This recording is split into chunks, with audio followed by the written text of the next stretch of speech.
The Matarese Circle by Robert Ludlum. Part 1. Chapter 1. We three kings of Orient are, bearing gifts we traverse afar. The band of carolers huddled at the corner, stamping their feet and swinging their arms, their young voices penetrating the cold night air between the harsh sounds of automobile horns and police whistles and the metallic strains of Christmas music blaring from storefront speakers. The snowfall was dense, snarling traffic, causing the hordes of last-minute shoppers to shield their eyes.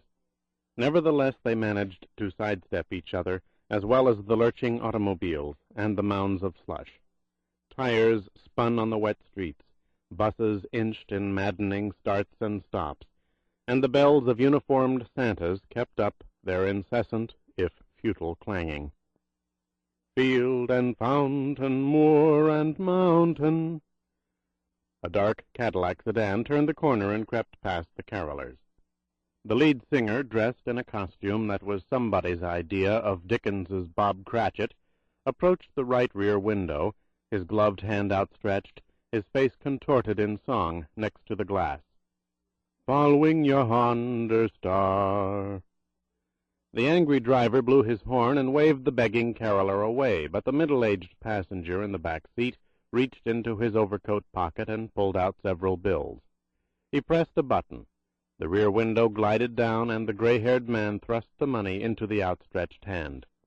"God bless you, sir," shouted the caroler. "The Boys' Club of East 50th Street thanks you. Merry Christmas, sir." The words would have been more effective had there not been a stench of whiskey emanating from the mouth that yelled them. "Merry Christmas," said the passenger, pressing the window button to shut off further communication. There was a momentary break in the traffic. The Cadillac shot forward only to be forced to an abrupt, sliding stop 30 feet down the street. The driver gripped the steering wheel. It was a gesture that took the place of cursing out loud. "Take it easy, Major," said the gray-haired passenger, his tone of voice at once sympathetic and commanding. "Getting upset won't solve anything. It won't get us where we're going any faster." "You're right, General," answered the driver with a respect he did not feel. Normally the respect was there, but not tonight, not on this particular trip. The General's self-indulgence aside, he had one hell of a nerve requesting his aide to be available for duty on Christmas Eve. For driving a rented civilian car to New York so the General could play games. The Major could think of a dozen acceptable reasons for being on duty tonight, but this was not one of them. A whorehouse. Stripped of its verbal frills, that's what it was. The chairman of the Joint Chiefs of Staff was going to a whorehouse on Christmas Eve. And, because games were played, the General's most confidential aide had to be there to pick up the mess when the games were over. Pick it up, put it together, nurse it through the next morning at some obscure motel, and make goddamn sure no one found out what the games were or who the mess was. And by noon tomorrow the chairman would resume his ramrod bearing, issue his orders, and the evening and the mess would be forgotten. The Major had made these trips many times during the past 3 years, since the day after the General had assumed his awesome position, but the trips always followed periods of intense activity at the Pentagon, or moments of national crisis, when the General had shown his professional mettle. But never on such a night as this. Never on Christmas Eve, for Christ's sake. If the General were anyone but Anthony Blackburn, the Major might have objected on the grounds that even a subordinate officer's family had certain holiday priorities. But the Major would never offer the slightest objection about anything where the General was concerned. Mad Anthony Blackburn had carried a broken young lieutenant out of a North Vietnamese prison camp, away from torture and starvation, and brought him through the jungles back to American lines. That was years ago. The lieutenant was a major now, the senior aide to the chairman of the Joint Chiefs of Staff. Military men often spoke bromidically of certain officers they'd follow to hell and back. Well, the Major had been to hell with Mad Anthony Blackburn, and he'd return to hell in a shot with a snap of the general's fingers. They reached Park Avenue and turned north. The traffic was less snarled than on the crosstown route, as befitted the better section of the city. 15 more blocks to go. The brownstone was on 71st Street between Park and Madison. The senior aide to the chairman of the Joint Chiefs of Staff would park the Cadillac in a prearranged space in front of the building and watch the general get out of the car and walk up the steps to the bolted entrance door. He would not say anything, but a feeling of sadness would sweep over the major as he waited, until a slender woman, dressed in a dark silk gown with a diamond choker at her throat, reopened the door in 3.5 or 4 hours and flicked the front lights. It would be the major's signal to come up and collect his passenger. "Hello, Tony." The woman swept across the dimly lit hallway and kissed the general's cheek. "How are you, darling?" she said, fingering her choker as she leaned toward him. "Tense," replied Blackburn, slipping his arms out of his civilian overcoat, held by a uniformed maid. He looked at the girl. She was new and lovely. The woman saw his glance. "She's not ready for you, darling," she commented, taking his arm. "Perhaps in a month or two. Come along now. We'll see what we can do about that tension. We've got everything you need. The best hashish from Ankara, absinthe from the finest still in Marseille, and precisely what the doctor ordered from our own special catalogue. Incidentally, how's your wife?" "Tense," said the general quietly. "She sends you her best." "Do give her my love, darling." They walked through an archway into a large room with soft, multicolored lights that came from unseen sources, circles of blue and magenta and amber, revolving slowly across the ceiling and the walls. The woman spoke again. "There's a girl I want to have join you, and you're regular. Her background is simply tailor-made, darling. I couldn't believe it when I interviewed her. It's incredible. I just got her from Athens. You'll adore her." Anthony Blackburn lay naked on the king-sized bed, tiny spotlights shooting down from the mirrored ceiling of blue glass. Aromatic layers of hashish smoke were suspended in the still air of the dark room. 3 glasses of clear absinthe stood on the bedside table. The general's body was covered with streaks and circles of water paint, finger marks everywhere, phallic arrows pointing to his groin, his testicles and erect penis coated in red, his breasts black, matching the matted hair of his chest, the nipples blue and joined by a straight finger line of flesh white. He moaned and whipped his head back and forth in sexual oblivion as his companions did their work. The 2 naked women alternately massaged and spread thick globules of paint on his writhing body. As one revolved her breasts about his moaning, moving face, the other cupped his genitalia, groaning sensually with each stroke, uttering false, muted screams of climax as the general approached orgasm, halted by the professional who knew her business. The auburn-haired girl, by his face, kept whispering breathless, incomprehensible phrases in Greek. She removed herself briefly to reach for a glass on the table. She held Blackburn's head and poured the thick liquid onto his lips. She smiled at her companion, who winked back, Blackburn's red-coated organ in her hand. Then the Greek girl slid off the bed, gesturing toward the bathroom door. Her associate nodded, extending her left hand up toward the general's head, inserting her fingers into his lips to cover for her companion's brief indisposition. The auburn-haired woman walked across the black carpet and went into the bathroom. The room resounded with the groans of the general's writhing euphoria. 30 seconds later the Greek girl emerged, but she was no longer naked. She was dressed now in a dark tweed coat with a hood that covered her hair. She stood momentarily in the shadows, then stepped to the nearest window and gently pulled back the heavy drapes. The sound of shattering glass filled the room as a rush of wind billowed the curtains. The figure of a broad-shouldered, stocky man loomed in the window. He had kicked in the panes, and now leaped through the frame, his head encased in a ski mask a gun in his hand. The girl on the bed swung around and screamed in terror as the killer leveled his weapon and pulled the trigger. The explosion was muted by a silencer. The girl slumped over the obscenely painted body of Anthony Blackburn. The man approached the bed. The general raised his head, trying to focus through the mists of narcotics, his eyes floating, guttural sounds coming from his throat.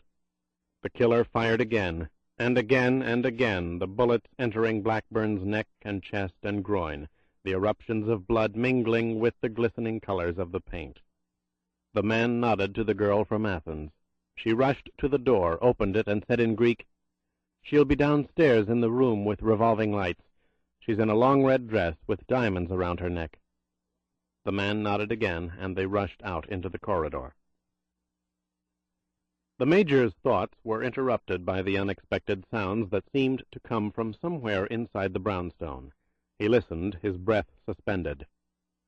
They were shrieks of some kind, yelling, screams. People were screaming. He looked up at the house. The heavy door flew open as two figures ran outside and down the steps, a man and a woman. Then he saw it, and a massive pain shot through his stomach. The man was shoving a gun into his belt. Oh, my God. The Major thrust his hand under the seat for his army automatic, pulled it out, and leaped from the car. He raced up the steps and inside the hallway. Beyond, through the arch, the screams mounted. People were running, several up the staircase, others down. He ran into the large room with the insanely revolving colored lights. On the floor he could see the figure of the slender woman with the diamonds around her neck. Her forehead was a mass of blood. She'd been shot. Oh, Christ! "Where is he?" he shouted. "Upstairs," came the scream from a girl huddled in the corner. The Major turned in panic and raced back to the ornate staircase, taking the steps 3 at a time, passing a telephone on a small table on the landing. Its image stuck in his mind. He knew the room. It was always the same room. He turned in the narrow corridor, reached the door, and lunged through it. Oh, Jesus! It was beyond anything in his imagination, beyond any mess he had seen before. The naked Blackburn covered with blood and painted obscenities. The dead girl slumped over him, her face on his genitals. It was a sight from hell, if hell could be so terrible. The Major would never know where he found the self-control, but find it he did. He slammed the door shut and stood in the corridor, his automatic raised. He grabbed a woman who raced by toward the staircase and shouted, "Do as I say or I'll kill you. There's a telephone over there. Dial the number I give you.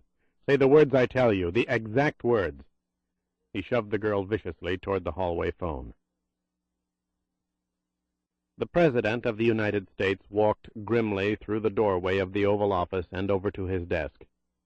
Already there, and standing together, were the Secretary of State and the Director of the Central Intelligence Agency. "I know the facts," said the President harshly in his familiar drawl, "and they turn my stomach. Now tell me what you're doing about them." The Director of the CIA stepped forward.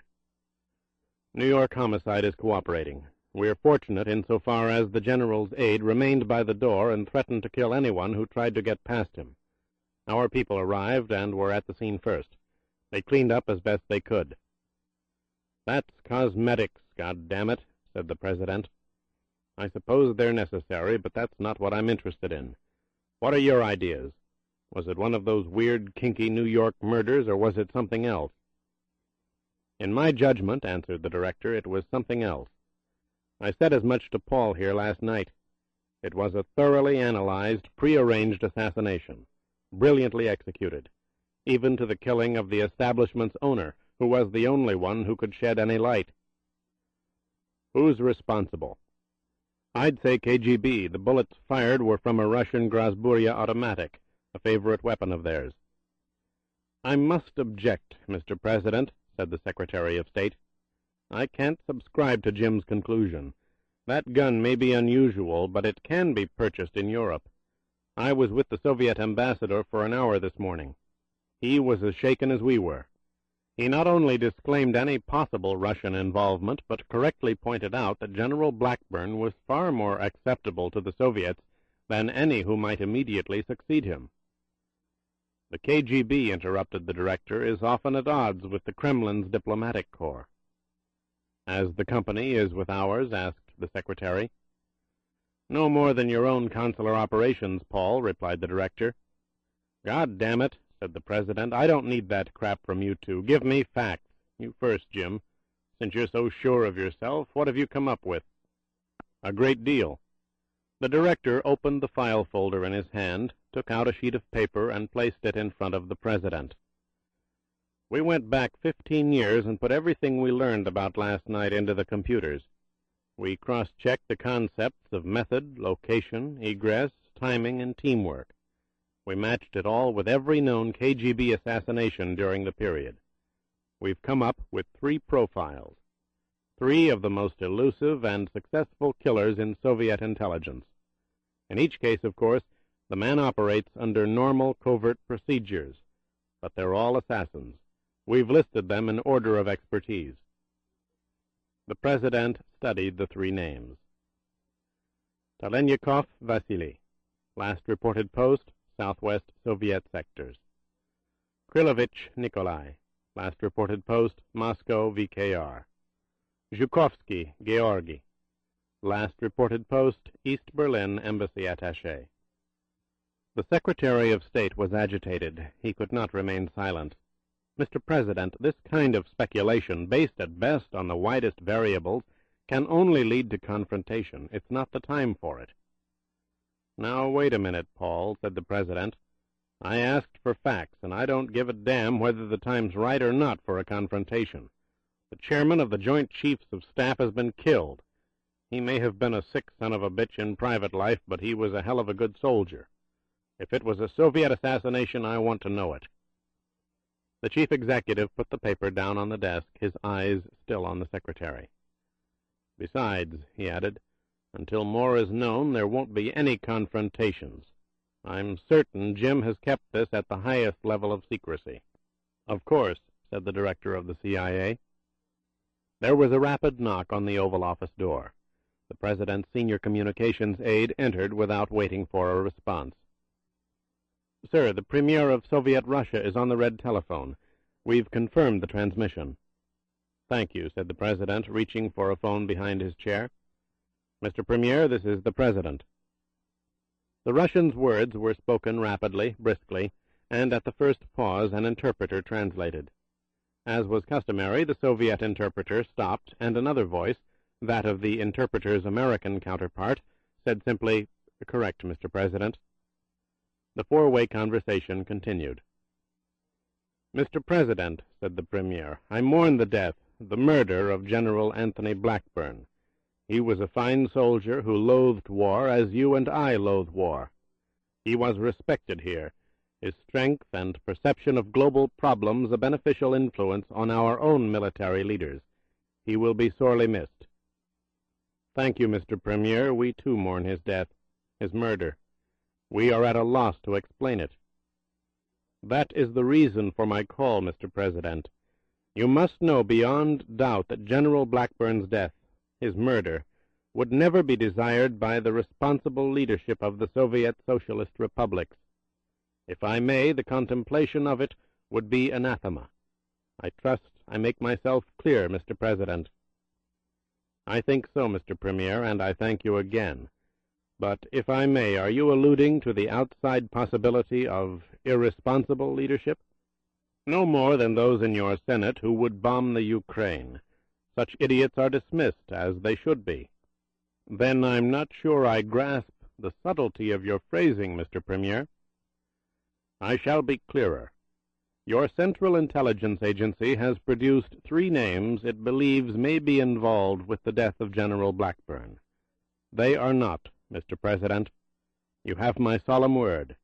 They are responsible men, held in absolute control by their superiors. In point of fact, one man, Zhukovsky, was hospitalized a week ago. Another, Krylovich, has been stationed at the Manchurian border for the past 11 months. And the respected Talenyakov is, for all intents and purposes, retired. He is currently in Moscow."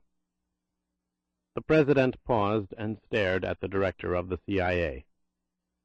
"Thank you for your clarification, Mr. Premier, and for the accuracy of your information. I realize it wasn't easy for you to make this call. Soviet intelligence is to be commended, as is your own. There are fewer secrets these days. Some say that is good. I weighed the values and had to reach you. We were not involved, Mr. President. I believe you. I wonder who it was. I'm troubled, Mr. President. I think we should both know the answer to that. Chapter 2. "Dmitri Yurievich," roared the buxom woman good-naturedly as she approached the bed, a breakfast tray in her hand. "It's the first morning of your holiday. The snow is on the ground, the sun is melting it, and before you shake the vodka from your head, the forests will be green again." The man buried his face in the pillow, then rolled over and opened his eyes, blinking at the sheer whiteness of the room. Outside the large windows of the dacha, the branches of the trees were sagging under the weight of the snow. Yurievich smiled at his wife, his fingers touching the hairs of his chin-beard, grown more gray than brown. "I think I burned myself last night," he said. "You would have," laughed the woman. "Fortunately, my peasant instincts were inherited by our son. He sees fire and doesn't waste time analyzing the components, but puts it out. I remember him leaping at me. He certainly did." Yurievich's wife put the tray on the bed, pushing her husband's legs away to make room for herself. She sat down and reached for his forehead. "You're warm, but you'll survive, my Cossack. Give me a cigarette." "Not before fruit juice. You're a very important man. The cupboards are filled with cans of fruit juice. Our lieutenant says they're probably there to put out the cigarettes that burn your beard." "The mentality of soldiers will never improve. We scientists understand that. The cans of juice are there to be mixed with vodka." Dmitri Yurievich smiled again, not a little forlornly. "A cigarette, my love? I'll even let you light it." "You're impossible." She picked up a pack of cigarettes from the bedside table, shook one out, and put it between her husband's lips. "Be careful not to breathe when I strike the match. We'd both explode, and I'll be buried in dishonor as the killer of the Soviet's most prominent nuclear physicist. My work lives after me. Let me be interred with smoke." Yurievich inhaled as his wife held the match. "How's our son this morning?" "He's fine. He was up early oiling the rifles. His guests will be here in an hour or so. The hunt begins around noon." "Oh, Lord, I forgot about that," said Yurievich, pushing himself up on the pillow into a sitting position. "Do I really have to go? You and he are teamed together. Don't you remember telling everyone at dinner that father and son would bring home the prize game?" Dmitri winced. "It was my conscience speaking, all those years in the laboratories while he grew up, somehow behind my back." His wife smiled. "It will be good for you to get out in the air. Now finish your cigarette, eat your breakfast, and get dressed." "You know something," said Yurievich, taking his wife's hand. "I'm just beginning to grasp it. This is a holiday. I can't remember our last one. I'm not sure there ever was one. You work harder than any man I've ever known." Yurievich shrugged. "It was good of the army to grant our son leave. He requested it. He wanted to be with you." "That was good of him, too. I love him, but I hardly know him." "He's a fine officer, everyone says. You can be proud." "Oh, I am, indeed. It's just that I don't know what to say to him. We have so little in common. The vodka made things easier last night." "You haven't seen each other in nearly 2 years." "I've had my work. Everyone knows that." "You're a scientist." His wife squeezed Dmitri's hand. "But not today. Not for the next 3 weeks. No laboratories, no blackboards, no all-night sessions with eager young professors and students who want to tell everybody they've worked with the great Yurievich." She shook the cigarette from between his lips and crushed it out. "Now, eat your breakfast and get dressed. A winter hunt will do you a world of good." "My dear woman," protested Dmitri, laughing, "it will probably be the death of me. I haven't fired a rifle in over 20 years. Lieutenant Nikolai Yurievich trudged through the deep snow toward the old building that was once the Daka's stables. He turned and looked back at the huge 3-story main house. It glistened in the morning sunlight, a small alabaster palace set in an alabaster glen carved out of snow-laden forest.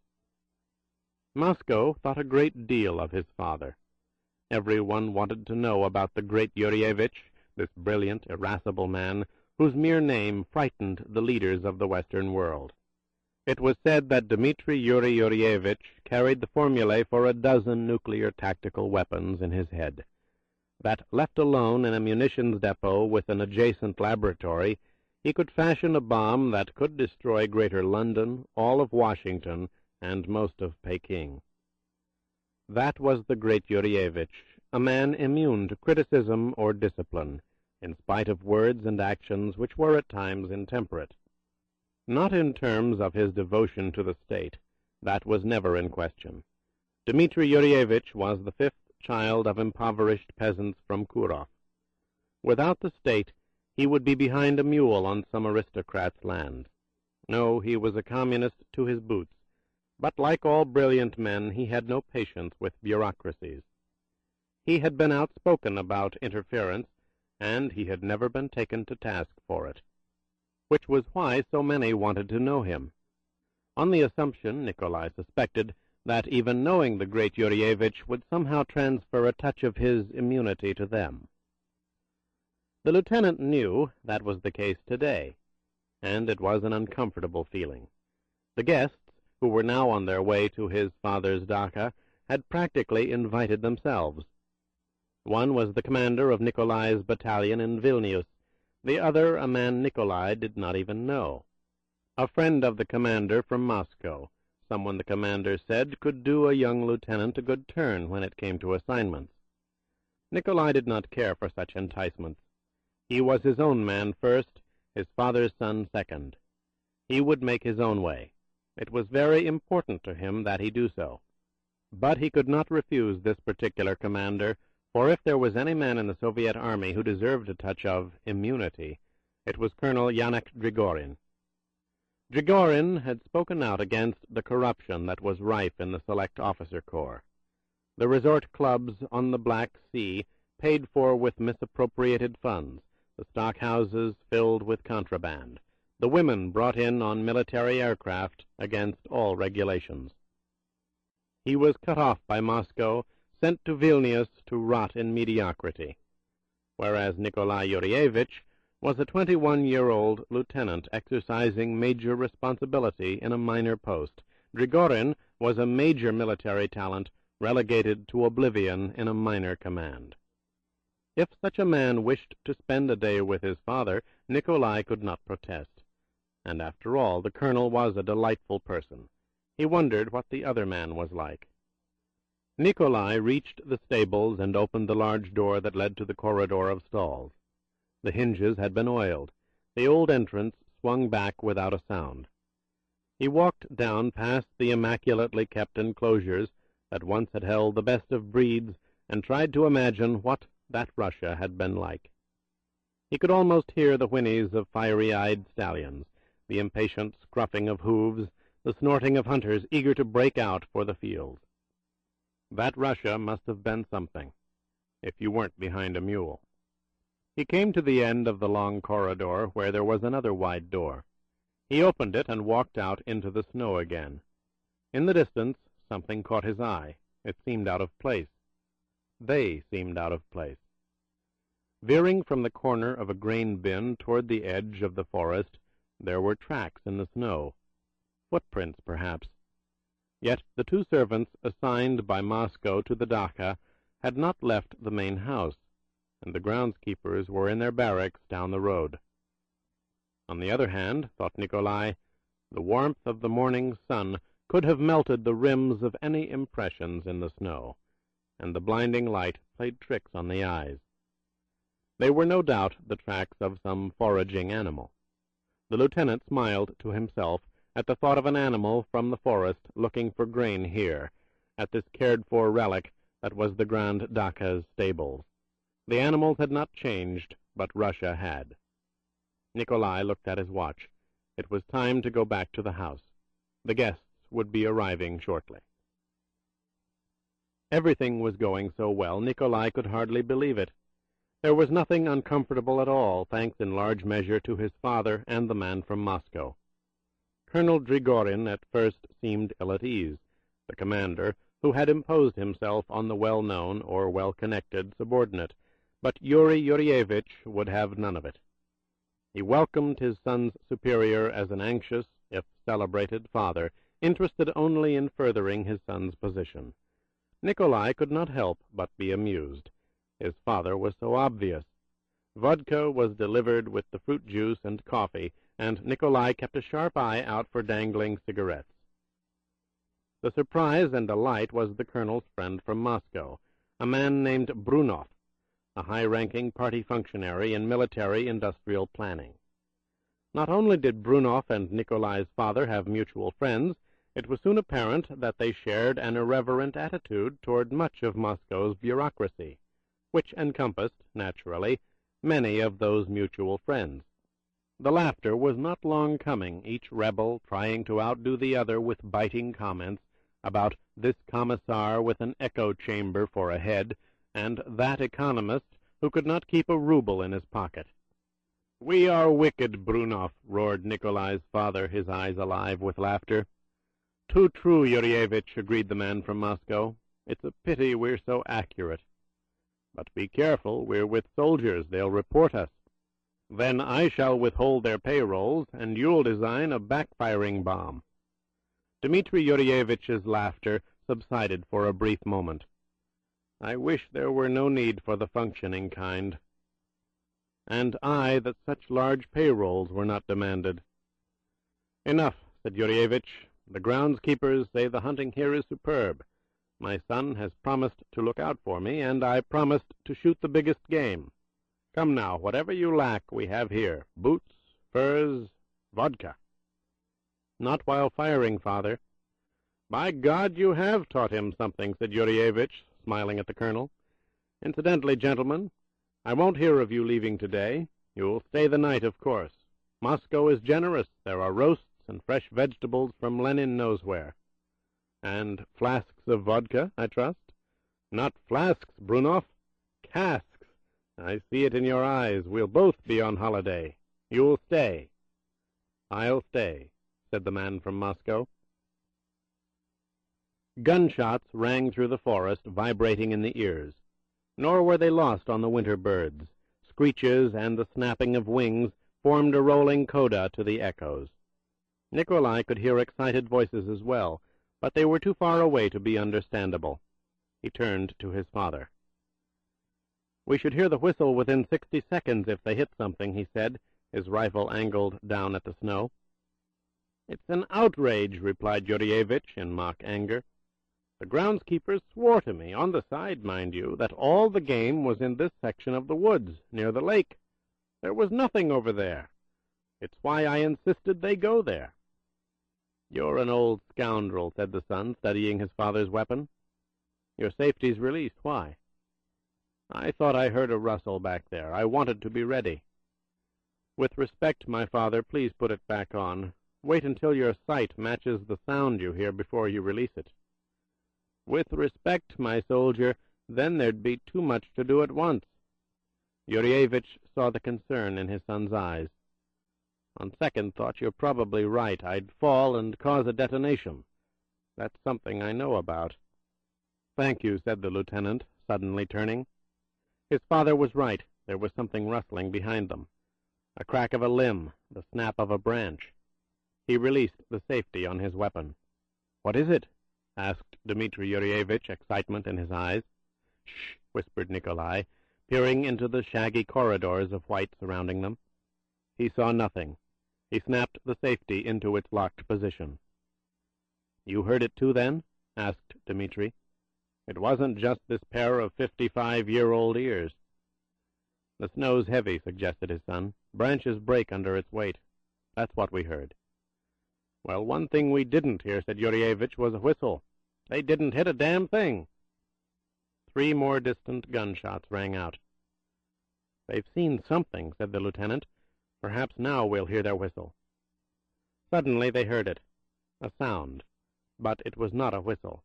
It was instead a panicked, elongated scream, faint but distinct, distinctly a terrible scream. It was followed by another, more hysterical. "My God, what happened?" Yurievich grabbed his son's arm. "I don't—" The reply was cut off by a third scream, searing and terrible. "Stay here," yelled the lieutenant to his father. "I'll go to them." "I'll follow," said Yurievich. "Go quickly, but be careful." Nikolai raced through the snow toward the source of the screams. They filled the woods now, less shrill, but more painful for the loss of power. The soldier used his rifle to crash his path through the heavy branches, kicking up sprays of snow.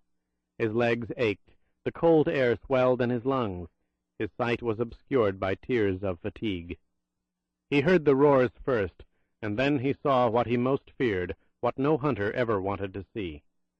An enormous, wild black bear, his terrifying face a mass of blood, was wreaking his vengeance on those who'd caused his wounds, clawing, ripping, slashing at his enemy.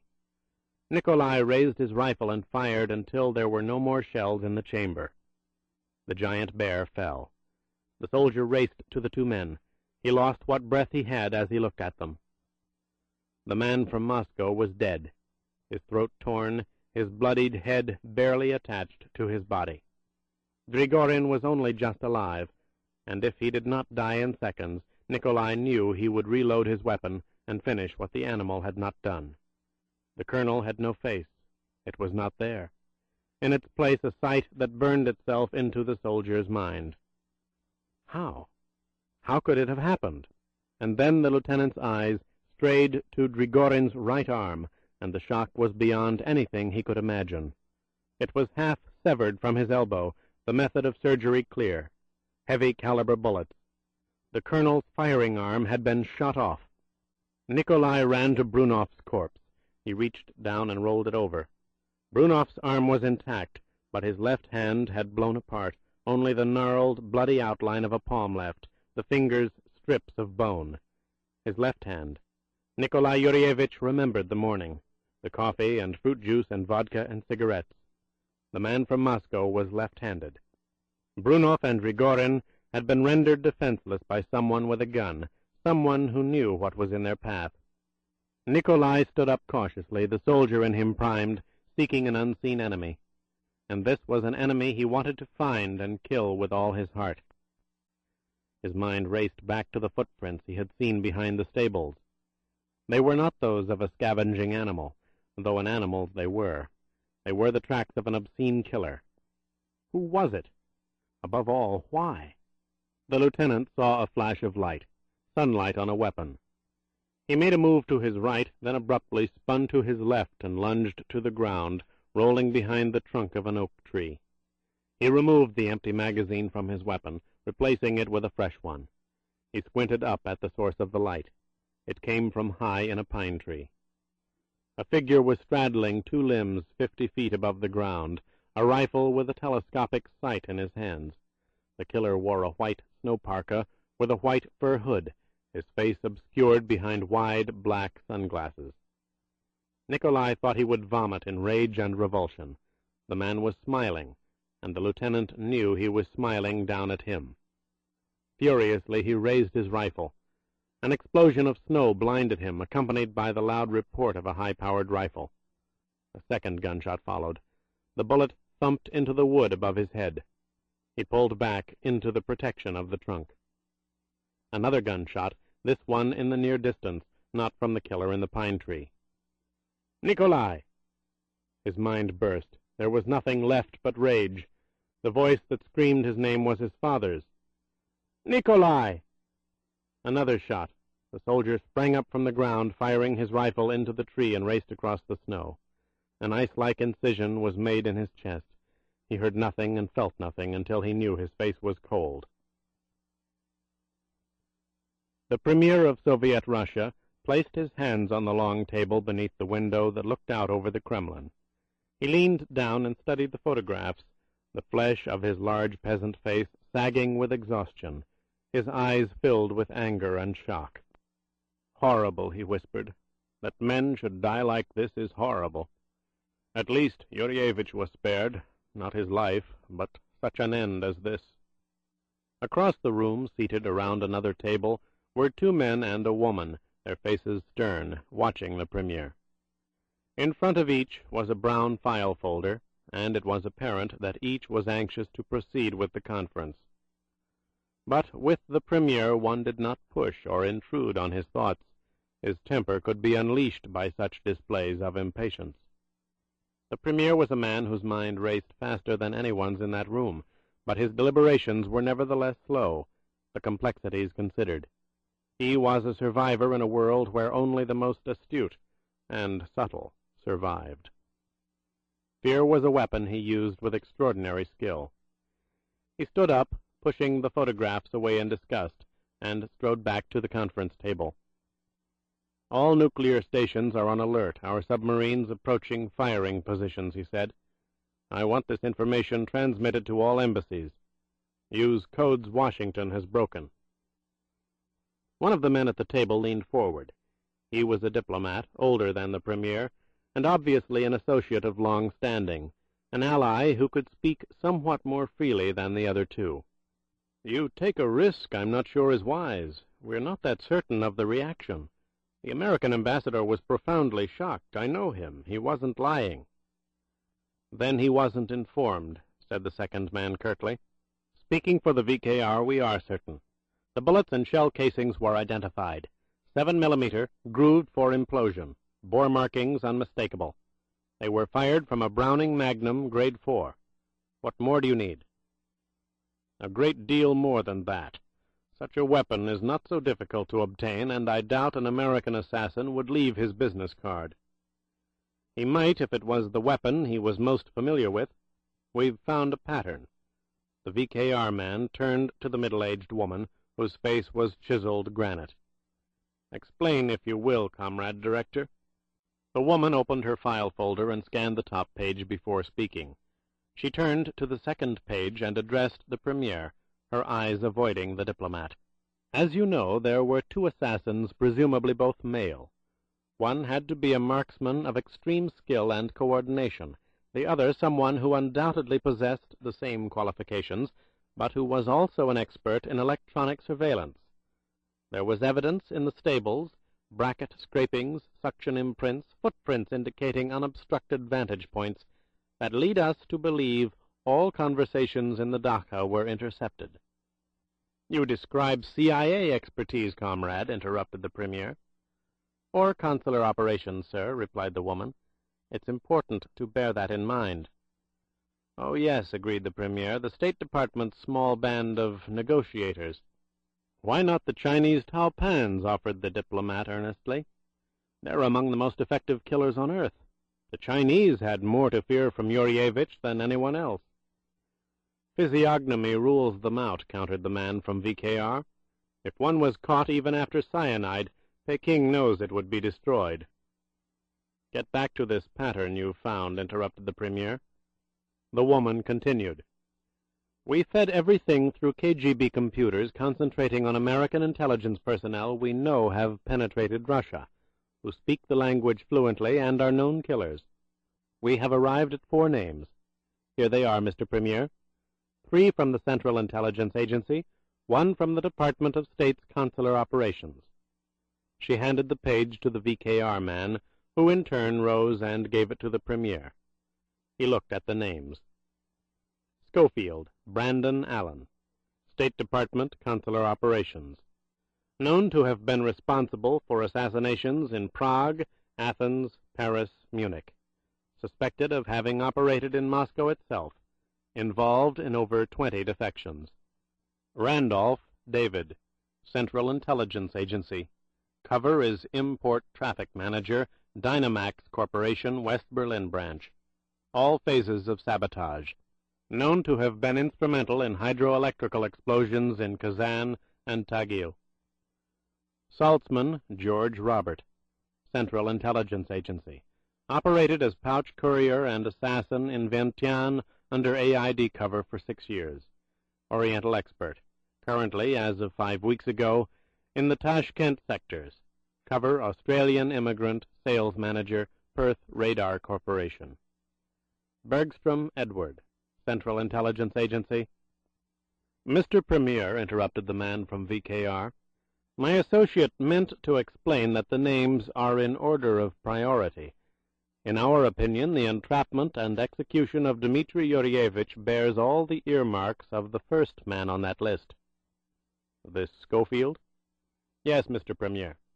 He disappeared a month ago in Marseille. He's done more damage, compromised more operations than any agent the United States has fielded since the war. Really? Yes, sir.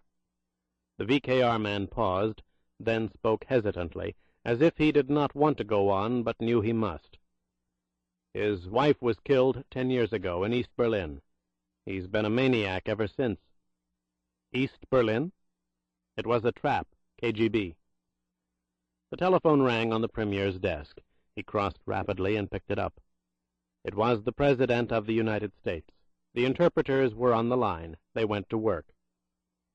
We grieve the death, the terrible murder of a very great scientist, Mr. Premier, as well as the horror that befell his friends. Your words are appreciated, Mr. President, but as you know, those deaths and that horror were premeditated. I'm grateful for your sympathies, but I can't help but wonder if perhaps you are not somewhat relieved that the Soviet Union has lost its foremost nuclear physicist. I am not, sir. His brilliance transcended our borders and differences. He was a man for all peoples. Yet he chose to be a part of one people, did he not? I tell you frankly, my concerns do not transcend our differences. Rather, they force me to look to my flanks. Then, if you will forgive me, Mr. Premier, you're looking for phantoms. Perhaps we've found them, Mr. President. We have evidence that is extremely disturbing to me. So much so that I have— Forgive me once again, interrupted the President of the United States. Your evidence has prompted my calling you, in spite of my natural reluctance to do so. The KGB has made a great error. 4 errors, to be precise. 4? Yes, Mr. Premier. Specifically the names Schofield, Randolph, Saltzman, and Bergstrom. None was involved, Mr. Premier. You astonish me, Mr. President. No more than you astonished me the other week. There are fewer secrets these days, remember? Words are inexpensive. The evidence is strong. Then it's been so calculated. Let me clarify. 2 of the 3 men from Central Intelligence are no longer in sanction. Randolph and Bergstrom are currently at their desks in Washington. Mr. Saltzman was hospitalized in Tashkent. The diagnosis is cancer. The President paused. That leaves one name, doesn't it? Said the Premier. Your man from the infamous consular operations, so bland in diplomatic circles, but infamous to us. This is the most painful aspect of my clarification. It's inconceivable that Mr. Schofield could have been involved. There was less chance of his involvement than any of the others, frankly. I tell you this because it no longer matters. Words cost little. I must be explicit. For the past several years, a covert, in-depth dossier has been maintained on Dr. Yurievich, information added almost daily, certainly every month. In certain judgments, it was time to reach Dmitri Yurievich with viable options. What? Yes, Mr. Premier, defection. The 2 men who traveled to the Dachau to make contact with Dr. Yurievich did so in our interests. Their source control was Schofield. It was his operation. The Premier of Soviet Russia stared across the room at the pile of photographs on the table. He spoke softly. Thank you for your frankness. Look to other flanks. I shall. We both must. Chapter 3. The late afternoon sun was a fireball, its rays bouncing off the waters of the canal in blinding oscillation. The crowds walking west on Amsterdam's Kalverstraat squinted as they hurried along the pavement, grateful for the February sun and gusts of wind that came off the myriad waterways that stemmed from the Amstel River. Too often February brought the mists and rain, dampness everywhere. It was not the case today, and the citizens of the North Sea's most vital port city seemed exhilarated by the clear, biting air warmed from above. One man, however, was not exhilarated. Neither was he a citizen nor on the streets. His name was Brandon Allen Schofield, Attaché at Large, Consular Operations, United States Department of State. He stood at a window 4 stories above the canal and the Kalverstraat, peering through binoculars down at the crowds, specifically at the area of the pavement where a glass telephone booth reflected the harsh flashes of sunlight. The light made him squint, but there was no energy evident on Schofield's pallid face, a face whose sharp features were drawn and taut beneath a vaguely combed cover of light brown hair, fringed at the end with strands of gray. He kept refocusing the binoculars, cursing the light and the swift movements below. His eyes were tired, the hollows beneath dark and stretched, the results of too little sleep for too many reasons Schofield did not care to think about. There was a job to do, and he was a professional. His concentration could not waver. There were 2 other men in the room. A balding technician sat at a table with a dismantled telephone, wires connecting it to a tape machine, the receiver off the hook. Somewhere under the streets in a telephone complex, arrangements had been made. They were the only cooperation that would be given by the Amsterdam police, a debt called in by the attaché at large from the American State Department. The 3rd person in the room was younger than the other 2, in his early 30s, and with no lack of energy on his face, no exhaustion in his eyes. If his features were taut, it was the tautness of enthrallment. He was a young man eager for the kill. His weapon was a fast film motion picture camera mounted on a tripod, a telescopic lens attached. He would have preferred a different weapon. Down in the street a figure appeared in the tinted circles of Schofield's binoculars. The figure hesitated by the telephone booth, and in that brief moment was jostled by the crowds off to the side of the pavement, in front of the flashing glass, blocking the glare with his body, a target surrounded by a halo of sunlight. It would be more comfortable for everyone concerned if the target could be zeroed where he was standing now.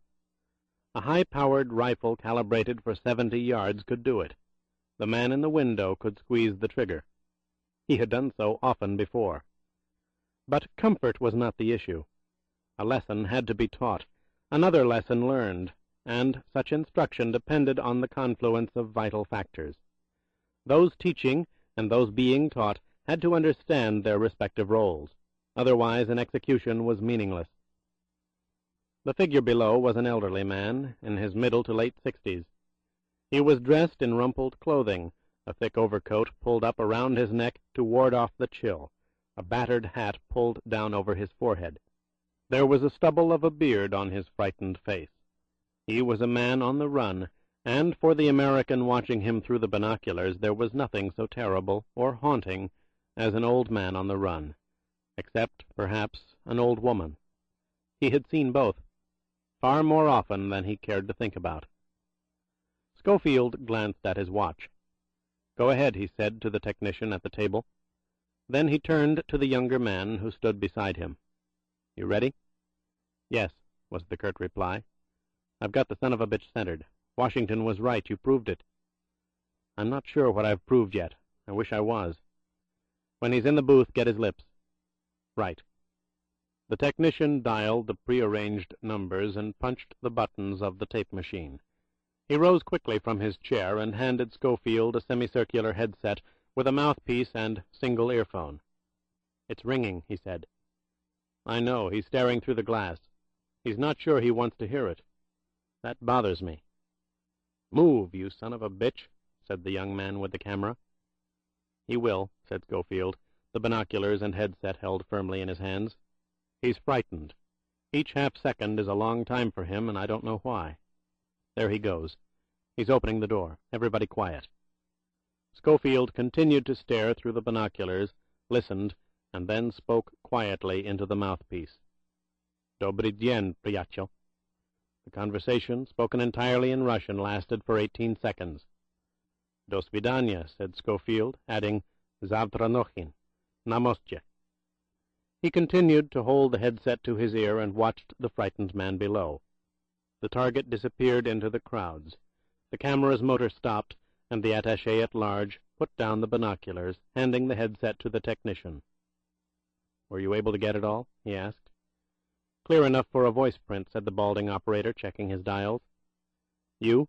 Schofield turned to the young man by the camera. "If I understood the language better, even I could read his lips." "Good. Others will. They'll understand it very well." Schofield reached into his pocket, took out a small leather notebook, and began writing. "I want you to take the tape and the film to the embassy. Get the film developed right away and have duplicates made of both. I want miniatures. Here are the specifications." "Sorry, Bray," said the technician, glancing at Schofield as he wound a coil of telephone wire. "I'm not allowed within 5 blocks of the territory, you know that." "I'm talking to Harry," replied Schofield, angling his head toward the younger man. He tore out the page from his notebook. "When the reductions are made, have them inserted in a single watertight flat case. I want it coated, good enough for a week in the water." "Bray," said the young man, taking the page of paper, "I picked up about every third word you said on the phone." "You're improving," interrupted Schofield, walking back to the window and the binoculars. "When you get to every other one, we'll recommend an upgrade." "That man wanted to meet tonight," continued Harry. "You turned him down." "That's right," said Schofield, raising the binoculars to his eyes, focusing out the window. "Our instructions were to take him as soon as we could. The cipher plaintext was clear about that, no time lost." "Time's relative, isn't it? When that old man heard the telephone ring, every second was an agonizing minute for him. For us, an hour can be a day. In Washington, for Christ's sake, a day is normally measured by a calendar year." "That's no answer," pressed Harry, looking at the note. "We can get this stuff reduced and packed in 45 minutes. We could make the contact tonight. Why don't we?" "The weather's rotten," said Schofield, the binoculars at his eyes. "The weather's perfect, not a cloud in the sky." "That's what I mean. It's rotten. A clear night means a lot of people strolling around the canals. In bad weather, they don't. Tomorrow's forecast is for rain." "That doesn't make sense. In 10 seconds, we block a bridge, he's over the side and dead in the water." "Tell that clown to shut up, Bray," shouted the technician at the table. "You heard the man," said Schofield, focusing on the spires of the buildings outside. "You just lost the upgrade. Your outrageous statement that we intend to commit bodily harm tarnishes our friends in the company." The younger man grimaced. The rebuke was deserved. "Sorry. It still doesn't make sense. That cipher was a priority alert. We should take him tonight." Schofield lowered the binoculars and looked at Harry. "I'll tell you what does make sense," he said. "Somewhat more than those silly goddamned phrases someone found on the back of a cereal box. That man down there was terrified. He hasn't slept in days. He's strung out to the breaking point, and I want to know why." "There could be a dozen reasons," countered the younger man. "He's old, inexperienced. Maybe he thinks we're onto him, that he's about to be caught. What difference does it make?" "A man's life, that's all." "Come on, Bray, not from you. He's Soviet poison, a double agent." "I want to be sure." "And I want to get out of here," broke in the technician, handing Schofield a reel of tape and picking up his machine. "Tell the clown we never met." "Thanks, Mr. No-Name. I owe you." The CIA man left, nodding at Bray, avoiding any contact with his associate. "There was no one here but us chickens, Harry," said Schofield after the door was shut. "You do understand that." "He's a nasty bastard." "Who could tap the White House toilets if he hasn't already," said Bray, tossing the reel of tape to Harry. "Get our unsolicited indictments over to the embassy. Take out the film and leave the camera here." Harry would not be put off. He caught the reel of tape, but made no move toward the camera. "I'm in this, too. That cipher applied to me as well as you. I want to have answers in case I'm asked questions, in case something happens between tonight and tomorrow. If Washington's right, nothing will happen. I told you. I want to be sure." "What more do you need? The target thinks he just made contact with KGB Amsterdam. You engineered it. You proved it." Schofield studied his associate for a moment, then turned away and walked back to the window. "You know something, Harry? All the training you get, all the words you hear, all the experiences you go through, never take the place of the first rule." Bray picked up the binoculars and focused on a faraway point above the skyline. "Teach yourself to think like the enemy thinks. Not how you'd like him to think, but how he really thinks. It's not easy. You can kid yourself because that is easy." Exasperated, the younger man spoke angrily. "For God's sake, what's that got to do with anything? We've got our proof." "Do we?" "As you say, our defector's made contact with his own. He's a pigeon who's found his own particular route to Mother Russia. He's safe. He's out of the cold." "That's what he thinks, yes." "Then why isn't he a happy man?" asked Bray Schofield, angling the binoculars down at the canal. The mist and the rain fulfilled Amsterdam's promise of winter. The night sky was an impenetrable blanket, the edges mottled by the shimmering lights of the city. There were no strollers on the bridge, no boats on the canal below. Pockets of fog swirled overhead, evidence that the North Sea winds traveled south unencumbered. It was 3 o'clock in the morning. Schofield leaned against the iron railing at the west entrance of the ancient stone bridge. In his left hand was a small transistorized radio, not for verbal communication, only for receiving signals. His right hand was in his raincoat pocket, his extended fingers touching the barrel of a .22 caliber automatic, not much larger than a starter's pistol, with a report nowhere near as loud. At close range it was a very feasible weapon. It fired rapidly, with an accuracy sufficient for a distance measured in inches, and could barely be heard above the noises of the night. 200 yards away, Bray's young associate was concealed in a doorway on the Sarfatistraat. The target would pass him on the way to the bridge. There was no other route. When the old Russian did so, Harry would press a button on his transmitter. The signal. The execution was in progress. The victim was walking his last 100 yards. To the midpoint of the bridge, where his own personal hangman would greet him, insert a watertight packet in the victim's overcoat, and carry out the appointed task. In a day or so that packet would find its way to KGB Amsterdam. A tape would be listened to, a film observed closely, and another lesson would be taught. And naturally go unheeded, as all lessons went unheeded, as they always went unheeded. Therein lay the futility, thought Schofield, the never-ending futility that numbed the senses with each repetition. What difference does it make?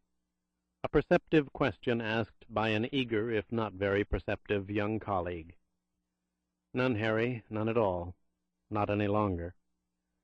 But on this particular night, the needles of doubt kept pricking Bray's conscience. Not his morality. Long ago, morality had been replaced by the practical. If it worked, it was moral. If it did not, it wasn't practical, and thus was immoral. What bothered him tonight had its basis in that utilitarian philosophy. Was the execution practical? Was the lesson about to be taught the best lesson, the most feasible option? Was it worth the risks and the fallout that came with the death of an old man who'd spent his adult life in space engineering? On the surface, the answer would appear to be yes. 6 years ago, the Soviet engineer had defected in Paris during an international space exposition. He had sought and been granted asylum. He had been welcomed by the space fraternity in Houston, given a job, a house, and protection. However, he was not considered an outstanding prize. The Russians had actually joked about his ideological deviation, implying that his talents might be more appreciated by the less demanding capitalistic laboratories than by theirs. He rapidly became a forgotten man. Until 8 months ago, when it was discovered that Soviet tracking stations were gridding into American satellites with alarming frequency, reducing the value of photographic checks through sophisticated ground camouflage. It was as if the Russians knew in advance the great majority of orbital trajectories. They did, and a trace was made. It led to the forgotten man in Houston. What followed was relatively simple. a technical conference that dealt exclusively with one forgotten man's small area of expertise, was called in Amsterdam. He was flown over on a government aircraft, and the rest was up to a specialist in these matters, Brandon Schofield, Attaché-at-Large, Consular Operations. Schofield had long since broken KGB Amsterdam's codes and methods of contact. He put them in motion and was mildly surprised at the target's reaction. It was the basis of his profound concern now. The old man showed no relief at the summons. After 6 years of a balancing act, the target had every right to expect termination with honors, the gratitude of his government, and the last years of his life spent in comfort. Expect hell. Bray had indicated as much in their ciphered conversations. But the old Russian was not a happy man, and there were no overriding personal relationships evident in Houston.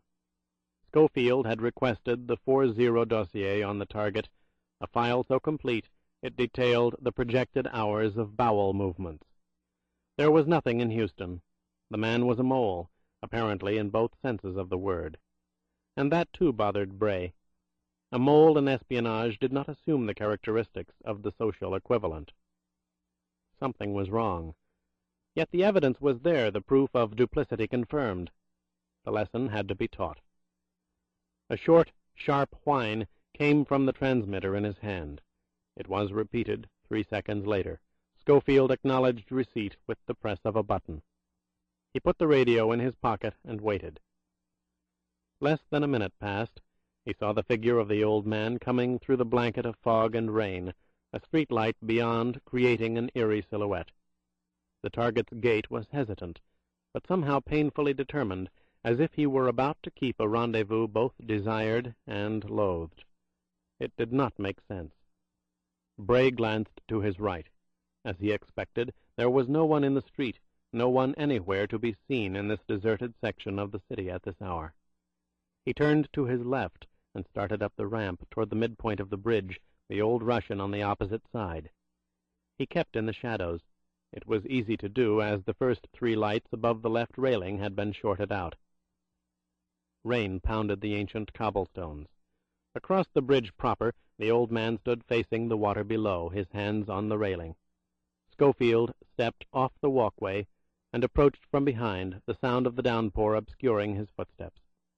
In his left raincoat pocket, his hand now gripped a round, flat case 2 inches in diameter and less than an inch thick. It was coated in waterproof plastic, the sides possessing a chemical that, when immersed in liquid for 30 seconds, became an instant adhesive. Under such conditions, it would remain where it was placed until cut free. In the case was the evidence, a reel of film and a reel of magnetic tape. Both could be studied by KGB Amsterdam. "Tachaya noch, stary priachel," said Bray to the Russian's back, while taking the automatic from his pocket. The old man turned, startled. "Why did you contact me?" he asked in Russian. "Has anything happened?" He saw the gun and stopped. Then he went on, an odd calm in his voice suddenly replacing the fear. "I see it has, and I'm no longer of value. Go ahead, comrade. You'll do me an enormous favor." Schofield stared at the old man, at the penetrating eyes that were no longer frightened. He had seen that look before. Bray answered in English. "You've spent an active 6 years. Unfortunately, you haven't done us any favors at all. You weren't as grateful as we thought you might be." The Russian nodded. "American," he said. "I wondered. A hastily called conference in Amsterdam over problems as easily analyzed in Houston. My being allowed out of the country, albeit covertly and guarded, that protection something less than complete once here. But you had all the codes, you said all the right words, and your Russian is flawless, priachel." "That's my job. What was yours?" "You know the answer. It's why you're here." "I want to know why." The old man smiled grimly. "Oh, no, you'll get nothing but what you've learned. You see, I meant what I said. You'll do me a favor. You're my listok." "Solution to what?" "Sorry." Bray raised the automatic. Its small barrel glistened in the rain. The Russian looked at it and breathed deeply. The fear returned to his eyes, but he did not waver or say a word. Suddenly, deliberately, Schofield thrust the gun up beneath the old man's left eye, steel and flesh making contact. The Russian trembled, but remained silent. Bray felt sick. What difference does it make? None, Harry, none at all. Not any longer. A lesson had to be taught. Schofield lowered the gun. "Get out of here," he said. "What?" "You heard me. Get out of here. The KGB operates out of the Diamond Exchange on the Tollstraat. Its cover is a firm of Hasidim, Diamant Brüsten. Beat it." "I don't understand," said the Russian, his voice barely audible. "Is this another trick?" "God damn it," yelled Bray, now trembling. "Get out of here." Momentarily the old man staggered, then grabbed the railing to steady himself. He backed away awkwardly, then started running through the rain. "Schofield!" The shout came from Harry. He was at the west entrance of the bridge, directly in the path of the Russian. "Schofield, for God's sake!" "Let him go!" screamed Bray. He was either too late or his words were lost in the pounding rain. He did not know which. He heard 3 muted, sharp reports, and watched in disgust as the old man held his head and fell against the railing. Harry was a professional.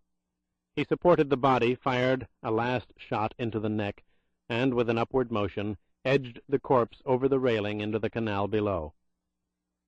What difference does it make? None at all. Not any longer. Schofield turned away and walked toward the east side of the bridge. He put the automatic in his pocket. It seemed heavy. He could hear racing footsteps drawing nearer through the rain. He was terribly tired, and did not want to hear them, any more than he wanted to hear Harry's abrasive voice. "Bray, what the hell happened back there? He nearly got away." "But he didn't," said Schofield, walking faster. "You made sure of that." "You're damn right I did. For Christ's sake, what's wrong with you?" The younger man was on Bray's left. His eyes dropped to Schofield's hand. He could see the edge of the watertight case. "Jesus, you never planted it." "What?" Then Bray realized what Harry was talking about. He raised his head, looked at the small round receptacle, then threw it past the younger man over the railing. "What are you doing?" "Go to hell," said Schofield quietly. Harry stopped. Bray did not. In seconds, Harry caught up and grabbed the edge of Schofield's raincoat. "Christ almighty, you let him get away!" "Take your hands off me." "No, damn it, you can't." It was as far as Harry got. Bray shot his right hand up, his fingers clasping the younger man's exposed thumb, and yanked it counterclockwise. Harry screamed. His thumb was broken. "Go to hell," repeated Schofield. He continued walking off the bridge.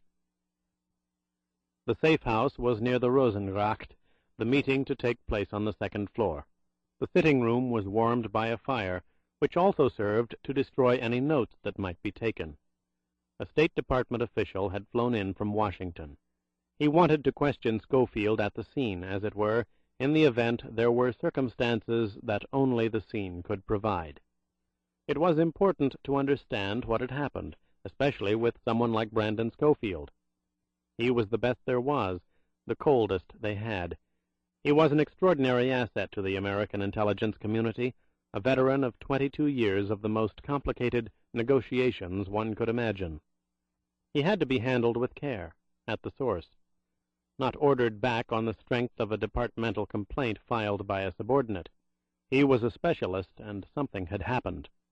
Bray understood this, and the arrangements amused him. Harry was taken out of Amsterdam the next morning in such a way that there was no chance of Schofield seeing him. Among the few at the embassy who had to be aware of the incident, Bray was treated as though nothing had taken place. He was told to take a few days off. A man was flying in from Washington to discuss a problem in Prague. That's what the cipher said. Wasn't Prague an old hunting ground of his? Cover, of course, and not a very good one. Schofield knew that his every move in Amsterdam was now being watched, probably by teams of company men. And if he had walked to the Diamond Exchange on the Tollstraat, he undoubtedly would have been shot. He was admitted into the safe house by a nondescript maid of indeterminate age, a servant convinced that the old house belonged to the retired couple who lived there and paid her. He said he had an appointment with the owner and his attorney. The maid nodded and showed him up the stairs to the second-floor sitting-room. The old gentleman was there, but not the man from State. When the maid closed the door, the owner spoke. "I'll wait a few minutes and then go back up to my apartment. If you need anything, press the button on the telephone. It rings upstairs." "Thanks," said Schofield, looking at the Dutchman, reminded of another old man on a bridge. "My associate should be along shortly. We won't need anything." The man nodded and left. Bray wandered about the room, absently fingering the books on the shelves. It occurred to him that he wasn't even trying to read the titles. Actually, he didn't see them. And then it struck him that he didn't feel anything, neither cold nor heat, not even anger or resignation. He didn't feel anything. He was somewhere in a cloud of vapor, numbed, all senses dormant. He wondered what he would say to the man who had flown 3,500 miles to see him. He did not care. He heard footsteps on the stairs beyond the door.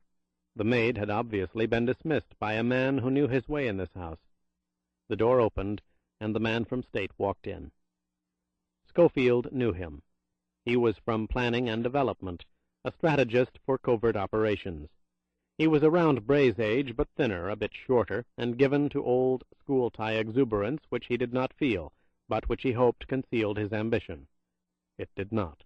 "Bray, how are you, old buddy?" he said in a half-shout, extending an exuberant hand for a more exuberant grip. "My God, it must be damn near 2 years. Have I got a couple of stories to tell you?" "Really?" "Have I?" An exuberant statement, no question implied. "I went up to Cambridge for my 20th, and naturally ran into friends of yours right and left.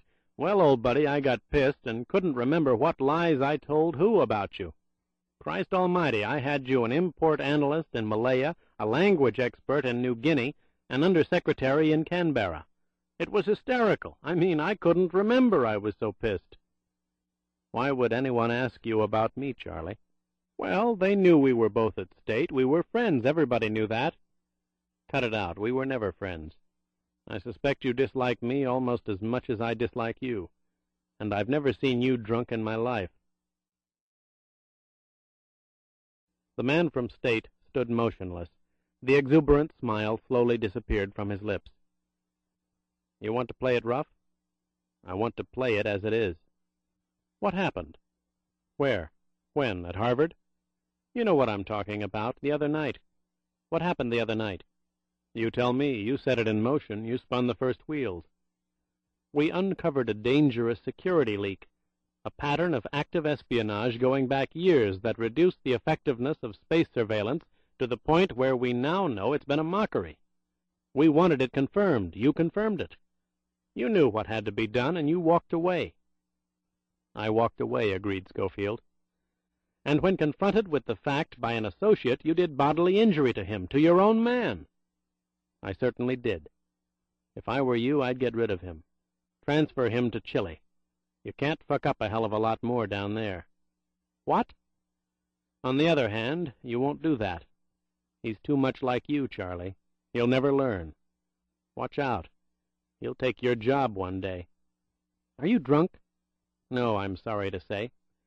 I thought about it, but I've got a little acidity in my stomach. Of course, if I'd known they were sending you, I might have fought the good fight and tried. For old time's sake, naturally. If you're not drunk, you're off your trolley. The track veered. Those wheels you spun couldn't take the curve." "Cut the horse shit." "What a dated phrase, Charlie. These days we say bullshit, although I prefer lizard shit."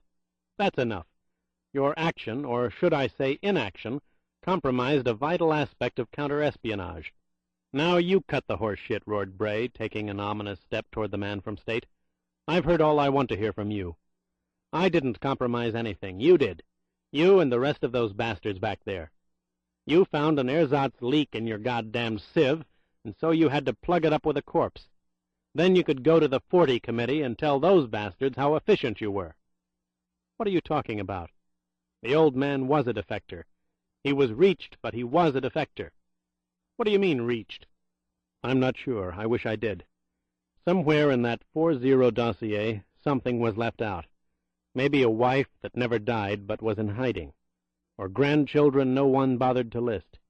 I don't know, but it's there. Hostages, Charlie. That's why he did what he did. And I was his listok. What's that mean? For Christ's sake, learn the language. You're supposed to be an expert.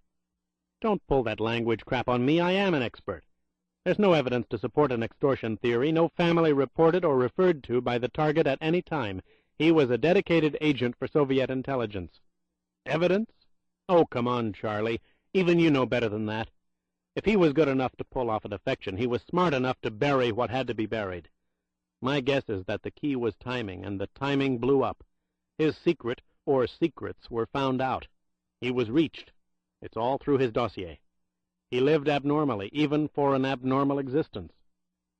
We rejected that approach, said Charlie emphatically. He was an eccentric. Schofield stopped and stared.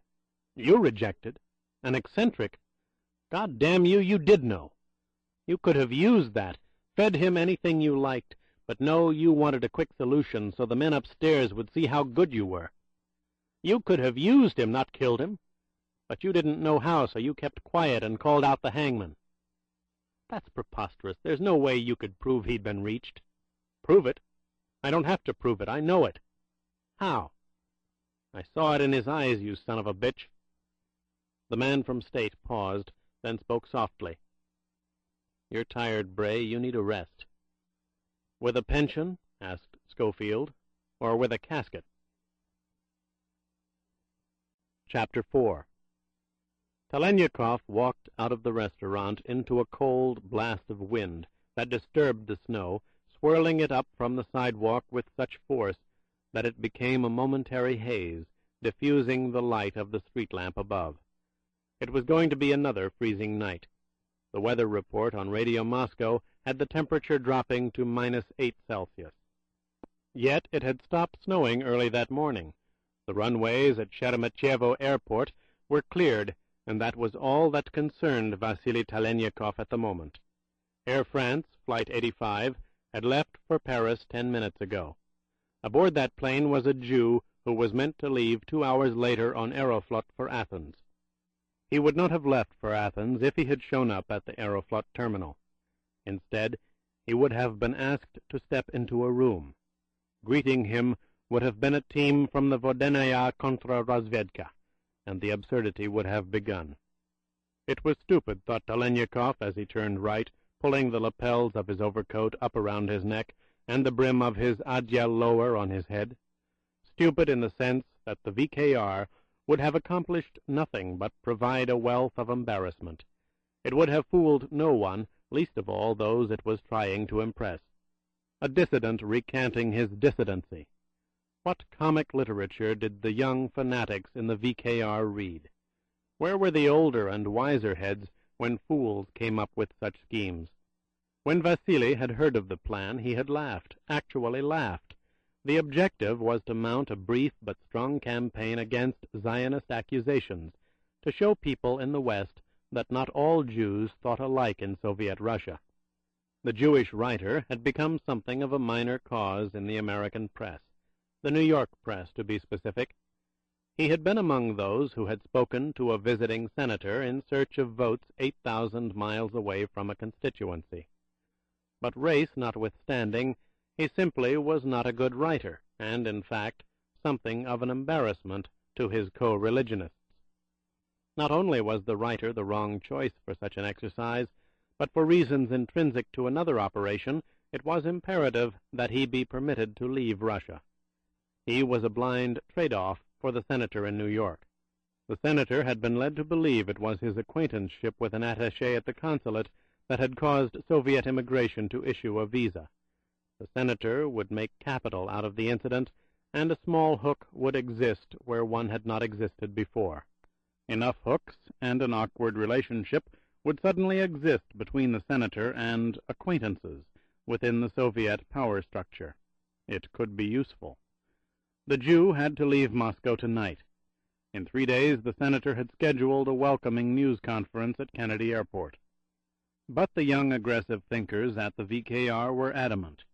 The writer would be detained, brought to the Lubyanka, and the process of transformation would commence. No one outside the VKR was to be told of the operation. Success depended upon sudden disappearance, total secrecy. Chemicals were to have been administered until the subject was ready for a different sort of news conference, one in which he revealed that Israeli terrorists had threatened him with reprisals against relatives in Tel Aviv if he did not follow their instructions and cry publicly to be able to leave Russia. The scheme was preposterous, and Vasily had said as much to his contact at the VKR, but was told confidentially that not even the extraordinary Telenyakov could interfere with Group 9, Vodenaya Kontra-Razvedka. And what in the name of all the discredited Tsars was Group 9? It was the new Group 9, his friend had explained. It was the successor to the infamous Section 9 KGB, Smert Shpiononam, that division of Soviet intelligence devoted exclusively to the breaking of men's minds and wills through extortion, torture, and that most terrible of methods, killing loved ones in front of loved ones. Killing was nothing strange to Vasily Telenyakov, but that kind of killing turned his stomach. The threat of such killing was often useful, but not the act itself. The state did not require it, and only sadists demanded it. If there was truly a successor to Smert Shpiononam, then he would let it know with whom it had to contend within the larger sphere of KGB. Specifically, one extraordinary Telenyakov. They would learn not to contradict a man who had spent 25 years roaming all of Europe in the cause of the state. 25 years. It had been a quarter of a century since a 21-year-old student with a gift for languages had been taken out of his classes at the Leningrad University and sent to Moscow for 3 years of intensive training. It was training the likes of which the son of introspective socialist teachers could barely believe. He had been plucked out of a quiet home where books and music were the staples, and set down in a world of conspiracy and violence, where ciphers, codes, and physical abuse were the main ingredients, where all forms of surveillance and sabotage, espionage, and the taking of life, not murder, murder was a term that had no application, were the subjects studied. He might have failed had it not been for an incident that changed his life and gave him the motive to excel. It had been provided by animals, American animals.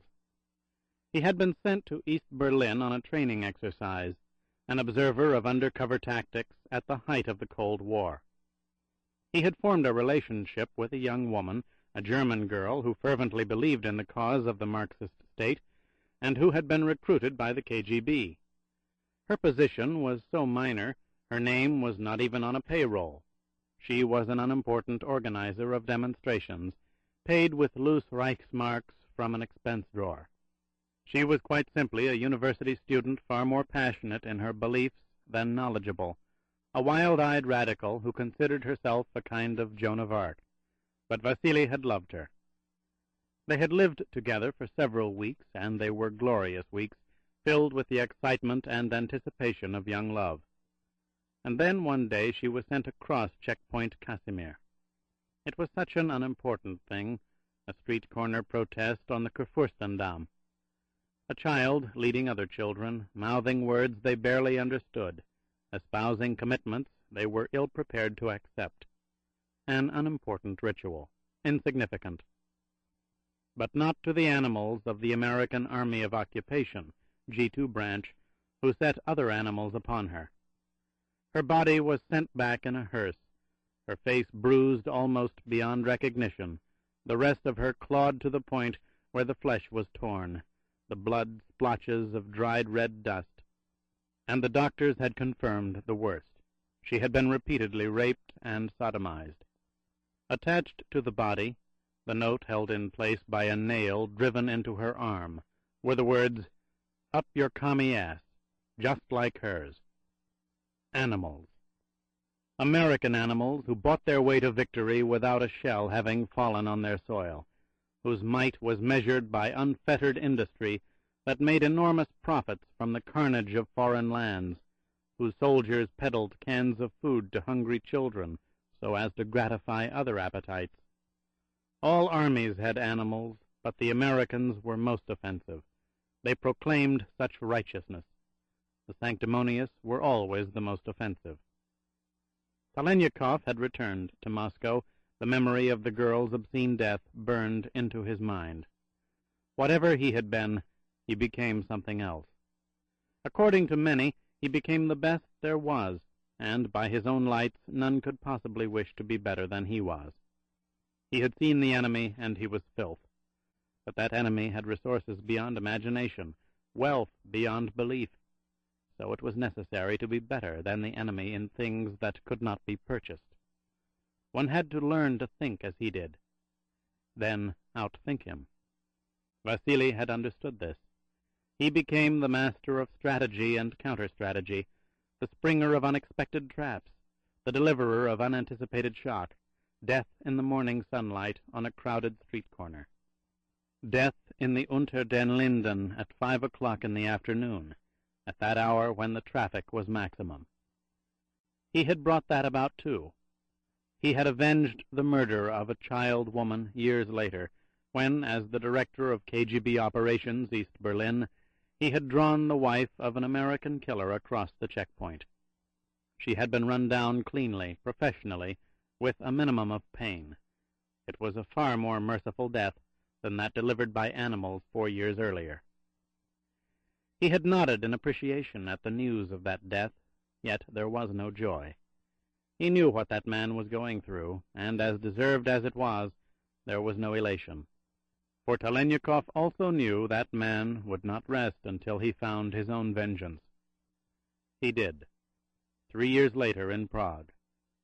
A brother. Where was the hated Schofield these days, wondered Vasily. It was close to a quarter of a century for him, too. They each had served their causes well, that much could be said for both of them. But Schofield was more fortunate. Things were less complicated in Washington, one's enemies within more defined. The despised Schofield did not have to put up with such amateurish maniacs as Group 9 VKR. The American State Department had its share of madmen, but sterner controls were exercised. Vasily had to admit that. In a few years, if Schofield survived in Europe, he would retire to some remote place and grow chickens or oranges or drink himself into oblivion. He did not have to be concerned about surviving in Washington, just in Europe. Talenikov had to worry about surviving in Moscow. Things had changed in a quarter of a century. And he had changed. Tonight was an example, but not the first. He had covertly thwarted the objectives of a fellow intelligence unit. He would not have done so 5 years ago, perhaps not even 2 years ago. He would have confronted the strategists of that unit and strenuously objected on professional grounds. He was an expert, and in his expert judgment the operation was not only miscalculated, but less vital than another with which it interfered. He did not take such action these days. He had not done so during the past 2 years as director of the Southwest sectors. He had made his own decisions, caring little for the reactions of damn fools who knew far less than he did. Increasingly, those reactions caused minor furors back in Moscow. Still, he did what he believed was right.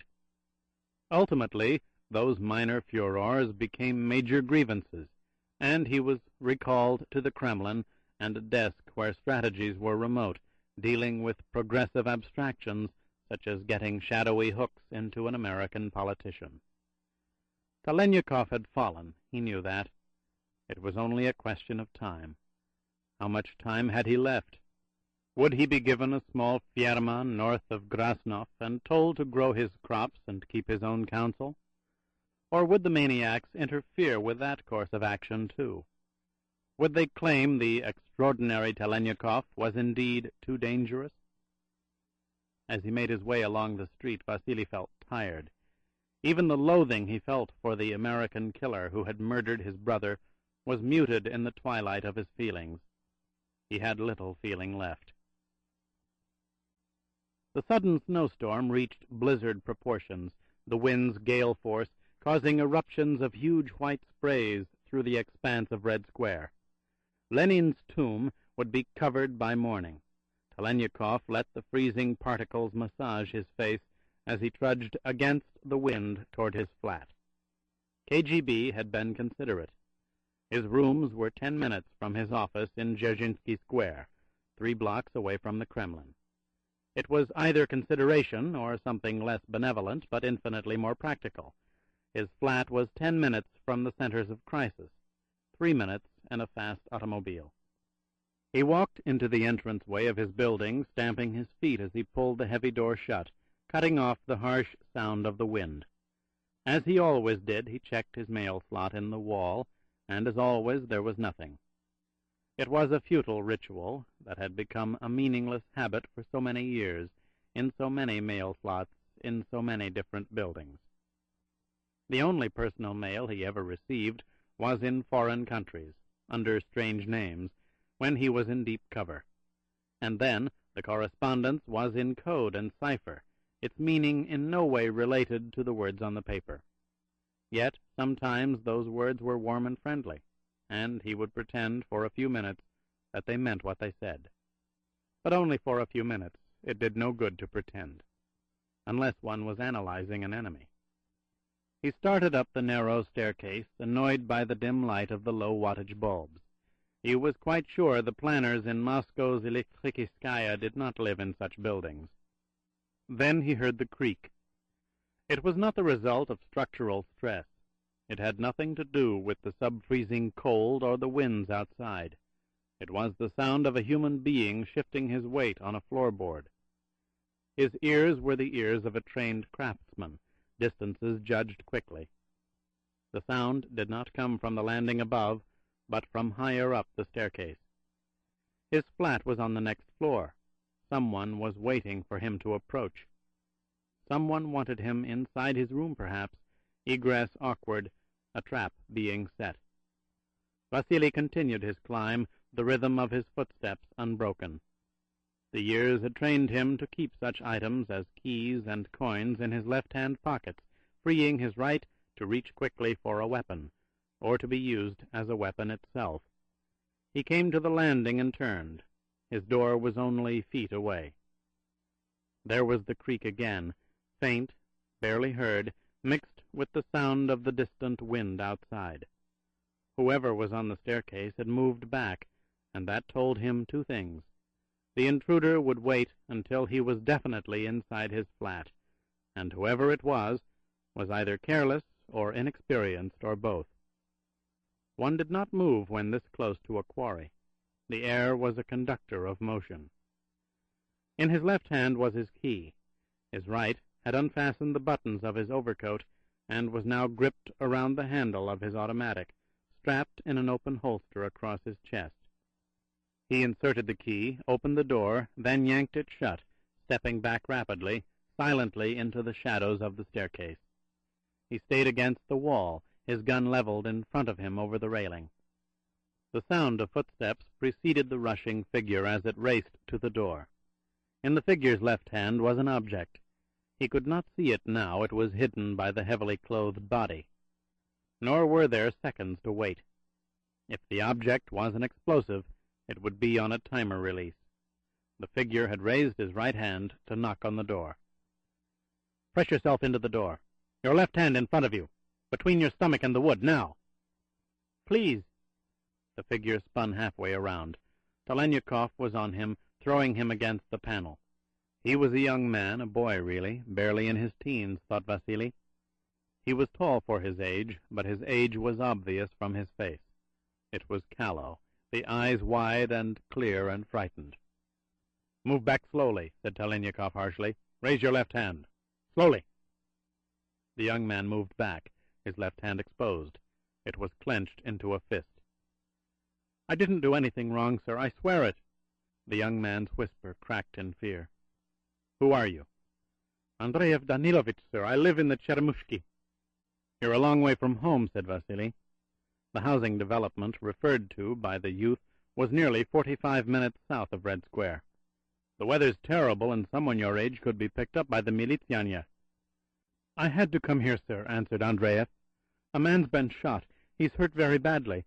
I think he's going to die. I am to give this to you." He opened his left hand. In it was a brass emblem, an army insignia denoting the rank of general. Its design had not been used in more than 30 years.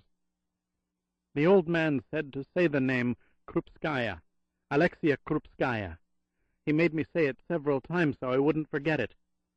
It's not the name he uses down at the Cheremushki, but it's the one he said to give you. He said I must bring you to him. He's dying, sir." At the sound of the name, Telenyakov's mind raced back in time. Alexia Krupskaya. It was a name he had not heard in years, a name few people in Moscow wanted to hear. Krupskaya was once the greatest teacher in the KGB, a man of infinite talent for killing and survival, as well he might be. He was the last of the notorious Istrabiteli, that highly specialized group of exterminators that had been an elite outgrowth of the old NKVD, its roots in the barely remembered OGPU. But Alexei Krupskaya had disappeared, as so many had disappeared at least a dozen years ago. There had been rumors linking him to the deaths of Beria and Zhurkov, some even mentioning Stalin himself. Once, in a fit of rage, or fear, Khrushchev had stood up in the Presidium and called Krupskaya and his associates a band of maniacal killers. That was not true.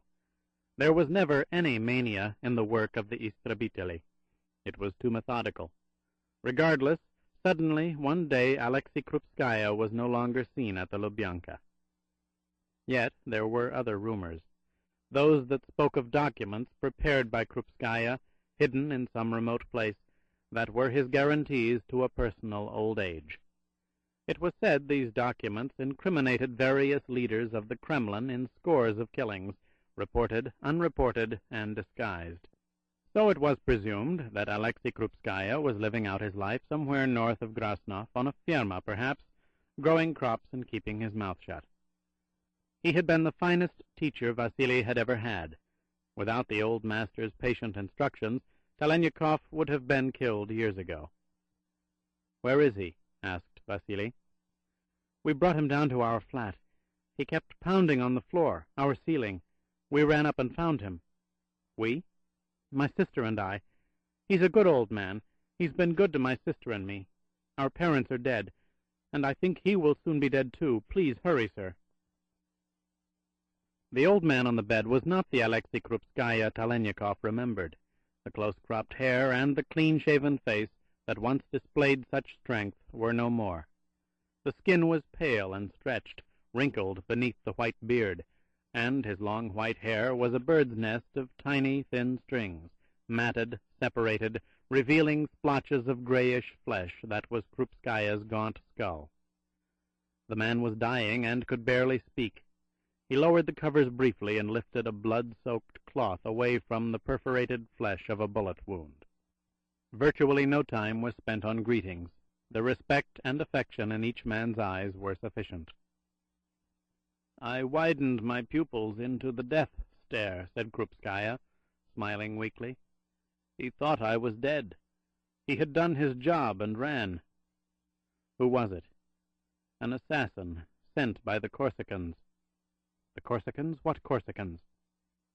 The old man took a long, painful breath, gesturing for Vasily to lean closer. "I will be dead before the hour is gone, and there are things you must be told. No one else will tell you. You are the best we have, and you must be told. Above all men, you have the skills to match their skills. You and another, one from each side. You may be all that's left." "What are you talking about?" "The Matarese." "The what?" "The Matarese. They know I know what they are doing, what they are about to do. I am the only one left who would recognize them, who would dare speak of them. I stopped the contacts once, but I had neither the courage nor the ambition to expose them." "I can't understand you." "I will try to explain." Krupskaya paused, gathering strength. "A short while ago a general named Blackburn was killed in America." "Yes, I know, the chairman of the Joint Chiefs. We were not involved, Alexei." Are you aware that you were the one the Americans believed the most likely assassin? No one told me. It's ridiculous. No one tells you much any more, do they? I don't fool myself, old friend. I've given. I don't know how much more I have to give. Grasnoff is not far distant, perhaps. If it is permitted, interrupted Krupskaya. I think it will be. No matter. Last month, the scientist, Yurievich. He was murdered while on holiday up in the Provasotodacha, along with Colonel Drigorin and the man Brunov from Industrial Planning. I heard about it, said Telenyakov. I gather it was horrible. Did you read the report? What report? The one compiled by VKR. Madmen and fools, interjected Telenyakov. Not always, corrected Krupskaya. In this case, they have specific facts, accurate as far as they go. What are these supposedly accurate facts? Krupskaya, breathing with difficulty, swallowed and continued. Shell casings, 7mm American. Bore markings from a Browning Magnum, grade 4. A brutal gun, said Telenyakov, nodding. Very reliable. And the last weapon that would be used by someone sent from Washington. The old man did not seem to hear. The gun used to kill General Blackburn was a Grasburia. Vasily raised his eyebrows. A prized weapon when obtainable. He paused and added quietly, I favor mine. Exactly, as the Magnum Grade 4 is a favored weapon of another. Telenyakov stiffened. Oh? Yes, Vasily. VKR came up with several names it thinks could be responsible for Yurievich's death. The leading contender was a man you despise, Beowulf Agate. Telenyakov spoke in a monotone.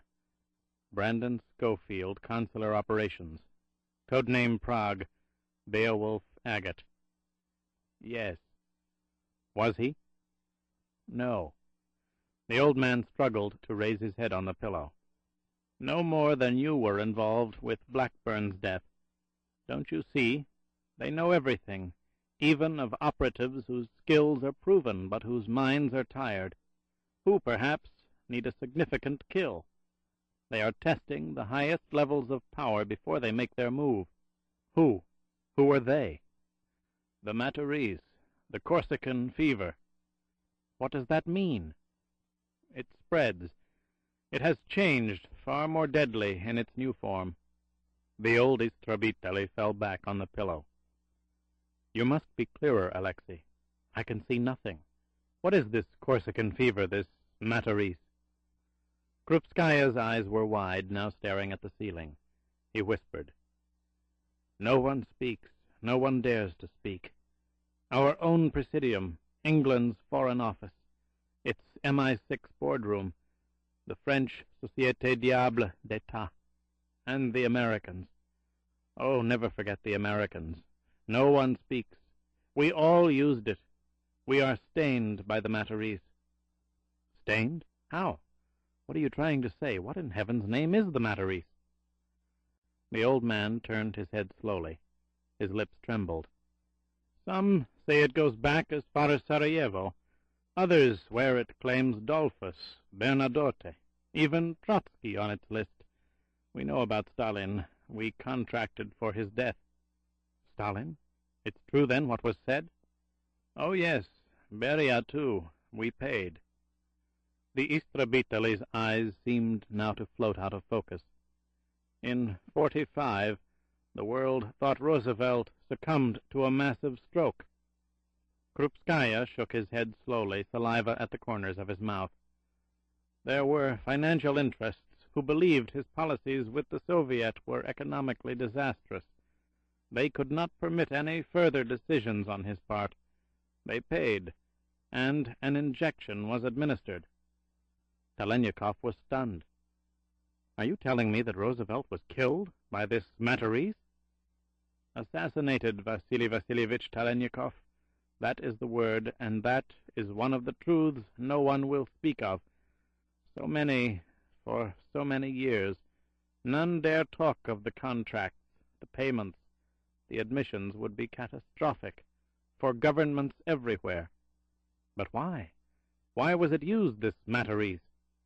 Because it was available, and it removed the client from the scene. It's preposterous. Assassins have been caught. There's been no such name ever mentioned. You should know better than that, Vasily Vasilievich. You've used the same tactics yourself, no different from the Matarese. What do you mean? You both kill, and program killers. The old man acknowledged Telenyakov's nod. The Matarese was dormant for years. Then it came back, but it was not the same.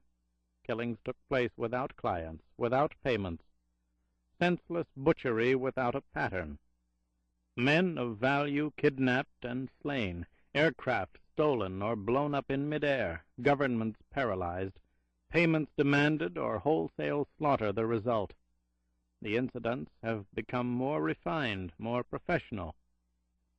You're describing the work of terrorists, Alexei. Terrorism has no central apparatus. Once again the old Istrebiteli struggled to raise his head. It does now. It has for the past several years. Baader-Meinhof, the Red Brigades, the Palestinians, the African maniacs, they all gravitate to the Matarese. It kills with impunity. And now it is throwing the two superpowers into chaos before it makes its boldest move, and that is to assume control of one or the other. Ultimately, both. How can you be certain? A man was caught, a blemish on his chest, a soldier of the Matarese. Chemicals were administered, every one ordered from the room but my source. I had warned him. You? Hear me out. There is a timetable, but to speak of it would be to acknowledge the past. None dare do that. Moscow by assassination, Washington by political maneuver, murder if necessary. 2 months, 3 at the outside. Everything is in motion now. Action and reaction has been tested at the highest levels, unknown men positioned at the centers of power. Soon it will happen, and when it does, we are consumed. We are destroyed, subjects of the Matarese. Where is this man? Dead. The chemicals wore off. There was a cyanide pellet sewn into his skin. He tore his own flesh and reached it. Assassination, political maneuver, murder? You must be more specific. Krupskaya's breath came shorter as he again fell back on the pillow. But strangely, his voice grew firmer. There is no time. I do not have the time. My source is the most reliable in Moscow, in all the Soviet. Forgive me, dear Alexei, you were the best, but you do not exist any more. Everyone knows that. You must reach Beowulf Agate, said the old Istrebiteli, as though Vasily had not spoken. You and he must find them. Stop them. Before one of us is taken, the other's destruction guaranteed. You and the man Schofield. You are best now, and the best are needed. Telenyakov looked impassively at the dying Krupskaya. That is something no one can ask me to do. If Beowulf Agate were in my sight, I would kill him, as he would kill me if he were capable. You are insignificant. The old man had to breathe slowly, in desperation, to get the air back in his lungs. You have no time for yourselves, can't you understand that? They are in our clandestine services, in the most powerful circles of both governments. They used the two of you once. They will use you again and again. They use only the best, and they will kill only the best. You are their diversions, you and men like you. Where is the proof? In the pattern, whispered Krupskaya. I've studied it. I know it well. What pattern? The Graz-Buria shells in New York, the 7mm casings of a Browning Magnum in Provasoto. Within hours, Moscow and Washington were at each other's throats. This is the way of the Matarese. It never kills without leaving evidence, often the killers themselves, but it is never the right evidence, never the true killers. Men have been caught who pulled triggers, Alexei. For the wrong reasons, for reasons provided by the Matarese. Now it takes us to the edge of chaos and overthrow. But why? Krupskaya turned his head, his eyes in focus, pleading. I don't know. The pattern is there, but not the reasons for it. That is what frightens me. One must go back to understand. The roots of the Matarese are in Corsica. The madman of Corsica. It started with him. The Corsican fever. Guillaume de Matarese. He was the high priest. When? Asked Telenyakov. How long ago? During the early years of the century. Guillaume de Matarese and his council, the high priest and his ministers. They've come back. They must be stopped. You and the man Schofield. Who are they? Asked Vasily. Where are they? No one knows. The old man's voice was failing now. He was failing. The Corsican fever, it spreads. Alexei, listen to me, said Telenyakov, disturbed by a possibility that could not be overlooked. The fantasies of a dying man could not be taken seriously. Who is this reliable source of yours? Who is the man so knowledgeable in Moscow, in all the Soviet? How did you get the information you've given me? About the killing of Blackburn, the VKR report on Yurievich. Above all, this unknown man who speaks of timetables. Through the personal haze of his approaching death, Krupskaya understood. A faint smile appeared on his thin, pale lips. Every few days, he said, struggling to be heard, a driver comes to see me, perhaps take me for a ride in the countryside. Sometimes to meet quietly with another. It's the state's kindness to a pensioned old soldier whose name was appropriated. I am kept informed. I don't understand, Alexei. The Premier of Soviet Russia is my source. The Premier? But why you? He is my son. Telenyakov felt a wave of cold rush through him. The revelation explained so much. Krupskaya had to be taken seriously. The old Istrebiteli had possessed the information, the ammunition, to eliminate all who stood in the way of his son's march to premiership of Soviet Russia. Would he see me? Never. At the first mention of the Matarese, he would have you shot. Try to understand. He would have no choice. But he knows I am right. He agrees, but will never acknowledge it. He cannot afford to. He simply wonders whether it is he or the American president who will be in the gun sight. I understand. Leave me now, said the dying Krupskaya. Do what you must do, Telenyakov. I have no more breath. Reach Beowulf Agate. Find the Matarese. It must be stopped.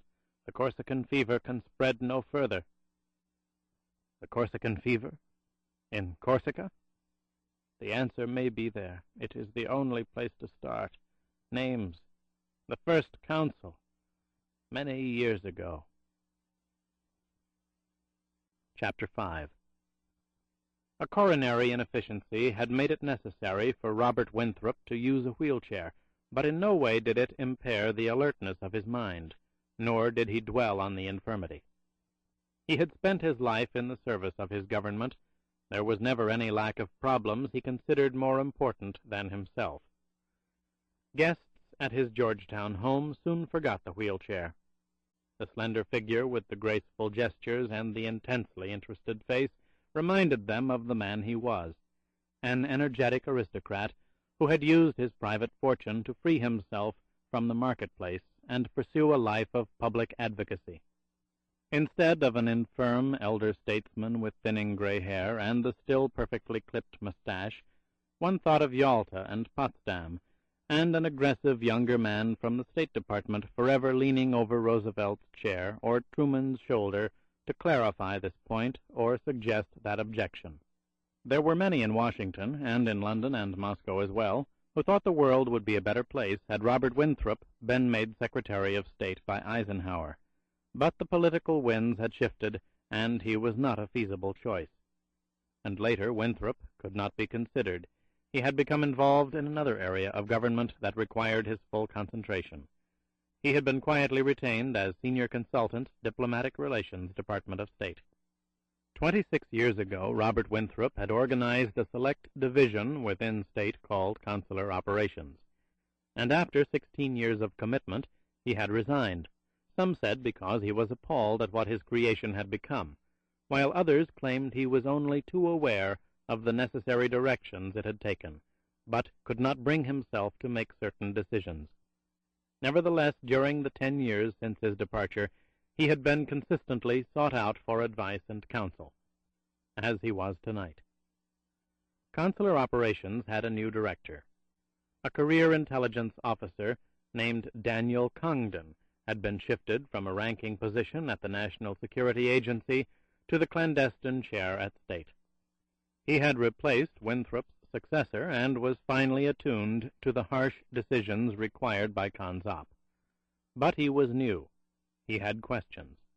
He also had a problem with a man named Schofield, and was not sure how to handle it. He knew only that he wanted Brandon Allen Schofield terminated, removed from the State Department for good. His actions in Amsterdam could not be tolerated. They revealed a dangerous and unstable man. How much more dangerous would he be removed from the controls of consular operations? It was a serious question. The man with the code name Beowulf Agate knew more about the State Department's clandestine networks than any other man alive. And since Schofield had initially been brought to Washington years ago by Ambassador Robert Winthrop, Congdon went to the source. Winthrop had readily agreed to make himself available to Congdon, but not in an impersonal office or an operations room. Over the years, the ambassador had learned that men involved with covert operations too instinctively reflected their surroundings. Short, cryptic sentences took the place of freer, rambling conversations wherein a great deal more could be revealed and learned. Therefore, he had invited the new director over for dinner. The meal was finished. Nothing of substance discussed. Congdon understood. The ambassador was probing the surface before delving deeper. But now the moment had come. "Let's go into the library, shall we?" said Winthrop, wheeling himself away from the table. Once inside the book-lined room, the ambassador wasted no time. "So you want to talk about Brandon?" "Very much so," replied the new director of CONSOP. "How do we thank such men for what they've done?" asked Winthrop. "For what they've lost. The field extracts a terrible price." "They wouldn't be there if they didn't want to be," said Congdon. "If, for some reason, they didn't need it. But once having been out there and survived, there's another question. What do we do with them? They're walking explosives." "What are you trying to say?" "I'm not sure, Mr. Winthrop. I want to know more about him. Who is he? What is he? Where did he come from?" "The child being the father of the man?" "Something like that. I've read his file, a number of times, in fact, but I've yet to speak to anyone who really knows him." "I'm not sure you'll find such a person. Brandon—" The elder statesman paused briefly and smiled. "Incidentally, he's called Bray for reasons I've never understood. It's the last thing he does. Bray, I mean." "That's one of the things I've learned," interrupted the director, returning Winthrop's smile as he sat down in a leather armchair. "When he was a child, he had a younger sister who couldn't say Brandon. She called him Bray. The name just stuck with him. That must have been added to his file after I left. Indeed, I imagine a great deal has been added to that file. But as for his friends, or lack of them, he's simply a private person, quite a bit more so since his wife died." Congdon spoke quietly. "She was killed, wasn't she?" "Yes." "In fact, she was killed in East Berlin 10 years ago next month, isn't that right?" "Yes." "And 10 years ago next month you resigned the directorship of Consular Operations, the highly specialized unit you built." Winthrop turned, his eyes leveled at the new director. "What I conceived and what finally emerged were two quite different entities. Consular Operations was designed as a humanitarian instrument to facilitate the defection of thousands from a political system they found intolerable. As time went on, and circumstances seemed to warrant, the objectives were narrowed. The thousands became hundreds, and, as other voices were heard, the hundreds were reduced to dozens. We were no longer interested in the scores of men and women who daily appealed to us, but only in those select few whose talents and information were considered far more important than those of ordinary people. The unit concentrated on a handful of scientists and soldiers and intelligence specialists, as it does today. That's not what we began with. But as you pointed out, sir, said Congdon, the circumstances warranted the change. Winthrop nodded. Don't mistake me, I'm not naive. I dealt with the Russians at Yalta, Potsdam, Casablanca. I witnessed their brutality in Hungary in '56, and I saw the horrors of Czechoslovakia and Greece. I think I know what the Soviets are capable of as well as any strategist in covert services. And for years I permitted those more aggressive voices to speak with authority. I understood the necessity. Did you think I didn't? Of course not. I simply meant— Congdon hesitated.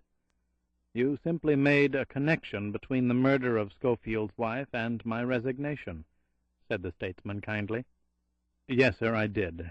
I'm sorry, I didn't mean to pry. It's just that the circumstances warranted a change, completed Winthrop. That's what happened, you know. I recruited Schofield. I'm sure that's in his file. I suspect that's why you're here tonight. Then the connection?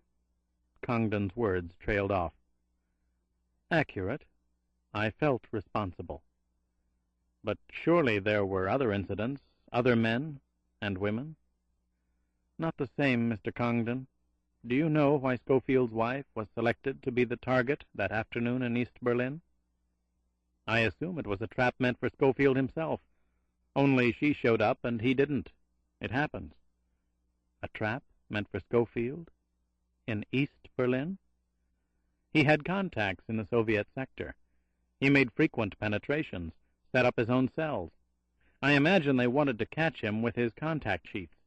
Her body was searched, her purse taken. It's not unusual. Your assumption being that he'd used his wife in the operation? Asked Winthrop. Congdon nodded. Again, not unusual, sir. Not unusual? I'm afraid in Schofield's case it was impossible. She was part of his cover at the embassy, but never remotely connected to his covert activities. No, Mr. Congdon, you're wrong. The Russians knew they could never spring a trap on Bray Schofield in East Berlin. He was too good, too efficient, too elusive. So they tricked his wife into crossing the checkpoint and killed her for another purpose. I beg your pardon? An enraged man is a careless man. That's what the Soviets wanted to accomplish. But they, as you, misunderstood their subject. With his rage came a new determination to sting the enemy in every way he could. If he was brutally professional before his wife's death, he was viciously so afterwards. I'm still not sure I understand. Try, Mr. Congdon, said Winthrop.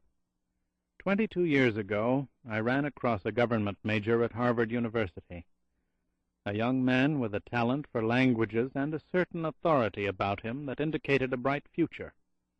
He was recruited through my office, sent to the Maxwell School in Syracuse, then brought to Washington to become part of consular operations. It was a fine beginning for a possibly brilliant career in the State Department. Winthrop paused, his eyes straying as if lost in a personal reverie. I never expected him to stay in Consop. Strangely enough, I thought of it as a springboard for him, to the diplomatic corps, to the ambassadorial level, perhaps. His gifts cried out to be used at international conference tables. But something happened, continued the statesman, glancing absently back at the new director. As Consop was changing, so was Brandon Schofield. The more vital those highly specialized defections were considered, the quicker the violence escalated. On both sides, very early, Schofield requested commando training. He spent 5 months in Central America going through the most rigorous survival techniques, offensive and defensive. He mastered scores of codes and ciphers. He was as proficient as any cryptographer in NSA. Then he returned to Europe and became the expert. He understood the requirements of his work, said Congdon, impressed. Very commendable, I'd say. Oh, yes, very, agreed Winthrop. Because, you see, it had happened. He'd reached his plateau. There was no turning back, no changing. He could never be accepted around a conference table. His presence would be rejected in the strongest diplomatic terms, because his reputation was established. The bright young government major I'd recruited for the State Department was now a killer. No matter the justification, he was a professional killer. Congdon shifted his position in the chair. Many would say he was a soldier in the field, the battleground extensive, dangerous, never-ending. He had to survive, Mr. Winthrop. He had to, and he did, concurred the old gentleman. Schofield was able to change, to adapt to the new rules. But I wasn't. When his wife was killed, I knew I didn't belong. I saw what I had done, taken the gifted student for one purpose, and seen that purpose warped, just as the benign concept of consular operations had been warped by circumstances that warranted those changes we spoke of. I had to face my own limitations. I couldn't continue any longer. But you did ask to be kept informed of Schofield's activities for several years. That's in the file, sir. May I ask why? Winthrop frowned, as if wondering himself. I'm not sure. An understandable interest in him, even fascination, I suppose. Or punishment, perhaps. That's not out of the question.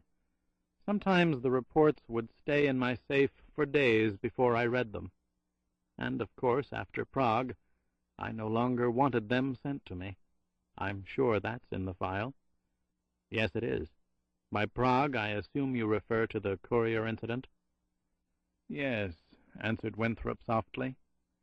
Incident is such an impersonal word, isn't it? It fit the Schofield in that report. The professional killer, motivated by the need to survive, as a soldier survives, turned into a cold-blooded killer, driven solely by vengeance.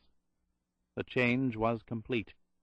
Again the new director of Konzop shifted his position, crossing his legs uncomfortably.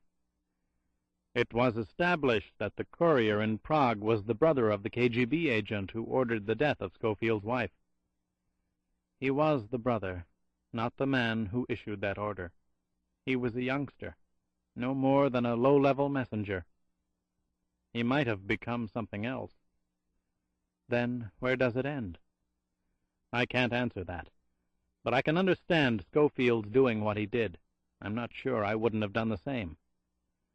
With no sense of righteousness, said the aging statesman, I'm not sure I would have.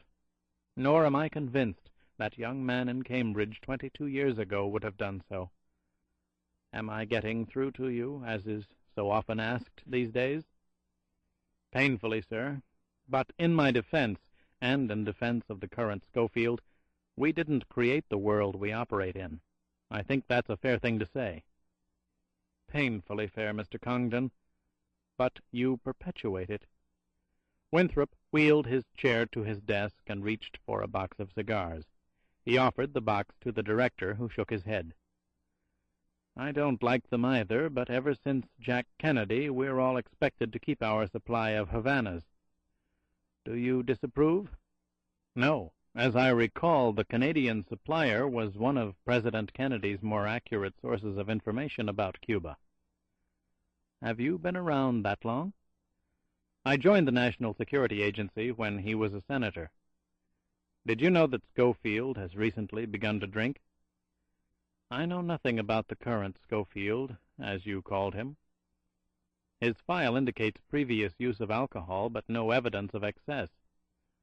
I would think not. It would interfere with his work. It may be interfering now. Maybe? It either is or it isn't.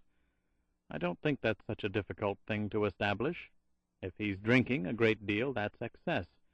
It would have to interfere. I'm sorry to hear it, but I can't say I'm surprised. Oh? Congdon leaned forward in the chair. It was apparent that he thought he was about to be given the information he was seeking. When you knew him as well as you did, were there signs of potential instability? None at all. But you just said you weren't surprised. I'm not. I wouldn't be surprised at any thinking man turning to alcohol after so many years of living so unnaturally. Schofield is, or was, a thinking man, and God knows he's lived unnaturally. If I'm surprised, it's only that it's taken so long to reach him, affect him. What got him through the nights? Men condition themselves. As you put it, he adapted, extremely successfully. But still unnaturally, maintained Winthrop. What are you going to do with him? He's being recalled. I want him out of the field. Good. Give him a desk and an attractive secretary, and have him analyze theoretical problems. Isn't that the usual way? Congdon hesitated before replying. Mr. Winthrop, I think I want him separated from the State Department. The creator of Consop arched his eyebrows. Really? 22 years is insufficient for an adequate pension. That's not a problem. Generous settlements are made. It's common practice these days. Then what does he do with his life? What is he, 45, 6? 46. Hardly ready for one of these, is he? Said the statesman, fingering the wheel of his chair. May I ask why you've come to that conclusion? I don't want him around personnel involved with covert activities. According to our latest information, he's displayed hostile reactions to basic policy. He could be a negative influence. Winthrop smiled. Someone must have pulled a Butte. Bray never did have much patience with fools. I said basic policy, sir. Personalities are not the issue. Personalities, Mr. Congdon, unfortunately, are intrinsic to basic policy. They form it. But that's probably beside the point, at this point. Why come to me? You've obviously made your decision. What can I add? Your judgment.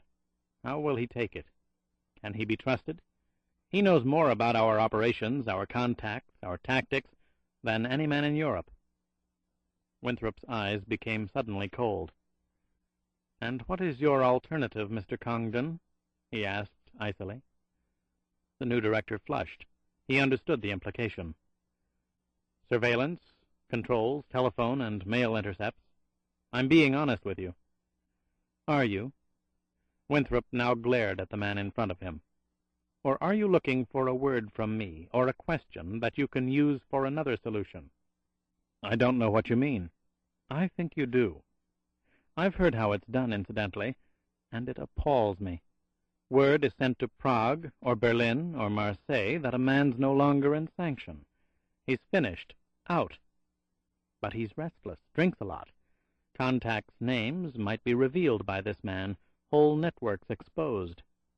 In essence, the word spreads. Your lives are threatened.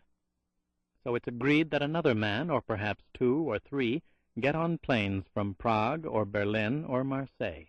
They converge on Washington with but one objective, the silencing of that man who's finished.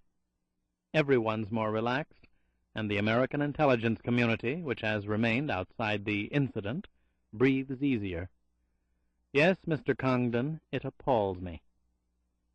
The director of Consop remained motionless in the chair. His reply was delivered in a quiet monotone. To the best of my knowledge, Mr. Winthrop, that solution has been exaggerated far out of proportion to its practice. Again, I'll be completely honest with you.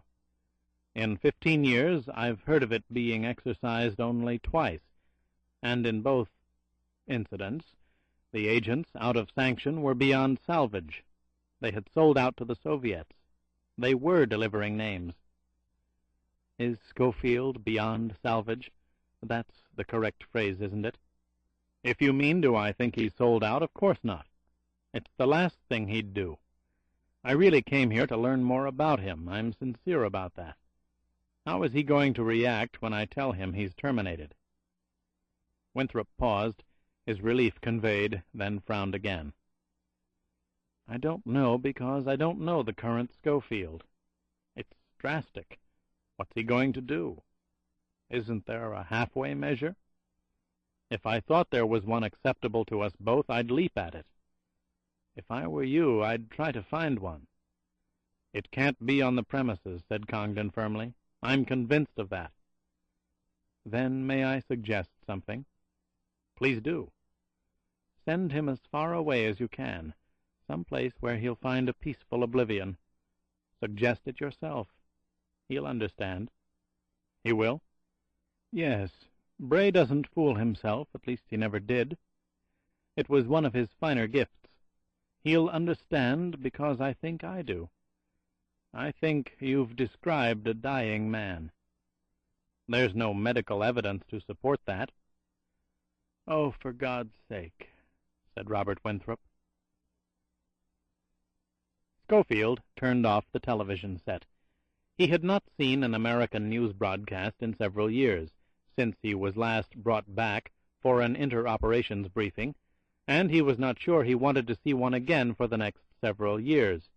It wasn't that he thought all news should be delivered in the ponderous tones of a funeral, but the giggles and leers that accompanied descriptions of fire and rape struck him as intolerable. He looked at his watch. It was 7:20. He knew it because his watch read 20 past midnight. He was still on Amsterdam time. His appointment at the State Department was for 8 o'clock p.m. That was standard for specialists of his rank, but what was not standard was the State Department location itself. Attachés at large for consular operations invariably held strategy conferences in safe houses, usually in the Maryland countryside, or perhaps in hotel suites in downtown Washington. Never at the State Department. Not for specialists expected to return to the field. But then Bray knew he was not scheduled to return to the field. He had been brought back for only one purpose: termination. 22 years, and he was out. An infinitesimal speck of time into which was compressed everything he knew, everything learned, absorbed, and taught. He kept waiting for his own reaction, but there was none. It was as though he were a spectator, watching the images of someone else on a white wall, the inevitable conclusion drawing near, but not drawing him into the events as they took place. He was only mildly curious. How would it be done? The walls of Under-Secretary of State Daniel Congdon's office were white. There was a certain comfort in that, thought Schofield, as he half listened to Congdon's droning narrative. He could see the images, face after face, dozens of them, coming into focus and fading rapidly. Faces of people remembered and unremembered, staring, thinking, weeping, laughing, dying. Death.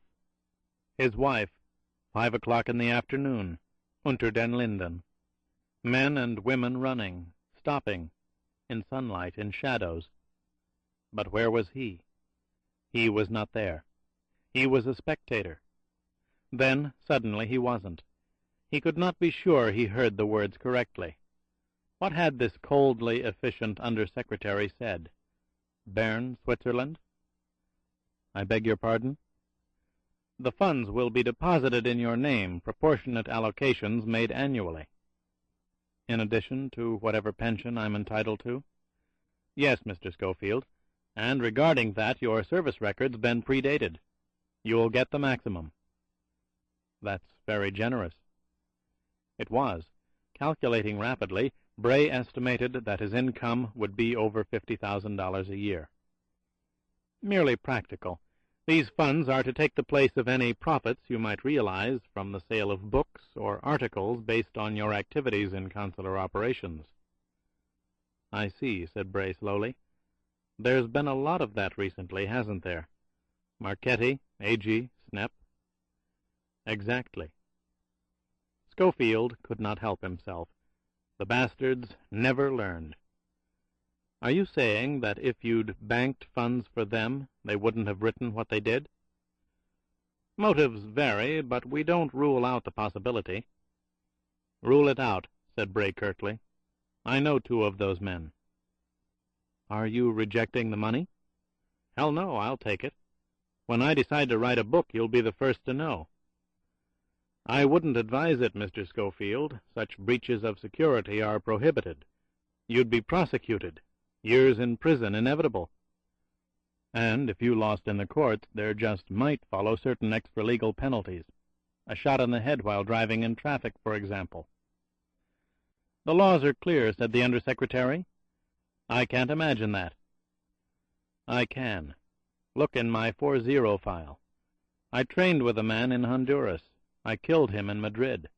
He was from Indianapolis, and his name was— I'm not interested in past activities, interrupted Congdon harshly. I just want us to understand each other.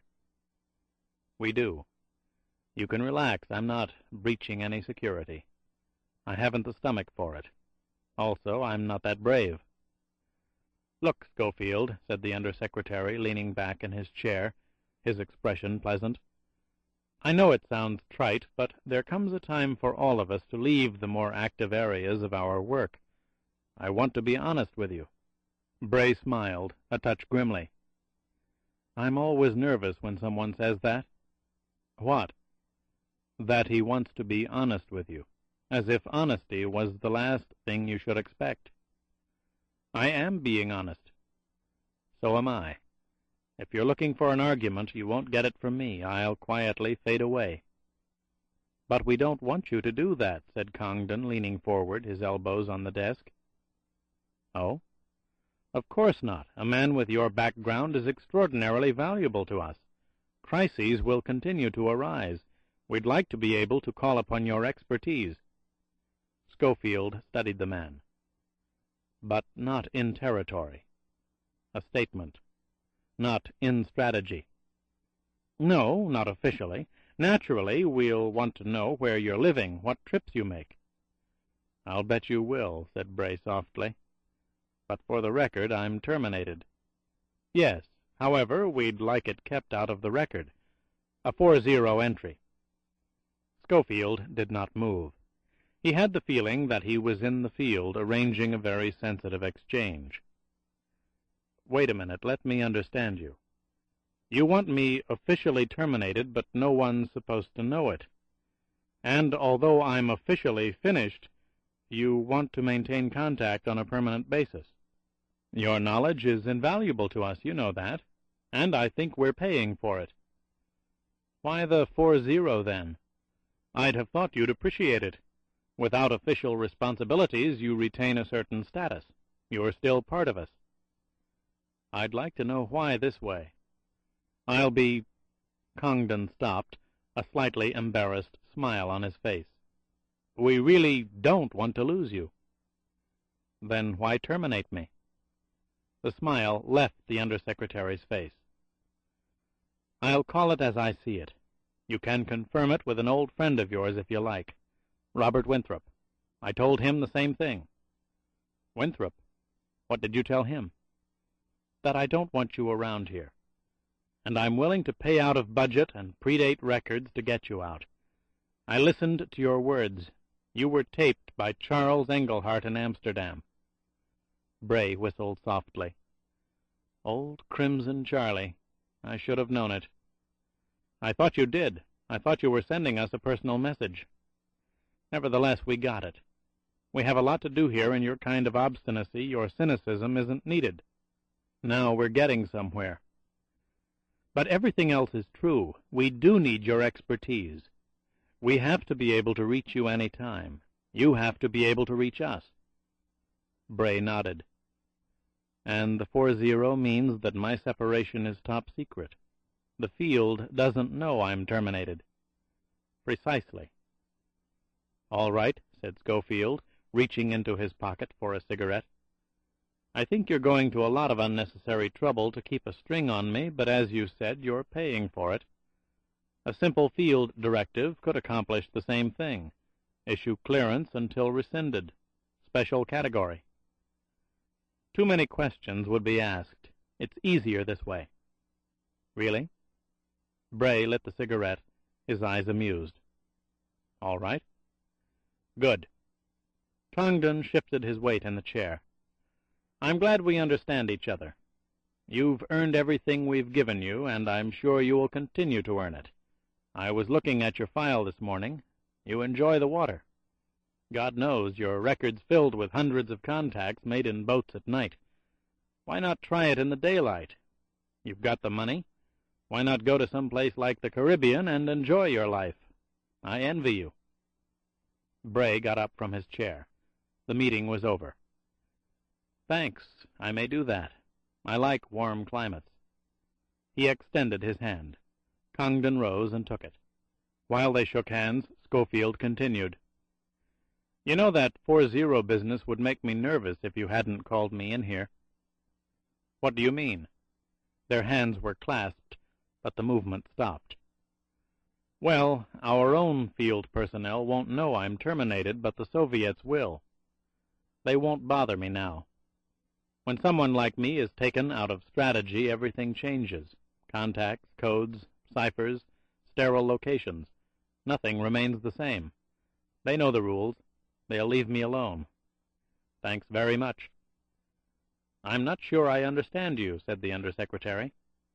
Oh, come on, I said I'm grateful. We both know that the KGB operations in Washington keep their cameras trained on this place 24 hours a day. No specialist who's to remain in sanction is ever brought here.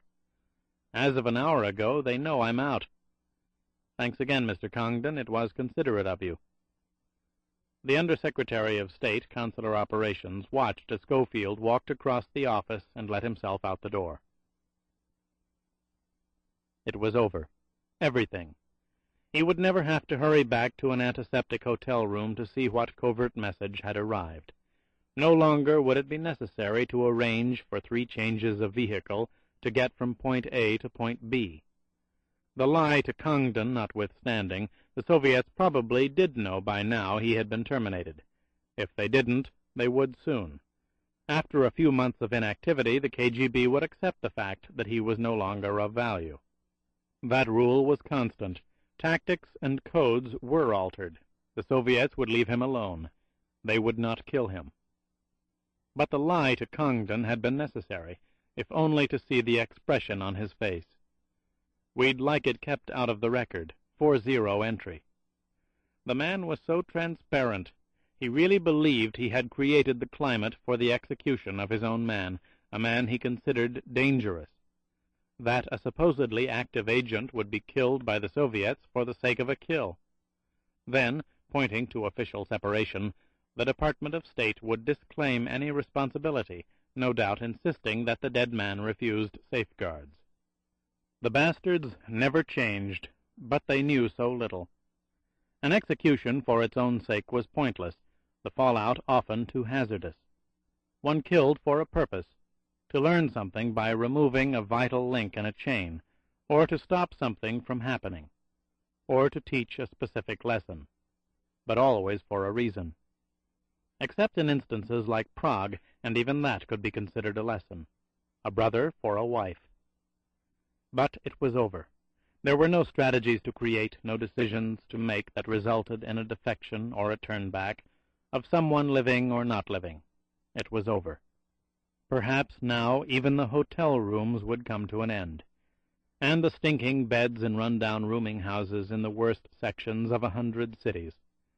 He was so sick of them. He despised them all. With the exception of a single brief period, too brief, too terribly brief, he had not lived in a place he could call his own for 22 years. But that pitifully brief period, 27 months in a lifetime, was enough to see him through the agonies of 1,000 nightmares. The memories never left him. They would sustain him until the day he died. It had been only a small flat in West Berlin, but it was the home of dreams and love and laughter he had never thought he'd be capable of knowing. His beautiful Karine, his adorable Karine, she of the wide, curious eyes and the laughter that came from deep inside her, and moments of quiet when she touched him. He was hers, and she was his, and death in the Unter den Linden. Oh, God! A telephone call and a password. Her husband needed her, desperately. See a guard.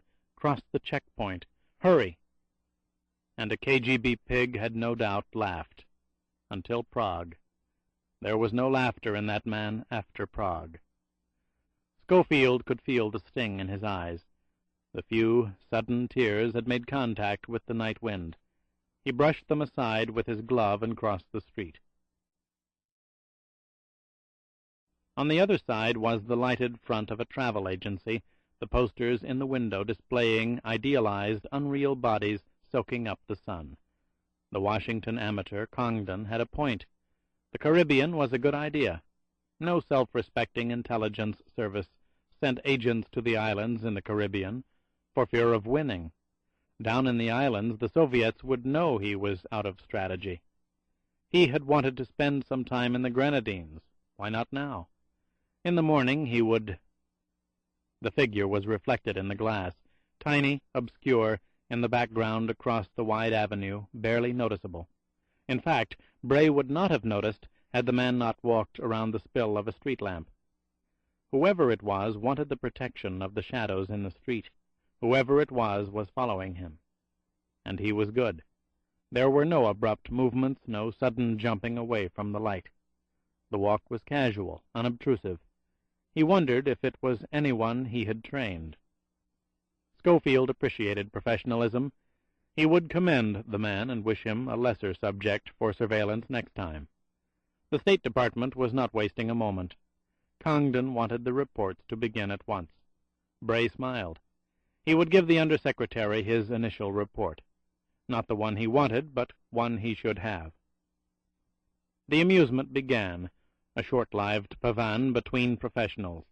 Schofield walked away from the storefront window, gathering speed until he reached the corner, where the circles of light from the 4 opposing street lamps overlapped each other. He turned abruptly left, as if to head back to the other side of the street, then, halfway through the intersection, stopped. He paused in the middle of the traffic lane and looked up at the street sign, a man confused, not sure of where he was. Then he turned and walked rapidly back to the corner, his pace quickening until he was practically running when he reached the curb. He continued down the pavement to the first unlighted storefront, then he spun into the darkness of the doorway and waited. Through the right-angled glass he had a clear view of the corner. The man following him would have to come into the overlapping circles of light now. They could not be avoided. A quarry was getting away. There was no time to look for shadows. It happened. The overcoated figure came dashing across the avenue. His face came into the light. His face came into the light. Schofield froze. His eyes ached. Blood rushed to his head. His whole body trembled, and what remained of his mind tried desperately to control the rage and the anguish that welled up and swept through him. The man at the corner was not from the State Department. The face under the light did not belong to anyone remotely connected to American intelligence. It belonged to the KGB, to KGB East Berlin.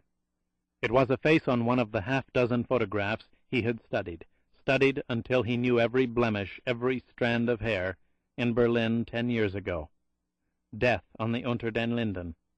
His beautiful Karine, his adorable Karine, trapped by a team across the checkpoint, a unit set up by the filthiest killer in the Soviet, V. Telenyakov, animal. This was one of those men, that unit, one of Telenyakov's hangmen, here in Washington, within minutes after his termination from State. So KGB had found out, and someone in Moscow had decided to bring a stunning conclusion to the finish of Beowulf Agate. Only one man could think with such dramatic precision. V. Telenyakov, animal. As Bray stared through the glass, he knew what he was going to do, what he had to do. He would send a last message to Moscow. It would be a fitting capstone, a final gesture to mark the end of one life and the beginning of another, whatever it might be. He would trap the killer from KGB. He would kill him. Schofield stepped out of the doorway and ran down the sidewalk, racing in a zigzag pattern across the deserted street. He could hear running footsteps behind him. Chapter 6. Aeroflot's night flight from Moscow approached the Sea of Azov northeast of Crimea. It would arrive at Sevastopol by 1 o'clock in the morning, something over an hour. The aircraft was crowded, the passengers by and large jubilant, on winter holiday leaves from their offices and factories. A scattering of military personnel, soldiers and sailors, were less exuberant. For them the Black Sea signified not a vacation, but a return to work at the naval and air bases. They'd had their leaves in Moscow. In one of the rear seats sat a man with a dark leather violin case held firmly between his knees. His clothes were rumpled, undistinguished, somehow in conflict with the strong face and the sharp, clear eyes that seemed to belong above other apparel. His papers identified him as Pyotr Redukov, musician. His flight pass explained curtly that he was on his way to join the Sevastopol Symphony as third-chair violinist. Both items were false. The man was Vasily Talenyakov, master strategist, Soviet intelligence. Former master strategist. Former director of KGB operations, East Berlin, Warsaw, Prague, Riga, and the southwest sectors, which consisted of Sevastopol, the Bosporus, the Sea of Marmara, and the Dardanelles. It was this last post that dictated the papers that put him on board the Sevastopol plane. It was the beginning of his flight from Russia. There were scores of escape routes out of the Soviet Union, and in his professional capacity he had exposed them as he had found them, ruthlessly, more often than not killing the agents of the West who kept them open, enticing malcontents to betray Russia with lies and promises of money. Always money. He had never wavered in his opposition to the liars and the proselytizers of greed. No escape route was too insignificant to warrant his attention. Except one. A minor network route through the Bosporus and the Sea of Marmara into the Dardanelles. He had uncovered it several months ago during his last weeks as director, KGB Southwest Soviet sectors, during the days when he found himself in continuous confrontation with hot-headed fools at the military bases and asinine edicts from Moscow itself. At the time he was not sure why he held back exposure. For a while he had convinced himself that by leaving it open and watching it closely, it could lead to a larger network. Yet, in the back of his mind, he knew that was not true. His time was coming. He was making too many enemies in too many places. There could be those who felt that a quiet retirement north of Grasnov was not for a man who held the secrets of the KGB in his head. Now he possessed another secret, more frightening than anything conceived of by Soviet intelligence, the Matarese, and that secret was driving him out of Russia. It had happened so fast, thought Talenyakov, sipping the hot tea provided by the steward. Everything had happened so fast.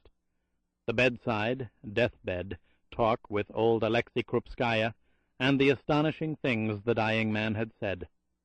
Assassins sent forth to kill the elite of the nation, both nations, pitting the Soviet and the United States against one another until it controlled one or the other.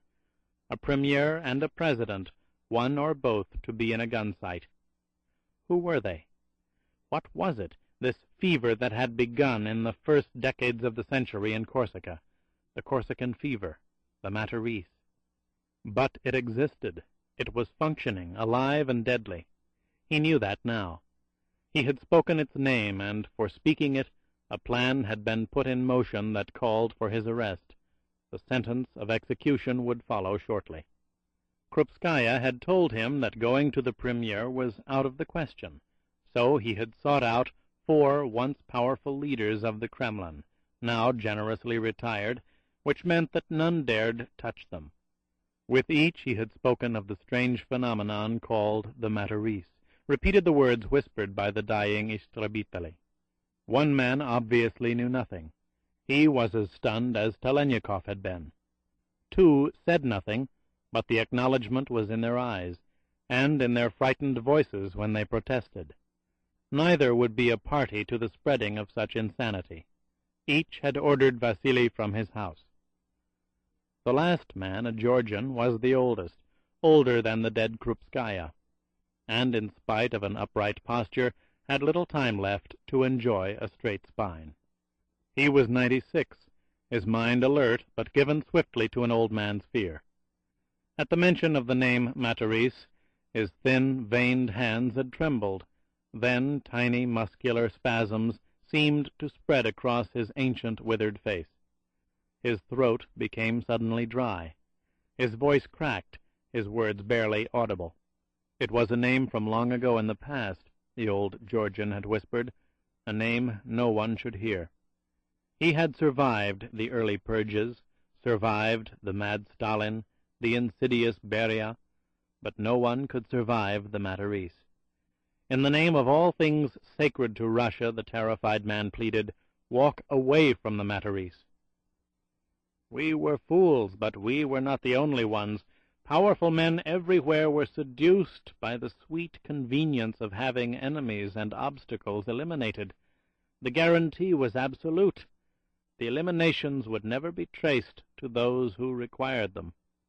Agreements were made through parties 4 and 5 times removed, dealing in fictitious purchases, unaware of what they were buying. Krupskaya saw the danger. He knew. He warned us in 48 never to make contact again. Why did he do that? Vasily had asked. If the guarantee was proven true, I speak professionally. Because the Matarese added a condition. The Council of the Matarese demanded the right of approval. That's what I was told. The prerogative of killers for hire, I'd think, Telenyakov had interjected. Some targets simply aren't feasible. Such approval was never sought in the past. Krupskaya did not think it was based on feasibility. On what, then? Ultimate extortion. How were the contacts made with this council? I never knew. Neither did Alexei. Someone had to make them. If they are alive, they will not speak. Krupskaya was right about that. He called it the Corsican fever. He said the answers might be in Corsica. It's possible. It's where it began with the maniac of Corsica, Guillaume de Matarese. You still have influence with the party leaders, sir. Will you help me? Krupskaya told me this Matarese must be— No, the old man had screamed. Leave me in peace. I've said more than I should, admitted more than I had a right to, but only to warn you, to stop you. The Matarese can do no good for Russia. Turn your back on it. You've misunderstood me. It is I who want to stop it. Them. This Matarese Council. I gave my word to Alexei that— But you've had no words with me, the withered, once powerful leader had shouted, his voice childlike in its panic. I will deny you ever came here, deny anything you say. You are a stranger, and I do not know you. Vasily had left, disturbed, perplexed. He had returned to his flat, expecting to spend the night analyzing the enigma that was the Matarese, trying to decide what to do next. As usual, he had glanced at the mail slot in the wall. He had actually taken a step away before he realized there was something inside. It was a note from his contact at the VKR, written in one of the elliptical codes they had arranged between them. The words were innocuous, an agreement to have a late dinner at 11:30, and signed with a girl's first name. The very blandness of the note concealed its meaning. There was a problem of magnitude. The use of 11 meant emergency. No time was to be lost making contact. His friend would be waiting for him at the usual place. He had been there, at a Piva Café near the Lomonosov State University. It was a raucous drinking establishment in tune with the new student permissiveness. They had moved to the rear of the hall. His contact had wasted no seconds getting to the point. Make plans, Vasily. You're on their list. I don't understand it, but that's the word. Because of the Jew? Yes, and it doesn't make sense. When that idiotic news conference was held in New York, we division men laughed. We called it Telenyakov's surprise. Even a section chief from Group 9 said he admired what you did, that you taught a lesson to impetuous potato heads. Then yesterday everything changed. What you did was no longer a joke, but rather a serious interference with basic policy. Yesterday, Vasily had asked his friend. Late afternoon, past 4 o'clock, that bitch director marched through the offices like a gorilla in heat. She smelled a gang rape, and she loved it. She told each division man to be at her office at 5 o'clock. When we got there and listened, it was unbelievable. It was as if you were personally responsible for every setback we've sustained for the past 2 years. Those maniacs from Group 9 were there, but not the section chief. How long have I got? 3 or 4 days at the outside. Incriminating evidence against you is being compiled, but silently no one is to say anything. Yesterday? What happened, Vasily? This isn't a VKR operation, it's something else. It was something else, and Telenyakov had recognized it instantly. The yesterday in question had been the day he had seen the 2 former Kremlin officials who had ordered him from their homes. The something else was the Matarese. "One day I'll tell you, my friend," Vasily had answered. "Trust me." "Of course. You're the best we have, the best we've ever had. Right now I need 36, perhaps 48 hours. Do I have them?" "I think so. They want your head, but they'll be careful. They'll document as much as they can." "I'm sure they will.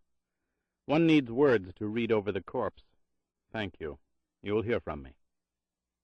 Vasily had not returned to his flat, but instead to his office.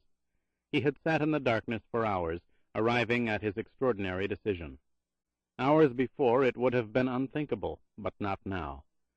If the Matarese could corrupt the highest levels of the KGB, it could do the same in Washington.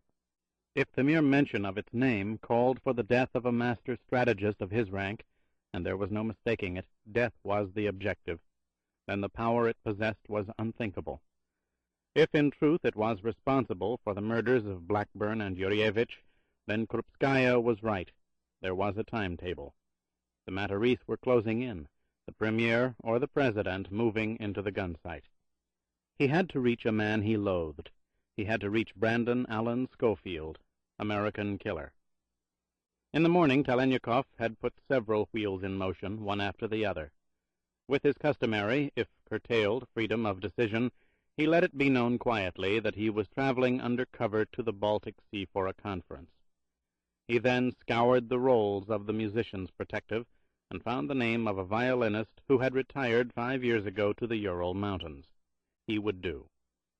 Lastly, he had put the computers to work, looking for a clue to the whereabouts of Brandon Schofield. The American had disappeared in Marseille, but an incident had taken place in Amsterdam that bore the unmistakable mark of Schofield's expertise. Vasily had sent a cipher to an agent in Brussels, a man he could trust, for he had saved his life on more than one occasion. Approach Schofield, white status, Amsterdam. Contact must be made. Imperative. Stay with him. Apprise situation, Southwest Sector codes. Everything had happened rapidly, and Telenyakov was grateful for the years that made it possible for him to arrive at swift decisions. Sevastopol was less than an hour away. In Sevastopol, and beyond, those years of hard experience would be put to the test. He took a room at a small hotel on the boulevard Chersonesos and called a number at the KGB headquarters that was not attached to a recorder. He had installed it himself. VKR Moscow had not as yet put out an alarm for him. That much could be ascertained from headquarters' warm greeting. An old friend had returned. It gave Vasily the latitude he needed. "To be frank," he said to the night duty officer, a former associate, "we have our ongoing problem with VKR. They've interfered again. You may get a teletype inquiry. You haven't heard from me, all right?" "That's no problem as long as you don't show up here. You called on the right telephone. Are you staying in cover?" "Yes, I won't burden you with my whereabouts. We're involved with a courier probe, convoys of trucks heading for Odessa, then south to the mountains. It's a CIA network." "That's easier than fishing boats through the Bosporus. By the way, does Amsterdam fit into your blueprints?" Telenyakov was startled. He had not expected so quick a reply from his man there. "It could. What have you got?" It came in 2 hours ago. It took that long to break. Our cryptographer, the man you brought from Riga, recognized an old code of yours. We were going to send it on to Moscow with the morning's dispatches. Don't do that, said Vasily. Read it to me. Wait a minute. Papers were shuffled. Here it is. Beowulf, removed from orbit. Storm clouds, Washington. On strength of imperative, will pursue and deliver white contact. Cable instructions, Capital Depot. That's it. It's enough, said Telenyakov. Sounds impressive, Vasily. A white contact? You've struck a high-level defection, I gather. Good for you. Is it tied in with your probe? I think so, lied Telenyakov. But don't say anything. Keep VKR out. With pleasure. You want us to cable for you? No, replied Vasily. I can do it. It's routine. I'll call you this evening, say 9:30. That should be time enough. Tell my old friend from Riga I said hello. No one else, however. And thank you. When your probe's over, let's have dinner. It's good to have you back in Sevastopol. It's good to be back. We'll talk. Telenyakov hung up, concentrating on the message from Amsterdam. Schofield had been recalled to Washington, but the circumstances were abnormal. Beowulf Agate had run into a severe State Department storm. That fact alone was enough to propel an agent from Brussels into a transatlantic pursuit, debts notwithstanding. A white status contact was a momentary truce. A truce generally meant that someone was about to do something drastic. And if there existed even the remote possibility that the legendary Schofield might defect, any risk was worth the candle. The man who brought in Beowulf Agate would have all of Soviet intelligence at his feet. But defection was not possible for Schofield, any more than it was for him. The enemy was the enemy. That would never change. Vasily picked up the phone again. There was an all-night number in the Lazarev district of the waterfront used by Greek and Iranian businessmen to send out cables to their home offices. By saying the right words, priority would be given over the existing traffic. Within several hours, his cable would reach Capital Depot. It was a hotel on Nebraska Avenue in Washington, D.C. He would meet with Schofield on neutral ground, some place where neither could take advantage of the location. Within the departure gates of an airline where the security measures were the harshest, West Berlin or Tel Aviv, it did not matter. Distance was inconsequential. But they had to meet, and Schofield had to be convinced of the necessity of that meeting. The cipher to Washington instructed the agent from Brussels to convey the following to Beowulf Agate. We have traded in blood very dear to both of us. In truth, I more than you, but you could not know it. Now there is another who would hold us responsible for international slaughter on a scale to which neither of us can subscribe. I operate outside of authority and alone. We must exchange views, as loathsome as it may be to both of us. Choose a neutral location within an airport security compound. Suggest El Al, Tel Aviv, or German domestic carrier West Berlin. This courier will know how to reply. My name is known to you. It was nearly 4 o'clock in the morning before he closed his eyes. He had not slept in nearly 3 days, and when sleep came, it was deep and long. He had gone to bed before there was any evidence of the sun in the eastern sky. He awoke an hour after it had descended in the west. That was good. His mind and his body had needed the rest, and one traveled at night to the place he was going in Sevastopol. There were 3 hours before the duty officer arrived at KGB.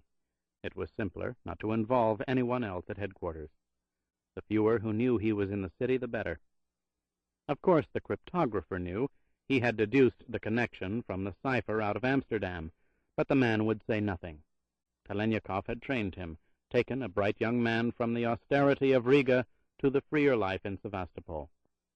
The time could be well spent, thought Vasily.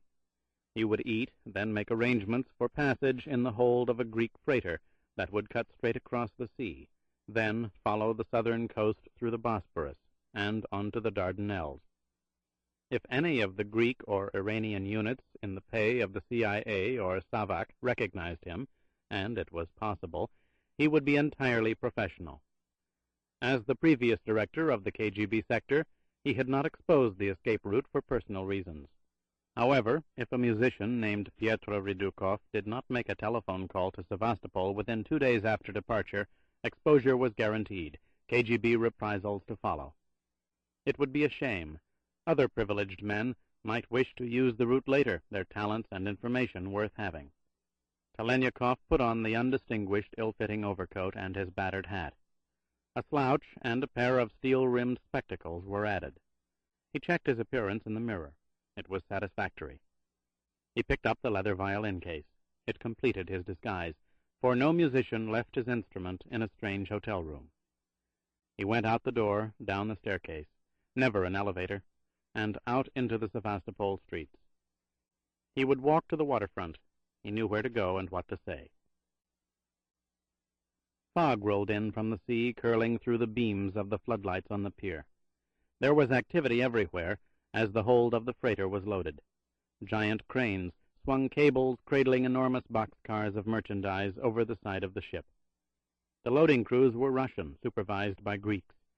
Soldiers milled about, weapons slung casually over their shoulders, ineffectual patrols more interested in watching the machinery than in looking for irregularities. If they wanted to know, mused Vasily as he approached the officer at the entrance gate, he could tell them. The irregularities were in the huge containers being lifted over the hull of the ship. Men and women, packed in shredded cardboard, tubes from mouths to air spaces where necessary, instructions having been given to empty bladders and bowels several hours ago. There would be no relief until well past midnight, when they were at sea. The officer at the gate was a young lieutenant, bored with his work, irritation in his face. He scowled at the slouching, bespectacled old man before him. "What do you want? The pier is off limits unless you have a pass." He pointed to the violin case. "What's that?" "My livelihood, Lieutenant. I'm with the Sevastopol Symphony." "I wasn't aware of any concerts scheduled for the docks." "Your name, please," said Vasily casually. "What?" Telenyakov stood up to his full height, the slouch gradually but clearly disappearing. "I asked you your name, Lieutenant." "What for?" The officer was somewhat less hostile. Vasily removed the spectacles and looked sternly into his bewildered eyes. "For a commendation or a reprimand?" "What are you talking about? Who are you?" "KGB Sevastopol. This is part of our waterfront inspection program." The young lieutenant was politely hesitant. He was not a fool. "I'm afraid I wasn't told, sir. I'll have to ask you for identification." "If you didn't, it would be the first reprimand," said Telenyakov, reaching into his pocket for his KGB card.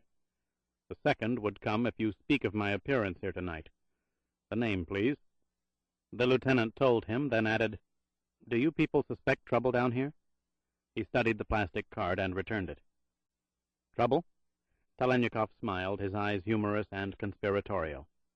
"The only trouble, Lieutenant, is that I'm being deprived of a warm dinner in the company of a lady. I think the new directors in Sevastopol feel compelled to earn their rubles. You men are doing a good job. They know that, but don't care to admit it." Relieved, the young officer smiled back. "Thank you, sir. We do our best in a monotonous job. But don't say anything about my being here. They're serious about that. 2 officers of the guard were reported last week." Vasily smiled again. "In the director's secrecy lies their true security, their jobs." The lieutenant grinned. "I understand. Have you a weapon in that case?"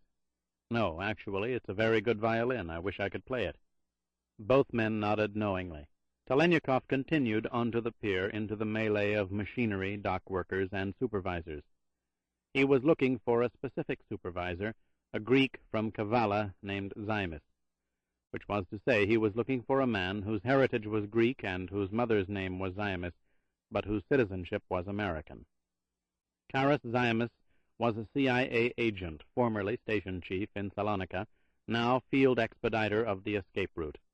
Vasily knew the agent's face from several photographs he had removed from the KGB files. He peered through the bodies and the fog and the floodlights. He could not spot the man.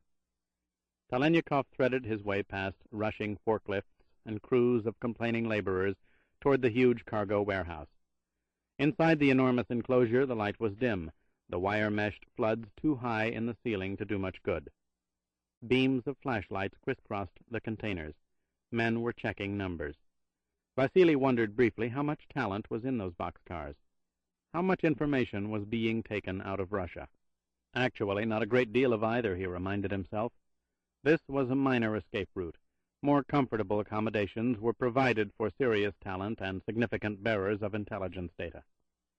His slouch controlling his walk and his spectacles awkwardly in place, he excused himself past a Greek supervisor arguing with a Russian laborer.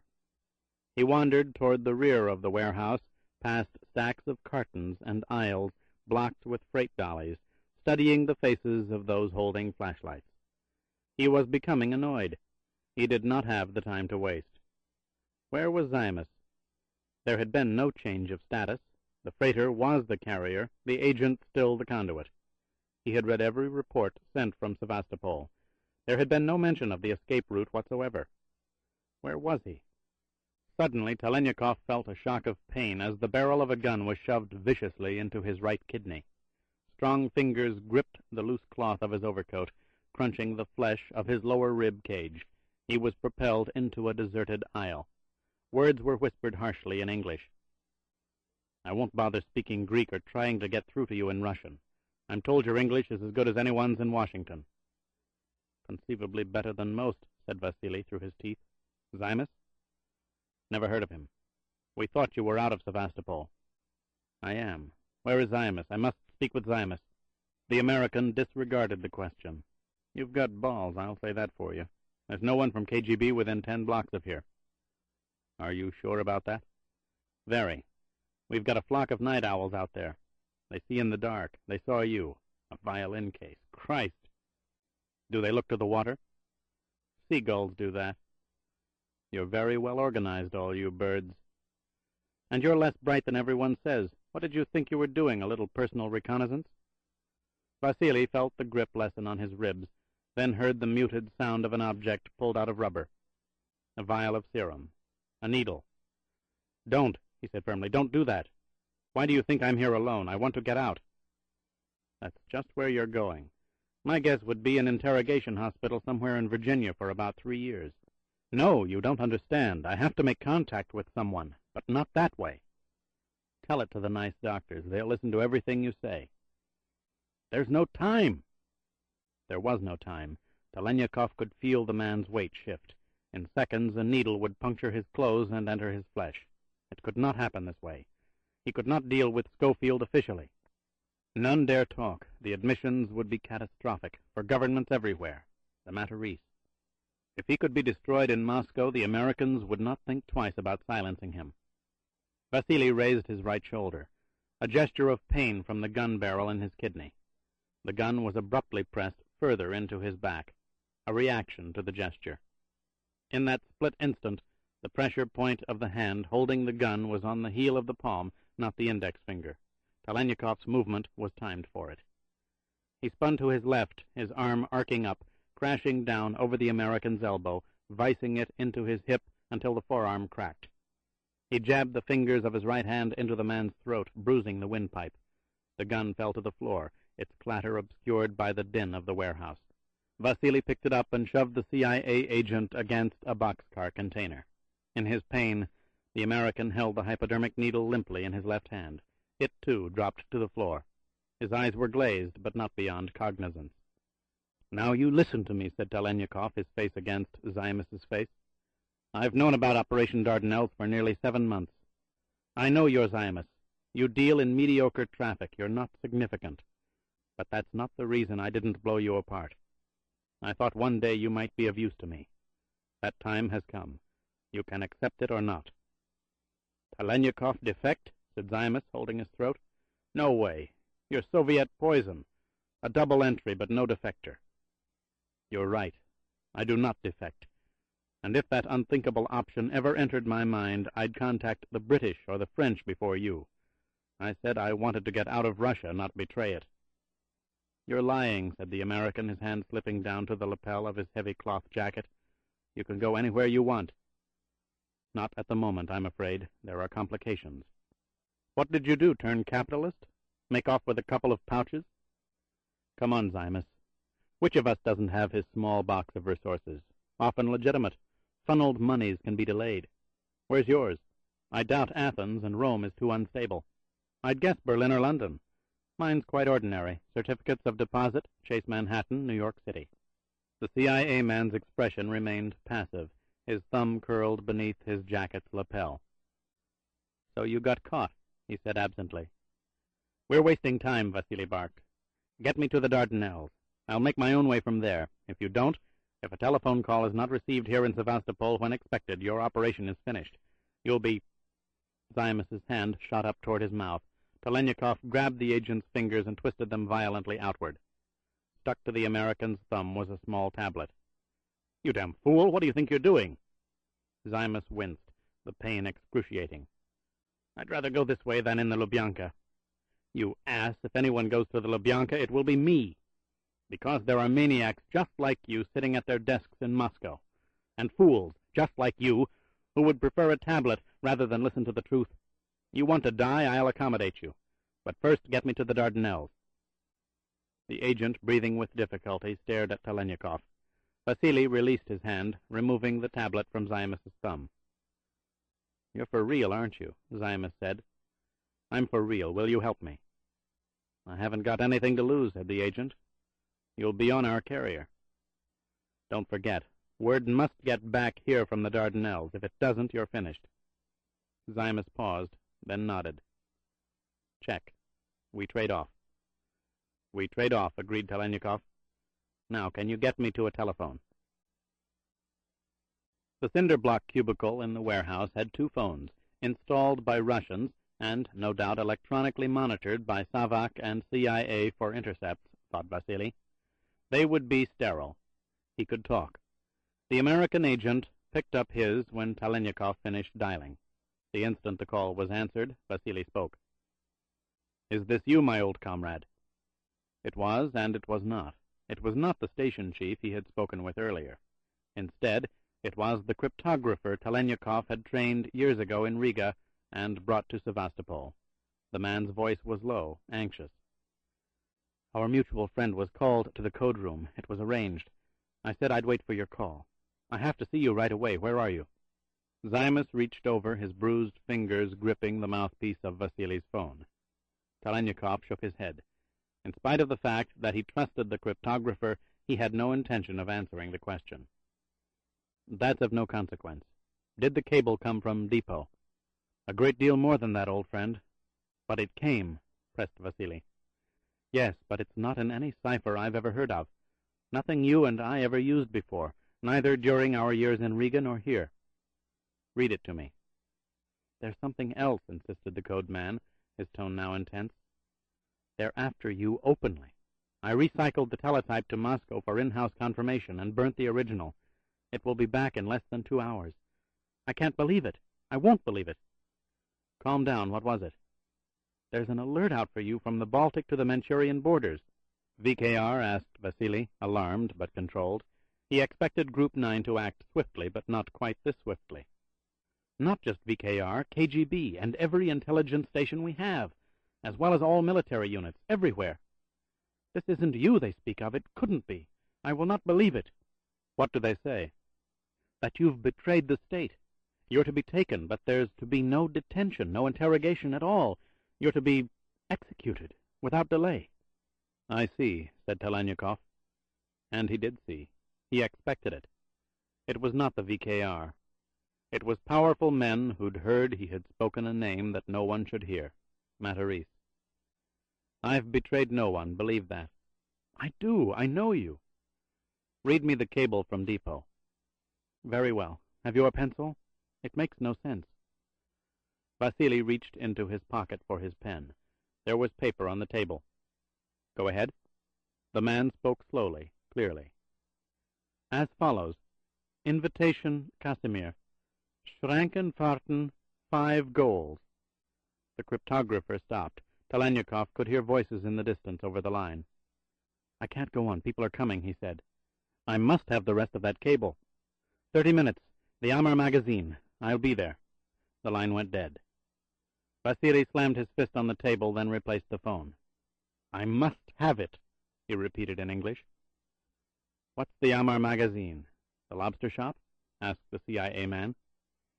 A fish restaurant on Kerensky Street, about 7 blocks from headquarters.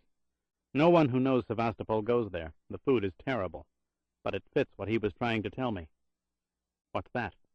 Whenever the cryptographer wanted me to screen certain incoming material before others saw it, he would suggest we meet at the Amar.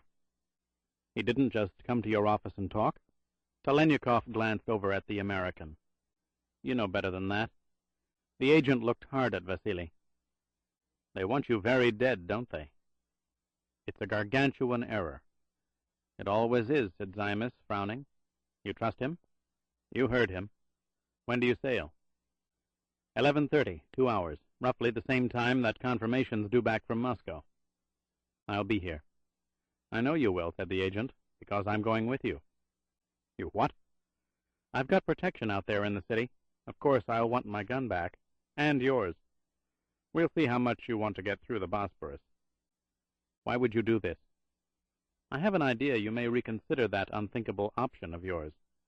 I want to bring you in. Vasily shook his head slowly. Nothing ever changes. It will not happen. I can still expose you, and you don't know how. And by exposing you, I blow apart your Black Sea network. It would take years to reestablish. Time is always the issue, isn't it? We'll see. You want to get to the Dardanelles? Of course. Give me the gun, said the American. The restaurant was filled, the waiters' aprons as dirty as the sawdust on the floor. Telenyakov sat alone by the right rear wall, Zymus 2 tables away in the company of a Greek merchant seaman in the pay of the CIA. The Greek's face was creased with loathing for his surroundings. Vasily sipped iced vodka, which helped disguise the taste of the fifth-rate caviar. The cryptographer came through the door, spotted Telenyakov, and weaved his way awkwardly between waiters and patrons to the table. His eyes behind the thick lenses of his glasses conveyed at once joy and fear and 100 unspoken questions. It's all so incredible, he said, sitting down. What have they done to you? It's what they're doing to themselves, replied Vasily. They don't want to listen. They don't want to hear what has to be said, what has to be stopped. It's all I can tell you. But to call for your execution, it's inconceivable. Don't worry, old friend. I'll be back. And, as they say, rehabilitated with honors. Telenyakov smiled and touched the man's arm. Never forget, there are good and decent men in Moscow, more committed to their country than to their own fears and ambitions. They'll always be there, and those are the men that I will reach. They'll welcome me and thank me for what I've done. Believe that. Now we're dealing in minutes. Where is the cable? The cryptographer opened his hand. The paper was neatly folded, creased into his palm. I wanted to be able to throw it away if I had to. I know the words. He handed the cipher to Vasily. A dread came over Telenyakov as he read the message from Washington. Invitation Casimir. Schranken warten 5 goals, unter den Linden. Brzeslawatz 0, Prague. Repeat text, 0. Repeat again at will, 0. Beowulf Agate. When he had finished reading, the former master strategist of KGB whispered, Nothing ever changes. What is it? Asked the cryptographer. I didn't understand it. It's no code we've ever used. There's no way that you could understand, answered Vasily, anger and sadness in his voice. It's a combination of 2 codes, ours and theirs. Ours from the days in East Berlin, theirs from Prague. This cable was not sent by our man from Brussels. It was sent by a killer who won't stop killing. It happened so fast there were only seconds to react, and the Greek seaman moved first. His weathered face had been turned toward the incoming customers. He spat out the words. Watch it, the goats are filthy. Telenyakov looked up. The cryptographer spun in his chair. 20 feet away, in an aisle peopled by waiters, were 2 men who had not come in for a meal. Their expressions were set, their eyes darting about the room. They were scanning the tables, but not for friends. Oh, my God, whispered the cryptographer, turning back to Vasily. They found the phone and tapped it. I was afraid of that. Followed you, yes, said Telenyakov, glancing over at Zymus, who was half out of his chair, the idiot. They know we're friends. You're being watched. But they didn't find the phone. If they were certain that I was here, they'd break in with a dozen soldiers. They're district VKR. I know them. Calmly now. Take off your hat and slide out of your chair. Head toward the back hallway to the men's room. There's a rear exit, remember? Yes, I remember, sputtered the man. He got up, his shoulders hunched, and started for the narrow corridor several tables away. But he was an academic, not a field man, and Vasily cursed himself for trying to instruct him. One of the two VKR men spotted him and came forward, pushing aside the waiters in the aisle. Then he saw Telenyakov, and his hand whipped into the open space of his jacket toward an unseen weapon. As he did so, the Greek seaman lurched up from his chair, weaving unsteadily, waving his arms like a man with too much vodka in him. He slammed against the VKR man, who tried to push him away. The Greek feigned drunken indignation, and pushed back with such force that the Russian went sprawling over a table, sending dishes and food crashing to the floor. Vasily sprang up and raced past his old friend from Riga, pulling him toward the narrow hallway. Then he saw the American. Zymas was on his feet, his gun in his hand. "Idiot!" "Put that away!" shouted Telenyakov. "Don't expose—" It was too late. A gunshot exploded through the sounds of chaos, escalating it instantly into pandemonium. The CIA man brought both his hands to his chest as he fell, the shirt beneath his jacket suddenly drenched with blood. Vasily grabbed the cryptographer by the shoulder, yanking him through the narrow archway. There was a second gunshot. The code man arched spastically, his legs together, an eruption of flesh at his throat. He had been shot through the back of the neck. Telenyakov lunged to the floor of the hallway, stunned at what followed. He heard a third gunshot, a shrill scream after it, penetrating the cacophony of screams surrounding it, and then the Greek seaman crashed through the archway, an automatic in his hand. "Is there a way out back here?" he roared in broken English. "We have to run. The first goat got away. Others will come." Telenyakov scrambled to his feet and gestured for the Greek to follow him. Together they raced through a door into a kitchen filled with terrified cooks and waiters, and out into an alley. They turned left and ran through a maze of dark connecting pavements between the old buildings until they reached the back streets of Sevastopol. They kept running for more than a mile. Vasily knew every inch of the city, but it was the Greek who kept shouting the turns they must make.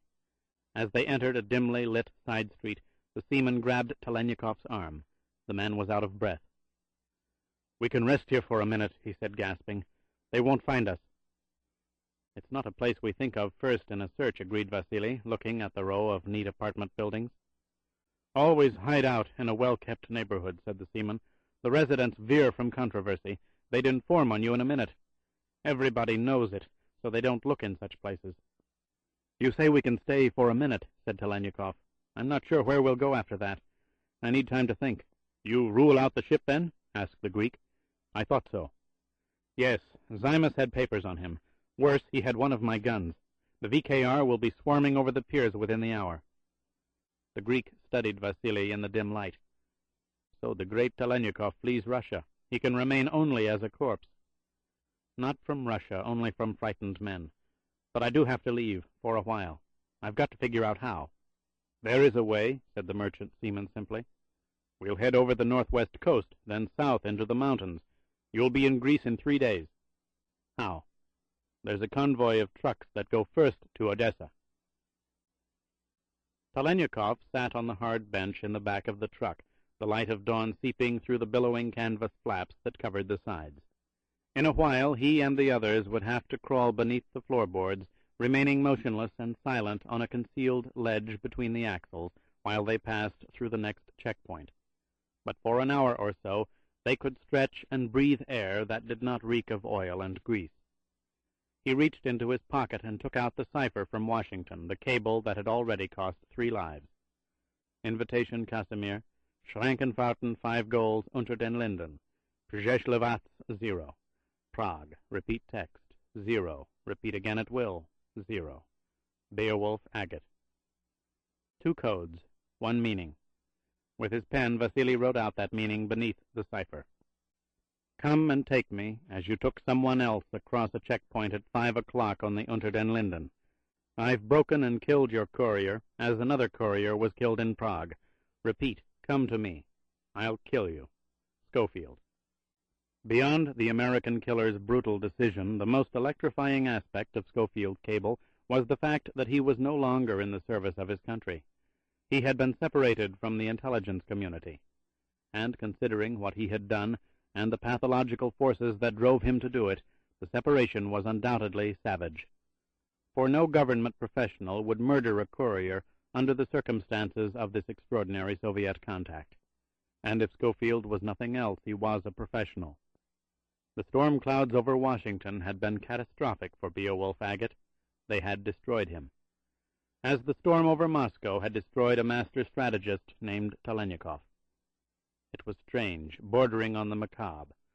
Two enemies who loathed each other had been chosen by the Matarese as the first of its lethal decoys, ploys, and diversions, as old Krupskaya had called them.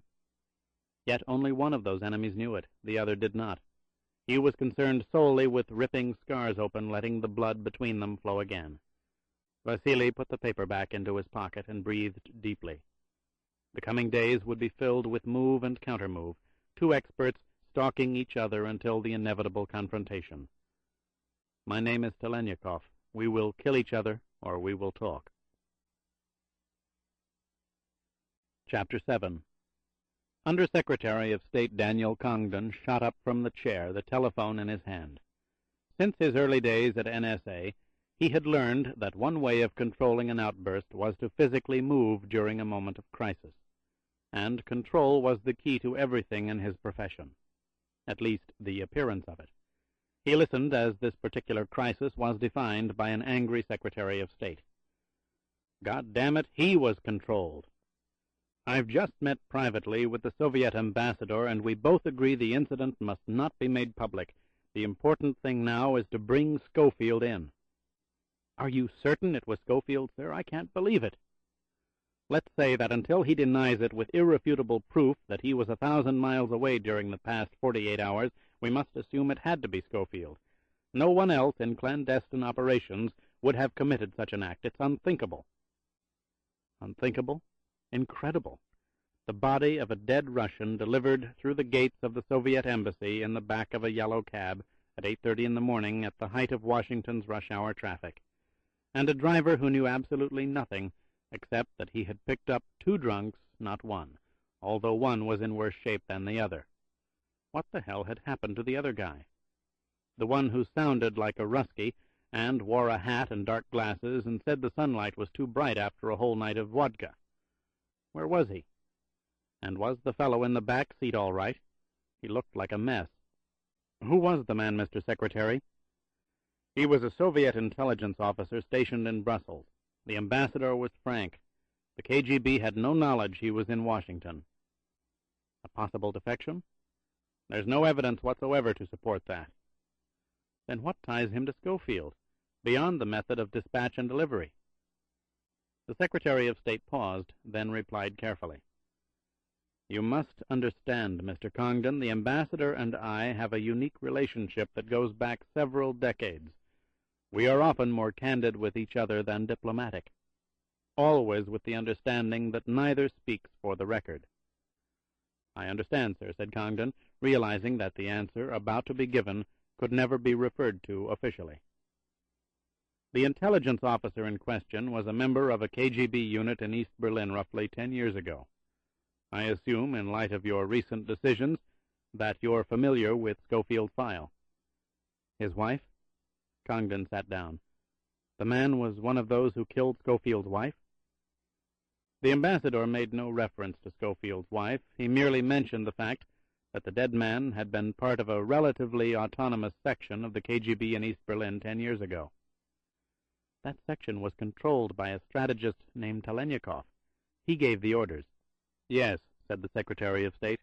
We discussed Mr. Telenyakov and the subsequent incident several years later in Prague at some length. We looked for the connection you've just considered. It may exist. How is that, sir? Vasily Telenyakov disappeared 2 days ago. Disappeared? Yes, Mr. Congdon. Think about it. Telenyakov learned that he was to be officially retired, mounted a simple but effective cover, and disappeared. Schofield's been terminated. Congdon spoke softly, as much to himself as into the telephone. Exactly, agreed the Secretary of State. The parallel is our immediate concern. Two retired specialists now bent on doing what they could not do or pursue officially: kill each other. They have contacts everywhere, men who are loyal to them for any number of reasons. Their personal vendetta could create untold problems for both governments during these precious months of conciliation. This cannot happen. The director of Consop frowned. There was something wrong in the secretary's conclusions. I spoke with Schofield myself 3 nights ago. He didn't appear consumed with anger or revenge or anything like that. He was a tired field agent who'd lived abnormally for a long time, for years. He told me he just wanted to fade away, and I believed him. I discussed Schofield with Robert Winthrop, by the way, and he felt the same way about him.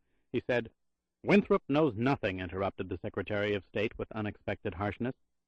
"Robert Winthrop is a brilliant man, but he's never understood the meaning of confrontation except in its most rarefied forms. Bear in mind, Mr. Congdon, Schofield killed that intelligence officer from Brussels." "Perhaps there were circumstances we're not aware of." "Really?" Again the Secretary of State paused, and when he spoke the meaning behind his words was unmistakable.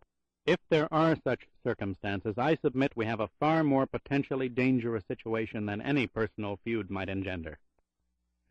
Schofield and Telenyakov know more about the field operations of both intelligence services than any 2 men alive. They must not be permitted to make contact, either as enemies intent on killing one another, or for those circumstances we know nothing about. Do I make myself clear, Mr. Congdon? As Director of Consular Operations, it is your responsibility. How you execute that responsibility is no concern of mine. You may have a man beyond salvage. That's for you to decide."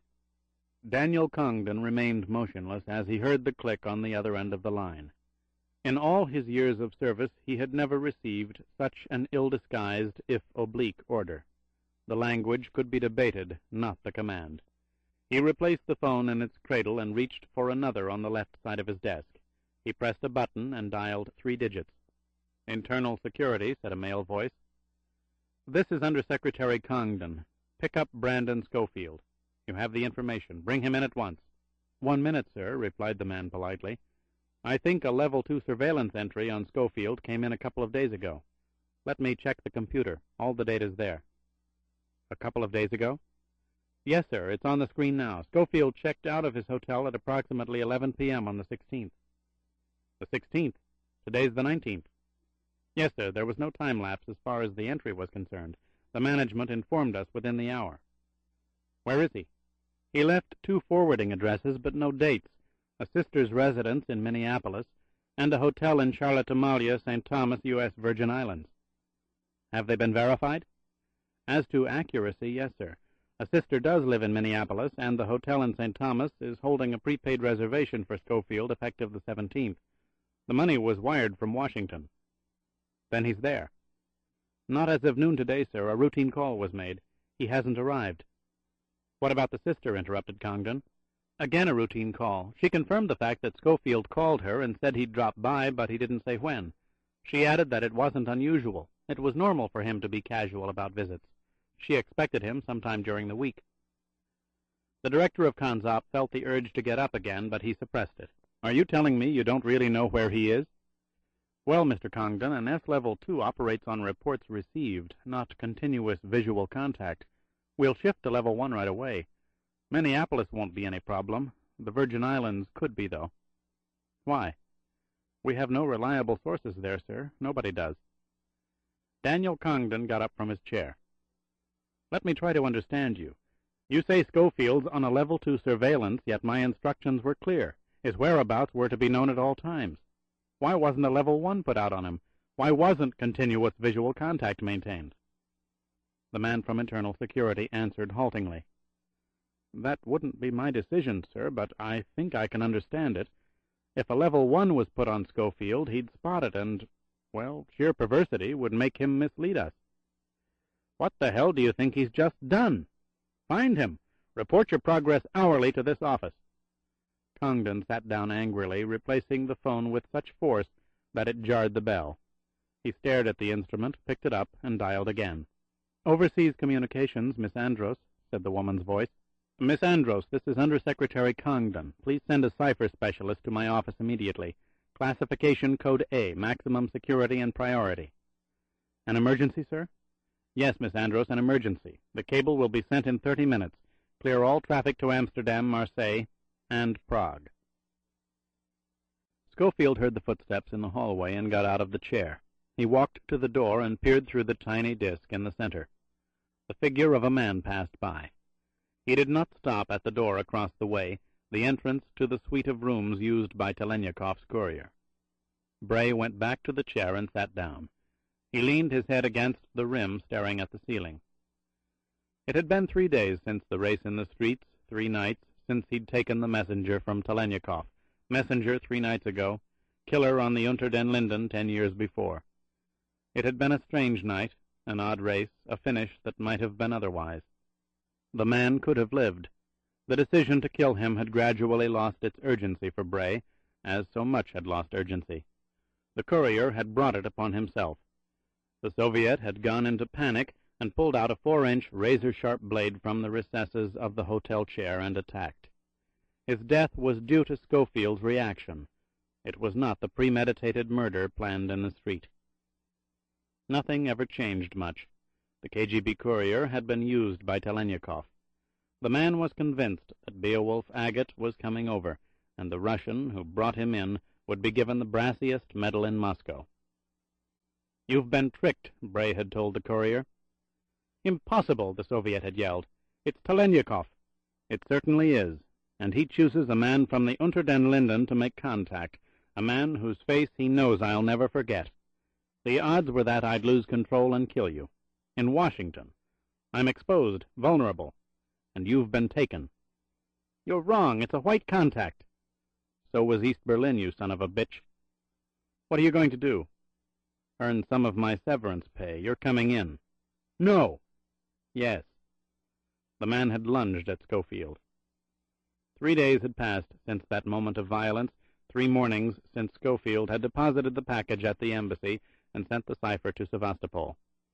Still no one had come to the door across the hall, and that was not normal. The suite was leased by a brokerage house in Bern, Switzerland, to be available for its executives, standard procedure for international businessmen, and also a transparent cover for a Soviet drop. Bray had forced the issue. The cipher and the courier's dead body had to provoke someone into checking the suite of rooms. Yet no one had. It did not make sense. Unless part of Telenyakov's cable was true, he was acting alone. If that were the case, there was only one explanation. The Soviet killer had been terminated, and before retiring to an isolated life somewhere in the vicinity of Grasnov, he had decided to settle an outstanding debt. He had sworn to do so after Prague. The message had been clear. "You're mine, Beowulf Agate, someday, somewhere. I'll see you take your last breath." A brother for a wife. The husband for the brother. It was vengeance rooted in loathing, and that loathing never left. There'd be no peace for either of them until the end came for one. It was better to know that now, thought Bray, rather than find out on a crowded street or a deserted stretch of beach with a knife in the side or a bullet in the head. The courier's death was an accident. Telenyakov's would not be. There would be no peace until they met, and then death would come, one way or the other. It was a question now of drawing the Russian out. He had made the first move. He was the stalker, the role established. The strategy was classic. Tracks clearly defined for the stalker to follow, and at the chosen moment, least expected, the tracks would not be there. The stalker bewildered, exposed, the trap sprung. Like Bray, Telenyakov could travel anywhere he wished, with or without official sanction. Over the years, both had learned too many methods. A plethora of false papers were out there for purchase, hundreds of men everywhere ready to provide concealment or transportation, cover or weapons, any and all. There were only 2 basic requirements, identities and money. Neither he nor Telenyakov lacked either. Both came with the profession, the identities quite naturally, the money less so, more often than not the result of having been hung by bureaucratic delays in the forwarding of payments demanded. Every specialist worth his rank had his own personal sources of funds. Payments exaggerated, monies diverted and deposited in stable territories. The objective was neither theft nor wealth, merely survival. A man in the field had only to be burned once or twice to learn the necessity of economic backups. Bray had accounts under various names in Paris, Munich, London, Geneva, and Lisbon.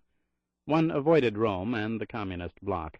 The Italian treasury was madness, and banking in the eastern satellites too corrupt. Schofield rarely thought about the money that was his for the spending. In the back of his mind he supposed he would give it back one day. Had the predatory Congdon not flirted with his own temptations, and made the official termination so complicated, Bray might have walked in the next morning and handed him the bank books. Not now. The Undersecretary's actions ruled it out. One did not hand over several $100,000 to a man who tried to orchestrate one's elimination while remaining outside the act itself. It was a very professional concept. Schofield recalled that years ago it had been brought to its zenith by the killers of the Matarese. But they were assassins for hire. There'd been no one like them in centuries, since the days of Hassan ibn al-Sabah. There could be no one like them ever again, and someone like Daniel Congdon was a pale joke in comparison. Congdon. Schofield laughed and reached into his pocket for his cigarettes. The new director of consular operations was not a fool, and only a fool would underestimate him, but he had the upper Washington mentality so prevalent in the management of clandestine services. He did not really understand what being in the field did to a man. He might mouth the phrases, but he did not see the simple line of action and reaction. Few did, or wanted to, because to recognize it meant admitting knowledge of abnormality in a subordinate whose function the department, or the company, could not do without. Quite simply, pathological behavior was a perfectly normal way of life for a field man, and no particular attention was paid to it. The man in the field accepted the fact that he was a criminal before any crimes had been committed. Therefore, at the first hint of activity, he took measures to protect himself before anything happened. It was second nature. Bray had done just that. While the messenger from Telenyakov had been seated across the room in the hotel on Nebraska Avenue, Schofield had made several calls. The first was to his sister in Minneapolis. He was flying out to the Midwest in a couple of hours, and would see her in a day or so. The second was to a friend in Maryland, who was a deep-sea fisherman with a room full of stuffed victims and trophies on the walls. Where was a good small place in the Caribbean that would take him on short notice? The friend had a friend in Charlotte Amalia. He owned a hotel and always kept 2 or 3 rooms open for just such emergencies. The fisherman from Maryland would call him for Bray. So, for all intents and purposes, as of the night of the 16th, he was en route to the Midwest, or the Caribbean, both more than 1,500 miles from Washington, where he remained unobserved, never leaving the hotel room across the hall from the Soviet drop. How often had he hammered the lesson into younger, less experienced field agents? Too many times to count. A man standing motionless in a crowd was difficult to spot. But every hour escalated the complexity. All possible explanations had to be examined. The most obvious was that the Russian had activated a dormant drop known to him and his messenger. Instructions could be sent quietly to Bern, the suite of rooms leased by cable. It would take weeks before the information was filtered back to Moscow, one drop among thousands around the world. If so, and it was perhaps the only explanation, Telenyakov was not merely acting alone, he was acting in conflict with KGB interests. His vendetta superseded his allegiance to his government, if the term had meaning any longer. It had little for Schofield. It was the only explanation. Otherwise, the suite of rooms across the hall would be swarming with Soviets. They might wait 24 or 36 hours to check out FBI observation, but no more than that. There were too many ways to elude the Bureau's surveillance. Bray had the gut instinct that he was right, an instinct developed over the years to the point where he trusted it implicitly. Now he had to put himself into Telenyakov's place, think as Vasily Telenyakov would think. It was his protection against a knife in the side or a bullet from a high-powered rifle. It was the way to bring it all to an end, and not have to go through each day wondering what the shadows held, or the crowds. The KGB man had no choice. It was his move, and it had to be in Washington. One started with the physical connection, and it was the dormant drop across the hall. In a matter of days, perhaps hours now, Telenyakov would fly into Dulles Airport, and the hunt would begin. But the Russian was no idiot. He would not walk into a trap. Instead, another would come, someone who knew nothing, who had been paid to be an unknowing decoy. An unsuspecting passenger whose friendship was carefully cultivated on a transatlantic flight, or one of dozens of blind contacts Telenyakov had used in Washington. Men and women who had no idea that the European they did well-paid favors for was a strategist for KGB. Among them would be the decoy, or decoys, and the birds. Decoys knew nothing. They were bait. Birds watched, sending out alarms when the bait was being taken. Birds and decoys. They would be Telenyakov's weapons. Someone would come to the hotel on Nebraska Avenue. Whoever it was would have no instructions beyond getting into those rooms, no telephone number, no name that meant anything. And nearby the birds would be waiting for the quarry to go after the bait. When the quarry was spotted, the birds would reach the hunter, which meant that the hunter was also nearby. This would be Telenyakov's strategy, for no other was available. It was also the strategy that Schofield would use. 3 or 4, 5 at the outside, persons readily available for such employment, simply mounted, phone calls placed at the airport, a meeting at a downtown restaurant, an inexpensive exercise considering the personal value of the quarry. Sounds came from beyond the door. Voices.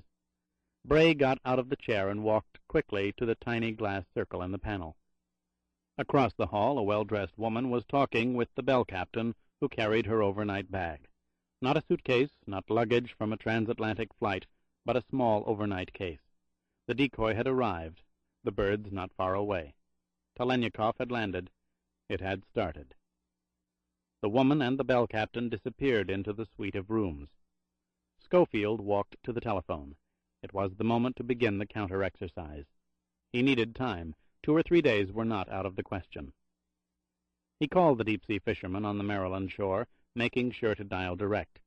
He capped the mouthpiece with his right hand, filtering his voice through his barely separated fingers. The greeting was swift, the caller in a hurry. "I'm in the Keys and can't reach that damned hotel in Charlotte Amalia. Call it for me, will you? Tell them I'm on a charter out of Tavernier and will be there in a couple of days." "Sure, Bray. On a real vacation, aren't you?" "More than you know, and thanks." The next call needed no such artifice. It was to a French woman he had lived with briefly in Paris several years ago. She had been one of the most effective undercover personnel at Interpol until her cover was blown. She worked now for a CIA proprietary based in Washington. There was no sexual attraction between them any longer, but they were friends. She asked no questions. He gave her the name of the hotel on Nebraska Avenue. "Call in 15 minutes and ring Suite 211. A woman will answer. Ask for me." "Will she be furious, darling?" "She won't know who I am, but someone else will." Telenyakov leaned against the brick of the dark alleyway across from the hotel. For several moments he let his body sag and rolled his neck back and forth, trying to ease the tension, reduce the exhaustion.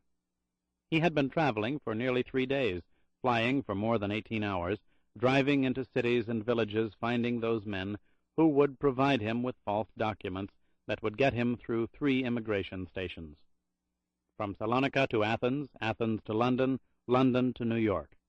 Finally, a late afternoon shuttle flight to Washington, after visits to 3 banks in lower Manhattan. He had made it. His people were in place. An expensive whore he'd brought from New York, and 3 others from Washington, 2 men and an older woman. All but one were well-spoken nichivo, what the Americans called hustlers. Each had performed services in the past for the generous businessman from The Hague, who had a proclivity for checking up on his associates and a penchant for confidence, both of which he paid for in large sums. They were primed for their evening's employment. The whore was in the suite of rooms that was the Berne Washington depot. Within minutes Schofield would know it. But Beowulf Agate was no amateur.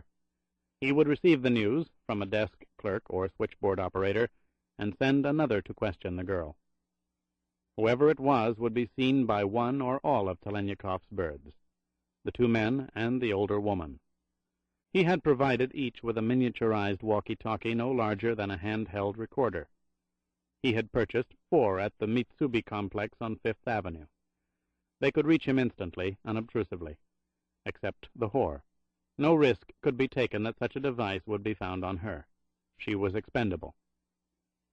One of the 2 men sat in a booth in the dimly lit cocktail lounge, with small candle lanterns on each table.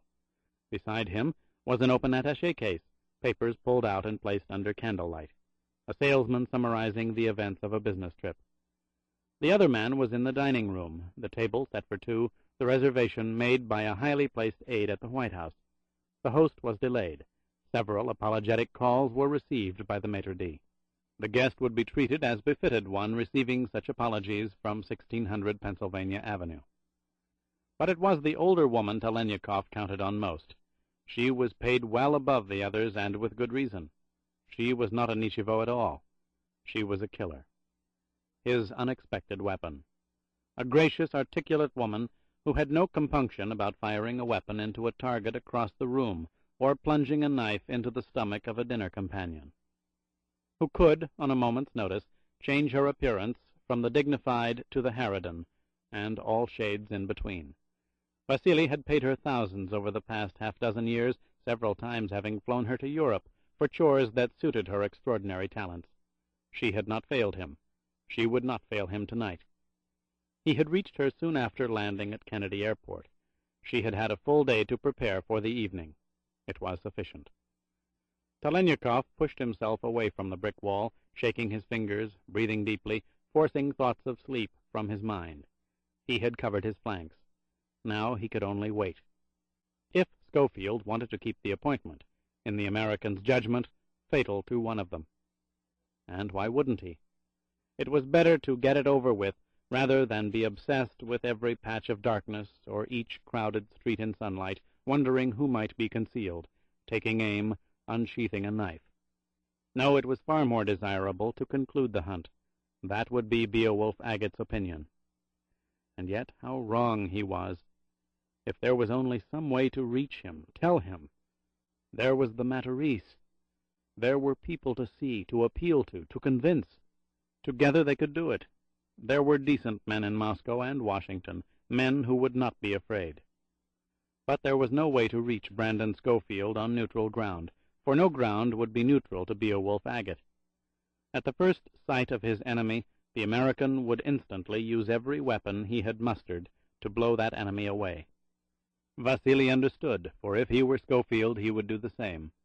So it was a question of waiting, circling, knowing that each thought the other was the quarry who would expose himself first, each maneuvering to cause his adversary to make that mistake.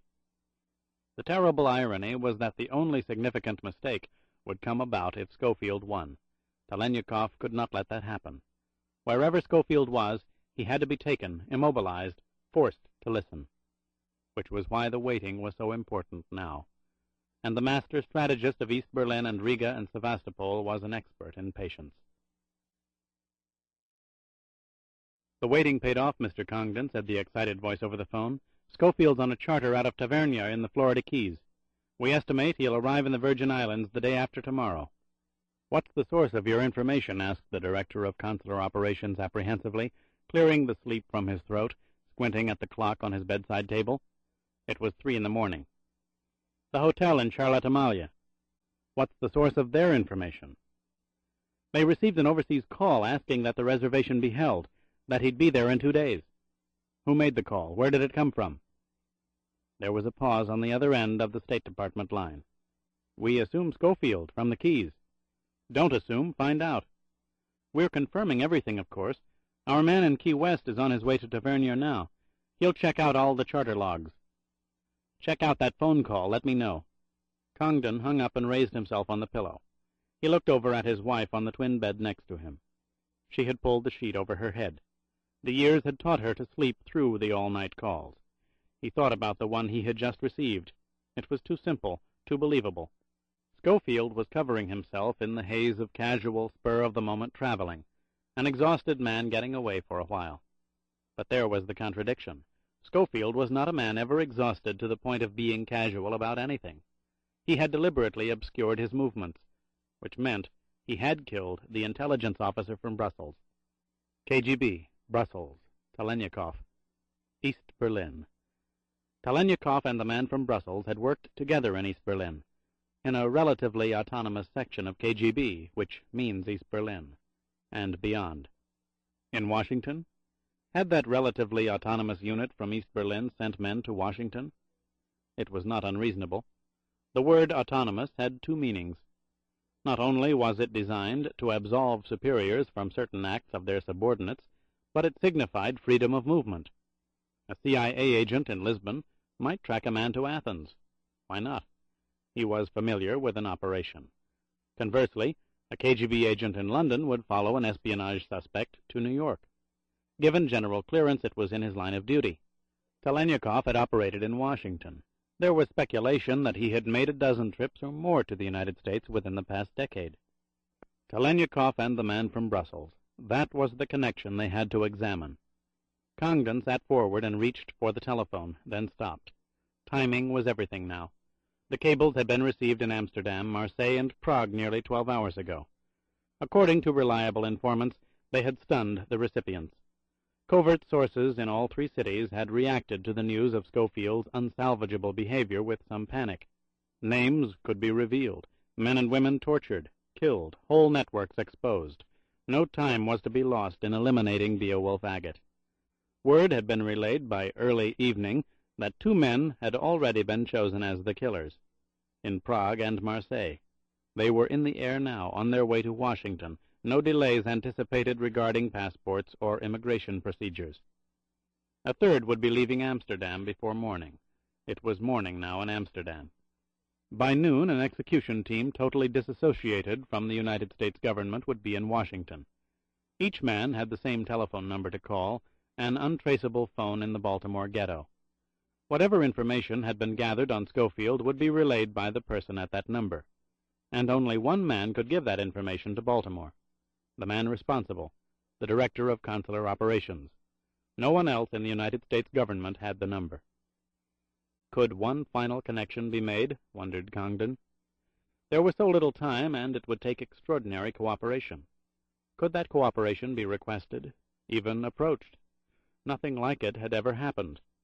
But if it could be made, a location might be uncovered, a dual execution guaranteed. He had been about to call the Secretary of State to suggest a very unusual early morning meeting with the Soviet ambassador. But too much time would be consumed with diplomatic complications, neither side wishing to acknowledge the objective of violence. There was a better way. It was dangerous, but infinitely more direct. Congdon got out of bed quietly, went downstairs, and entered the small study that was his office at home. He went to his desk, which was bolted into the floor, the lower right-hand drawers concealing a safe with a combination lock. He turned on the lamp, opened the panel, and twisted the dial. The lock clicked. The steel plate sprung open. He reached inside and took out an index card with a telephone number written on it. The number was one he never thought he would call. The area code was 902, Nova Scotia, and it never went unanswered. It was the number for a computer complex, the central clearing station for all Soviet intelligence operations in North America. By calling it, he exposed information that should not be revealed. The complex in Nova Scotia was not supposedly known by U.S. intelligence, but time and the extraordinary circumstances overrode security. There was a man in Nova Scotia who would understand. He would not be concerned about appearances. He had called for too many sentences of death. He was the highest-ranking KGB officer outside of Russia. Congdon reached for the telephone. "Cabot Strait Exporters," said the male voice in Nova Scotia. "Night dispatcher." "This is Daniel Congdon, Under Secretary of State, Consular Operations, United States Government. I request that you put a trace on this call to verify that I'm telephoning from a private residence in Herndon Falls, Virginia. While you're doing that, please activate electronic scanners for evidence of taps on the line. You won't find any. I'll wait as long as you wish, but I must speak with Voltage 1, Volt 1, I think you call him." His words were greeted by silence from Nova Scotia. It did not take much imagination to visualize a stunned operator pushing emergency buttons. Finally, the voice replied. "There seems to be interference. Please repeat your message." Congdon did so. Again silence. Then, If you'll hold on, the supervisor will speak with you. However, we think you've reached the wrong party here in Cape Breton. You're not in Cape Breton. You're in St. Peter's Bay, Prince Edward Island. Hold on, please. The wait took nearly 3 minutes. Congdon sat down. It was working.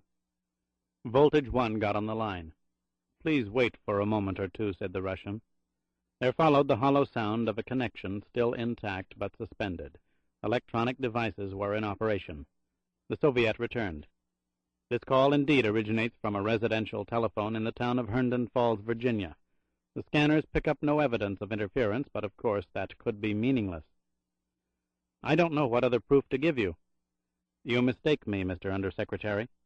The fact that you possess this number is not in itself earth-shaking. The fact that you have the audacity to use it and ask for me by my code name perhaps is. I have the proof I need. What is this business between us? Congdon told him in as few words as possible. You want Telenyakov.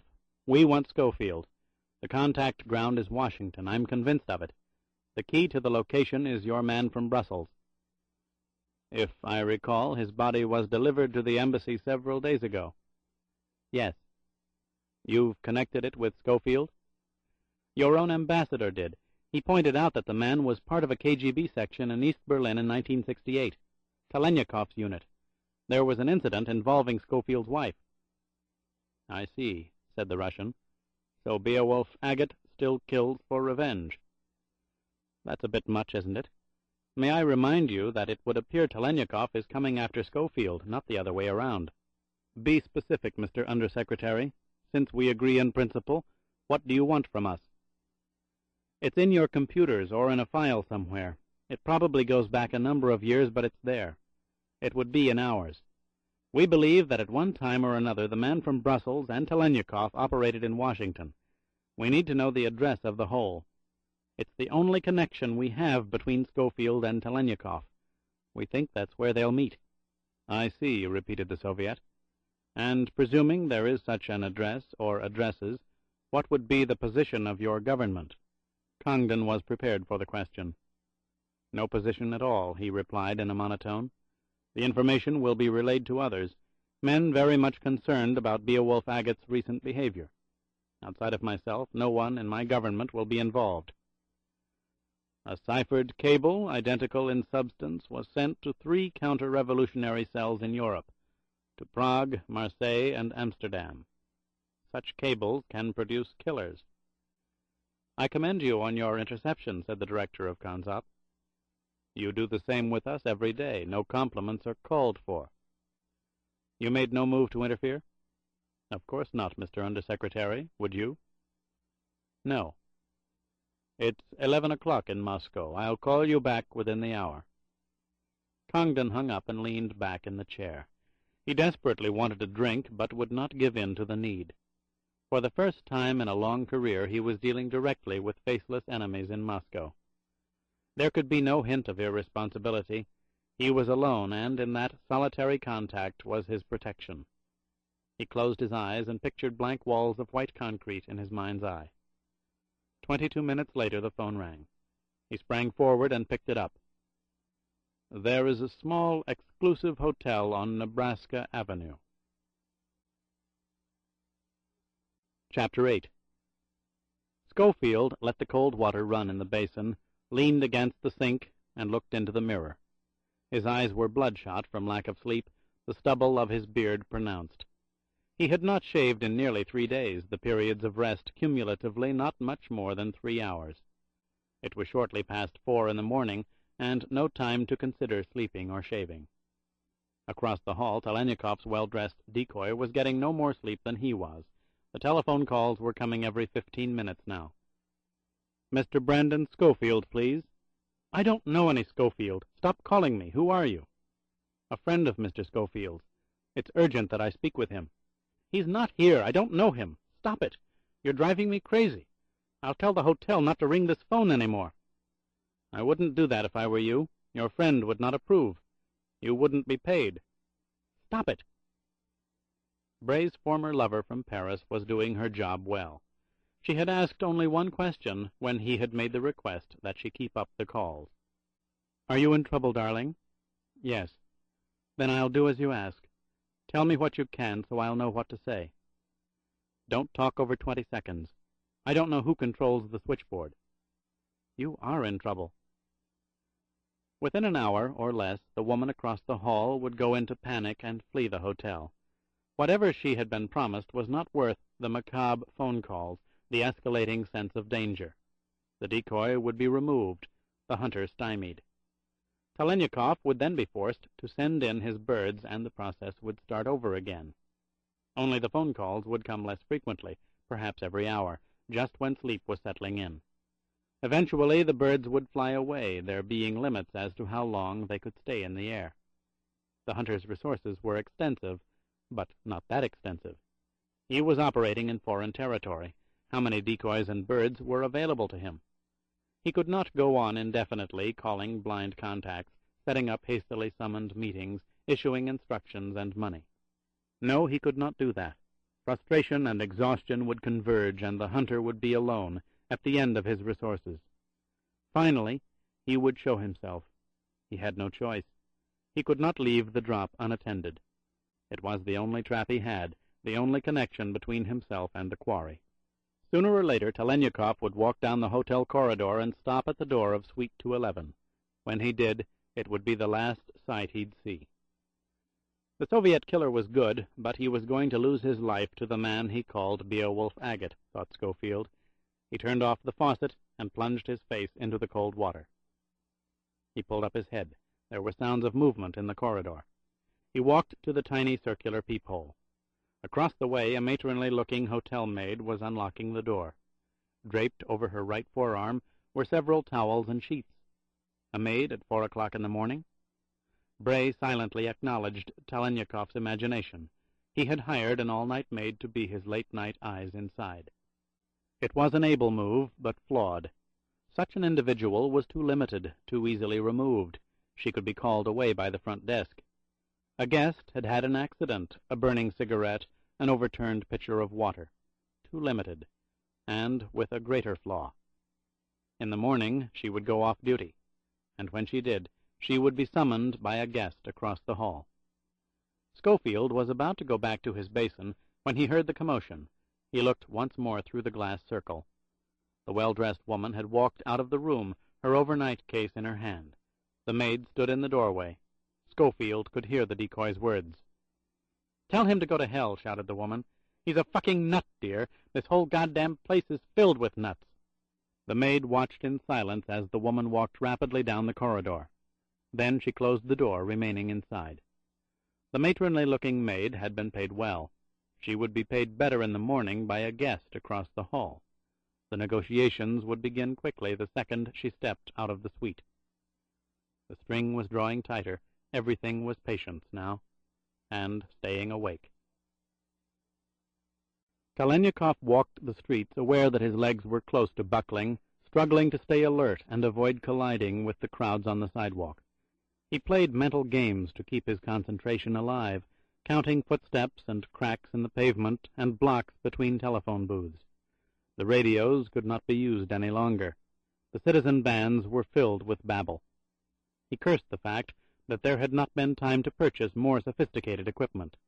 But he never thought it could possibly go on so long. Madness. It was 20 minutes past 11 in the morning, the city of Washington vibrating, people rushing, automobiles and buses clogging the streets, and still the insane telephone calls kept coming to the suite at the hotel on Nebraska Avenue. "Brandon Schofield, please. It's urgent that I speak with him." Insanity. What was Schofield doing? Where was he? Where were his intermediaries? Only the old woman remained in the hotel. The whore had revolted, the two men long since exhausted, their presence merely embarrassing, accomplishing nothing. The woman stayed in the suite, getting what rest she could between the maddening telephone calls, relaying every word spoken by the caller. A female with a pronounced foreign accent, probably French, never staying on the line more than 15 seconds, unable to be drawn out and very abrupt. She was either a professional or being instructed by a professional. There could be no tracing the number or the location of the calls. Vasily approached the phone booth 50 yards north of the hotel's entrance on the opposite side of the street. It was the fourth call he had made from this particular booth, and he had memorized the graffiti and the odd numbers scratched on the gray metal of the edge. He walked in, pulled the glass door shut, and inserted a coin. The tone hummed in his ear, and he reached for the dial. Prague. His eyes were playing tricks on him. Across Nebraska Avenue, a man got out of a taxi and stood on the pavement looking down the street toward the hotel. He knew that man. At least he knew the face. And it was Prague. The man had a history of violence, both political and non-political. His police record was filled with assaults, thefts, and unproven homicides, his years in prison nearer 10 than 5. He had worked against the state more for profit than for ideology. He had been well paid by the Americans. His firing arm was good, his knife better. That he was in Washington, and less than 50 yards from this particular hotel, could only mean he had a connection with Schofield. Yet there was no sense in the connection. Beowulf Agate had scores of men and women he could call upon for help in dozens of cities, but he would not call on someone from Europe now, and he certainly would not call on this man. The streak of sadism was conceivably unmanageable. Why was he here? Who had summoned him? Who had sent him? And were there others? But it was the why that burned into Telenyakov's brain. It was profoundly disturbing. Beyond the fact that the Berne, Washington depot had been revealed, undoubtedly unwittingly by Schofield himself, someone knowing it had reached Prague for a walking gun known to have performed extensively for the Americans. Why? Who was the target? Beowulf Agate? Oh, God, there was a method. It had been used before by Washington, and strangely enough there was a vague similarity to the ways of the Matarese. Storm clouds over Washington. Schofield had run into a storm so severe that he had not only been terminated, but conceivably his execution had been ordered. Vasily had to be sure. The man from Prague might himself be a ploy, a brilliant ploy, designed to trap a Russian, not kill an American. His hand was still suspended in front of the dial. He pressed down on the coin return lever and thought for a moment, wondering if he could take the risk. Then he saw the man across the street check his watch and turn toward the entrance of a coffee shop. He was going to meet someone. There were others, and Vasily knew that he could not afford not to take the risk. He had to find out. There was no way to know how much time was left. It might only be minutes. There was a Pradavyet at the embassy, a diplomatic assistant, whose left foot had been blown off during a counterinsurgency operation in Riga a number of years ago. He was a KGB veteran, and he and Telenyakov had once been friends. It perhaps was not the moment to test that former friendship, but Vasily had no choice. He knew the number of the embassy. It had not changed in years. He reinserted the coin and dialed. "It's been a long time since that terrible night in Riga, old friend," said Telenyakov, after having been connected to the Pradavyet's office. "Would you remain on the line, please?" was the reply. "I have another call." Vasily stared at the telephone. If the wait was more than 30 seconds, he'd have his answer. The former friendship would not serve. There were ways for even the Soviets to trace a call in the national capital of the United States. He turned his wrist and kept his eyes on the thin, jumping hand of his watch. 28, 29, 30, 31, 32. He reached up to break the connection when he heard the voice. "Telenyakov, it is you?" Vasily recognized the echoing sound of an activated jamming device placed over the mouthpiece of a telephone. It operated on the principle of electronic spillage. Any intercepts would be clogged with static. "Yes, old friend, I nearly hung up on you." "Riga was not that long ago. What happened? The stories we get are crazy." "I'm no traitor." "No one over here thinks you are. We assume you stepped on some large Muscovite feet. But can you return?" "Some day, yes." "I can't believe the charges. Yet you're here." "Because I must be. For Russia's sake, for all our sakes. Trust me. I need information quickly. If anyone at the embassy has it, you would." "What is it?" "I've just seen a man from Prague, someone the Americans used for his more violent talents. We kept an extensive file on him. I assume we still keep it. Do you know anything?" Beowulf Agate interrupted the diplomat quietly. "It's Schofield, isn't it?"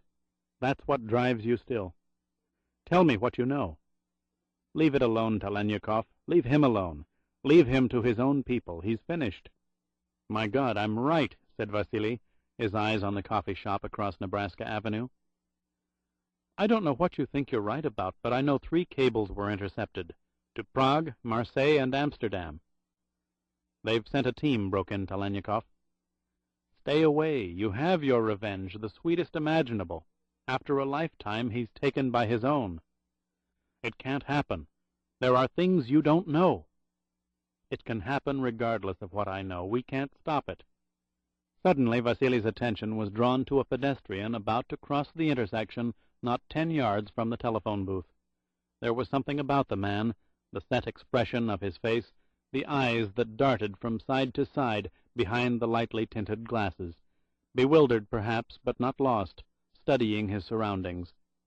And the man's clothes, loose-fitting, inexpensive tweeds, thick and made to last. They were French. The glasses were French. The man's face itself Gallic. He looked across the street toward the marquee of the hotel and hastened his step. Marseille had arrived. Come in to us. The diplomat was speaking. Whatever happened cannot be irreparable in light of your extraordinary contributions. The former comrade from Riga was being persuasive. Too persuasive. It was not in character between professionals. The fact that you came in voluntarily will be in your favor. Heaven knows you'll have our support. We'll ascribe your flight to a temporary aberration, a highly emotional state.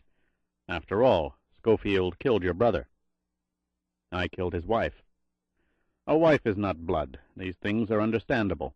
Do the right thing. Come in, Telenyakov. The excessive persuasion was now illogical. One did not voluntarily turn himself in until the evidence of exoneration was more concrete, not with an order for summary execution on one's head. Perhaps, after all, the former friendship could not stand the strain. You will protect me? He asked the Pradavyet. Of course. A lie. No such protection could be promised. Something was wrong. Across the street, the man wearing tinted glasses approached the coffee shop. He slowed his pace, then stopped and went up to the window as if studying a menu affixed to the glass. He lit a cigarette. From inside, barely seen in the sunlight, there was a flicker of a match. The Frenchman went inside. Prague and Marseille had made contact. Thank you for your advice, said Vasily into the phone. I'll think it over and call you back. It would be best if you didn't delay, answered the diplomat, urgency replacing sympathetic persuasion. Your situation would not be improved by any involvement with Schofield. You should not be seen down there. Seen down there? Telenyakov reacted to the words as though a gun had been fired in front of his face. In his old friend's knowledge was the betrayal. Seen down where? His colleague from Riga knew. The hotel on Nebraska Avenue. Schofield had not exposed the Bern Depot, unwittingly or otherwise. KGB had. Soviet intelligence was a participant in Beowulf Agit's execution. Why? The Matarese? There was no time to think, only act. The hotel. Schofield was not sitting alone by a phone in some out-of-the-way place, waiting to hear from intermediaries. He was in the hotel. No one would have to leave the premises to report to Beowulf Agit. No bird could be followed to the target. The target had executed a brilliant maneuver. He was in the direct range of fire, but unseen, observing but unobservable. You really must listen to me, Vasily. The Pradavyet's words came faster now. He obviously sensed indecision. If his former colleague from Riga had to be killed, it could be done any number of ways within the embassy. That was infinitely preferable to a comrade's corpse being found in an American hotel, somehow tied to the murder of an American intelligence officer by foreign agents, which meant the KGB had revealed the location of the depot to the Americans, but had not known the precise schedule of the execution at the time. They knew it now. Someone in the State Department had told them, the message clear. His countrymen had to stay away from the hotel, as did the Americans. None could be involved. Vasily had to buy minutes, for minutes might be all he had left. Diversion. I'm listening. Telenyakov's voice was choked with sincerity, an exhausted man coming to his senses. You're right. I've nothing to gain now, only everything to lose. I put myself in your hands. If I can find a taxi in this insane traffic, I'll be at the embassy in 30 minutes. Watch for me. I need you." Vasily broke the connection and inserted another coin. He dialed the hotel's number. No second could be wasted. "He's here?" said the old woman incredulously in response to Telenyakov's statement. "My guess would be nearby. It would explain the timing, the phone calls, his knowing when someone was in the suite. He could hear sounds through the walls, open a door when he heard someone in the corridor. Are you still in your uniform?" "Yes, I'm too tired to take it off." "Check the surrounding rooms." "Good heavens, do you know what you're asking? What if he—" "I know what I'm paying. There's more if you do it. Do it. There's not a moment to be lost. I'll call you back in 5 minutes. "How will I know him?" "He won't let you into the room." Bray sat shirtless between the open window and the door and let the cold air send shivers through his body. He had brought the temperature of the room down to 50 degrees. The chill was necessary to keep him awake. A cold, tired man was far more alert than a warm one. There was the tiny blunt sound of metal slapping against metal, then the twisting of a knob. Outside in the hallway a door was being opened. Schofield went to the window and closed it, then walked quickly to another window, his minute lookout on a narrow world that soon would be the site of his reverse trap. It had to be soon. He was not sure how much longer he could go on. Across the way the pleasant-looking elderly maid had come out of the suite, towels and sheets still draped over her arm. From the expression on her face, she was perplexed but resigned. Undoubtedly, from her point of view, an unheard-of sum of money had been offered by a foreigner who only wished her to remain in a grand suite of rooms and stay awake to receive a series of very strange telephone calls. And someone else had stayed awake to make those calls. Someone Bray owed a great deal to. He would repay her one day. But right now he concentrated on Telenyakov's bird. She was leaving. She was not capable of staying in the air any longer. She had abandoned the drop. It was only a question of time now, and very little time at that. The hunter would be forced to examine his trap, and be caught in it. Schofield walked over to his open suitcase on the luggage rack and took out a fresh shirt. Starched, not soft. A crisp, starched shirt was like a cold room, a benign irritant. It kept one alert. He put it on and crossed to the bedside table where he had placed his gun, a Browning Magnum, grade 4, with a custom-made silencer drilled to his specifications. Bray spun around at an unexpected sound. There was a hesitant tapping at his door. Why? He had paid for total isolation. The front desk had made it clear to those few employees who might have reason to enter room 213 that the sign on the knob was to be respected. Do not disturb. Yet someone was now disregarding that order, bypassing a guest's request that had been reinforced with several $100. Whoever it was either deaf or illiterate or— It was the maid, Telenyakov's bird still in the air. Schofield peered through the tiny circle of glass that magnified the aged features of the face only inches away. The tired eyes, encased in wrinkled flesh swollen by lack of sleep, looked to the left, then the right, then dropped to the lower part of the door. The old woman had to be aware of the Do Not Disturb sign, but it had no meaning for her. Beyond the contradictory behavior, there was something odd about the face. But Bray had no time to study it further. Under these new circumstances, the negotiations had to begin quickly. He shoved the gun into his shirt, the stiff cloth keeping the bulge to a minimum. "Yes?" he asked. "Maid service, sir," was the reply, spoken in an indeterminate brogue more guttural than definable. "The management has asked that all rooms be checked for supplies, sir." It was a poor lie, the bird too flawed to think of a better one. "Come in," said Schofield, reaching for the latch. "There's no answer in Suite 211, said the switchboard operator, annoyed by the persistence of the caller. "Try it again," replied Telenyakov, his eyes on the entrance of the coffee shop across the street. "They may have stepped out for a moment, but they'll be right back. I know it. Keep ringing. I'll stay on the line." "As you wish, sir," snapped the operator. Madness. 9 minutes had passed since the old woman had begun the search. 9 minutes to check 4 doors in the hallway. Even assuming all the rooms were occupied, and a maid had to give explanations to the occupants, 9 minutes was far longer than she needed. A fourth conversation would be brief and blunt. "Go away. I am not to be disturbed." Unless— A match flared in the sunlight, its reflection sharp in the dark glass of the coffee shop window. Vasily blinked and stared. From one of the unseen tables inside there was a corresponding signal, extinguished quickly. Amsterdam had arrived. The execution team was complete. Telenyakov studied the figure walking toward the small restaurant. He was tall and dressed in a black overcoat, a gray silk muffler around his throat. His hat, too, was gray and obscured his profile. The ringing on the telephone was now abrasive, long, sudden bursts resulting from a furious operator punching a switchboard button. There was no answer, and Vasily began to think the unthinkable. Beowulf Agate had intercepted his bait. If so, the American was in greater danger than he could imagine. 3 men had flown in from Europe to be his executioners, and, no less lethal, a gentle-appearing old woman whom he might try to compromise would kill him the instant she felt cornered. He would never know where the shot came from, nor that she even had a weapon. "I'm sorry, sir," said the operator angrily. "There's still no pickup in Suite 211. I suggest you call again." She did not wait for a reply. The switchboard line was disconnected. The switchboard? The operator? It was a desperate tactic, one he would never condone except as a last extremity measure. The risk of exposure was too great. But it was the last extremity, and if there were alternatives, he was too exhausted to think of them. Again, he knew only that he had to act, each decision an instinctive reflex, the shaping of those instincts trusted. He reached into his pocket for his money and removed 5 $100 bills. Then he took out his passport case and extracted a letter he had written on an English-language typewriter 5 days ago in Moscow. The letterhead was that of a brokerage house in Bern. It identified the bearer as one of the firm's partners. One never knew.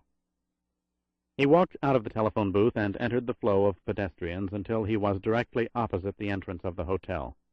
He waited for a break in the traffic, then walked rapidly across Nebraska Avenue. 2 minutes later, a solicitous day manager introduced a Monsieur Blanchard to the operator of the hotel switchboard. This same manager, as impressed with Monsieur Blanchard's credentials as he was with the $200 the Swiss financier had casually insisted he take for his troubles, dutifully provided a relief operator while the woman talked alone with the generous Monsieur Blanchard. "I ask you to forgive a worried man's rudeness over the telephone," said Telenyakov, as he pressed 3 $100 bills into her nervous hand. "The ways of international finance can be appalling in these times. It is a bloodless war, a constant struggle to prevent unscrupulous men from taking advantage of honest brokers and legitimate institutions. My company has just such a problem. There's someone in this hotel." A minute later, Vasily was reading a master list of telephone charges recorded by a mindless computer. He concentrated on the calls made from the second floor. There were 2 corridors, Suites 211 and 212, opposite 3 double rooms in the west wing, 4 single rooms on the other side. He studied all charges billed to telephones 211 through 215. Names would mean nothing. Local calls were not identified by number. Long-distance charges were the only items that might provide information. Beowulf Agate had to build a cover, and it would not be in Washington. He had killed a man in Washington. The hotel was, as Telenyakov knew, an expensive one. This was further confirmed by the range of calls made by guests who thought nothing of picking up a telephone and calling London as easily as a nearby restaurant. He scanned the sheets, concentrating on the OOT areas listed. 212, London, UK, charges $26.50. 214, Des Moines, Iowa, charges $4.75. 214, Cedar Rapids, Iowa, charges $6.20. 213, Minneapolis, Minnesota, charges $7.10. 215, New Orleans, Louisiana, charges $11.55. 214, Denver, Colorado, charges $6.75. 213, Easton, Maryland, charges $8.05. 215, Atlanta, Georgia, charges $3.15. 212, Munich, Germany, charges $41.10. 213, Easton, Maryland, charges $4.30. 212, Stockholm, Sweden, charges $38.25. Where was the pattern? Suite 212 had made frequent calls to Europe, but that was too obvious, too dangerous. Schofield would not place such traceable calls. Room 214 was centered in the Midwest, room 215 in the South. There was something, but he could not pinpoint it, something that triggered a memory. Then he saw it, and the memory was activated, clarified. The one room without a pattern, room 213. 2 calls to Easton, Maryland, 1 to Minneapolis, Minnesota. Vasily could see the words in the dossier as if he were reading them. Brandon Schofield had a sister in Minneapolis, Minnesota. Telenyakov memorized both numbers in case it was necessary to use them, if there was time to use them, to confirm them. He turned to the operator. "I don't know what to say. You've been most helpful, but I don't think there's anything here that will help." The switchboard operator had entered into the minor conspiracy, and was enjoying her prominence with the impressive Swiss. "If you'll note, Monsieur Blanchard, Suite 212 placed a number of overseas calls." "Yes, I see that. Unfortunately, no one in those cities would have anything to do with the present crisis. Strange, though. Room 213 telephoned to Easton and Minneapolis. An odd coincidence, but I have friends in both places. However, nothing relevant." Vasily let his words drift off, inviting comment. "Just between the two of us, Monsieur Blanchard, I don't think the gentleman in room 213 is all there, if you know what I mean." "Oh?" The woman explained. The DND on 213 was a standing order. No one was to disturb the man's privacy. Even room service was instructed to leave the tray tables in the hallway, and maid service was to be suspended until specifically requested. To the best of the operator's knowledge, there had been no such request in 3 days. Who could live like that? Of course we get people like him all the time, men who reserve a room so they can stay drunk for hours on end, or get away from their wives, or meet other women. But 3 days without maid service, I think, is sick. It's hardly fastidious. "You see it more and more," said the woman confidentially, "especially in the government. Everyone's so harried. But when you think our taxes are paying for it— I don't mean yours, monsieur." "He's in the government?" interrupted Telenyakov. "Oh, we think so. The night manager wasn't supposed to say anything to anybody, but we've been here for years, if you know what I mean." "Old friends, of course. What happened?" "Well, a man came by last evening— actually, it was this morning, around 5 a.m., and showed the manager a photograph." "A picture of the man in 213? The operator glanced around briefly. The door of the office was open, but she could not be overheard. "Yes, apparently he's really sick. An alcoholic or something, a psychiatric case. No one's to say anything. They don't want to alarm him. A doctor will be coming for him sometime today." "Sometime today? And, of course, the man who showed the photograph identified himself as someone from the government, didn't he? I mean, that's how you learned the guest upstairs was in the government." "When you've spent as many years in Washington as we have, Monsieur Blanchard, you don't have to ask for identification. It's all over their faces." "Yes, I imagine it is. Thank you so much. You've been a great help." Vasily left the room quickly and rushed out into the lobby. He had his confirmation. He had found Beowulf Agate. But others had found him too. Schofield's executioners were only a few hundred feet away, preparing to close in on the condemned man. To break into the American's room to warn him would be to invite an exchange of gunfire. One or both would die. To reach him on the telephone would provoke only disbelief. Where was the credibility in such an alarm, delivered by an enemy one loathed, about a new enemy one did not know existed? There had to be a way, and it had to be found quickly. If there was only time to send another, with something on his person that would explain the truth to Schofield, something Beowulf Agate would accept. There was no time. Vasily saw the man in the black overcoat walk through the entrance of the hotel. Chapter 9. Schofield knew the instant the maid walked through the door what disturbed him about the elderly face. It was the eyes. There was an intelligence behind them beyond that of a plain-spoken domestic who spent her nights cleaning up the soils of pampered hotel guests. She was frightened, or perhaps merely curious, but whichever, neither was born of a blunt mind. An actress, perhaps? "Forgive my disturbing you, sir," said the woman, noticing his unshaven face and the cold room and heading for the open bathroom door. "I'll not be a minute." An actress. The brogue was an affectation, no roots in Ireland. 2, the walk was light. She did not have the leg muscles of an old woman used to the drudgery of carrying linens and bending over beds. And the hands were white and soft, not those of someone used to abrasive cleansers. Bray found himself pitying her even while faulting Telenyakov's choice again. A real maid would have made a better bird. "You've a fresh supply of towels, sir," said the old woman, coming out of the bathroom and heading for the door. "I'll be on my way. Sorry for disturbing you." Schofield stopped her with a gesture. "Sir?" asked the woman, her eyes alert. "Tell me, what part of Ireland do you come from? I can't place the dialect. County Wicklow, I think." "Yes, sir." "The South Country?" "Yes, sir, very good, sir," she said rapidly, her left hand on the doorknob. "Would you mind leaving me an extra towel? Just put it on the bed." "Oh?" The old woman turned, the perplexed expression again on her face. "Yes, sir, of course." She started toward the bed. Bray went to the door and pushed the bolt into place. He spoke as he did so, but gently. There was nothing to be gained by alarming Telenyakov's frightened bird. "I'd like to talk to you. You see, I watched you last night at 4 o'clock this morning, to be precise." A rush of air, the scratching of fabric. Sounds he was familiar with. Behind him in the room. He spun, but not in time. He heard the muted spit and felt a razor-like cut across the skin of his neck. An eruption of blood spread over his left shoulder. He lunged to his right. A second shot followed, the bullet embedding itself in the wall above him. He swung his arm in a violent arc, sending a lamp off a table toward the impossible sight 6 feet away in the center of the room. The old woman had dropped the towels, and in her hand was a gun. Gone was her soft, gentle bewilderment. In its place the calm, determined face of an experienced killer. He should have known. He dove to the floor, his fingers gripping the base of the table. He spun again to his right, then twisted to his left, lifting the table by its legs like a small battering ram. He rose, crashing forward. 2 more shots were fired, splintering the wood inches above his head. He rammed the woman, hammering her back into the wall with such force that a stream of saliva accompanied the expulsion of breath from the snarling lips. "Bastard!" The scream was swallowed as the gun clattered to the floor. Schofield dropped the table, slamming it down on her feet as he reached for the weapon. He held it, stood up, and grabbed the bent-over woman by the hair, yanking her away from the wall. The red wig beneath the ruffled maid's cap came off in his hand, throwing him off balance.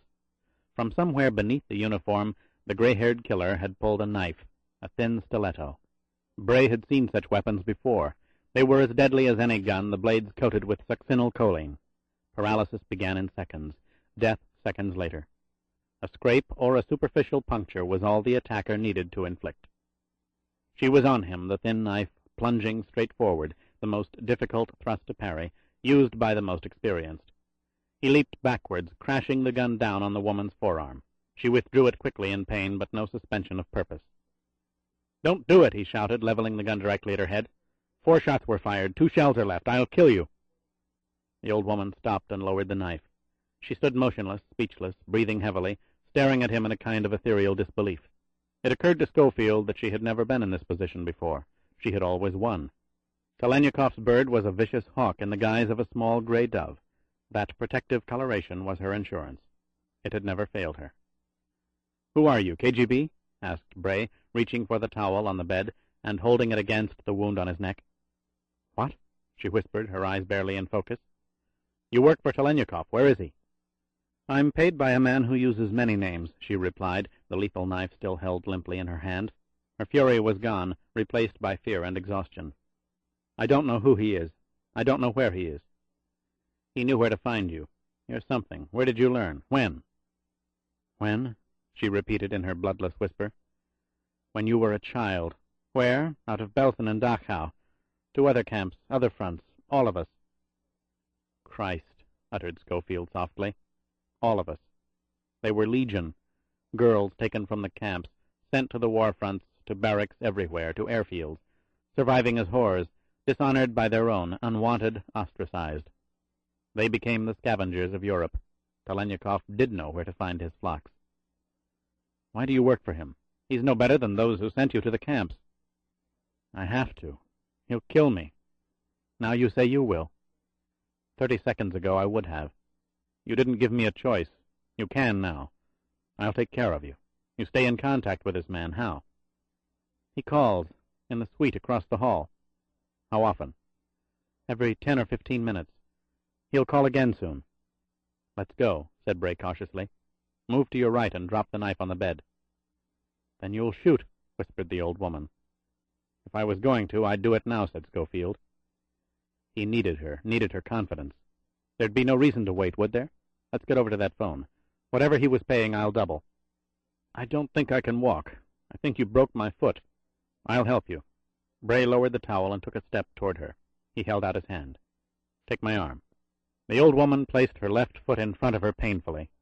Then, suddenly, like an enraged lioness, she lunged forward, her face again contorted, her eyes wild.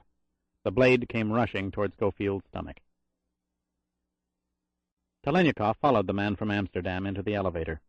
There was one other couple in the car, young, rich, pampered Americans, fashionably dressed lovers or newlyweds, aware only of themselves and their hungers. They had been drinking. The Hollander in the black overcoat removed his gray Homburg as Vasily, his face briefly turned away, stood next to him against the paneled wall of the small enclosure. The doors closed. The girl laughed softly. Her companion pressed the button for the 5th floor. The man from Amsterdam stepped forward and touched number 2. As he moved back, he glanced to his left, his eyes making contact with Telenyakov's. The man froze, the shock total, the recognition absolute. And in that shock, that recognition, Vasily saw another truth. The execution trap was meant for him as well. The team had a priority, and it was Beowulf Agate, but if a KGB agent known as Telenyakov appeared on the scene, he was to be taken out as ruthlessly as Schofield. The man from Amsterdam swung his hat in front of his chest, plunging his right hand into his pocket. Vasily rushed him, pinning him against the wall, his left hand gripping the wrist in the pocket, slipping down, separating hand from weapon, groping for the thumb, twisting it back until the bone cracked and the man bleated. He sank to his knees. The girl screamed. Telenyakov spoke in a loud voice. He addressed the couple. "You will not be harmed. I repeat, you will not be harmed if you do as I say. Make no noise and take us to your room." The Hollander lurched to the right. Vasily slammed his knee into the man's face, vicing the head against the wall. He took his gun from his pocket and held it up, pointing at the ceiling. "I will not use this. I will not use this unless you disobey. You're no part of our dispute, and I don't want you harmed. But you must do as I say." Jesus Christ!" The young man's lips trembled. "Take out your key," ordered Telenyakov almost amiably. "When the doors open, walk casually in front of us to your room. You will be perfectly safe if you do as I say. If you don't, if you cry out or try to raise an alarm, I shall have to shoot. I won't kill you. Instead, I'll fire into your spines. You'll be paralyzed for life." "Oh, Christ, please!" The young man's trembling spread throughout his head, neck, and shoulders. "Please, mister, we'll do whatever you say." The girl, at least, was lucid. She took the key from her lover's vest. "Get up," said Vasily to the man from Amsterdam. He reached into the killer's overcoat pocket and removed the Hollander's weapon. The elevator doors opened. The couple walked out stiffly, passing an elderly man reading a newspaper, and turned right down the corridor. Telenyakov, his Grasburia concealed at his side, gripped the cloth of Amsterdam's overcoat, propelling him forward. "One sound, Dutchman," he whispered, "and you'll not make another. I'll blow your back away. You won't have time to scream." Inside the double room, Vasily shoved the Hollander into a chair, held his gun on him, and issued orders once again to the frightened couple. "Get inside that clothes closet. Quickly!" Tears were streaming down the young man's pampered face. The girl pushed him into their dark, temporary cell. Telenyakov propped a chair underneath the knob and kicked it until it was wedged firmly between the metal and the rug. He turned to the Hollander. "You have exactly 5 seconds to explain how it's to be done," he said, raising the automatic diagonally across the executioner's face. "You'll have to be clearer," came the professional reply. "By all means." Vasily slammed the barrel of the Grasburia downward, ripping the flesh of the assassin's face. Blood spread. The man raised his hands. Telenyakov bent over the chair and cracked both wrists in rapid succession. "Don't touch. We've just begun. Drink it. Soon you'll have no lips. Then no teeth, no chin, no cheekbones. Finally, I'll take your eyes. Have you ever seen a man like that? The face is a terrible source of pain, puncturing the eyes unendurable." Vasily struck again, now arcing upwards, catching the man's nostrils in the swing. "No, no, I followed orders." "Where have I heard that before?" Telenyakov raised the weapon. Again the hands were raised, and again they were repulsed with blows. "What are those orders, Dutchman? There are 3 of you, and the 5 seconds have passed. We must be serious now." He tapped the barrel of the Grasburia harshly over the Hollander's left eye, then the right. "No more time." He pulled the weapon back, then shoved it knife-like into Amsterdam's throat. "Stop!" screamed the man, his air cut off, the word garbled. "I'll tell you. He betrays us. He takes money for our names. He's sold out to our enemies." "No judgments. The orders." "He's never seen me. I'm to draw him out." "How?" "You. I've come to warn him. You're on your way."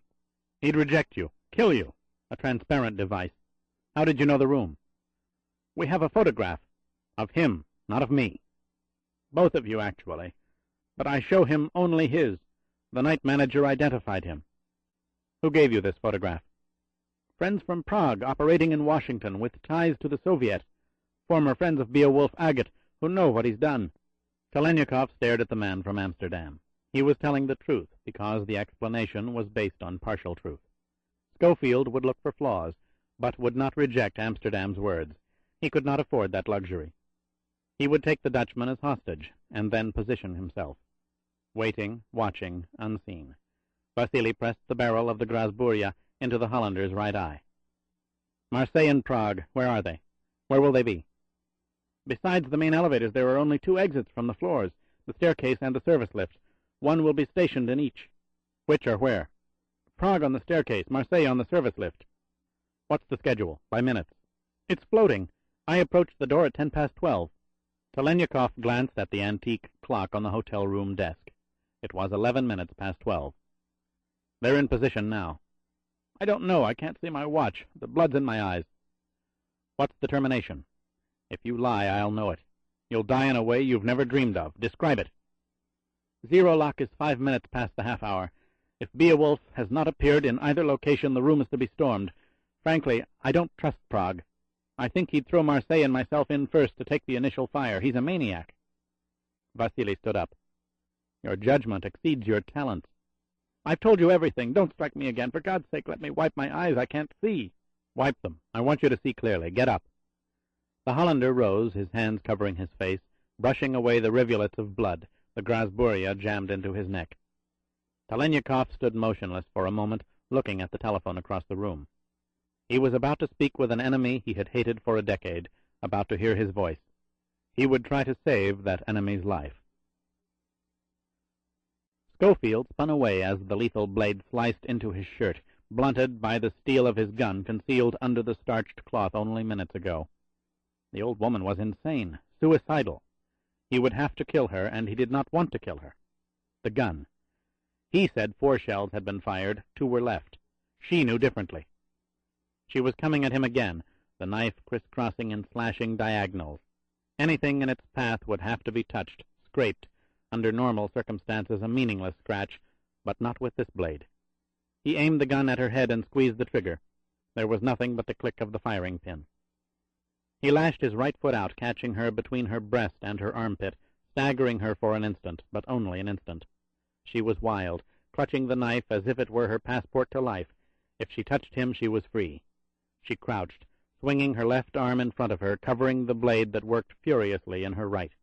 He jumped back, looking for something, anything he could use to parry her lunges. Why had she delayed before? Why had she suddenly stopped and spoken with him, telling him things that would make him think? Then he knew. The old hawk was not only vicious, but wise. She knew when she had to restore dissipated strength, knew she could do it only by engaging her enemy, lulling him, waiting for the unguarded instant, one touch of the coated blade. She lunged again, the knife arcing up from the floor toward his legs. He kicked. She whipped the blade back, then slashed laterally, missing the kneecap by centimeters. As her arm swung left with the slash, he caught her shoulder with his right foot and hammered her backwards. She fell. He grabbed the nearest upright object, a floor lamp with a heavy brass base, hurling it down at her as he kicked again at the hand that held the stiletto. Her wrist was bent. The point of the blade pierced the fabric of her maid's uniform, entering the flesh above her left breast. What followed was a sight he did not care to remember. The old woman's eyes grew wide and thyroid, her lips stretched into a macabre, horrible grin that was no smile. She began to writhe on the floor, her body convulsed and trembling. She rolled into a fetal position, pulling her thin legs into her stomach, the agony complete. Prolonged, muffled screams came from her throat as she rolled again, clawing the rug, mucus disgorged from her convoluted mouth, a swollen tongue blocking passage. Suddenly there was a horrible gasp and a final expulsion of breath. Her body jerked off the floor spastically. It became rigid. Her eyes were open wide, staring at nothing, her lips parted in death. The process had taken less than 60 seconds. Bray leaned over and lifted the hand, separating the bony fingers. He removed the knife, stood up, and walked to the bureau where there was a book of matches. He struck one and held it under the blade. There was an eruption of flame, spitting so high that it singed his hair, the heat so intense it burned his face. He dropped the stiletto, stamping the fire out under his foot. The phone rang. "This is Telenyakov," said the Russian into the silence of the telephone. It had been picked up, but there was no voice on the line. "I submit that your position is not lessened by acknowledging our contact." "Acknowledged," was the one-word reply. "You reject my cable, my white flag, and were I you, I would do the same. But you're wrong, and I would be wrong. I swore I'd kill you, Beowulf Agate, and perhaps one day I will, but not now, and not this way." "You read my cipher," was the answer, delivered in a monotone. "You killed my wife. Come and get me. I'm ready for you." "Stop it. We both killed. You took a brother. And before that, an innocent young girl who was no threat to the animals who raped her and killed her." "What?" "There's no time. There are men who want to kill you, but I'm not one of them. I've caught one, however. He's with me now." "You sent another," interrupted Schofield. "She's dead. The knife went into her, not me. The cut didn't have to be very deep." "You had to have provoked her. It was not planned. But we waste seconds, and you don't have them. Listen to the man I put on the phone. He's from Amsterdam. His face is damaged, and he can't see very well, but he can speak." Vasily pressed the telephone against the Hollander's bloody lips and shoved the Grasburia into his neck. "Tell him, Dutchman." "Cables were sent," the injured man whispered, choking on fear and blood. "Amsterdam, Marseille, Prague. Beowulf Agate was beyond salvage. We could all be killed if he lived. The cables made the usual statements. They were alerts, urging us to take precautions, but we knew what they meant. Don't take precautions. Take out the problem. Eliminate Beowulf ourselves. None of this is new to you, Herr Schofield. You have given such orders. You know they must be carried out." Telenyakov yanked the phone away while keeping the barrel of his weapon pressed against Amsterdam's neck. "You heard it. The trap you set for me is being used to ambush you by your own people." Silence. Beowulf Agate said nothing. Vasily's patience was running out. "Don't you understand? They've exchanged information. It's the only way they could have found the depot. What you call a drop. Moscow provided it. Can't you see that? Each of us is being used as the reason to execute the other, to kill us both. My people are more direct than yours. The order for my death has been sent to every Soviet station, civilian and military. Your State Department does it somewhat differently. The analysts take no responsibility for such unconstitutional decisions. They simply send warnings to those who care little for abstractions, but deeply for their lives." Silence. Telenyakov exploded. "What more do you want?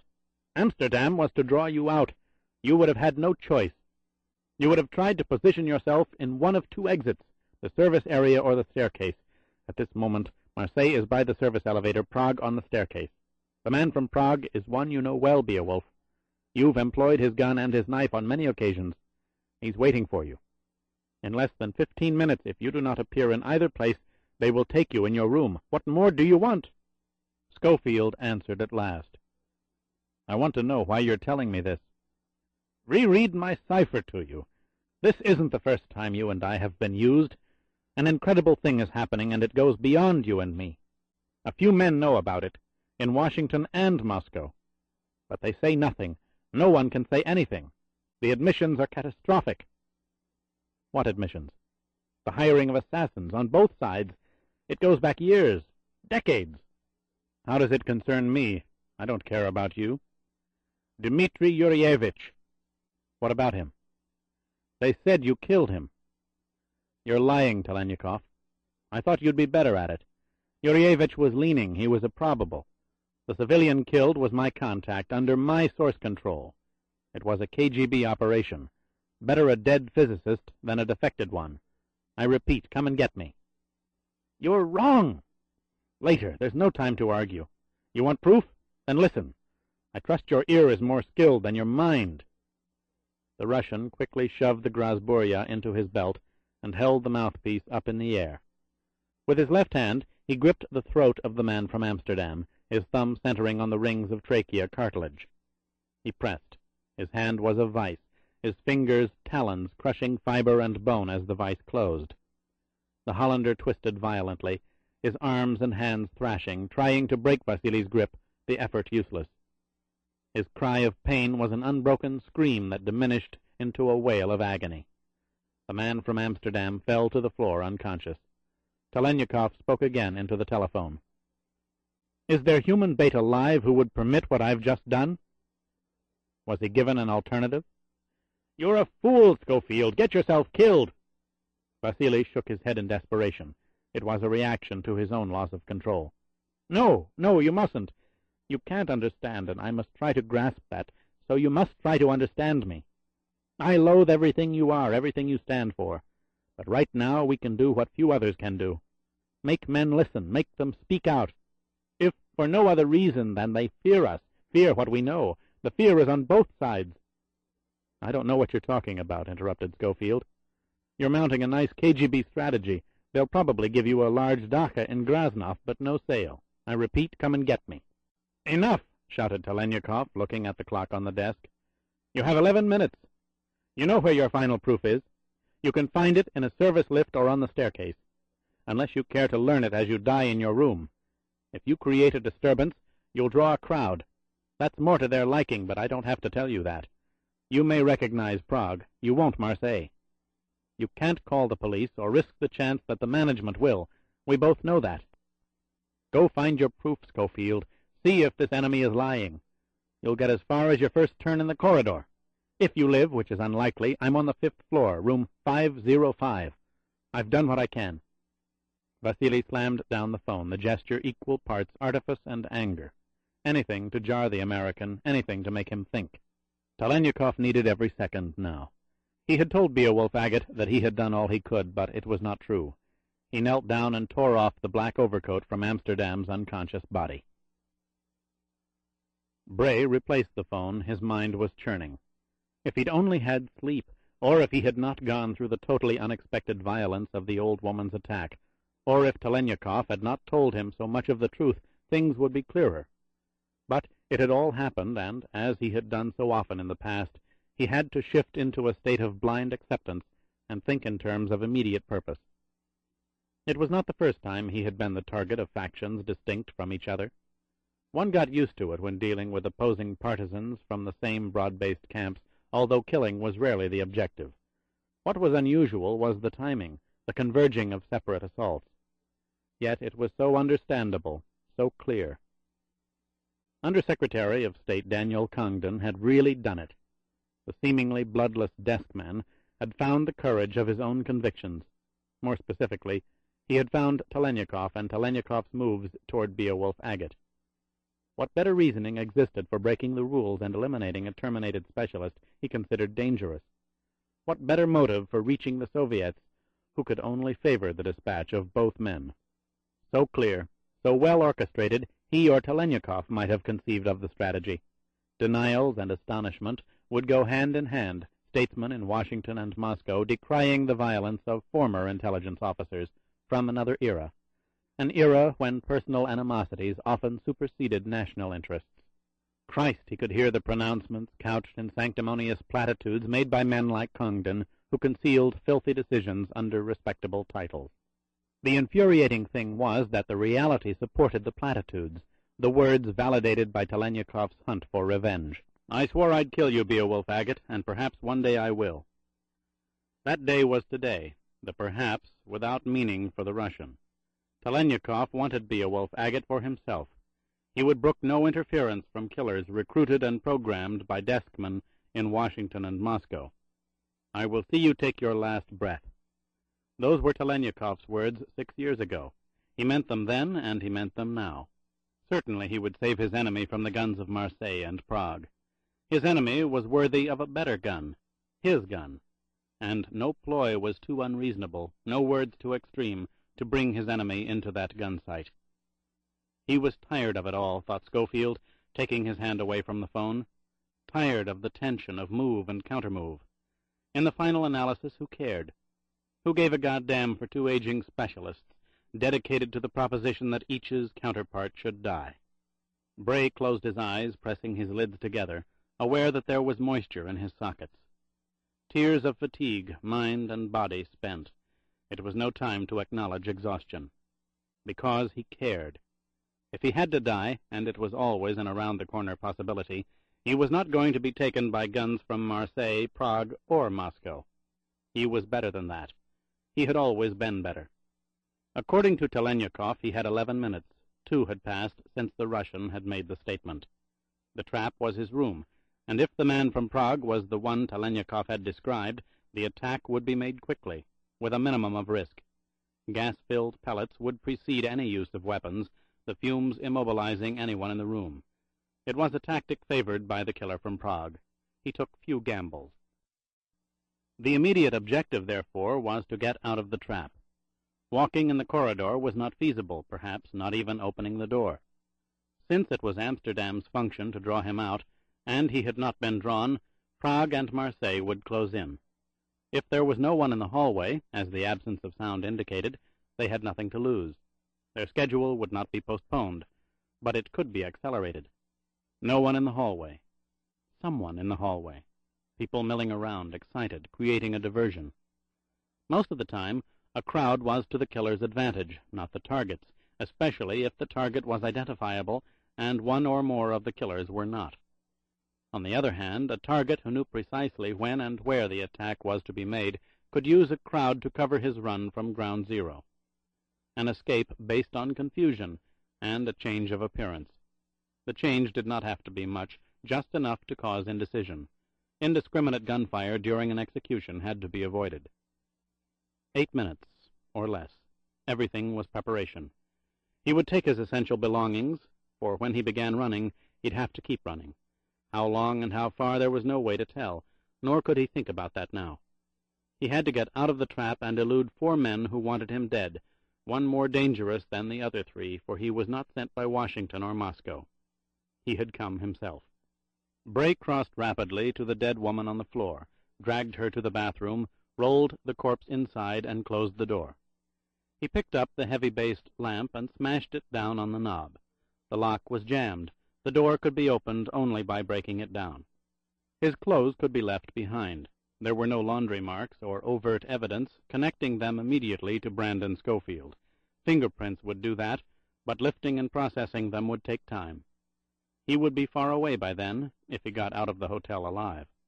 His attaché case was something else. It contained too many tools of his profession.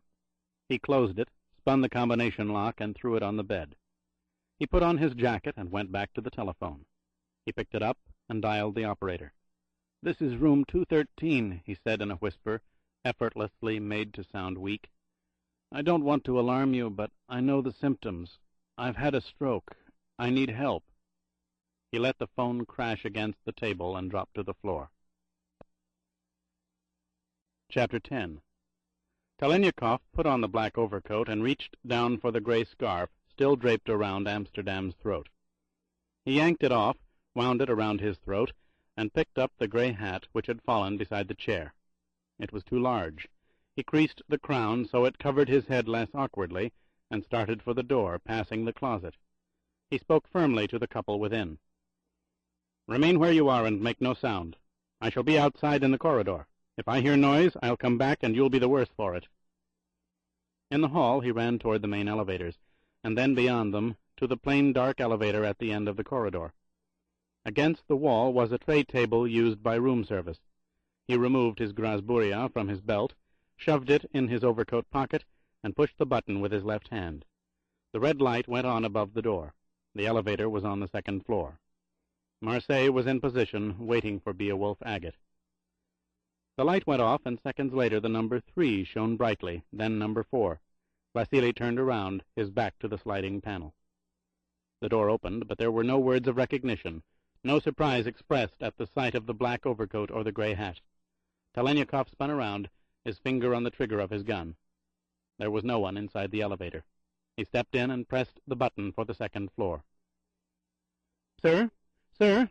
My God, it's the crazy one in 213. The excited voice of the operator floated up piercingly from the telephone on the rug. "Send up a couple of boys. See what they can do. I'll call an ambulance. He's had an attack or something." The words were cut off. The chaos had begun. Schofield stood by the door, unlatched it, and waited. No more than 40 seconds passed by when he heard racing footsteps and shouts in the corridor. The door burst open. The bell captain ran in, followed by a younger, larger man, a bellboy. "Thank Christ it wasn't locked. Where?" Bray kicked the door shut, revealing himself to the 2 men. In his hand was his automatic. "No one's going to get hurt," he said calmly. Just do exactly as I tell you. You, Bray ordered the younger man, take off your jacket and your cap. And you, he continued, speaking to the bell captain, get on the phone and tell the operator to send up the manager. You're scared. You don't want to touch anything. There may have been trouble up here. You think I'm dead. The older man stuttered, his eyes riveted on the gun, then ran to the phone. The performance was convincing. He was frightened out of his wits. Bray took the maroon and gold-striped jacket held out for him by the large subordinate. He removed his coat and put it on, bunching his own under his arm. "The cap," demanded Schofield. It was given. The bell captain finished, his eyes staring wildly at Bray. His last plea screamed, "For Christ's sake, hurry! Get someone up here!" Schofield gestured with his weapon. "Stand by the door next to me," he said to the frantic man, then addressed the younger. "There's a closet over there beyond the bed. Get inside, now." The large, dense bellboy hesitated, looked at Bray's face, and retreated quickly into the closet. Schofield, his weapon pointed at the bell captain, took the necessary steps toward the closet and kicked the door shut. He picked up the lamp by its stem. "Get over to your right. Do you understand? Answer me." "Yeah," came the muffled reply from inside. "Knock on the door." The tap came from the extreme left, the young man's right. Bray crashed the base of the lamp down on the knob. It broke off. Then he raised his gun, its silencer attached, and fired one shot into the right side of the door. "That was a bullet," he said. "No matter what you hear, keep your mouth shut or there'll be another. I'm right outside this door." "Oh, my God!" The man would stay silent through an earthquake. Schofield went back to the bell captain, picking up his attaché case on the way. "Where's the staircase?" "Down the hall to the elevators. Turn right. It's at the end of the corridor." "The service elevator?" "The same thing. The other way, the other end. Turn left at—" "Listen to me," interrupted Bray, "and remember what I tell you. In a few seconds we'll hear the manager and probably others coming down the hall. When I open the door, you step outside and shout, and I mean scream your fucking head off, then start running down the corridor with me." "Christ, what am I supposed to say?" "That you want to get out of here," answered Bray. "Say it any way you like. I don't think it'll be difficult for you." "Where are we going? I got a wife and 4 kids." "That's nice. Why don't you go home?" "What?" "What's the quickest way to the lobby?" "Christ, I don't know." "Elevators can take a long time." "The staircase?" "The staircase." The panicked bell captain found triumph in his deduction. "Use the staircase," said Schofield, his ear at the door. The voices were muffled but intense. He could hear the words police and ambulance, and then emergency. There were 3 or 4 people. Bray yanked the door back and pushed the bell captain out into the corridor. "Now," he said. Talenikov turned away as the service elevator opened on the 2nd floor. Again the black overcoat and the distinctive gray hat evoked no sounds of recognition, and again he spun, his hand gripping the Grasburya in his pocket. There were tray tables of half-eaten food and the odor of coffee, remnants of late breakfasts piling up outside the elevator door, but no Marseille. A pair of hinged metal doors opened into the 2nd-floor corridor, round windows in the center of each panel. Vasily approached and peered through the right circle. There he was. The figure in the heavy tweed suit was edging his way along the wall toward the corner of the intersecting hallway that led to room 213. Talenikov looked at his watch. It was 12:31. 4 minutes until the attack. A lifetime if Schofield kept his head about him. A diversion was needed. Fire was the surest. A telephone call, a flaming pillowcase stuffed with cloth and paper thrown into the hallway. He wondered if Beowulf Agate had thought of it. Schofield had thought of something. Down the hall the light above one of the 2 main elevators went on. The door opened, and 3 men rushed out, talking frantically. One was the manager, now close to panic. Another carried a black bag, a doctor. The third was burly, his face set, the hair close-cropped, the hotel's private police officer. They raced past the startled Marseille, who turned abruptly away, and proceeded down the long corridor that led to Schofield's room. The Frenchman took out a gun. At the other end of the hallway, below a red exit sign, a heavy door with a crash bar was pulled back. The figure of Prague stepped out, nodding at Marseille. In his right hand was a long-barreled, heavy-caliber automatic. In his left, what looked like— it was a grenade. The thumb was curved, pressing on the lever. The firing pin was out. And if he had one grenade, he had more than one. Prague was an arsenal. He would take whoever was in the area as long as he took Beowulf Agate. A grenade hurled into a dead-end corridor, a swift race into the carnage before the smoke had cleared to put bullets into the heads of those surviving, making sure Schofield was the first. No matter what the American had thought of, he was cornered. There was no way out through the gauntlet. Unless Prague could be stopped where he was, the grenade exploding beneath him. Vasily pulled the Grasburia from his pocket and pushed the swinging door in front of him. He was about to shoot when he heard the screams from a man in panic. "Get out of here! For Christ's sake, I've got to get out of here!" What followed was madness. 2 men in hotel uniforms came running out of the corridor, one turning right, crashing into Prague, who propelled him away, beating him with the barrel of his gun. Prague shouted at Marseille, ordering him down the corridor. Marseille was no fool, any more than Amsterdam was. He saw the grenade in Prague's hand. The 2 men screamed at each other. The elevator door closed. It closed. The light went off. It had been on hold. Beowulf Agate had made his escape. Telenyakov spun back behind the metal doors. In the confusion, he had not been spotted. But Prague and Marseille had seen the elevator. It obviously prodded the immediate recollection of a second man in a dark red jacket, running straight ahead, without panic, knowing what he was doing, and carrying something under his left arm. Like Vasily, the 2 executioners watched the lighted numbers above the elevator door, expecting, as Telenyakov expected, the letter L to light up. It did not. The light reached 3. It stopped. What was Schofield doing? He could be running in the streets in seconds, finding safety in the crowds, heading for any of 100 sanctuaries. He was staying at the killing ground. Again, madness. Then Vasily understood. Beowulf Agate was coming after him. He looked through the circular service window. Prague was talking wildly. Marseille nodded, holding his finger on the left elevator button, as Prague ran back toward the staircase and disappeared beyond the door. Telenyakov had to know what had been said. It could save seconds, if he could learn in seconds. He put the Grasburia in his pocket, burst through the swinging door, the gray silk scarf bunched high around his neck, the gray hat firmly down on his head, his face obscured. He shouted, "Alors, vous avez découvert quelque chose par hasard?" In Marseille's excitement, the swiftness and the deception had their effect. The black overcoat, the gray blur of silk and fur, and the French spoken with the Dutchman's guttural inflections. They were enough to confuse the image of a man he had met only once, briefly, in a coffee shop. He was stunned. He ran toward Telenyakov, shouting in his native tongue, the words so rushed they were barely clear. "What are you doing here? All hell has broken loose. Men are yelling in Beowulf's room. They break down doors. He got away. Prague has—" Marseille stopped. He saw the face in front of him, and his stunned expression turned into one of shock. Vasily's hand shot out, gripping the weapon in the Frenchman's hand, twisting it with such force that Marseille screamed aloud. The gun was pried out of his fingers. Telenyakov slammed the man against the wall, hammering his knee into the Frenchman's groin, his left hand tearing at Marseille's right ear. "Prague has what? You have 1 second to tell me." He crashed his knee up into the Frenchman's testicles. "Now." "We work our way to the roof." Marseille choked the answer, spitting it out between clenched teeth, his hand thrown back in pain. "Floor by floor, to the roof." "Why?" My God, thought Vasily. There was a metal air duct connecting the hotel to the adjacent building. Did they know? He rammed his knee again and repeated, "Why?"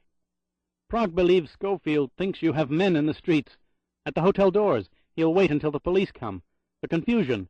He did something in the room. In the name of God, stop!" Vasily smashed the handle of the Frenchman's gun into Marseille's skull behind his left temple. The assassin collapsed as the wound spat blood. Telenyakov propelled the unconscious body along the wall, letting it drop so that it fell across the intersecting corridor. Whoever came out of room 213 would be greeted by another unexpected sight. The panic would mount, precious minutes obtained. The elevator on the left had responded to the Frenchman's call. Vasily raced inside and pressed the button for the 3rd floor. The doors closed, as far down the hallway 2 excited men ran out of room 213. One was the hotel manager. He saw the fallen Frenchman in the center of a blood-soaked carpet. He screamed. Schofield took off the jacket and the cap, bunching them in a corner, and put on his coat. The elevator stopped at the 3rd floor. He tensed at the sight of a portly maid who walked in carrying towels over her arm. She nodded. He stared at her. The doors closed, and they proceeded to the fourth, where the maid got off. Bray reached over quickly and again pressed the button for the sixth floor. There were none above it. If it were possible, one part of the insanity was going to be over with. He was not going to run away only to start running again, wondering where the next trap would be sprung. Telenyakov was in the hotel, and that was all he had to know. Room 505. Telenyakov had given the number over the phone. He had said he would be waiting. Bray tried to think back, tried to recall a cipher or a code that matched the digits, but there were none he could remember, and he doubted the KGB man would pinpoint his location. 505. 5 Death 5? I'm waiting for you on the 5th floor. One of us will die. Was it as simple as that? Was Telenyakov reduced to a challenge? Was his ego so inflamed, or his exhaustion so complete, that there was nothing left but spelling out the dueling ground? For Christ's sake, let's get it over with. I'm coming, Telenyakov. You may be good, but you're no match for the man you call Beowulf Agate. Ego. So necessary. So tiring. The elevator reached the 6th floor. Bray held his breath as two well-dressed men entered. They were talking business, last year's figures the bothersome topic. Both glanced briefly, disapprovingly at him. He understood. The beard, his bloodshot eyes. He clutched his attaché case and avoided their looks. The door started to close, and Bray stepped forward, his hand inside his jacket. "Sorry," he muttered. "My floor." There was no one in the long corridor directly ahead, 4 stories above 211 and 213. Far down on the right were 2 doors with circular windows. The service elevator. One panel had just swung shut. It still trembled. Schofield pulled his automatic partially out of his belt, then held it in place when he heard the rattle of dishes beyond the swinging doors. A service tray was being taken away. A man concealing himself with intent to kill did not make noise. Down on the left, toward the staircase, a cleaning woman had finished a room. She pulled the door shut and wearily began to roll her cart toward the next. 505. 5 Death 5. If there was a meeting ground, he was above it on the high ground. But it was a high ground from which he could not see, and time was running out. He thought briefly of approaching the cleaning woman, using her as a point somehow, but his appearance ruled it out. His appearance ruled out a great many things. Shaving had been a luxury he could not afford. Relieving himself meant precious moments given up, away from the sounds of the trap. The little things became so ominous, so all-important during the waiting. And he was so tired. Using the service elevator had to be ruled out. It was an enclosure too easily immobilized, isolated.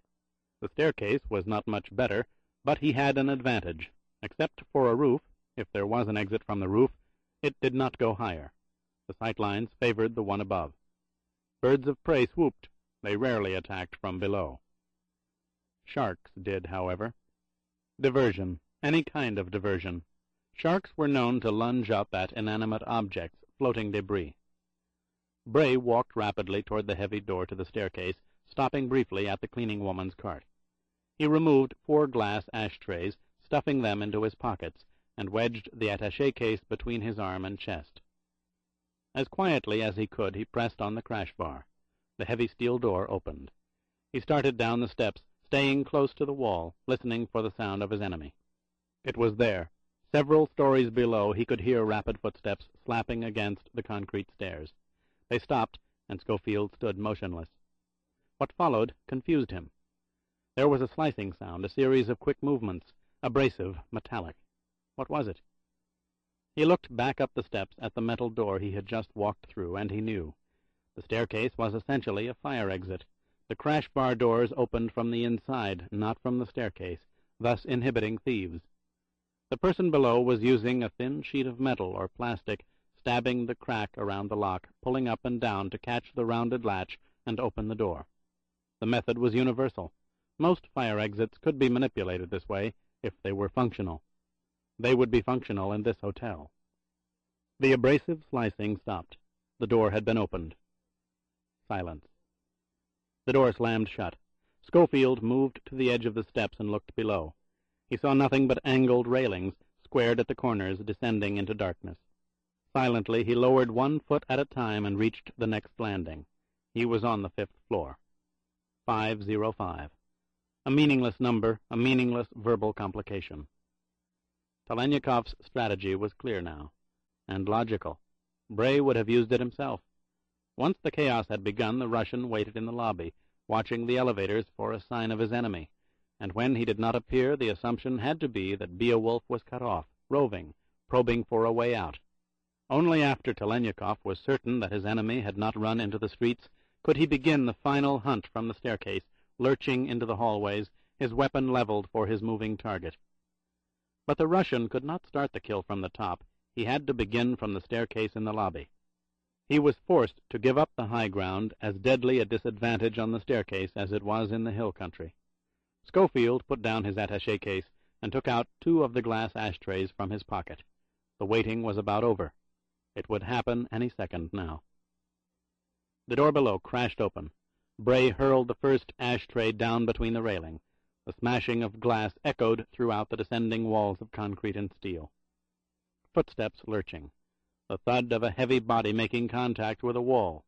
Schofield sprang toward the open space. He threw down the second ashtray. The glass shattered directly beneath. The figure below darted past the edge of the railing. Bray fired his gun. His enemy screamed, twisting in the air, hurling himself out of the sightline. Schofield took 3 steps down, pressing himself against the wall. He saw a thrashing leg and fired again. There was the singing sound of a bullet ricocheting off steel, embedding itself in cement. He had missed. He had wounded the Russian, but not lamed him. There was suddenly another sound. Sirens, distant, outside, drawing closer, and shouting, muted by the heavy exit doors. Orders screamed in corridors and hallways. Options were being cut off, the chance of escape diminishing with each new sound. It had to end now. There was nothing left but a final exchange. 100 lessons from the past were summarized in one. Draw fire first, make the gun expose itself, which means exposing part of you. A superficial wound means nothing if it saves your life. The seconds ticked off. There was no alternative. Bray took out the 2 remaining ashtrays from his pocket and hurled them over the open space above the railing. He stepped down, and at the first sound of shattering glass, swung out his left arm and shoulder, jabbing the air, arcing in a half-circle, part of him in the Russian's direct line of fire. But not his weapon. It was ready for his own attack. 2 deafening explosions filled the vertical tunnel. The gun was blown out of his hand, out of his right hand. He watched helplessly as the weapon sprang out of his fingers, specks of blood spreading over his palm, the high-pitched ring of a still ricocheting bullet bouncing from steel to steel. He had been disarmed by a misplaced shot, killed by an echo. The Browning automatic clattered down the staircase. He dove for it, yet even as he did so, he knew it was too late. The killer below came into view, struggling to his feet, the large barrel of his gun rising, directed at Schofield's head. It was not Telenyakov, not the face in 1,000 photographs, the face he had hated for a decade. It was the man from Prague, a man he had used so often in the cause of free-thinking people. That man was going to kill him now. 2 thoughts came rapidly, one upon the other, final summations, as it were. His death would come quickly. He was grateful for that, and at the last he had deprived Telenyakov of his trophy. "We all do our jobs," said the man from Prague, his 3 fingers tightening on the handle of the gun. "You taught me that, Beowulf. You'll never get out of here. You forget your own lessons. Drop your weapons, leave with the crowds. I'll get out, but you won't. If you did, too many would die." "Parazdit!" The voice thundered from above, no crash of a door preceding it, the man who roared having intruded swiftly, silently. The executioner from Prague spun to his left, ducking, swinging his powerful gun up the stairs at Vasily Telenyakov. The Russian fired 1 shot, drilling a hole in Prague's forehead. The Czech fell across Schofield as Bray lunged for his gun, grabbing it off the step, rolling furiously down around the bend in the staircase. He fired wildly up at the KGB man. He would not permit Telenyakov to save him from Prague only to preserve his trophy. "I'll see you take your last breath. Not here, not now, not while I can move." And then he could not move. The impact came, and Schofield only knew that his head seemed to have split wide open. His eyes were filled with blinding streaks of jagged white light. somehow mingling with sounds of chaos, sirens, screams, voices yelling from distant chasms far below. In his rolling dive to get out of Telenyakov's line of fire, he had crashed his skull into the sharp steel edge of the corner railing post. A misplaced bullet, an echo, an inanimate shaft of structural steel. They would lead him to death. The image was blurred, but unmistakable. The figure of the powerfully built Russian came running down the staircase. Bray tried to raise the gun still in his hand. He could not. It was being crushed under a heavy boot. The weapon was being pried out of his hand. "Do it," whispered Schofield. "For Christ's sake, do it now. You've won by an accident. It's the only way you could." "I've won nothing. I want no such victory. Come, move. The police are here. They'll be swarming up the staircase any moment." Bray could feel the strong arms lifting him up, pulling his arm around a thick neck, a shoulder shoved into his side for support. "What the hell are you doing?" He was not sure the words were his. He could not think through the pain. "You're hurt. The wound in your neck has opened. It's not bad. But your head is cut. I don't know how severely." "What?" "There is a way out. This was my depot for 2 years. I know every inch of the building. Come, help me. Move your legs. The roof." "My case. I've got it." They were in a large, pitch-black metal enclosure, steady blasts of cold air causing the corrugated sides to rattle, the near-freezing temperature producing audible vibrations. They crawled along the ribbed floor in darkness. "This is the main air duct," explained Telenyakov, his voice low, aware of the magnified echo. "The unit serves the hotel and the adjacent office building. Both are comparatively small structures owned by the same company." Schofield had begun to find his mind again, the sheer movement forcing him to send impulses to his arms and legs. The Russian had torn a silk scarf apart, wrapping one half around Bray's head, the other around his throat.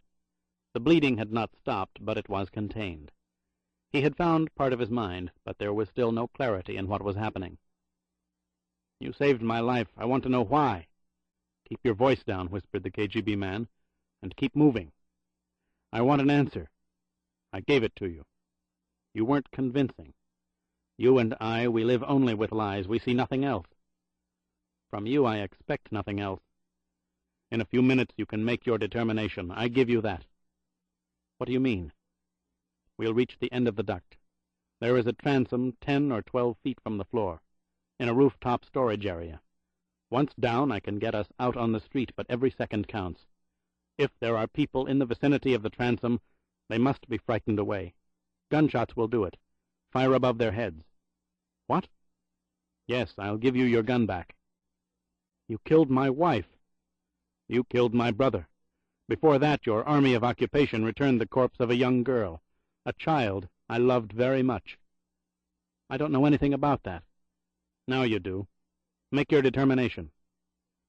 The metal-webbed transom was perhaps 4 feet wide. Below was a huge, dimly lit room that served as a miniature warehouse filled with crates and boxes of supplies.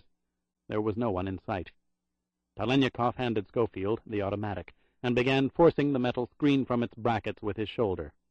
It sprang loose and fell crashing to the cement floor. The Russian waited several moments for a response to the noise. There was none. He turned his body around and, legs first, began sliding out of the duct. His shoulders and head passed over the rim, his fingers gripping the edge. He was finding his balance, prepared for the drop to the floor. The strange sound came faintly at first, then louder. Step, scrape, step, scrape, step, scrape, step. Telenyakov froze, his body suspended between transom and floor. "Good morning, comrade," said the voice softly in Russian. "My walk has improved since Riga, no? They gave me a new foot." Bray pulled back into the shadows of the duct. Below, beside a large crate, was a man with a cane, a cripple whose right leg was no leg at all, but instead a limb of stiff, straight wood beneath the trousers. The man continued as he took a gun from his pocket. "I knew you too well, old friend. You were a great teacher. You gave me an hour to study your depot. There were several means of escape, but this is the one you would choose. I'm sorry, my teacher. We cannot afford you any longer." He raised his gun. Schofield fired. They raced into the alley across the street from the hotel on Nebraska Avenue. Both leaned against the brick wall, breathing heavily, their eyes on the activity beyond. 3 patrol cars, their lights revolving on their roofs, blocked the entrance of the hotel, hemming in an ambulance. 2 stretchers were carried out, the bodies covered with canvas. Another emerged. Telenyakov could see the bloodied head of Prague. Uniformed police held back curious pedestrians as their superiors rushed back and forth, barking into handheld radios, issuing orders. A net was being formed around the hotel, all exits covered, all windows observed, weapons drawn against the unexpected. "When you feel strong enough," said Telenyakov, speaking between swallows of air, "we'll slip into the crowds and walk several blocks away where it will be safer to find a taxi. However, I'll be honest with you. I don't know where to go." "I do," said Schofield, pushing himself away from the wall. "We'd better get going while there's confusion out there. Pretty soon they'll start an area search. They'll look for anyone wounded. There was a lot of gunfire." "One moment."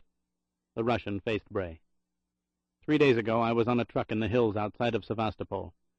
I knew then what I would say to you if we met. I say it now. We will either kill each other, Beowulf Agate, or we will talk." Schofield stared at Telenyakov. "We may do both," he said. "Let's go." Chapter 11. The cabin was in the backwoods of Maryland, on the banks of the Patuxent River, fields on 3 sides, water below.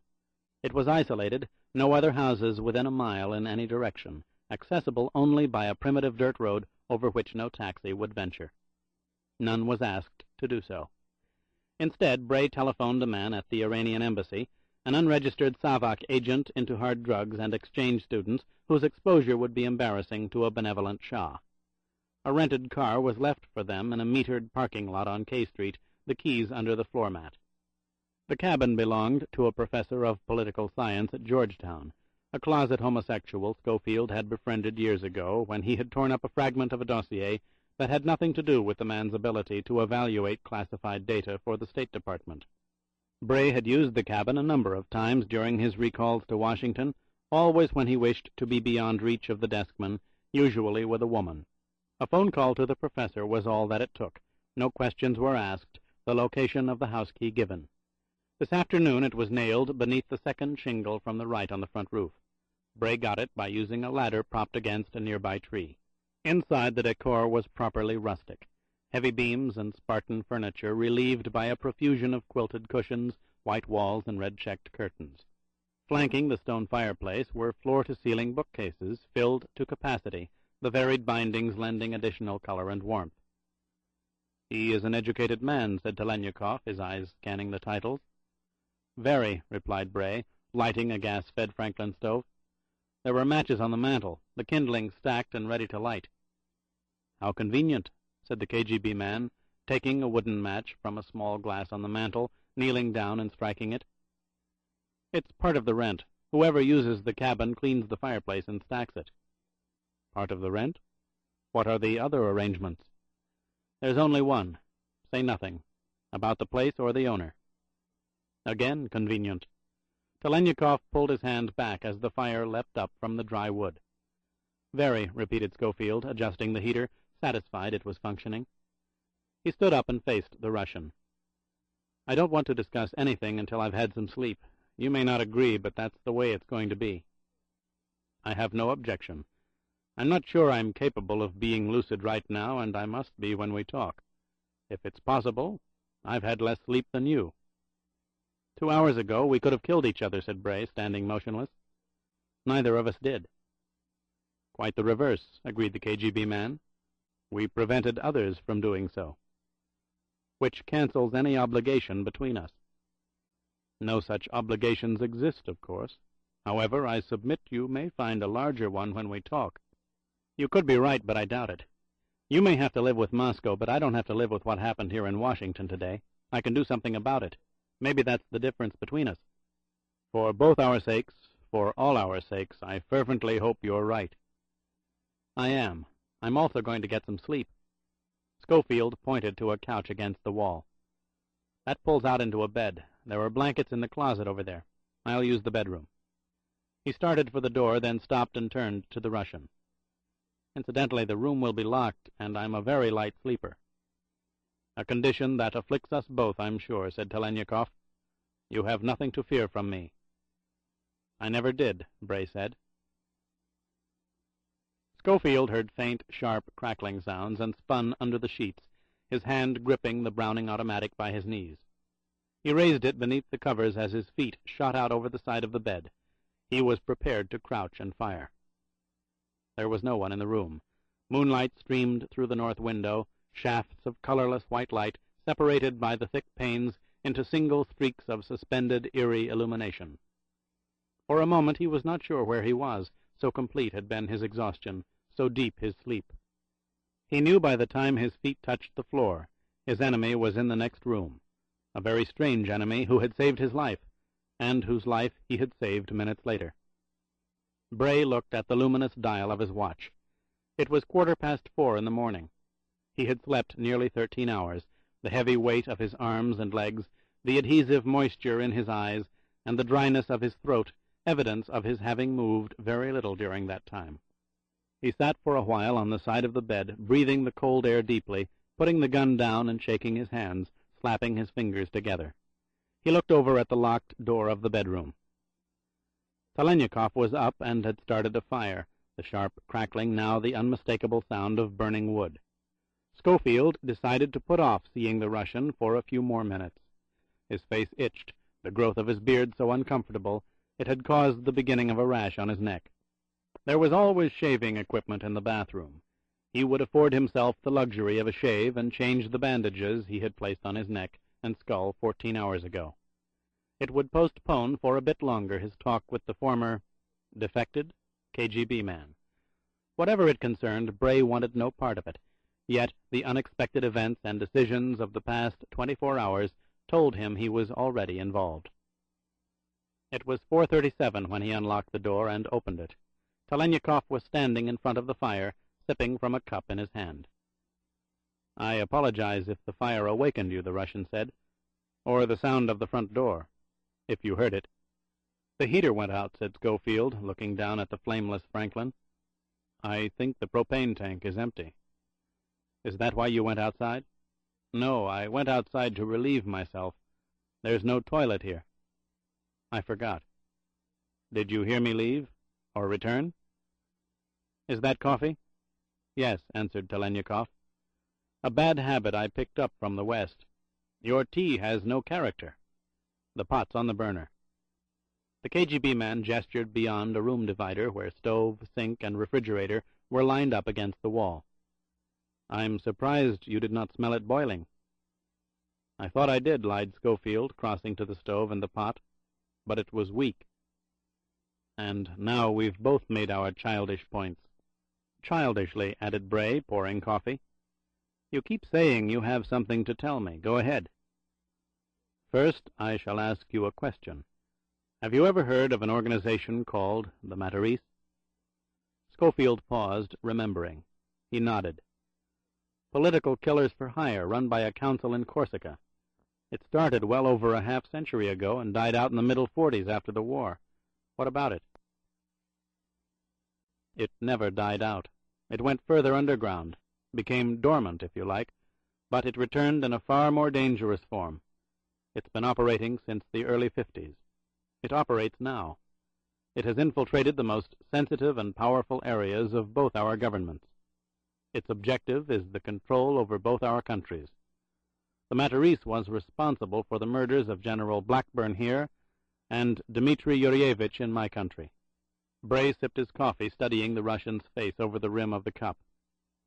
"How do you know that? Why do you believe it?"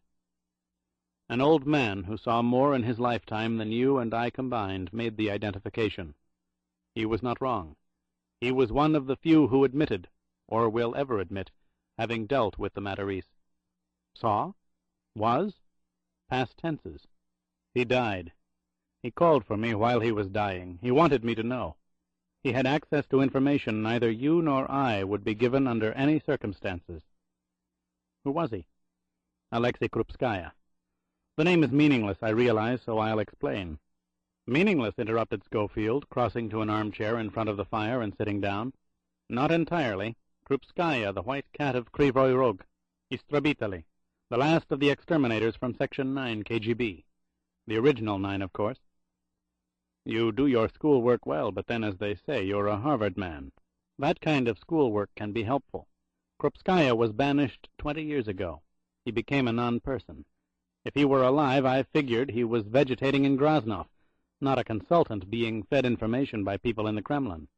I don't believe your story." "Believe it now," said Telenyakov, sitting down opposite Bray, "because it was not people in the Kremlin, just one man, his son, for 30 years one of the highest-ranking survivors of the Politburo, for the past 6, Premier of Soviet Russia." Schofield put his cup down on the floor and again studied the KGB man's face. It was the face of a practiced liar, a professional liar, but not a liar by nature. He was not lying now. Krupskaya's son, the Premier, that's a shock, as it was to me, but not so shocking when you think about it. Guided at every turn, protected by his father's extensive collection of, shall we say, memorabilia. Hypothetically, it could have happened here. Suppose your late John Edgar Hoover had a politically ambitious son. Who could have stood in his way? Hoover's secret files would have paved any road, even the one leading to the Oval Office. The landscape is different, but the trees are the same genus. They haven't varied much since the senators gave Rome to Caligula. What did Krupskaya tell you? The past first. There were things I could not believe until I spoke of them to several retired leaders of the Politburo. One frightened old man confirmed them. The others caused a plan to be mounted that called for my execution. Yes, Vasily Vasilievich Telenyakov, master strategist, KGB. An irascible man who may have seen his best years, but whose knowledge could be called upon for several decades, perhaps, from a farm in Groznow. We are a practical people. That would have been the practical solution. In spite of the minor doubts we all have, I believed that. I knew it was my future. But not after I mentioned the Matarese. Abruptly, everything changed. I, who have served my country well, was suddenly the enemy. What specifically did Krupskaya say? What, in your judgment, was confirmed? Telenyakov recounted the dying Istrabitali's words, admissions that traced scores of assassinations to the Matarese, including Stalin, Beria, and Roosevelt. How the Corsican organization had been used by all the major governments, both within their borders and outside of them. None were exempt from the stain. Soviet Russia, England, France, Germany, Italy, the United States. The leaders of each, at one time or another, had made contracts with the Matarese. That's all been speculated upon before, said Bray. Quietly, I grant you, but nothing concrete ever came of the investigations. Because no one of substance ever dared testify. In Krupskaya's words, the revelations would be catastrophic for governments everywhere. Now there are new tactics being employed, all for the purpose of creating instability in the power centers. What are they? Acts of terrorism, bombings, kidnappings, the hijacking of aircraft, ultimatums issued by bands of fanatics, wholesale slaughter promised if they are not met.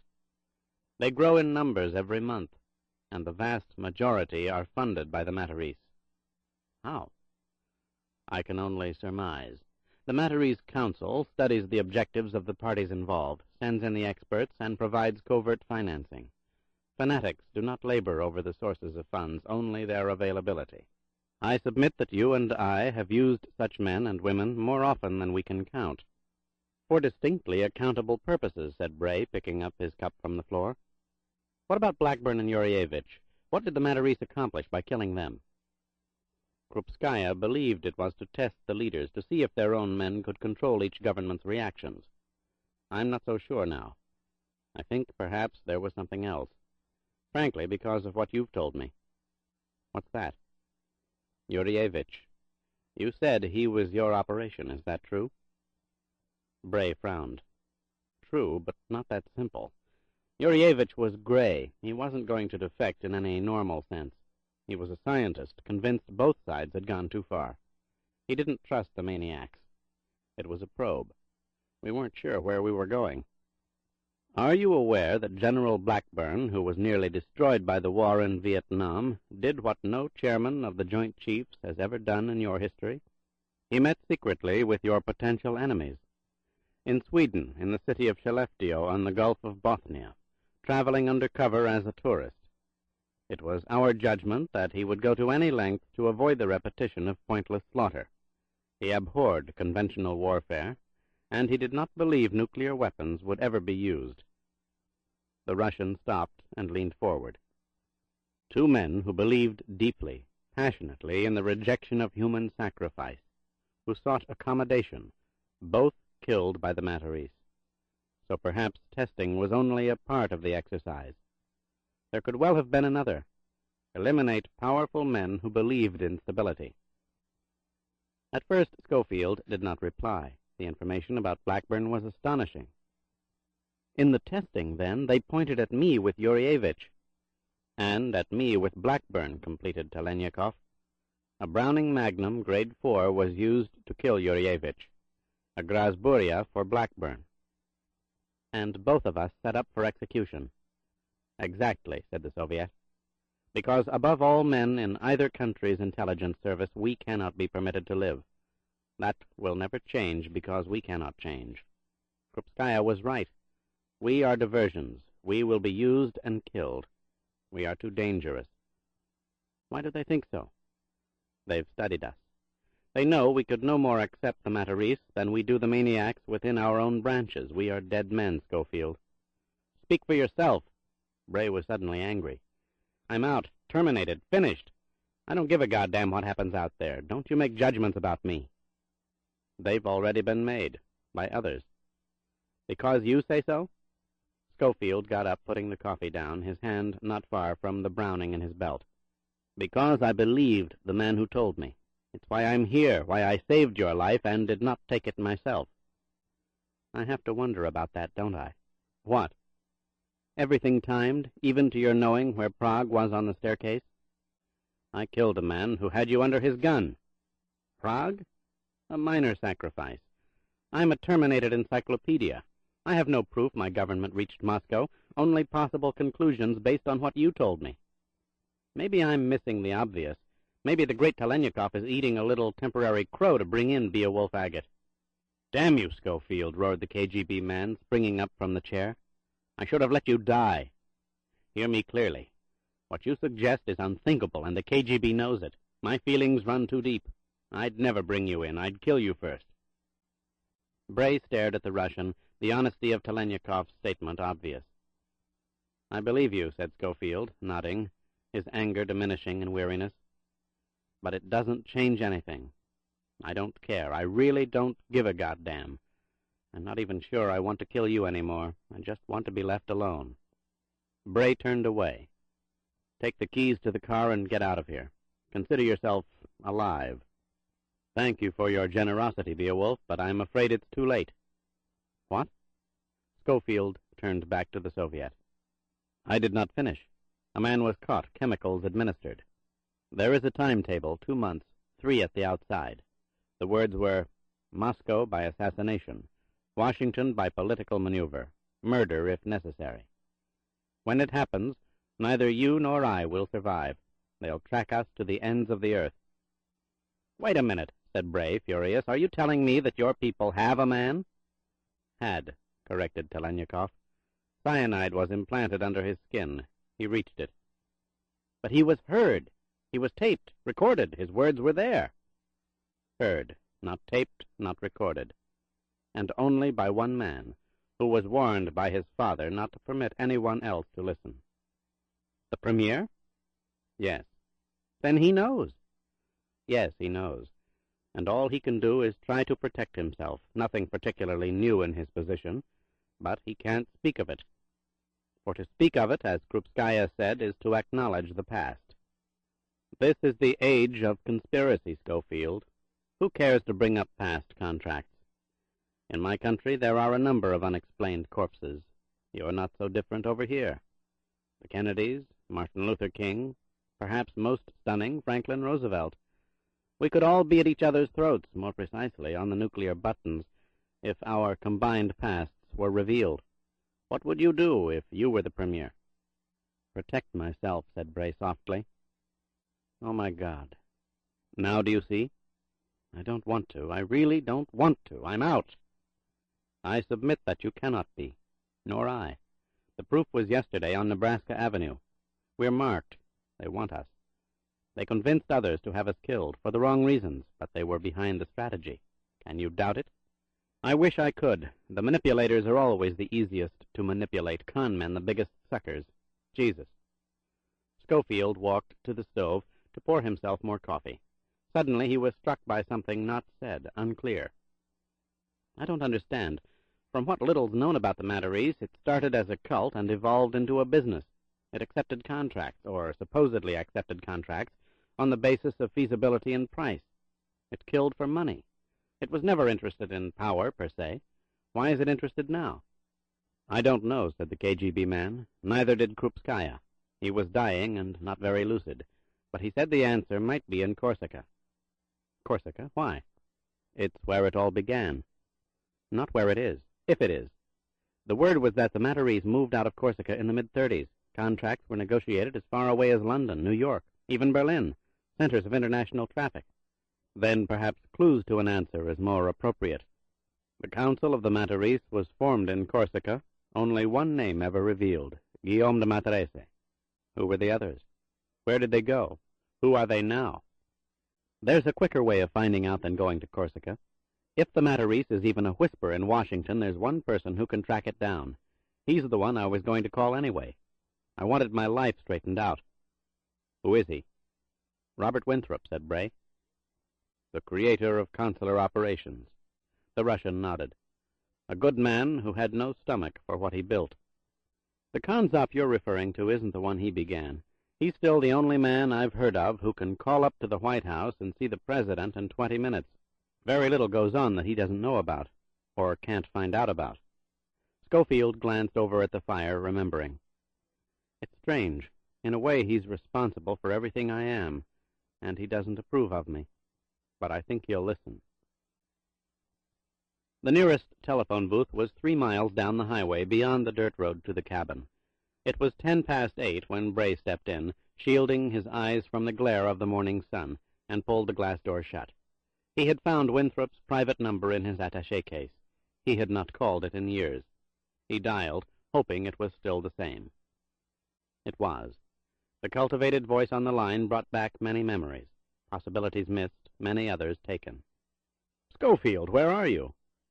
I'm afraid I can't tell you that. Please try to understand. I understand you're in a great deal of trouble, and nothing will be served by running away. Congdon called. The man killed in the hotel was shot with a Russian gun. I know. The Russian who killed him saved my life. That man was sent by Congdon. So were the other two. They were my execution team, from Prague, Marseille, and Amsterdam.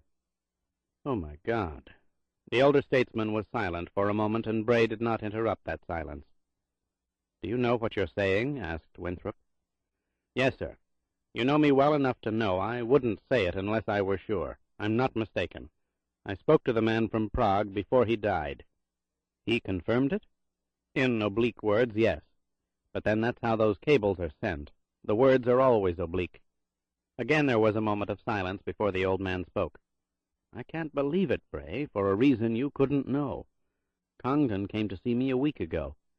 He was concerned how you'd take retirement. He had the usual worries. A highly knowledgeable agent, terminated against his will with too much time on his hands, perhaps too much to drink.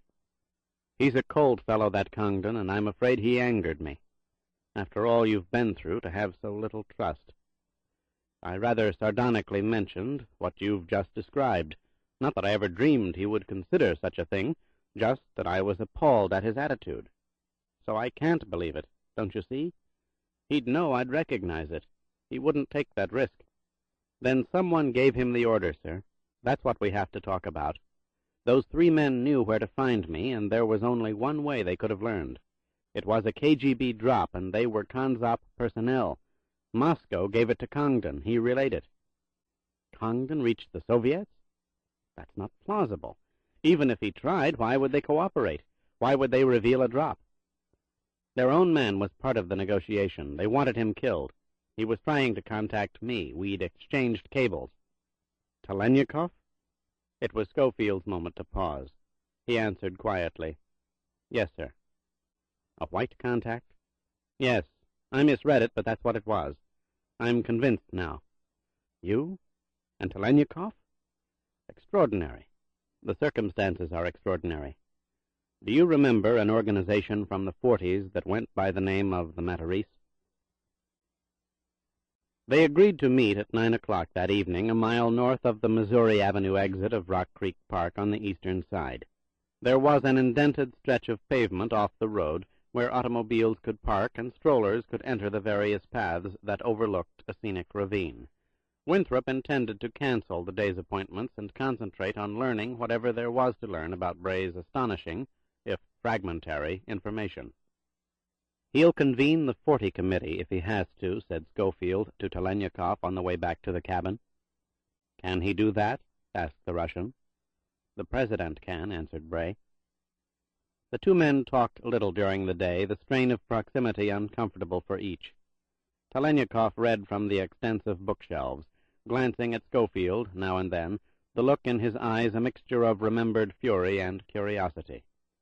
Bray felt the glances. He refused to acknowledge them.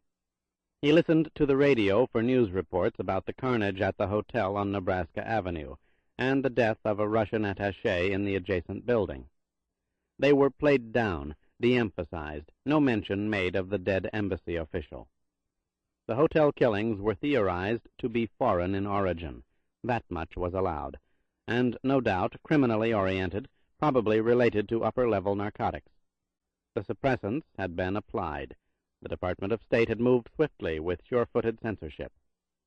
And with each progressively fading report, Schofield felt progressively trapped. He was becoming intrinsic to something he wanted no part of. His new life was not around the corner any longer.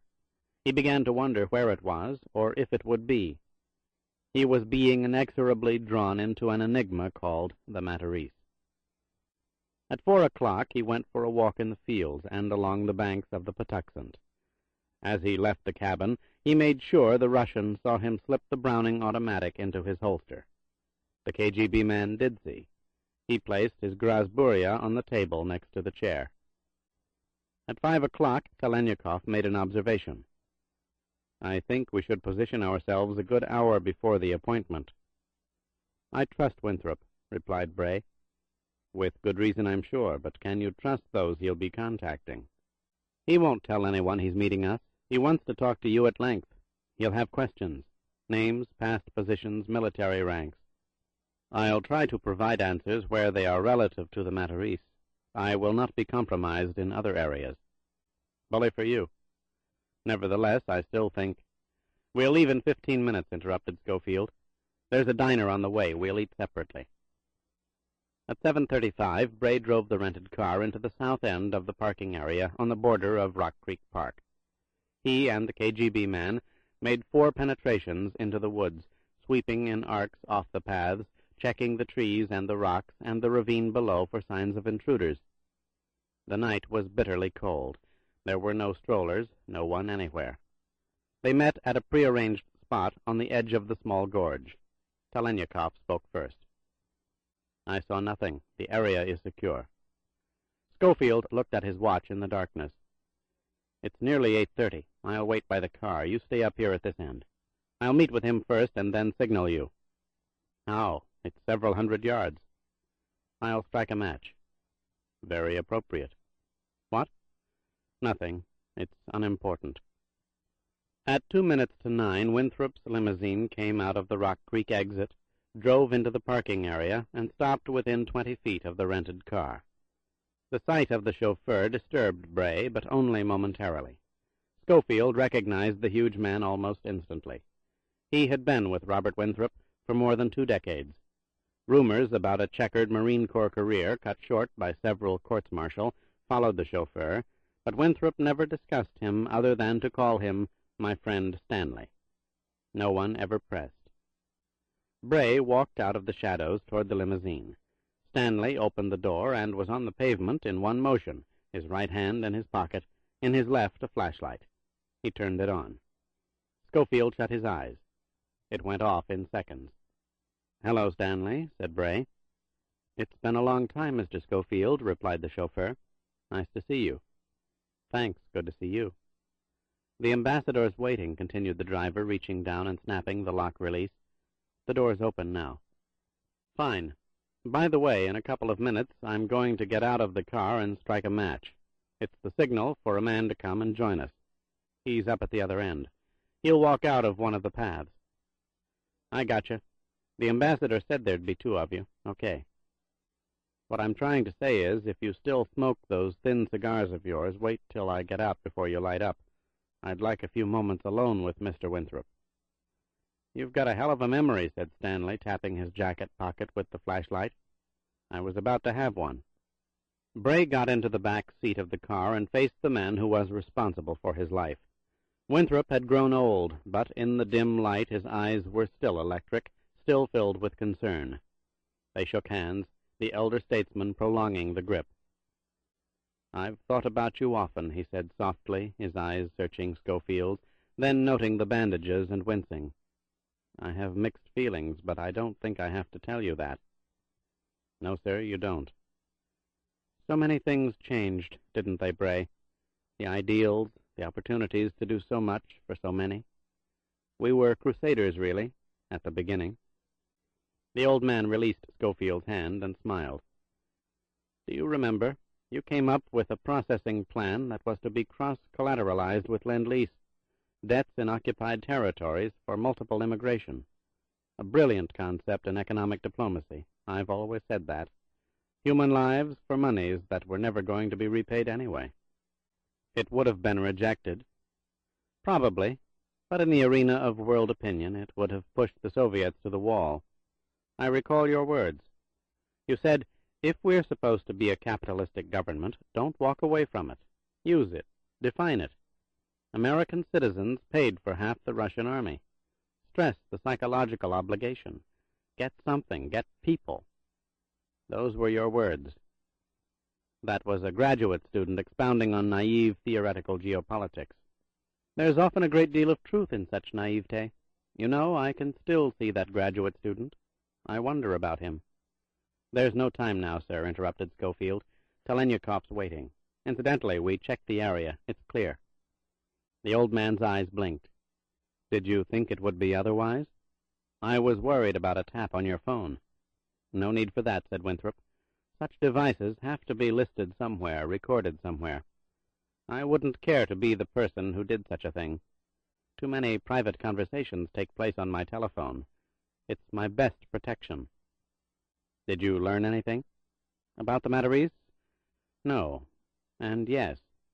No, in the sense that even the most rarefied intelligence data contained no mention of it whatsoever, hasn't for the past 43 years. The President assured me of this, and I trust him. He was appalled. He leapt at the possibility and put men on the alert. He was furious and frightened, I think." "What's the yes?" The old man chose his words carefully. "It's obscure, but it's there. Before I decided to call the President, I reached 5 men who for years, decades, have been involved in the most sensitive areas of intelligence and diplomacy. Of the 5, 3 remembered the Matarese and were shocked. They offered to do whatever they could to help. The specter of the Matarese's return was quite terrifying to them.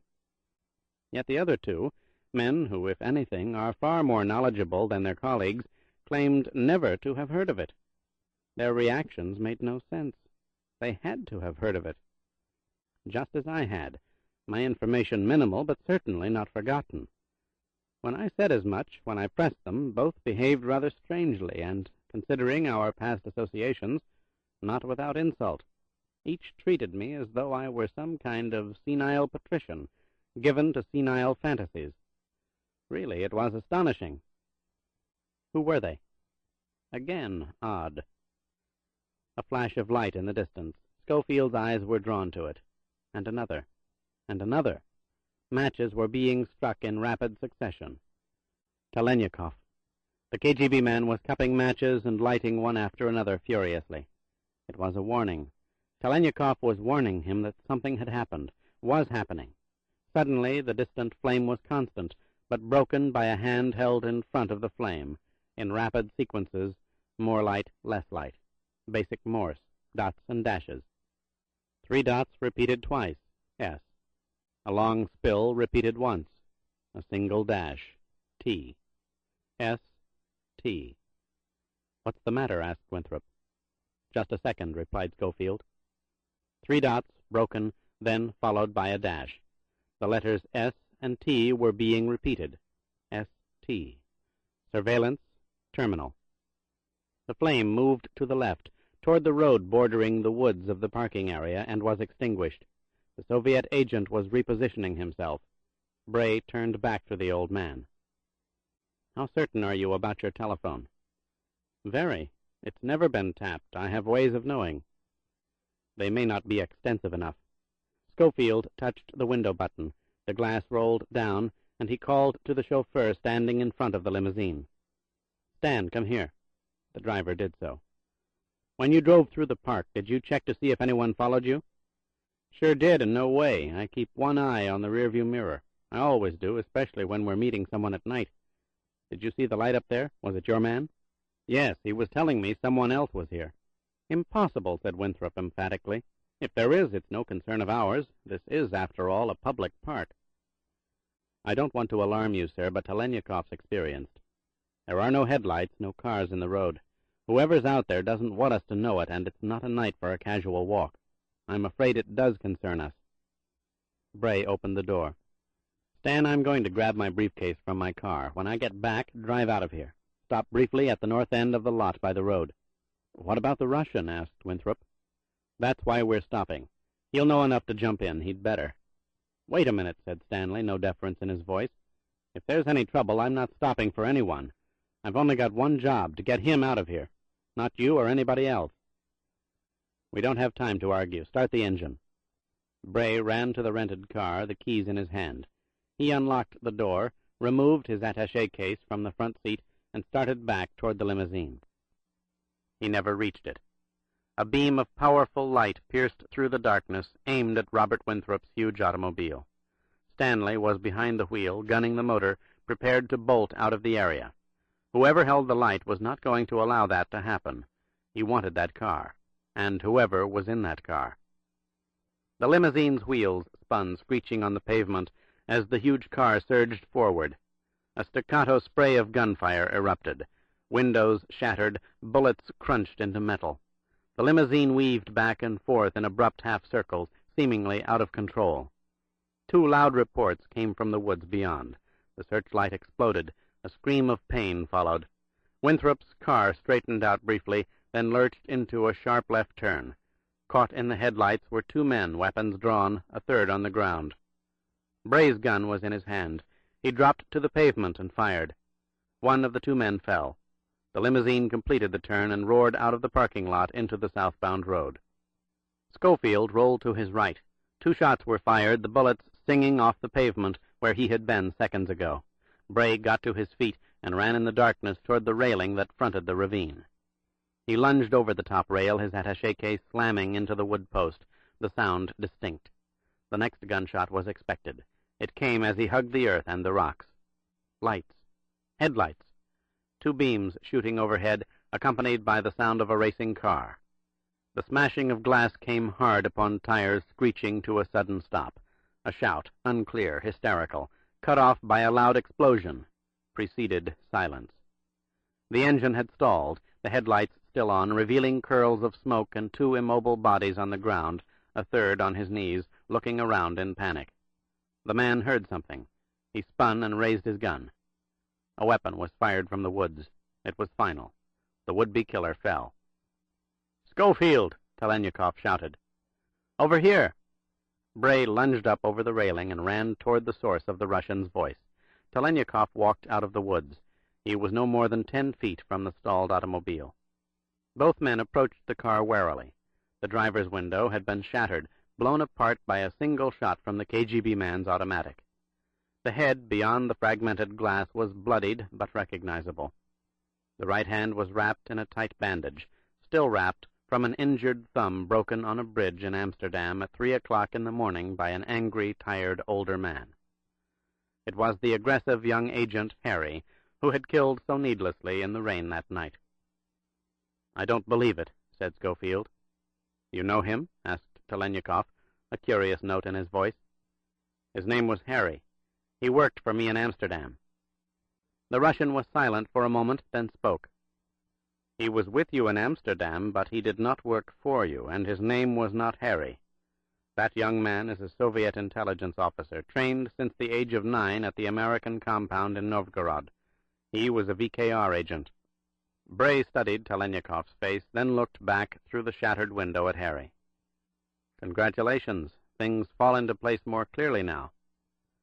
"They don't for me, I'm afraid," said the KGB man. "Believe me when I tell you that it is most unlikely that any order out of Moscow would include a direct attack on Robert Winthrop. We are not fools. He's above reprisals, a voice and a skill to be preserved, not struck down, and certainly not for such personnel as you and me." "What do you mean?" "This was an execution team, as surely as those men at the hotel. You and I were not to be isolated, not to be taken separately. The kill was inclusive. Winthrop was to be executed as well, and for all we know he may have been. I submit that the order did not come from Moscow." "It didn't come from the State Department, I'm damn sure of that." "Agreed. Neither Washington nor Moscow, but a source capable of issuing orders in the name of one or the other, or both." "The Matarese?" said Schofield. The Russian nodded. "The Matarese." Bray held his breath, trying to think, to absorb it all. "If Winthrop's still alive, he'll be caged, trapped, held under a microscope. I won't be able to get near him. They'd kill me on sight." "Again, I agree. Are there others you trust that can be reached?" "It's crazy," said Schofield, shivering in the cold, and at the thought that now struck him. "There should be, but I don't know who they are. Whoever I went to would have to turn me over. The laws are clear about that. Police warrants aside, there's a little matter of national security. The case against me will be built quickly, legally. Suspected of treason, internal espionage, delivering information to the enemy. No one will touch me." "Surely there are people who will listen to you." "Listen to what? What do I tell them? What have I got? You? You'd be thrown into a maximum security hospital before you could say your name. The words of a dying Istrebiteli? A communist killer? Where's the verification, even the logic? God damn it, we're cut off. All we've got are shadows." Telenyakov took a step forward, his conviction in his voice. "Perhaps old Krupskaya was right. Perhaps the answer is in Corsica after all." "Oh, Christ. Hear me out. You say we have only shadows. If so, we need a great deal more. If we had more, traced even a few names, constructed a fabric of probability, built our own case, if you will, then could you go to someone, force him to listen to you?" "From a distance," answered Bray slowly. "Only from a distance, beyond reach." "Naturally. The case would have to be more than probable. It'd have to be damned conclusive." "I could move men in Moscow if I had such proof. It was my hope that over here an inquiry might be made with less evidence. You're notorious for your never-ending Senate inquiries. I merely assumed it could be done, that you could bring it about." "Not now. Not me." "Corsica, then?" "I don't know. I'd have to think about it. There's still Winthrop." "You said yourself you could not reach him. If you tried to get near him, they'd kill you." "People have tried before. I'll protect myself. I've got to find out what happened. He saw it for himself. If he's alive and I can talk to him, he'll know what to do." "And if he's not alive, or you cannot reach him?" Schofield looked at the dead men on the pavement. "Maybe the only thing that's left. Corsica." The KGB man shook his head. "I look at odds more thoroughly than you, Beowulf. I won't wait. I won't risk that hospital you speak of. I'll go to Corsica now. If you do, start on the southeast coast, north of Porto Vecchio." "Why?" "It's where it all began. It's Matarese country." Telenyakov nodded. "Again, the schoolwork. Thank you. Perhaps we'll meet in Corsica." "Can you get out of the country?" asked Bray. "Getting in, getting out, easily managed. These are not obstacles. What about yourself, if you decide to join me?" I can buy my way to London, to Paris. I've got accounts there. If I do, count on 3 days, 4 at the outside. There are small inns up in the hills. I'll find you." Schofield stopped. Both men turned swiftly at the sound of an approaching automobile. A sedan swung casually off the road into the parking area. In the front seat was a couple, the man's arm draped over the woman's shoulder. The headlights shone directly on the immobile bodies on the pavement, the spill illuminating the shattered window of the stalled car and the bloody head inside. The driver whipped his arm off the woman's shoulder, pushing her down on the seat, and gripped the steering wheel with both hands. He spun it violently to the right and sped back into the road, the roar of the motor echoing throughout the woods and the open space. "They'll reach the police," said Bray. "Let's get out of here." "I submit it would be best not to use that car," replied the KGB man. "Why not?" "Winthrop's chauffeur. You may trust him. I'm not sure I do." "That's crazy. He was damn near killed." Telenyakov gestured at the dead men on the pavement. "These were marksmen, Russian or American, it makes no difference. They were experts. The Matarese would employ no less. The windshield of that limousine was at least 5 feet wide, the driver behind it an easy target for a novice. Why wasn't he shot? Why wasn't that car stopped? We looked for traps, Beowulf. We were led into one, and we didn't see it, perhaps even by Winthrop himself." Bray felt sick. He had no answer. "We'll separate. It's better for both of us." "Corsica, perhaps?" "Maybe. You'll know if I get there." "Very well." "Telenyakov?" "Yes." "Thanks for using the matches. Under the circumstances, I believe you would have done the same for me." "Under the circumstances, yes, I would." "Has it struck you? We did not kill each other, Beowulf Agate. We talked." "We talked." A lone siren was carried on the cold night wind. Others would be heard soon. Patrol cars would converge on the killing ground. Both men turned away from each other and ran, Schofield down the dark path into the woods beyond the rented car, Telenyakov toward the railing that fronted the ravine in Rock Creek Park. Part 2. Chapter 12. The thick-beamed fishing boat plowed through the chopping swells like a heavy, awkward animal, dimly aware that the waters were unfriendly. Waves slapped against the bow and the sides, sending cascading sprays over the gunwales, the tails of salt whipped by the early morning winds into the faces of men handling the nets. One man, however, was not involved with the drudgery of the catch. He pulled at no rope and manipulated no hook, nor did he join in the cursing and laughter that were byproducts of making a living from the sea. Instead, he sat alone on the deck, a thermos of coffee in one hand, a cupped cigarette in the other. It was understood that should French or Italian patrol boats approach, he would become a fisherman, but if none did, he was to be left by himself. No one objected to this strange man without a name, for each member of the crew was 100,000 lire richer for his presence. The boat had picked him up on a pier in San Vincenzo.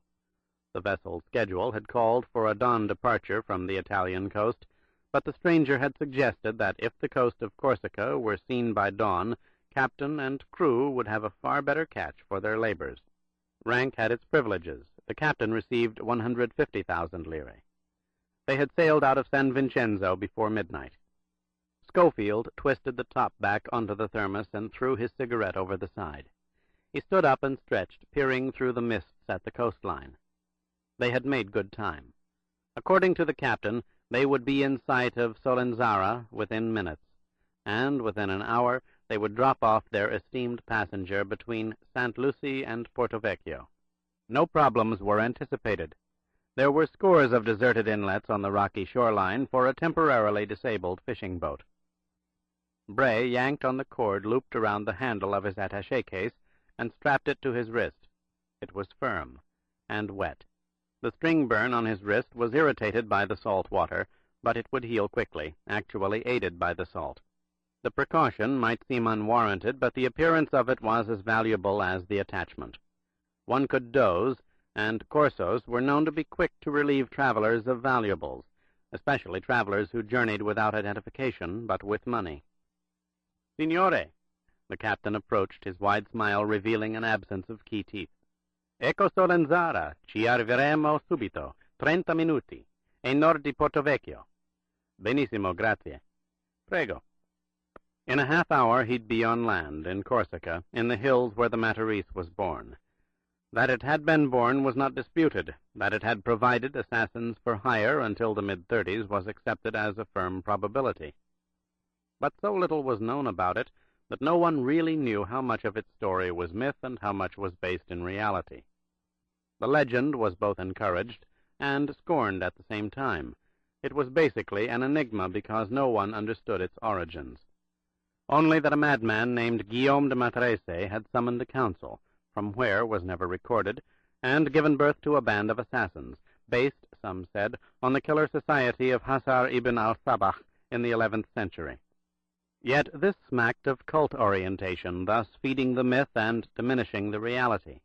No court testimony was ever given, no assassin ever caught, who could be traced to an organization called the Matarese.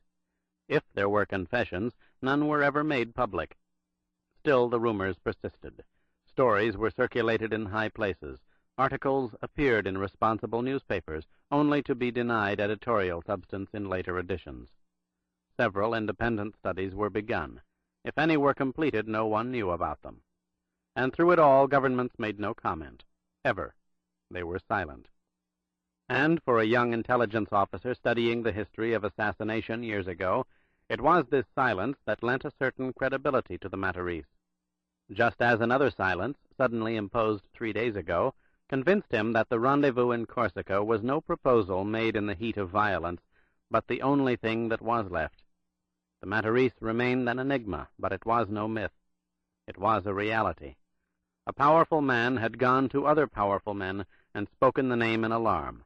It was not to be tolerated. Robert Winthrop had disappeared. Bray had run from Rock Creek Park 3 nights ago and made his way to a motel on the outskirts of Fredericksburg. For 6 hours he had traveled up and down the highway calling Winthrop from a series of telephone booths, never the same one twice, hitching rides on the pretext of a disabled car to put distance between them. He had talked to Winthrop's wife, alarming her, he was sure, but saying nothing of substance, only that he had to speak with the ambassador. Until it was dawn, and there was no answer on the phone, just interminable rings spaced farther and farther apart, or so it seemed, and no one at all on the line. There had been nowhere to turn, no one to go to. The networks were spreading out for him. If they found him, his termination would be complete. He understood that. If he was permitted to live, it would be within the 4 walls of a cell, or worse, as a vegetable. But he did not think he would be permitted to live. Telenyakov was right. They were both marked. If there was an answer, it was 4,000 miles away in the Mediterranean. In his attaché case were a dozen false passports, 5 bank books under assumed names, and a list of men and women who could find him all manner of transportation. He had left Fredericksburg at dawn 2 days ago, had stopped at banks in London and Paris, and late last night had reached a fishing pier in San Vincenzo. And now he was within minutes of setting foot on Corsica. The long stretches of immobility in the air and over the water had given him time to think, or at least the time to organize his thoughts. He had to start with the incontrovertible. There were 2 established facts. Guillaume de Matarese had existed, and there'd been a group of men who had called themselves the Council of the Matarese, dedicated to the insane theories of its sponsor. The world moved forward by constant, violent changes of power. Shock and sudden death were intrinsic to the evolution of history. Someone had to provide the means. Governments everywhere would pay for political murder. Assassination, carried out under the most controlled methods untraceable to those contracting for it, could become a global resource with riches and influence beyond imagination. This was the theory of Guillaume de Matarese. Among the international intelligence community, a minority maintained that the Matarese had been responsible for scores of political killings from the 2nd decade of the century through the mid-30s, from Sarajevo to Mexico City, from Tokyo to Berlin. In their view, the collapse of the Matarese was attributed to the explosion of World War II, with its growth of covert services where such murders were legitimized, or the Council's absorption by the Sicilian Mafia, now entrenched everywhere, but centralized in the United States. But this positive judgment was decidedly a minority viewpoint. The vast majority of professionals held with Interpol, Britain's MI6, and the American Central Intelligence Agency, who claimed that the power of the Matarese was exaggerated. It undoubtedly had killed a number of minor political figures in the maze of passionately ineffective French and Italian politics, but there was no hard evidence of anything beyond this. It was essentially a collection of paranoiacs, led by a wealthy eccentric who was as misinformed about philosophy as he was about governments accepting his outrageous contracts. If it were anything else, these professionals claimed further, why had not they ever been contacted? Because, Bray had believed years ago, as he believed now, we were, the last people on earth the Matarese wanted to do business with. From the beginning, we were the competition, in one form or another. "Ancora 15 minuti," bellowed the captain from the open wheelhouse. "La costa è molto vicina." "Grazie tante, capitano." "Prego." The Matarese. Was it possible? A group of men selecting and controlling global assassinations, providing structure to terrorism, spawning chaos everywhere? For Bray, the answer was yes. The words of a dying Istrabiteli, the sentence of death imposed by the Soviets on Vasily Telenyakov, his own execution team recruited from Marseille, Amsterdam, and Prague. All were a prelude to the disappearance of Robert Winthrop. All were tied to this modern Council of the Matarese. It was the unseen, unknown mover. Who were they, these hidden men who had the resources to reach into the highest places of governments as readily as they financed wild-eyed terrorists and selected celebrated men for murder? The larger question was why? Why? For what purpose or purposes did they exist? The who was the riddle that had to be unraveled first, and whoever they were, there had to be a connection between them and those fanatics initially summoned by Guillaume de Matarese. Where else could they have come from? How else could they have known? Those early men had come to the hills of Porto Vecchio. They had names. The past was the only point of departure he had. There'd been another, he reflected, but the flare of a match in the woods of Rock Creek Park had erased it. Robert Winthrop had been about to name two powerful men in Washington who had vehemently denied any knowledge of the Matarese. In their denials was their complicity. They had to have heard of the Matarese, one way or the other. But Winthrop had not said those names. The violence had interfered. Now he might never say them. Names past could lead to names present. In this case, they had to. Men left their works, their imprints on their times, their money. All could be traced and lead somewhere. If there were keys to unlock the vaults that held the answers to the Matarese, they would be found in the hills of Porto Vecchio. He had to find them, as his enemy Vasily Telenyakov had to find them. Neither would survive unless they did. There'd be no farm in Grasnov for the Russian, no new life for Beowulf Agate until they found the answers. "La costa si avvicina," roared the captain, spinning the wheel. He turned, grinning at his passenger through the wind-blown spray. "Ancora 5 minuti, signore, e poi la Corsica." "Grazie, capitano." "Prego." Corsica. Telenyakov raced up the rocky hill in the moonlight, ducking into the patches of tall grass to obscure his movements, but not the path he was breaking. He did not want those following him to give up the hunt, merely to be slowed down, separated if possible. If he could trap one, that would be ideal. Old Krupskaya had been right about Corsica, Schofield accurate about the hills north of Porto Vecchio. There were secrets here. It had taken him less than 2 days to learn that. Men now chased him through the hills in the darkness to prevent him from learning anything further.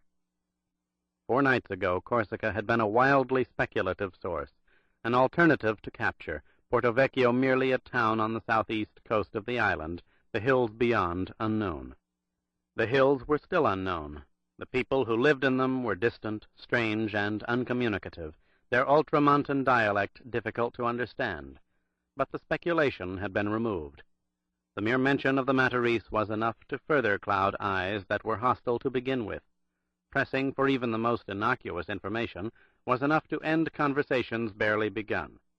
It was as if the name itself were part of a tribal rite of which no one spoke outside the enclaves in the hills, and never in the presence of strangers.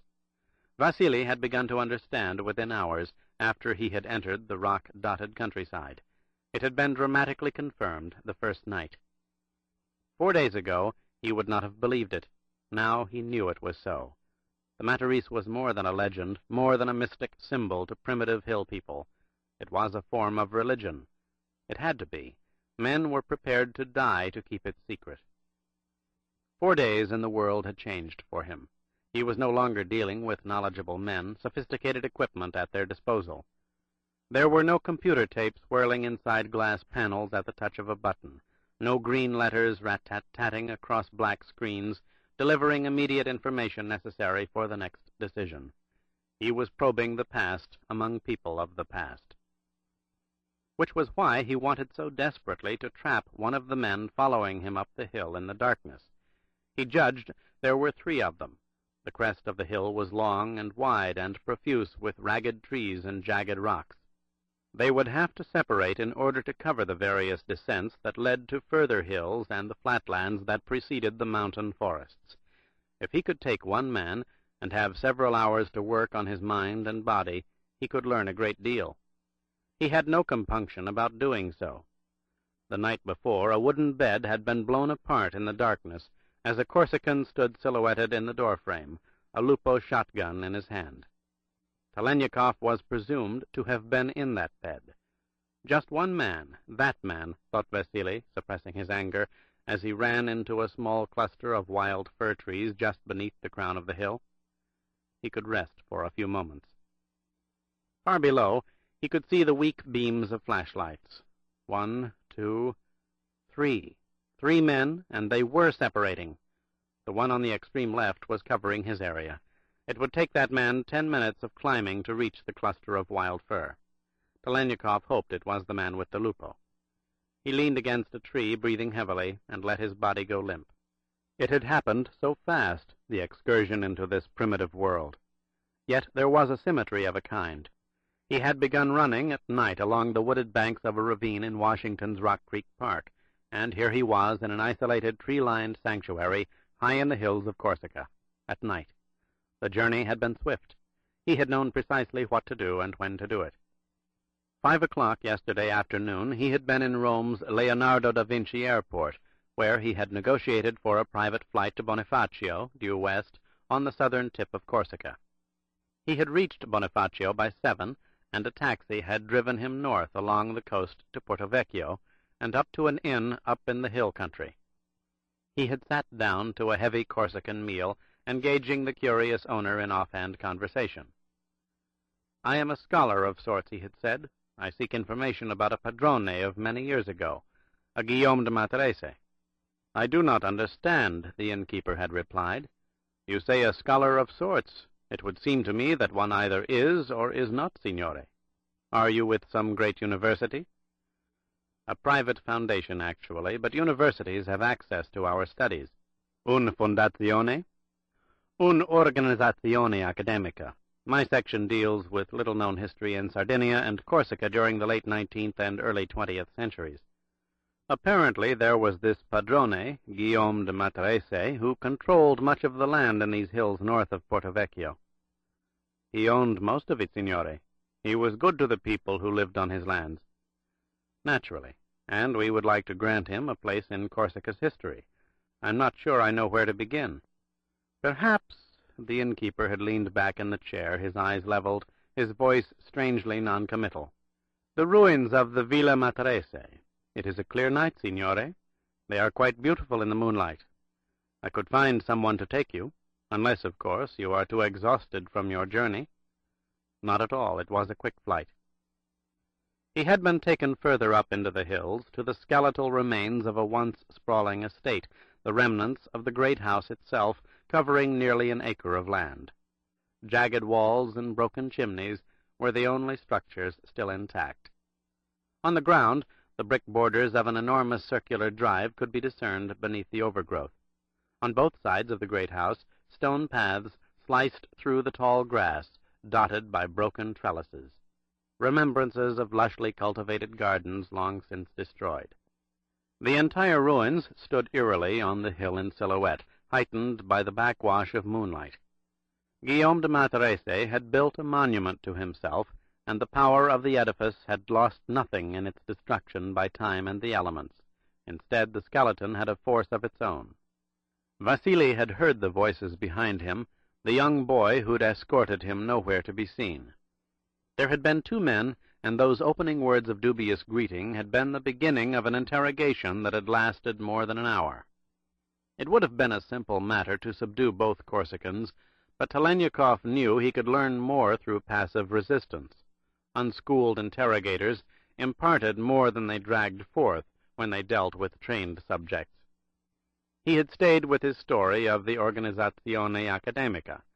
At the end, he had been given expected advice. "Go back where you came from, signore. There is no knowledge here that would serve you. We know nothing. Disease swept through these mountains years ago. None are left who might help you." "There must be older people in the hills, perhaps, if I wandered about and made a few inquiries." "We are older people, signore, and we cannot answer your inquiries. Go back. We are ignorant men in these parts, shepherds. We are not comfortable when strangers intrude on our simple ways. Go back." "I shall take your advice under consideration." "Do not take such trouble, signore. Just leave us, please." In the morning, Vasily had walked back up into the hills, to the Villa Matarese and beyond, stopping at numerous thatched farmhouses, asking his questions, noting the glaring dark Corsican eyes as the non-answers had been delivered, aware that he was being followed. He had been told nothing, of course, but in the progressively hardened reactions to his presence he had learned something of consequence. Men were not only following him, they had been preceding him, alerting families in the hills that a stranger was coming. He was to be sent away, told nothing. That night, last night, thought Telenyakov, as he watched the waving beam of the flashlight on the left slowly ascend the hill, the innkeeper had approached his table. "I am afraid, signore, that I cannot permit you to stay here any longer. I have rented the room." Vasily had glanced up, no hesitation now in his speech. "A pity. I need only an armchair or a cot, if you could spare one. I shall be leaving first thing in the morning. I've found what I came for." "And what is that, signore?" "You'll know soon enough. Others will come after me with the proper equipment and land records. There'll be a very thorough, very scholarly investigation. What happened here is fascinating. I speak academically, of course." "Of course. Perhaps one more night." 6 hours later, a man had burst into his room and fired 2 shots from the thick barrels of a deadly sawed-off shotgun called the Lupo, the Wolf. Telenyakov had been waiting. He had watched from behind a partially open closet door as the wooden bed exploded, the firm stuffing beneath the covers blown into the dark wall. The sound had been shattering, an explosion echoing throughout the small country inn, yet no one had come running to see what had happened. Instead, the man with the Lupo had stood in the doorframe and had spoken quietly in ultramontane, as if uttering an oath. "Per nostro circolo," he had said. Then he had raced away. It had meant nothing, yet Vasily knew then that it meant everything. Words delivered as an incantation after taking a life. For our circle. Telenyakov had gathered his things together and fled from the inn. He had made his way toward the single dirt road that led up from Porto Vecchio, and had positioned himself in the underbrush 20 feet from the edge. Several hundred yards below, he had seen the glow of a cigarette. The road was being guarded. He had waited. He had to. If Schofield was coming, he would use that road. It had been the dawn of the 4th day. The American had said that if Corsica was all that was left, he'd be there in 3 or 4 days. By 3 in the afternoon there had been no sign of him, and an hour later Vasily knew he could wait no longer. Men had sped down the road toward the burgeoning port resort. Their mission had been clear. The intruder had eluded the roadblock. Find him. Kill him. Search parties had begun fanning through the woods. 2 Corsicans, slashing the overgrowth with mountain machetes, had come within 30 feet of him. Soon the patrols would become more concentrated, the search more thorough. He could not wait for Schofield. There was no guarantee that Beowulf Agate had even escaped from the net being spread for him in his own country, much less on his way to Corsica. Vasily had spent the hours until sundown creating his own assaults on those who would trap him.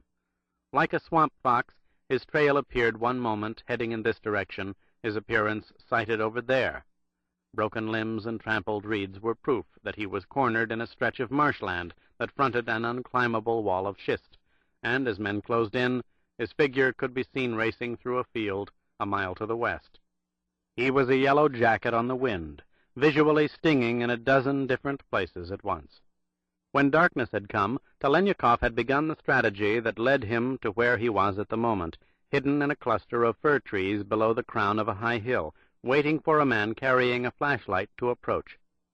The plan was simple, carried out in 3 stages, each phase logically evolved from the previous one. First came the diversion, drawing off the largest number of the attack pack as possible. Then the exposure to the few left behind, pulling them farther away from the many. Finally, the separation of those few and the trapping of one.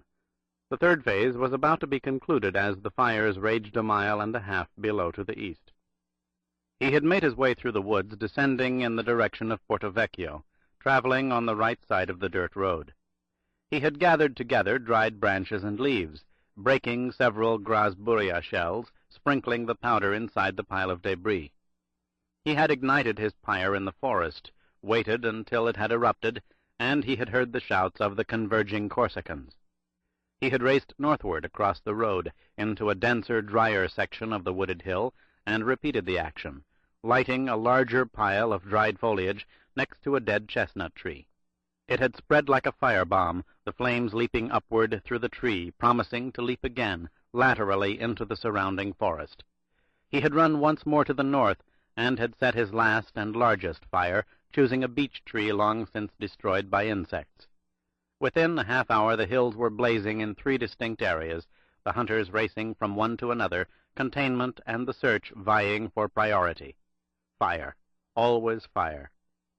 He had crossed diagonally back to the southwest, climbing through the woods to the road that fronted the inn. He had emerged within sight of the window through which he had escaped the night before.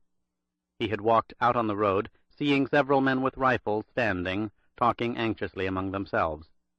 The rear guard, confused by the chaos below, unsure whether they should remain where they were, as instructed by superiors, or go to the aid of their island brothers. The irony of coincidence had not been lost on Vasily, as he had struck the match. The striking of a match had started it all so many days ago on Washington's Nebraska Avenue. It was the sign of a trap. It signified another in the hills of Corsica. Ecco, il fiammifero! E lui! The chase had begun. It was now coming to an end. The man with the flashlight was within a stone's lob from him. He would climb up into the cluster of wild fir before the next 30 seconds elapsed. Below, on the slope of the hill, the flashlight in the center was several hundred yards to the south, its beam crisscrossing the ground in front of the Corsican holding it.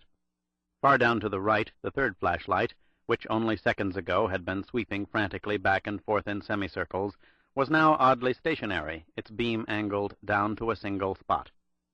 The position of the light and its abrupt immobility bothered Telenyakov, but there was no time to evaluate either fact.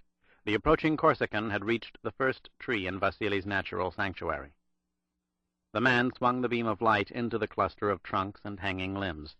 Telenyakov had broken a number of branches, stripping more than a few so that any light would catch the white wood.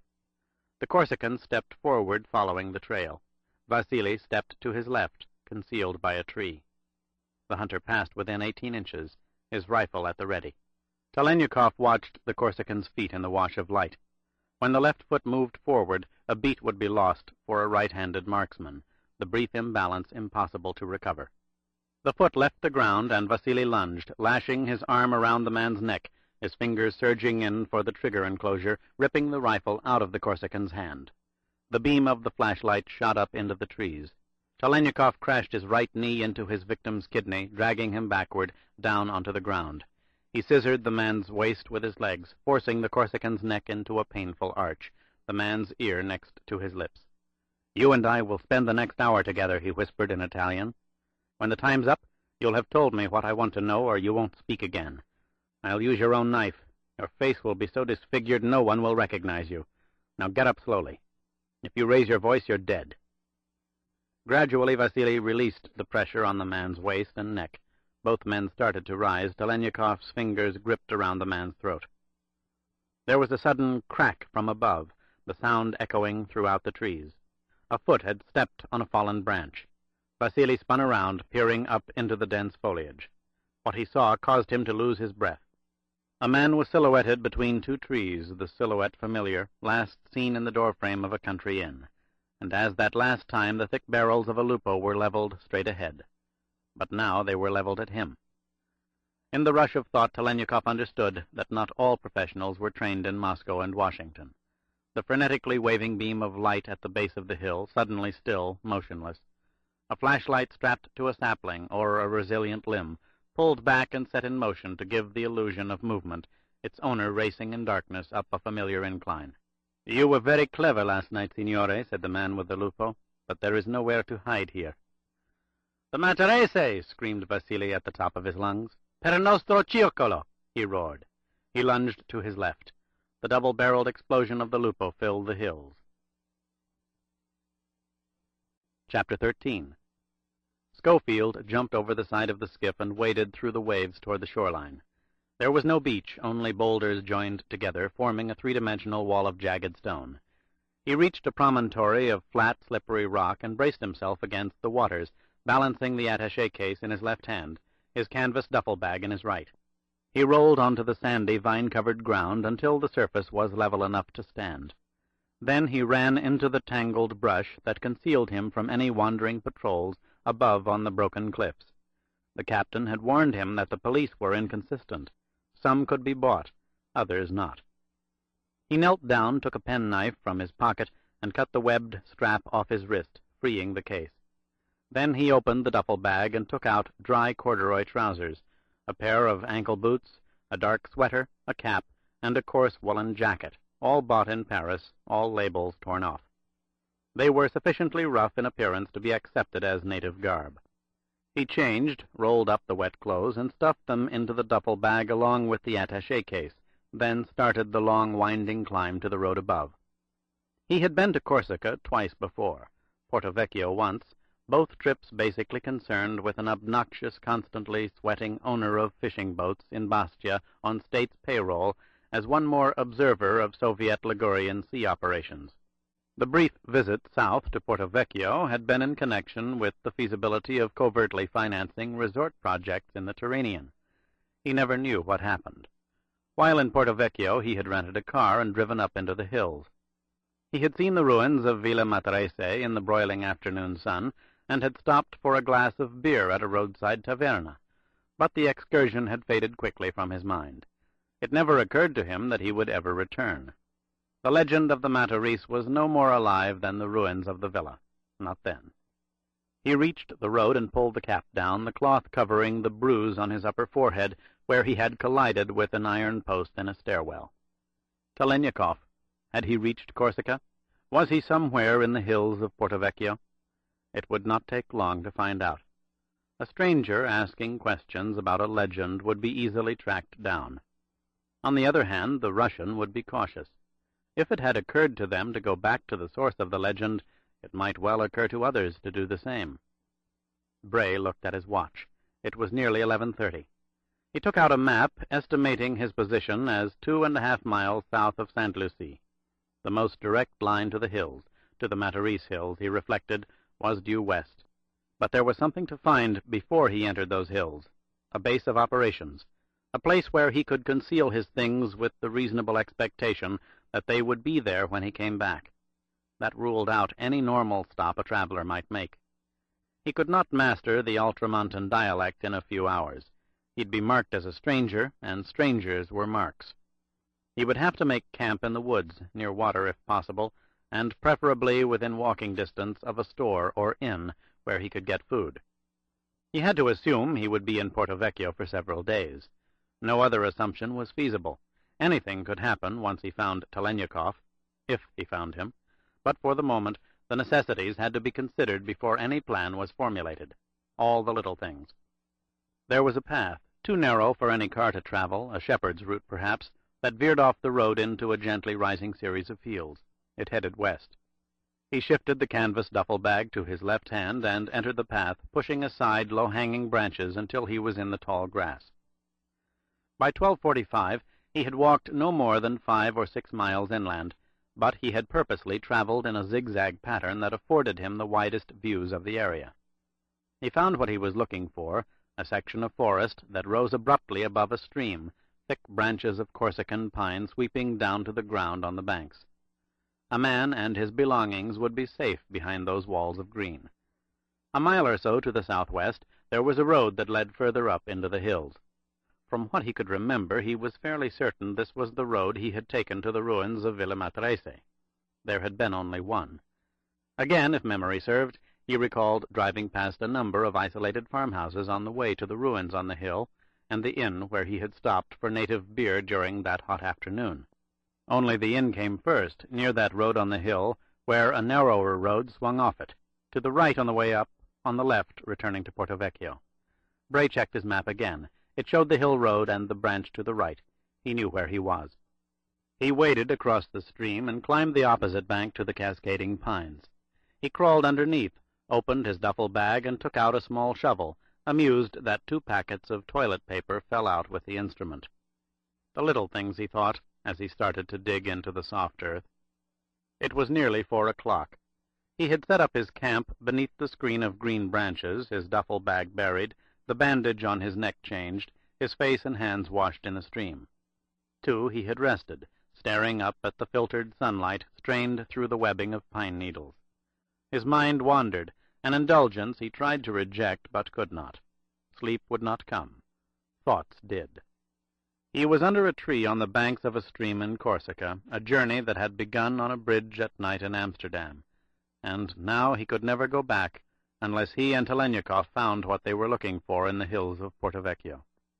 It would not be so difficult to disappear. He had arranged many such disappearances in the past with less money and less expertise than he had now. There were so many places: Melanesia, the Fijis, New Zealand, across to Tasmania, the vast expanses of Australia, Malaysia, or any of a dozen Sunda islands. He had sent men to such places, stayed cautiously in touch with a few over the years. Lives had been rebuilt, past histories beyond the reach of present associates, new friends, new occupations, even families. He could do the same, thought Bray. Maybe he would. He had the paper and the money. He could pay his way to Polynesia or the Cook Islands, buy a boat for charters, probably make a decent living. It could be a good life, an anonymous existence, an end. Then he saw the face of Robert Winthrop, the electric eyes searching his, and heard the anxiety in the old man's voice as he spoke of the Matarese. He heard something else, too, less distant, immediate, above in the sky. Birds were swooping down in frantic circles, their screeches echoing harshly, angrily over the fields and throughout the woods. Intruders had disturbed their fiefdom. He could hear men running, hear their shouts. Had he been spotted?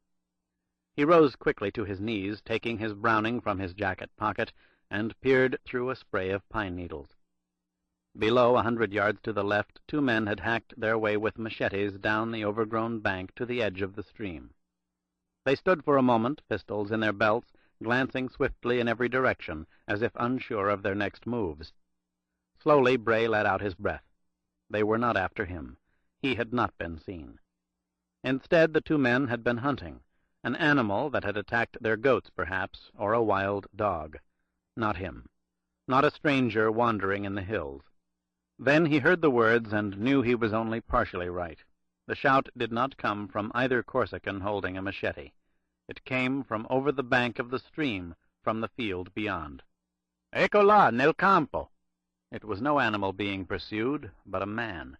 A man was running from other men, and to judge from the fury of his pursuers, that man was running for his life. Telenyakov? Was it Telenyakov? And if it was, why? Had the Russian learned something so quickly? Something that the Corsicans in Porto Vecchio would kill for? Schofield watched as the 2 men below took the guns from their belts and ran up the bank out of sight into the bordering field. He crawled back to the trunk of the tree and tried to gather his thoughts. Instinct convinced him that Il Uomo was Telenyakov. If so, there were several options. He could head for the road and walk up into the hills, an Italian crewman with a fishing boat in for repairs and time on his hands. He could stay where he was until nightfall, then thread his way under cover of darkness, hoping to get near enough to hear men's conversations. Or he could leave now and follow the hunt. The last was the least attractive, but likely to be the most productive. He chose it. It was 5:35 when Bray first saw him running along the crest of a hill, shots fired at his weaving, racing figure in the glare of the setting sun. Telenyakov, as expected, was doing the unexpected. He was not trying to escape. Rather, he was using the chase to sow confusion, and through that confusion learn something. The tactic was sound. The best way to uncover vital information was to make the enemy protect it. But what had he so far learned that would justify the risk? How long would he, or could he, keep up the pace and the concentration to elude his enemy? The answers were as clear as the questions. Isolate, trap, and break, within the territory. Schofield studied the terrain as best he could from his prone position in the field. The early evening breezes made his task easier. The grass bent with each gentle sweep of wind, his view clearer for it. He tried to analyze the choices open to Telenyakov, where best to intercept him. The KGB man was running due north. Another mile or so, and he would reach the base of the mountains where he would stop. Nothing could be achieved by going up into them. He would double back, heading southwest, to avoid being hemmed in by the roads. And somewhere he would create a diversion, one significant enough to escalate the confusion into a moment of chaos, the trap to follow shortly. Intercepting Telenyakov might have to wait until that moment, thought Bray, but he preferred that it did not. There would be too much activity compressed into a short period of time. Mistakes were made that way. It would be better to reach the Russian beforehand. That way, they could develop the strategy together. Crouching, Schofield made his way southwest through the tall grass. The sun fell behind the distant mountains. The shadows lengthened until they became long shafts of ink spilling over the hills, enveloping whole fields that moments ago had been drenched in orange sunlight. Darkness came, and still there was no sign, no sound of Telenyakov. Bray moved swiftly within the perimeters of the Russian's logical area of movement, his eyes adjusting to the darkness, his ears picking up every noise foreign to the fields and the woods. Still no Telenyakov. Had the KGB man taken the risk of using either dirt road for faster mobility? If he had, it was foolhardy, unless he had conceived of a tactic better employed in the lower hills. The entire countryside was now alive with search parties ranging in size from 2 to 6 men, all armed, knives, guns, and mountain machetes hanging from their clothing, their flashlight beams crisscrossing each other like intersecting lasers. Schofield raced further west to higher ground, the myriad beams of light his protection against the roving, angry Corsicans. He knew when to stop, when to run. He ran, cutting between 2 teams of converging men, halting abruptly at the sight of a whining animal, its fur thick, its eyes wide and staring. He was about to use his knife when he realized it was a shepherd's dog, its nostrils uninterested in human scent. The realization did not prevent him from losing his breath. He stroked the dog, reassuring it, then ducked beneath a flashlight beam that shot out of the woods and scrambled further up the sloping field. He reached a boulder half buried in the ground and threw himself behind it. He got up slowly, his hands on the rock, prepared to spring away and run again. He looked over the top, down at the scene below, the flashlight beams breaking up the darkness, defining the whereabouts of the search parties. He was able to make out the crude wooden structure that was the inn he had stopped at years ago. In front of it was the primitive dirt road he had crossed several hours before to reach the higher ground. 100 yards to the right of the inn was the wider, winding road that descended out of the hills down into Porto Vecchio. The Corsicans were spread over the fields. Here and there Bray could hear the barking of dogs amid angry human shouts and the slashing of machetes. It was an eerie sight, no figures seen, just beams of light shooting in all directions, invisible puppets dancing on illuminated strings in the darkness. Suddenly there was another light, yellow, not white. Fire. An abrupt explosion of flames in the distance, to the right of the road that led to Porto Vecchio. Telenyakov's diversion. It had its effect.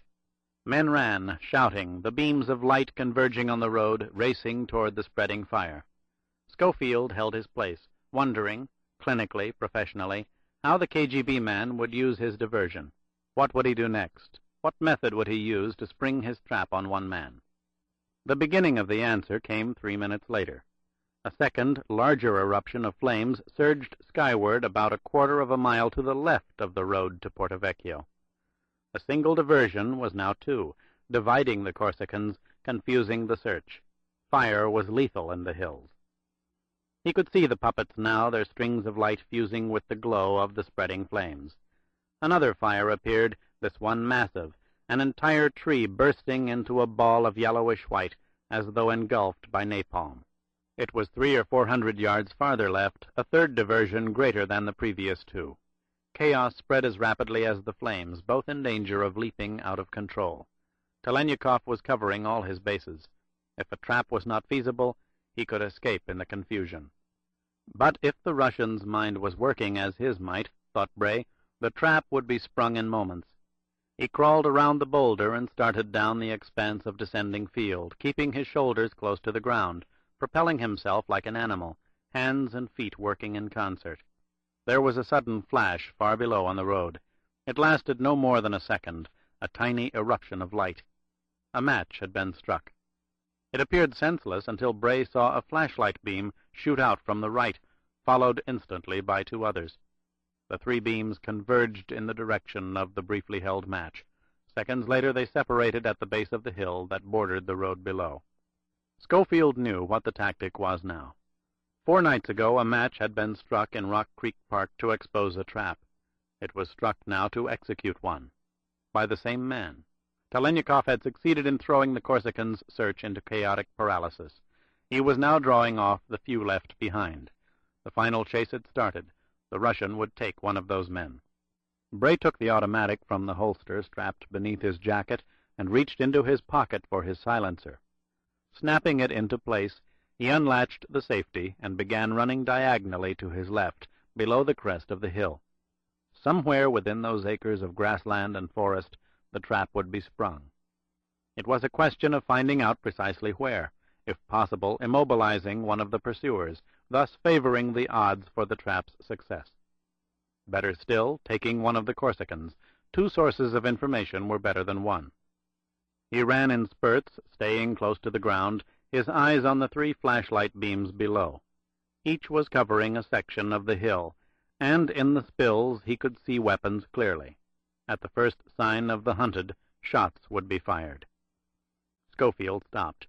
Something was wrong. It was the beam of light on the right, the one perhaps 200 yards directly beneath him. It was waving back and forth too rapidly, without focus. And there was no reflection, not even a dull reflection of light bouncing off metal, even dull metal. There was no weapon. There was no hand holding that flashlight. It had been secured to a thick branch or a limb, a feint, a false placement given false motion to cover another movement. Bray lay on the ground, concealed by the grass in the darkness, watching, listening for signs of a man running. It happened so fast, so unexpectedly, that Schofield nearly fired his gun in instinctive defense. The figure of a large Corsican was suddenly beside him, above him, the crunch of a racing foot not 18 inches from his head. He rolled to his left, out of the running man's path. He inhaled deeply, trying to throw off the shock and the fear, then rose cautiously and followed as best he could the trail of the racing Corsican. The man was heading directly north along the hill below the ridge, as Bray had intended doing, relying on beams of light and sound, or the sudden absence of both, to find Telenyakov. The Corsican was familiar with the terrain. Schofield quickened his pace, passing the center beam of light still far below, and by passing it knowing that Telenyakov had fixed on the third man. The flashlight, barely seen, on the extreme north side of the hill. Bray hurried faster. Instinct told him to keep the Corsican in his sight, but the man was nowhere to be seen. All was silent, too silent. Schofield dropped to the ground and joined that silence, peering about in the darkness, his finger around the trigger of his automatic. It would happen any second. But how?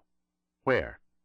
About 150 yards ahead, diagonally down to the right, the third beam of light appeared to go off and on in a series of short, irregular flashes. No, it was not being turned off and on rapidly. The light was being blocked. Trees. Whoever held the flashlight was walking into a cluster of trees growing on the side of the hill. Suddenly, the beam of light shot upward, dancing briefly in the higher regions of the thinning trunks, then plummeted down, the glow stationary, dulled by the foliage on the ground. That was it.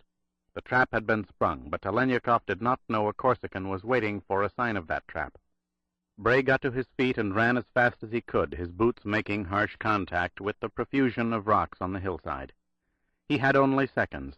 There was so much ground to cover, and too much darkness. He could not tell where the trees began. If there was only an outline to fire at, the sound of a voice. Voice. He was about to shout, to warn the Russian, when he heard a voice. The words were in that strange Italian spoken by the southern Corsicans. The sound floated up in the night breezes. 30 feet below him, he saw the man standing between two trees, his body outlined in the spill of the muted, immobile beam of light that glowed up from the ground. The Corsican held a shotgun in his hands. Schofield pivoted to his right and sprang toward the armed man, his automatic leveled. "The Matarese!" The name was screamed by Telenyakov, as was the enigmatic phrase that followed. "Per nostro circolo!" Bray fired into the back of the Corsican, the three rapid spits overwhelmed by an explosion from the shotgun. The man fell forward. Schofield dug his feet into the body, crouching, expecting an attack. What he saw next had prevented it. The Corsican trapped by Telenyakov had been blown apart by his would-be rescuer. "Telenyakov? You! Is it you, Schofield? Put that light out!" cried Bray. The Russian lunged for the flashlight on the ground, snapping it off. "There's a man on the hill. He's not moving. He's waiting to be called. If he comes, we must kill him. If we don't, he'll go for help. He'll bring others back with him." "I'm not sure his friends can spare the time," replied Schofield, watching the beam of light in the darkness. "You've got them pretty well tied up. There he goes. He's running down the hill." "Come," said the Russian, getting up, approaching Bray. "I know a dozen places to hide. I've got a great deal to tell you." "You must have." "I do. It's here." "What is?" "I'm not sure. The answer, perhaps. Part of it, anyway. You've seen for yourself. They're hunting me. They'd kill me on sight. I've intruded. Fermate!" The sudden command was shouted from beyond Schofield on the hill. Bray spun on the ground. The Russian raised his gun. "Basta!" The second command was accompanied by the snarling of an animal, a dog straining on a leash. "I have a two-barreled rifle in my hand, signori," continued the voice, the unmistakable voice of a woman, speaking now in English. "As the one fired moments ago, it is a Lupo, and I know how to use it better than the man at your feet. But I do not wish to. Hold your guns to your sides, signori. Do not drop them. You may need them." "Who are you?" asked Schofield, squinting his eyes at the woman above. From what he could barely see in the night light, she was dressed in trousers and a field jacket. The dog snarled again. "I look for the scholar." "The what?" "I am he," said Telenyakov, "from the Organizzazione Accademica. This man is my associate." "What the hell are you—" "Basta," said the Russian quietly. "Why do you look for me, yet do not kill me? Word goes everywhere. You ask questions about the padrone of padrones." "I do, Guillaume de Matarese. No one wants to give me answers." "One does," replied the girl. "An old woman in the mountains. She wants to speak with the scholar. She has things to tell him." "But you know what's happened here," said Telenyakov, probing. "Men are hunting me. They would kill me. You're willing to risk your own life to bring us to her?" "Yes. It is a long journey and a hard one. 5 or 6 hours up into the mountains." "Please answer me. Why are you taking this risk?" "She is my grandmother. Everyone in the hills despises her. She cannot live down here. But I love her." "Who is she?" "She is called the whore of Villa Matarese." Chapter 14. They traveled swiftly through the hills to the base of the mountains and up into winding trails cut out of the mountain forests. The dog had sniffed both men when the woman had first come up to them. It was set free and preceded them along the overgrown paths, sure in its knowledge of the way. Schofield thought it was the same dog he had come across so suddenly, so frighteningly in the fields. He said as much to the woman. "Probably, signore. We were there for many hours. I was looking for you, and I let him roam, but he was always near in case I needed him. Would he have attacked me? Only if you raised your hand to him, or to me. It was past midnight when they reached a flat stretch of grassland that fronted what appeared to be a series of imposing wooded hills. The low-flying clouds had thinned out. Moonlight washed over the field, highlighting the peaks in the distance, lending grandeur to this section of the mountain range. Bray could see that Telenyakov's shirt, beneath the open jacket, was as drenched with sweat as his own, and the night was cool. "We can rest for a while now," said the woman, pointing to a dark area several hundred feet ahead, in the direction the dog had raced. "Over there is a cave of stone in the hill. It is not very deep, but it is shelter." "Your dog knows it," added the KGB man. "He expects me to build a fire," laughed the girl. "When it is raining, he takes sticks in his mouth and brings them inside to me. He is fond of the fire." The cave was dug out of dark rock, no more than 10 feet deep, but at least 6 in height. They entered. "Shall I light a fire?" Telenyakov asked. "If you wish. Uccello will like you for it. I am too tired." "Uccello?" asked Schofield. "Bird?" "He flies over the ground, signore."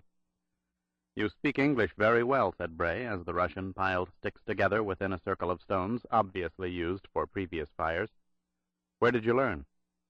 "I went to the convent school in Vescovato. Those of us who wished to enter the government programs studied French and English." Telenyakov struck a match beneath the kindling. The fire caught instantly, the flames crackling the wood, throwing warmth and light through the cave. "You're very good at that sort of thing," said Schofield to the KGB man. "Thank you. It's a minor talent." "It wasn't minor a few hours ago." Bray turned back to the woman who had removed her cap and was shaking free her long dark hair. For an instant he stopped breathing and stared at her. Was it the hair, or the wide, clear brown eyes that were the color of a deer's eyes, or the high cheekbones, or the chiseled nose above the generous lips that seemed so ready to laugh? Was it any of these things, or was he simply tired and grateful for the sight of an attractive, capable woman? He did not know. He knew only that this Corsican girl of the hills reminded him of Karin, his wife, whose death was ordered by the man 3 feet away from him in that Corsican cave.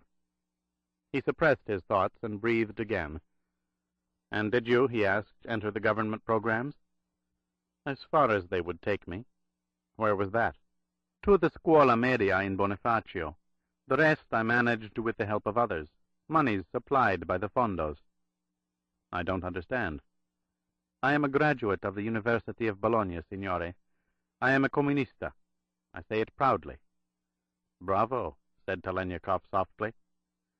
"One day we shall set things right throughout all Italy," continued the girl, her eyes bright. "We shall end the chaos, the Christian stupidity." "I'm sure you will," agreed the Russian. "But never as Moscow's puppets. That we will never be. We are independente. We do not listen to vicious bears who would devour us and create a worldwide fascist state. Never." "Bravo," said Bray. The conversation trailed off, the young woman reluctant to answer further questions about herself. She told them her name was Antonia, but beyond that said little.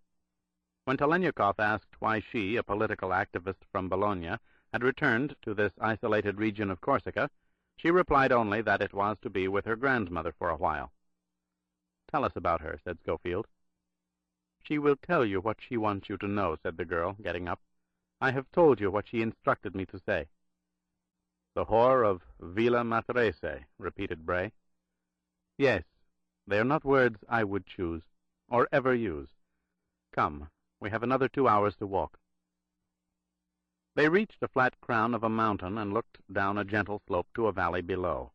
It was no more than 150 yards from mountain crest to valley floor, perhaps a mile of acreage covering the basin. The moon had grown progressively brighter. They could see a small farmhouse in the center of the pasture, a barn at the end of a short roadway. They could hear the sound of rushing water. A stream flowed out of the mountain near where they stood, tumbling down the slope between a row of rocks, passing within 50 feet of the small house. "It's very beautiful," said Telenyakov. "It is the only world she has known for over half a century," replied Antonia. "Were you brought up here?" asked Schofield. "Was this your home?" "No," said the girl, without elaborating. "Come, we will see her. She has been waiting." "At this hour of the night?" Telennikov was surprised. "There is no day or night for my grandmother. She said to bring you to her as soon as we arrived. We have arrived." There was no day or night for the old woman sitting in the chair by the wood-burning stove, not in the accepted sense of sunlight and darkness. She was blind, her eyes two vacant orbs of pastel blue, staring at sounds and at the images of remembered memories. Her features were sharp and angular beneath the covering of wrinkled flesh. The face had once been that of an extraordinarily beautiful woman. Her voice was soft, with a hollow whispering quality that forced the listener to watch her thin white lips. If there was no essential brilliance about her, neither was there hesitancy nor indecision. She spoke rapidly, a simple mind secure in its own knowledge. She had things to say, and death was in her house, a reality that seemed to quicken her thoughts and perceptions. She spoke in Italian, but it was an idiom from an earlier era. She began by asking both Telennikov and Schofield to answer, each in his own words, why he was so interested in Guillaume de Matarese. Vasily replied first, repeating his story of an academic foundation in Milan, his department concentrating on Corsican history. He kept it simple, thus allowing Schofield to elaborate in any way he wished. It was standard procedure when two or more intelligence officers were detained and questioned together. Neither had to be primed for the exercise. The fluid lie was second nature to them both. Bray listened to the Russian and corroborated the basic information, adding details on dates and finances he believed pertinent to Guillaume de Matarese. When he finished, he felt not only confident about his response, but superior to the KGB man. He had done his schoolwork better than Telennikov. Yet the old woman just sat there, nodding her head in silence, brushing away a lock of white hair that had fallen to the side of her gaunt face. Finally she spoke. "You're both lying. The second gentleman is less convincing. He tries to impress me with facts any child in the hills of Porto Vecchio might learn." "Perhaps in Porto Vecchio," protested Schofield gently, "but not necessarily in Milan." "Yes, I see what you mean. But then neither of you is from Milan." "Quite true," interrupted Vasily. "We merely work in Milan. I myself was born in Poland, northern Poland. I'm sure you detect my imperfect speech." "I detect nothing of the sort, only your lies. However, don't be concerned, it doesn't matter." Telennikov and Schofield looked at each other, then over at Antonia, who sat curled up in exhaustion on a pillow in front of the window. "What doesn't matter?" Bray asked. "We are concerned. We want you to speak freely." "I will," said the blind woman, "for your lies are not those of self-seeking men. Dangerous men, perhaps, but not men moved by profit. You do not look for the padrone for your own personal gain." Schofield could not help himself. He leaned forward. "How do you know?" The old woman's vacant yet powerful pale blue eyes held his. It was hard to accept the fact that she could not see. "It is in your voices," she said. "You are afraid." "Have we reason to be?" asked Telennikov. "That would depend on what you believe, wouldn't it?" "We believe a terrible thing has happened," said Bray, "but we know very little. That's as honestly as I can put it." "What do you know, signore?" Again Schofield and Telennikov exchanged glances. The Russian nodded first. Bray realized that Antonia was watching them closely. He spoke as obviously to her as to the old woman. "Before we answer you, I think it would be better if your granddaughter left us alone." "No," said the girl so harshly that Uccello snapped up his head. "Listen to me," continued Schofield. "It's one thing to bring us here, two strangers your grandmother wanted to meet. It's something else again to be involved with us. My associate and I have experience in these matters. It's for your own good. Leave us, Antonia." The blind woman turned in the chair. "I have nothing to fear from these men, and you must be tired. Take Uccello with you. Rest in the barn." "All right," said the girl, getting up, "but Uccello will remain here." Suddenly, from beneath the pillow, she took out the lupo and leveled it in front of her. "You both have guns. Throw them on the floor. I don't think you would leave here without them." "That's ridiculous," cried Bray, as the dog got to its feet, growling. "Do as the lady says," snapped Telenyakov, shoving his Grasburia across the floor. Schofield took out his Browning, checked the safety, and threw the weapon on the rug in front of Antonia. She bent down and picked up both automatics, the Lupo held firmly in her hand. "When you've finished, open the door and call out to me. I will summon Uccello. If he does not come, you won't see your guns again, except looking down the barrels." She let herself out quickly. The dog emitted a growl and returned to the floor. "My granddaughter is high-spirited," said the old woman, settling back in her chair. "The blood of Guillaume, though several times removed, is still apparent." "She's his granddaughter?" asked Telenyakov. "His great-grandchild, born to my daughter's child quite late in her life. But that first daughter was the result of the padrone bedding his young whore."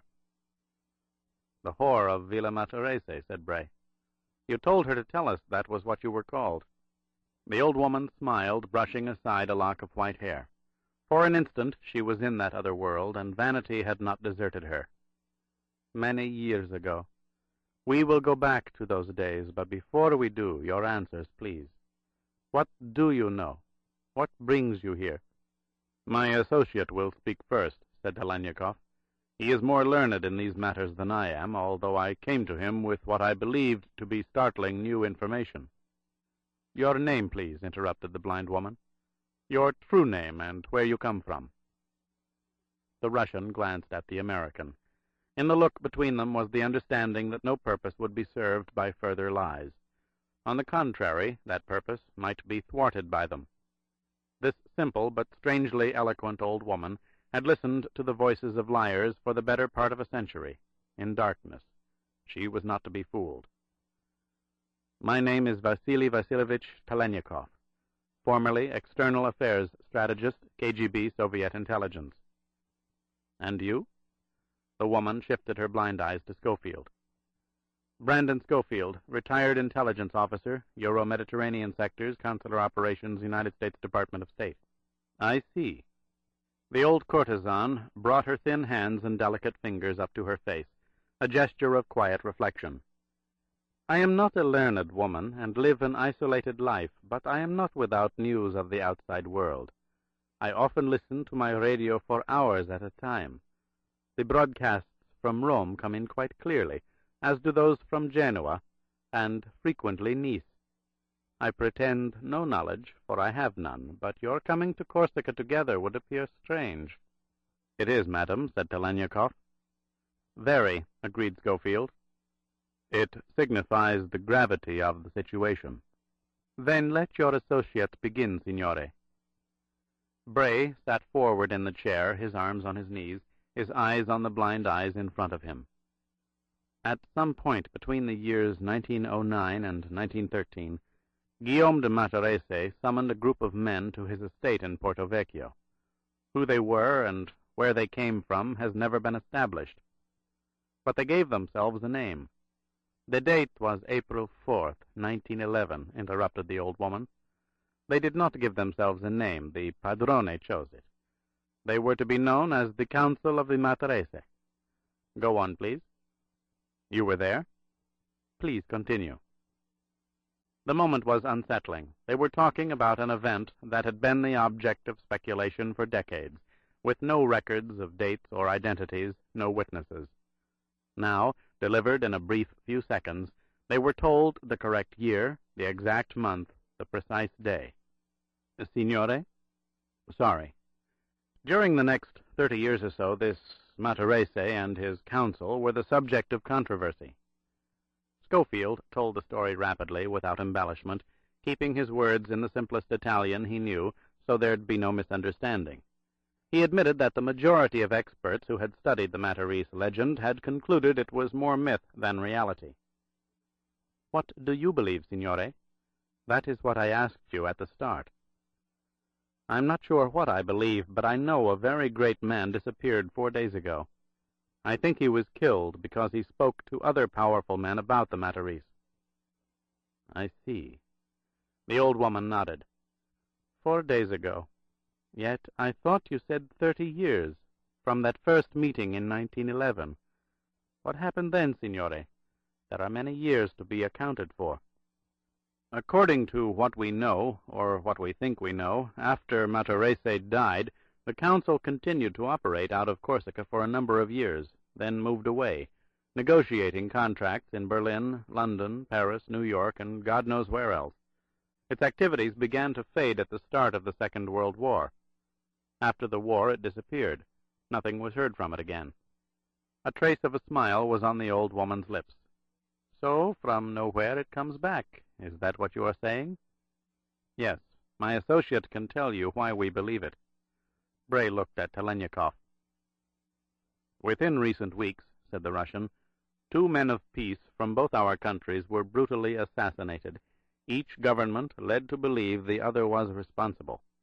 Confrontation was avoided by a swift exchange between our leaders, but they were dangerous moments.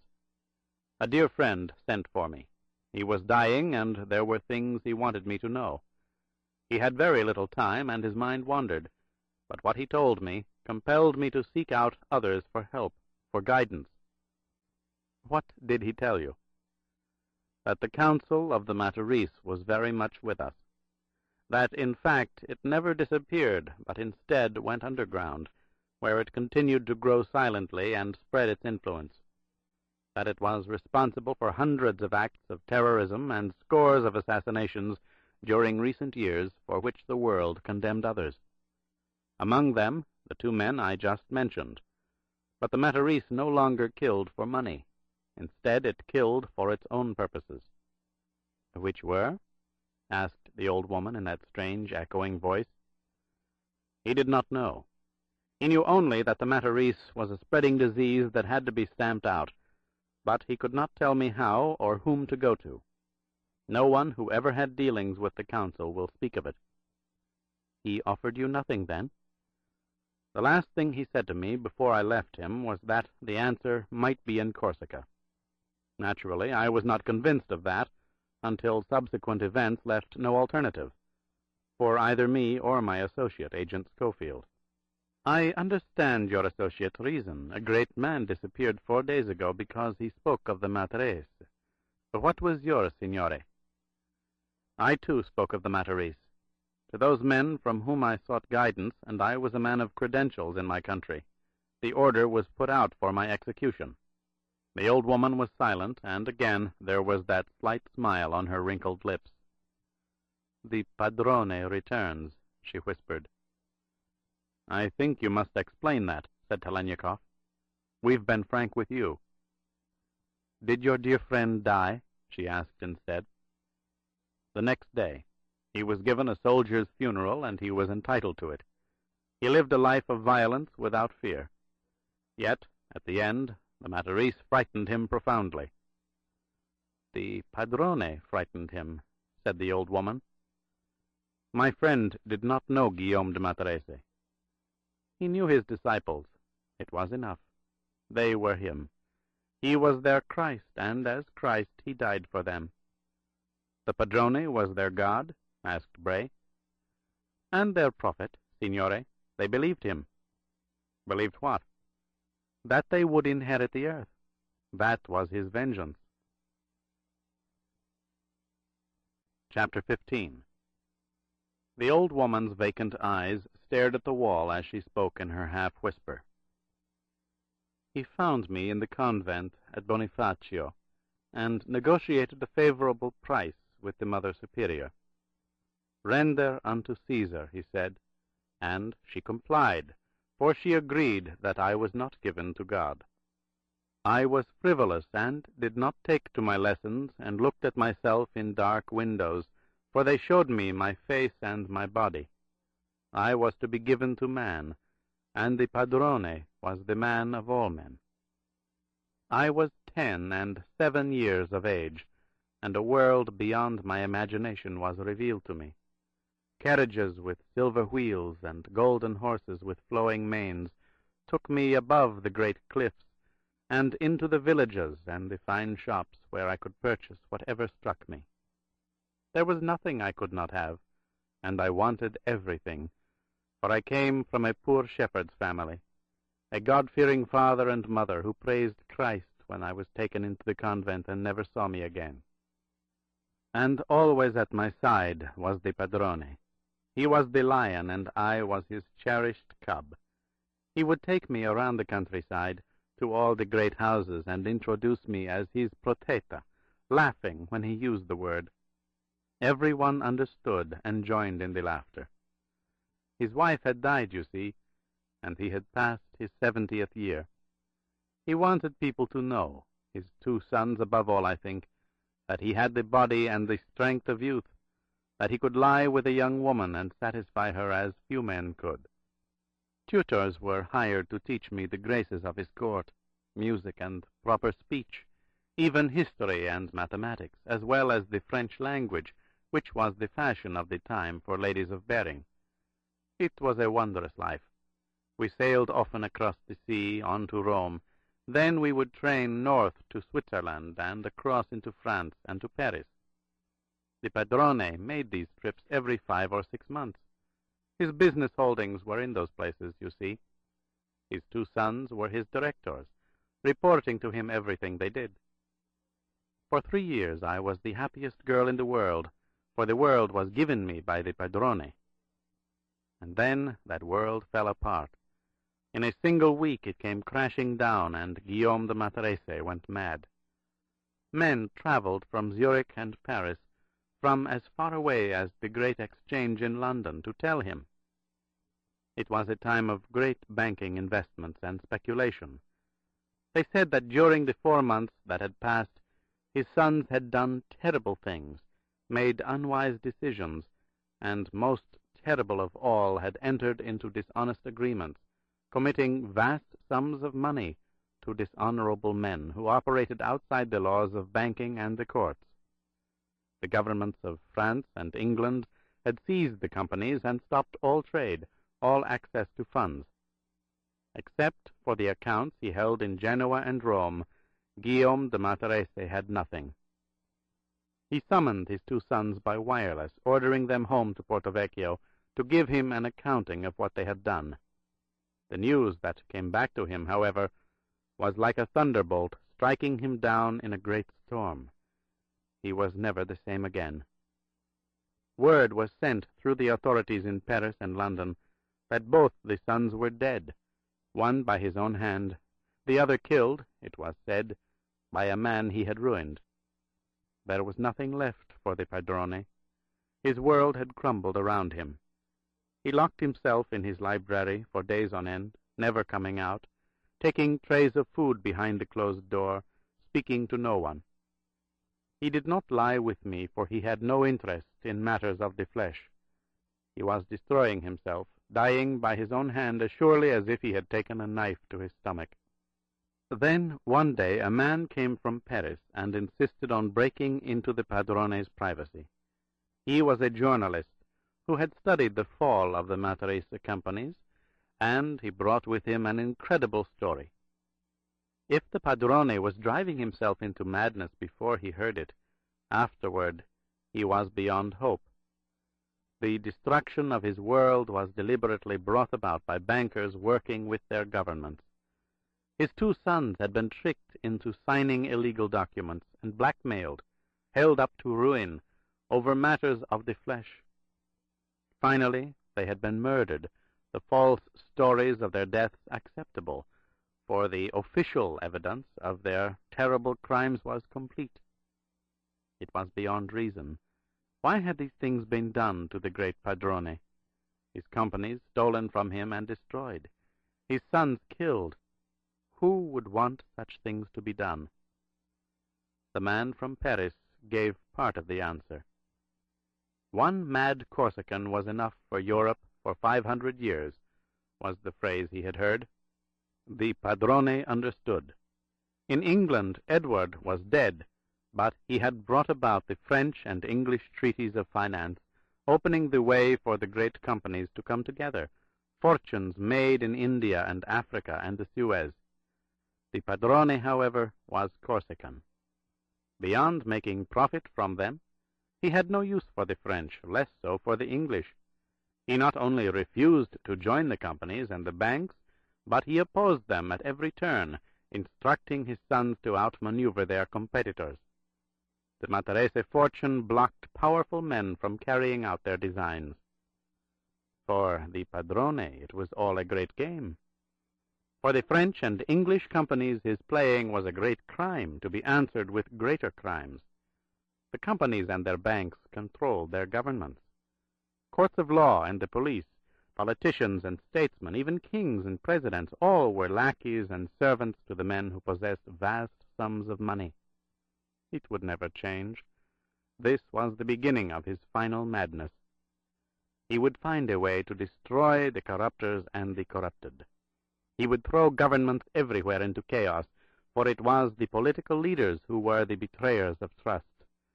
Without the cooperation of government officials, his sons would be alive, his world as it was, and with governments in chaos, the companies and the banks would lose their protectors. "They look for a mad Corsican," he screamed. "They will not find him, yet he will be there." We made a last trip to Rome, not as before, in finery and in carriages with silver wheels, but as a humble man and woman staying in cheap lodgings in the Via due Macelli. The Padrone spent days prowling the Borsa Valori, reading the histories of the great families who had come to ruin. We returned to Corsica. He composed 5 letters to 5 men known to be alive in 5 countries, inviting them to journey in secrecy to Porto Vecchio on matters of the utmost urgency, matters pertaining to their own personal histories. He was the once great Guillaume de Matarese. None refused.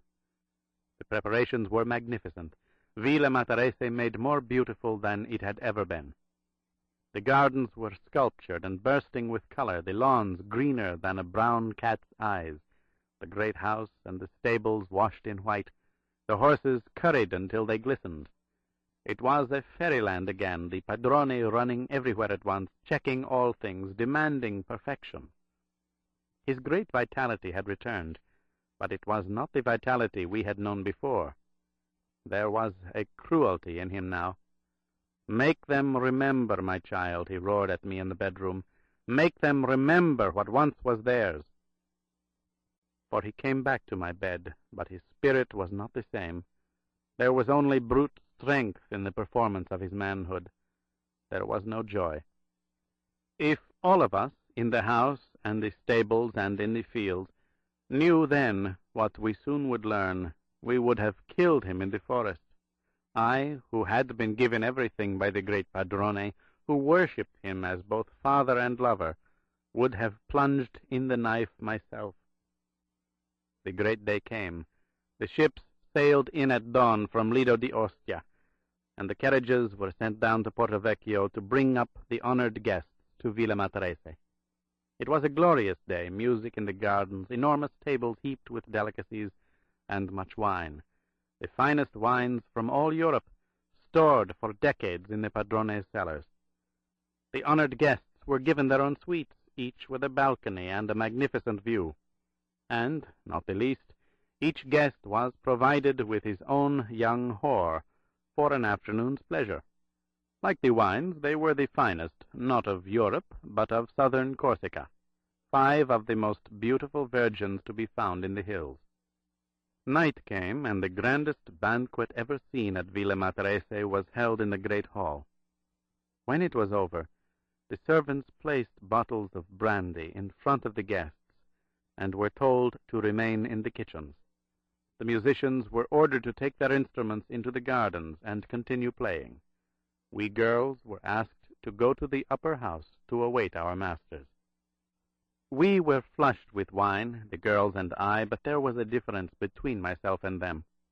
I was the proteta of Guillaume de Matarese, and I knew a great event was taking place.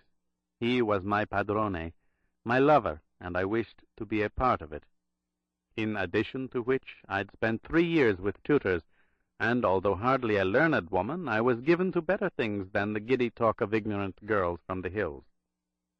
I crept away from the others and concealed myself behind a railing on the balcony above the great hall.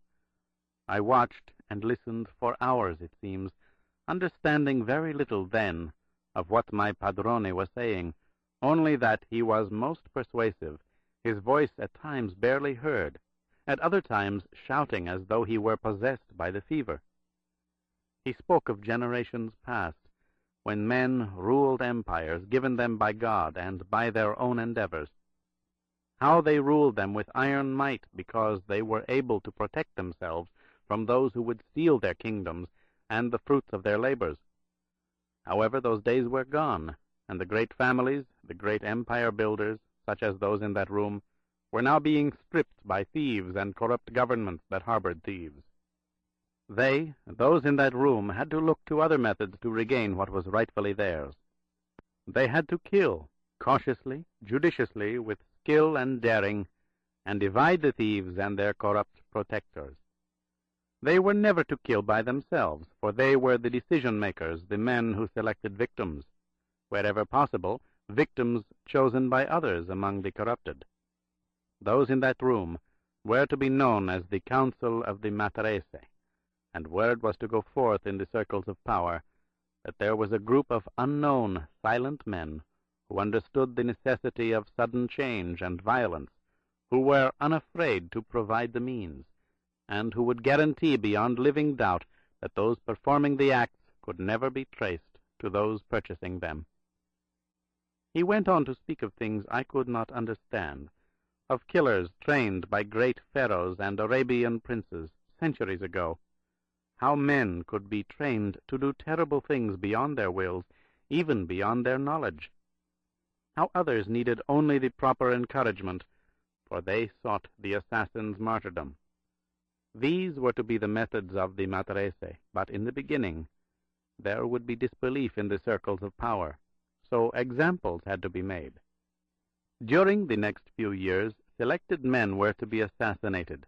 They would be chosen carefully, killed in ways that would breed mistrust, pitting political faction against political faction, corrupt government against corrupt government.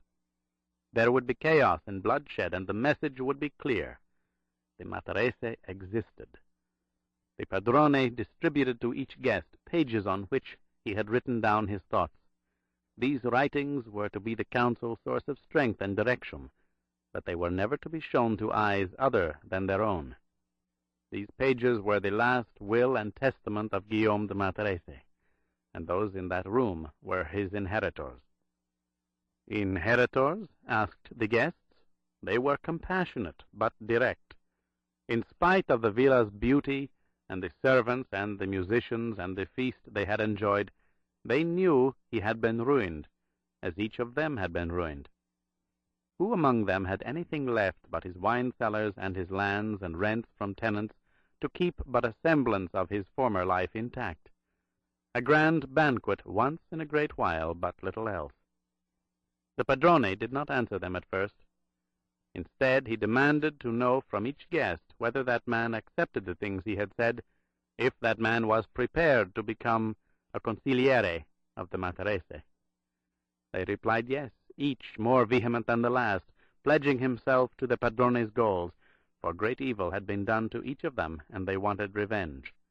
It was apparent that Guillaume de Matarese appeared to each at that moment a saint.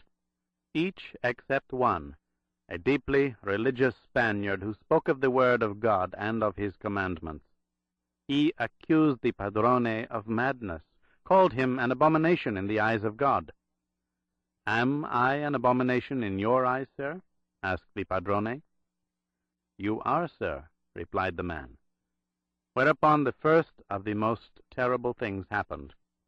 The padrone took a pistol from his belt, aimed it at the man, and fired.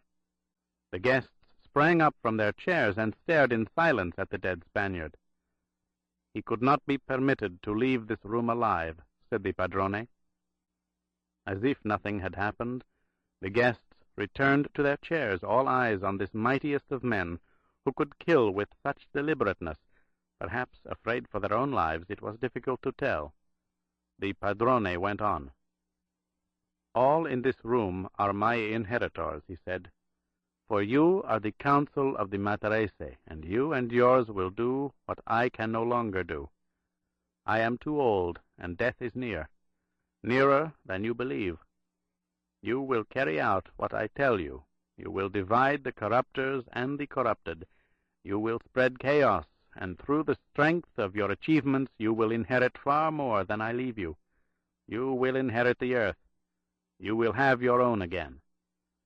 "What can you leave us?" asked a guest. "A fortune in Genoa and a fortune in Rome. The accounts have been transferred in the manner described in a document, one copy of which has been placed in each of your rooms. There also will you find the conditions under which you will receive the moneys. These accounts were never known to exist. They will provide millions for you to begin your work." The guests were stunned until one had a question. "Your work? Is it not our work?" "It will always be ours, but I shall not be here. For I leave you something more precious than all the gold in the Transvaal, the complete secrecy of your identities. I speak to each of you.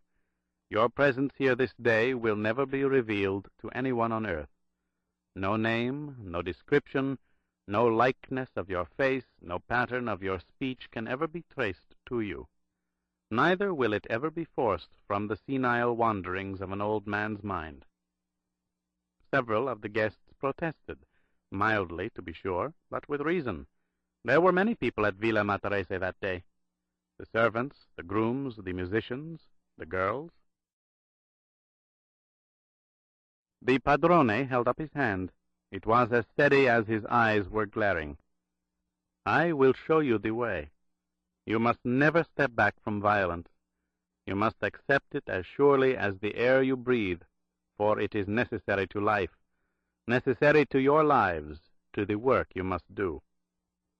He dropped his hand, and the peaceful, elegant world of Villa Matarese erupted in gunfire and screams of death everywhere. It came first from the kitchen. Deafening blasts of shotguns, glass shattering, metal crashing, servants slain as they tried to escape through the doors into the great hall, their faces and chests covered with blood. Then from the gardens, the music abruptly stopped, replaced by supplications to God, all answered by the thunder of the guns. And then, most horribly, the high-pitched screams of terror from the upper house, where the young ignorant girls from the hills were being slaughtered. Children who only hours ago had been virgins, defiled by men they had never seen before on the orders of Guillaume de Matarese, now butchered by new commands. I pressed myself back into the wall in the darkness of the balcony, not knowing what to do, trembling, frightened beyond any fear I could imagine. And then the gunfire stopped, the silence that followed more terrible than the screams, for it was the evidence of death.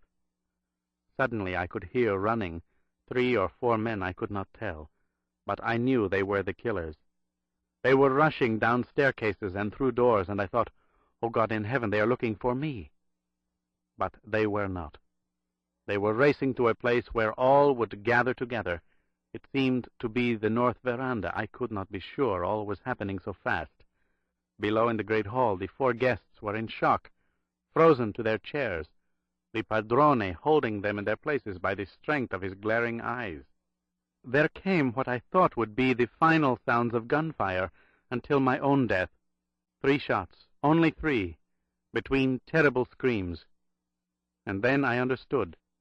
The killers had themselves been killed by a lone man given those orders. The silence came back. Death was everywhere, in the shadows and dancing on the walls, in the flickering candlelight of the great hall. The padrone spoke to his guests. "It is over," he said, "or nearly over. All but you at this table are dead, save one man you will never see again. It is he who will drive you in a shrouded carriage to Bonifacio, where you may mingle with the night revelers and take the crowded morning steamer to Naples. You have 15 minutes to gather your things and meet on the front steps. There are none to carry your luggage, I am afraid." A guest found his voice, or part of it. "And you, padrone?" he whispered. "At the last I give you my life as your final lesson. Remember me. I am the way. Go forth and become my disciples. Rip out the corrupters and the corrupted." He was raving mad, his shouts echoing throughout the great house of death. Entrare! He roared. A small child, a shepherd boy from the hills, walked through the large doors of the north veranda. He held a pistol in his 2 hands. It was heavy, and he was slight. He approached the master. The padrone raised his eyes to the heavens, his voice to God. "Do as you were told," he shouted, "for an innocent child shall light your path." The shepherd boy raised the heavy pistol and fired it into the head of Guillaume de Matarese. The old woman had finished, her unblinking eyes filled with tears. "I must rest," she said. Telenyakov, rigid in his chair, spoke softly. "We have questions, madame. Surely you know that." "Later," said Schofield. Chapter 16. Light broke over the surrounding mountains as pockets of mist floated up from the fields outside the farmhouse. Telenyakov found tea, and with the old woman's permission boiled water on the wood-burning stove. Schofield sipped from his cup, watching the rippling stream from the window. It was time to talk again. There were too many discrepancies between what the blind woman had told them and the facts as they were assumed to be. But there was a primary question. Why had she told them at all? The answer to that might make clear whether any part of her narrative should be believed. Bray turned from the window and looked at the old woman in the chair by the stove. Telenyakov had given her tea, and she drank it delicately, as though remembering those lessons in the social graces given a girl of 10 and 7 years of age decades ago. The Russian was kneeling by the dog, stroking its fur again, reminding it they were friends. He glanced up as Schofield walked toward the old woman. "We've given you our name, Signora," said Bray, speaking in Italian. "What is yours?" "Sofia Pastorine. If one goes back to look, I'm sure it can be found in the records of the convent at Bonifacio. That is why you ask, is it not? To be able to check?" "Yes," answered Schofield, "if we think it's necessary and have the opportunity. You will find my name.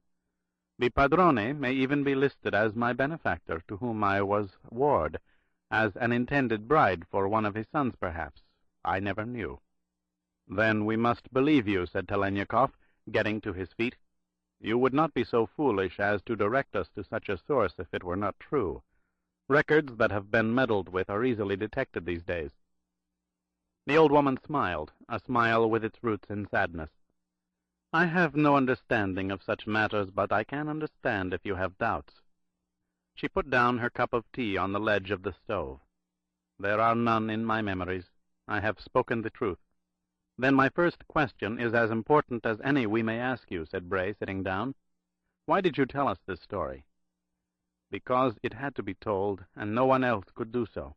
Only I survived." "There was a man," interrupted Schofield, "and a shepherd boy." "They were not in the great hall to hear what I heard." "Have you told it before?" asked Telenyakov. "Never," replied the blind woman. "Why not?" "Who was I to tell it to? I have few visitors, and those that come are from down in the hills, bringing me the few supplies I need. To tell them would be to bring them death, for surely they would tell others." "Then the story is known," pressed the KGB man. "Not what I've told you. But there's a secret down there. They tried to send me away, and when I would not go, they tried to kill me." "My granddaughter did not tell me that." She seemed truly surprised. "I don't think she had time to," said Bray. The old woman did not seem to be listening, her focus still on the Russian. "What did you say to the people in the hills?" "I asked questions." "You had to have done more than that." Telenyakov frowned, remembering. "I tried to provoke the innkeeper. I told him I would bring back others, scholars with historical records, to study further the question of Guillaume de Matarese." The woman nodded. "When you leave here, do not go back the way you came, nor can you take my child's granddaughter with you. You must promise me that. If they find you, they will not let you live." "We know that," said Bray. "We want to know why." "All the lands of Guillaume de Matarese were willed to the people of the hills. The tenants became the heirs of 1,000 fields and pastures, streams and forests. It was so recorded in the courts of Bonifacio, and great celebrations were held everywhere. But there was a price, and there were other courts that would take away the lands if that price were known. The blind Sophia stopped, as if weighing another price, perhaps one of betrayal. "Please, Signore Pastorine," said Telenyakoff, leaning forward in the chair. "Yes," she answered quietly. "It must be told." Everything was to be done quickly, for fear of unwanted intruders happening upon the great house of Villa Matarese, and the death that was everywhere. The guests gathered their papers and fled to their rooms. I remained in the shadows of the balcony, my body filled with pain, the silent vomit of fear all around me. How long I stayed there I could not tell, but soon I heard the running feet of the guests racing down the staircase to their appointed meeting place. Then there was the sound of carriage wheels and the neighing of horses. Minutes later the carriage sped away, hooves clattering on the hard stone, along with the rapid cracking of a whip, all fading away quickly. I started to crawl toward the balcony door, not able to think, my eyes filled with bolts of lightning, my head trembling so I could barely find my way. I pressed my hands on the wall, wishing there were brackets I could hold on to, when I heard a shout and threw myself to the floor again. It was a terrible shout, for it came from a child, and yet it was cold and demanding. "Vieni subito!" The shepherd boy was screaming at someone from the north veranda. If all was senseless up to that moment, the child's shouts intensified the madness beyond any understanding, for he was a child, and a killer. Somehow I rose to my feet and ran through the door to the top of the staircase. I was about to run down, wanting only to get away, into the air and the fields and the protection of darkness, when I heard other shouts and saw the figures of running men through the windows. They were carrying torches, and in seconds crashed through the doors. I could not run down, for I would be seen, so I ran above to the upper house, my panic such that I no longer knew what I was doing, only running. And, as if guided by an unseen hand that wanted me to live, I burst into the sewing-room and saw the dead. There they were, sprawled everywhere in blood, mouths stretched in such terror that I could still hear their screams. The screams I heard were not real, but the shouts of men on the staircase were. It was the end for me. There was nothing left. I was to be caught. I would be killed. And then, as surely as an unseen hand had led me to that room, it forced me to do a most terrible thing. I joined the dead. I put my hands in the blood of my sisters and rubbed it over my face and clothes. I fell on top of my sisters and waited. The men came into the sewing-room, some crossing themselves, others whispering prayers, but none deterred from the work they had to do. The next hours were a nightmare only the devil could conceive of. The bodies of my sisters and I were carried down the staircase and hurled through the doors, beyond the marble steps, into the drive. Wagons had been brought from the stables, and by now many were filled with bodies. Again, my sisters and I were thrown into the back of a cart, crowded with dead, like so much refuse. The stench of waste and blood was so overpowering I had to sink my teeth into my own flesh to keep from screaming. Through the corpses, above me and over the railings, I could hear men shouting orders. Nothing could be stolen from the Villa Matarese. Anyone found doing so would join the bodies inside. For there were to be many bodies left inside, charred flesh and bones to be found at a later time.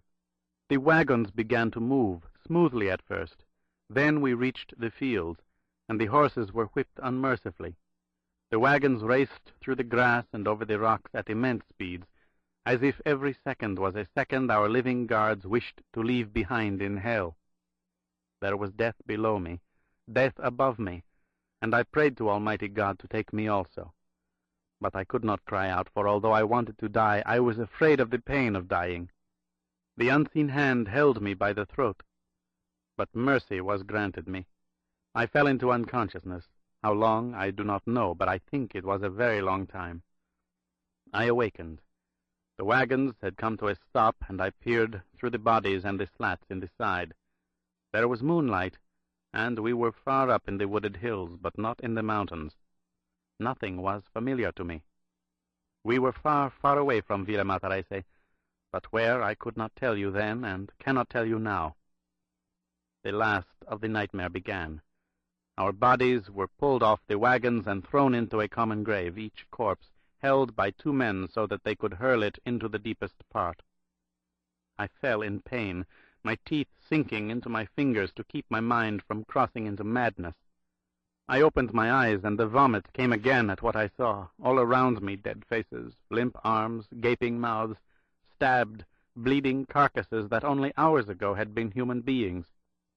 The grave was enormous, wide, and deep, and strangely it seemed to me in my silent hysteria shaped in the form of a circle. Beyond the edge I could hear the voices of our grave-diggers. Some were weeping, while others cried out to Christ for mercy. Several were demanding that the blessed sacraments be given to the dead, that for the sake of all their souls a priest be brought to the place of death and intercede with God. But other men said no, they were not the killers, merely those chosen to put the slain to rest. God would understand. Basta, they said. It could not be done. It was the price they paid for the good of generations yet to be born. The hills were theirs, the fields and streams and forests belonged to them. There was no turning back now. They had made their pact with the padrone, and he had made it clear to the elders. Only the government knowledge of a cospirazione could take the lands away from them. The padrone was the most learned of men. He knew the courts and the laws. His ignorant tenants did not. They were to do exactly as he had instructed the elders, or the high courts would take the lands from them. There could be no priests from Porto Vecchio or St. Lucie or anywhere else. No chance taken that word would go out of the hills. Those who had other thoughts could join the dead.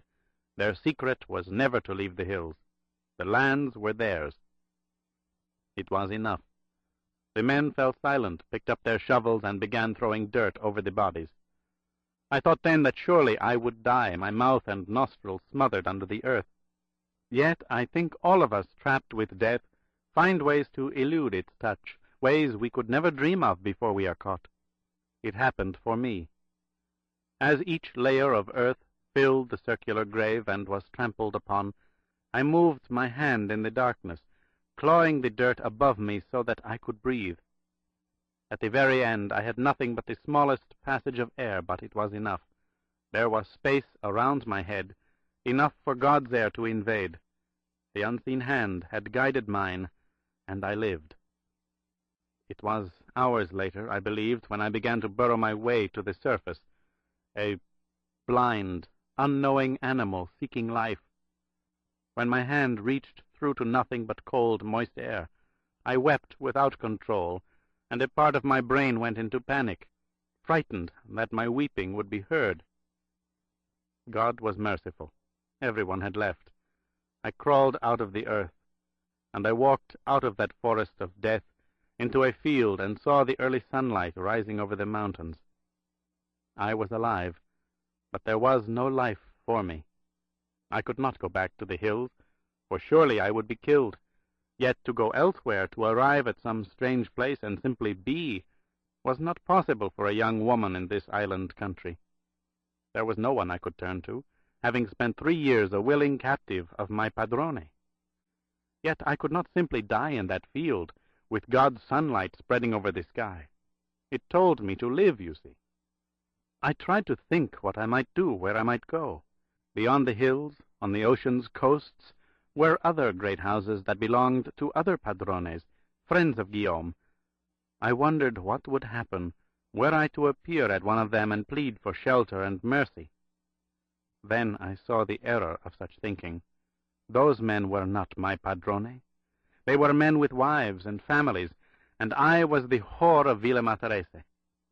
While Guillaume was alive, my presence was to be tolerated, even enjoyed, for the great man would have it no other way. But with him dead, I was dead.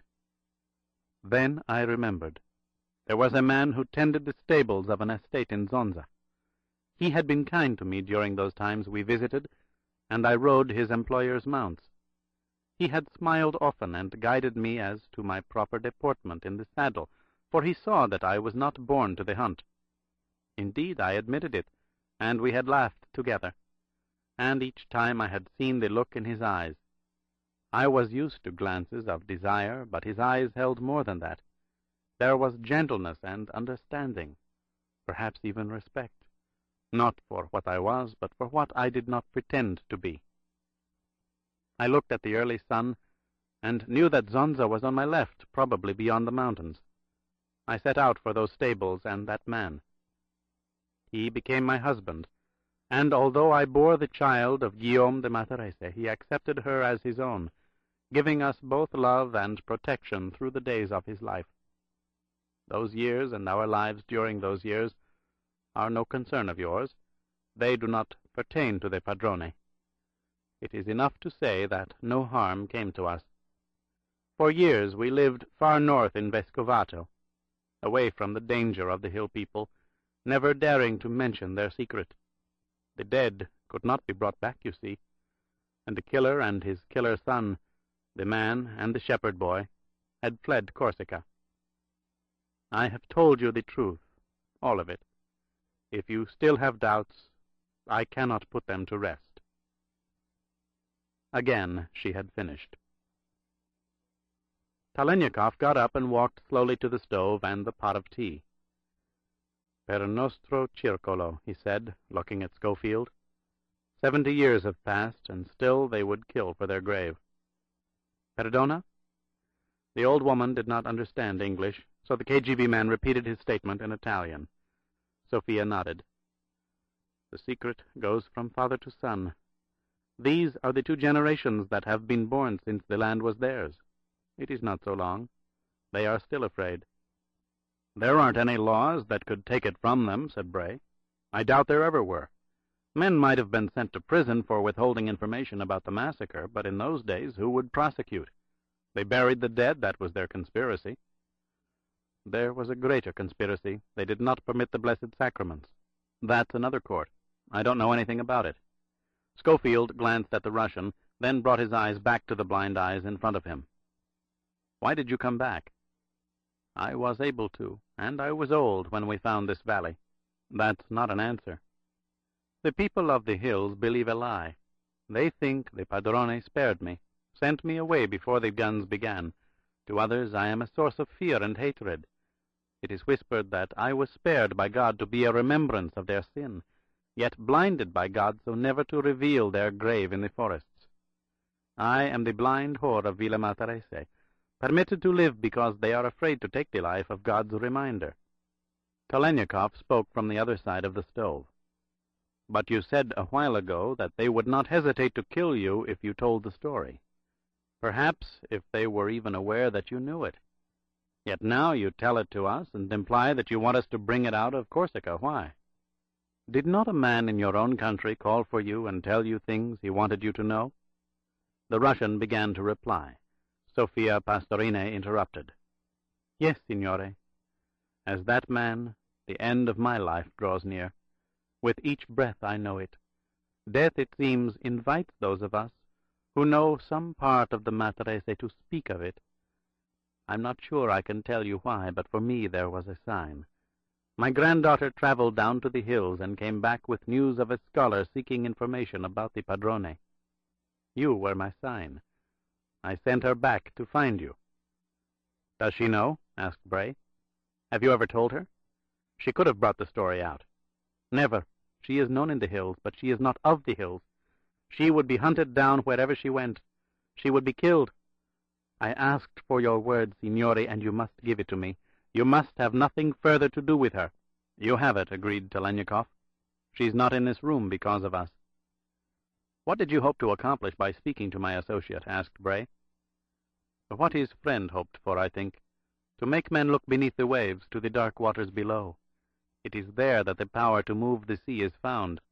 The Council of the Matarese, said the KGB man, staring at the blind eyes. Yes, I told you. I listened to the broadcasts from Rome and Milan and Nice. It is happening everywhere. The prophecies of Guillaume de Matarese are coming true. It does not take an educated person to see that. For years I listened to the broadcasts and wondered, could it be so? Was it possible they survive still?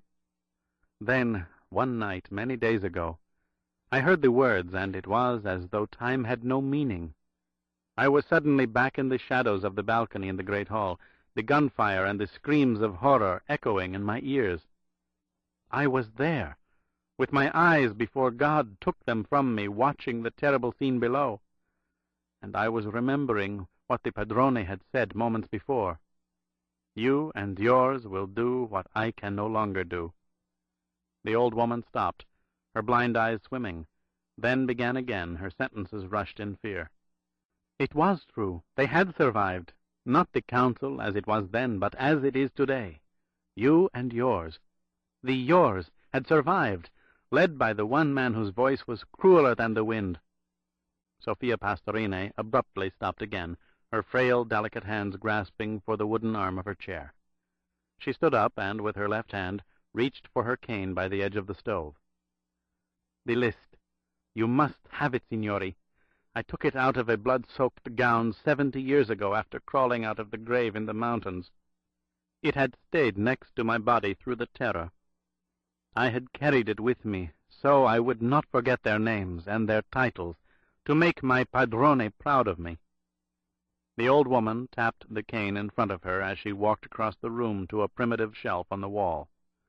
Her right hand felt the edge, her fingers hesitantly dancing among the various jars until she found the one she wanted. She removed the clay top, reached inside, and pulled out a scrap of soiled paper, yellow with age. She turned.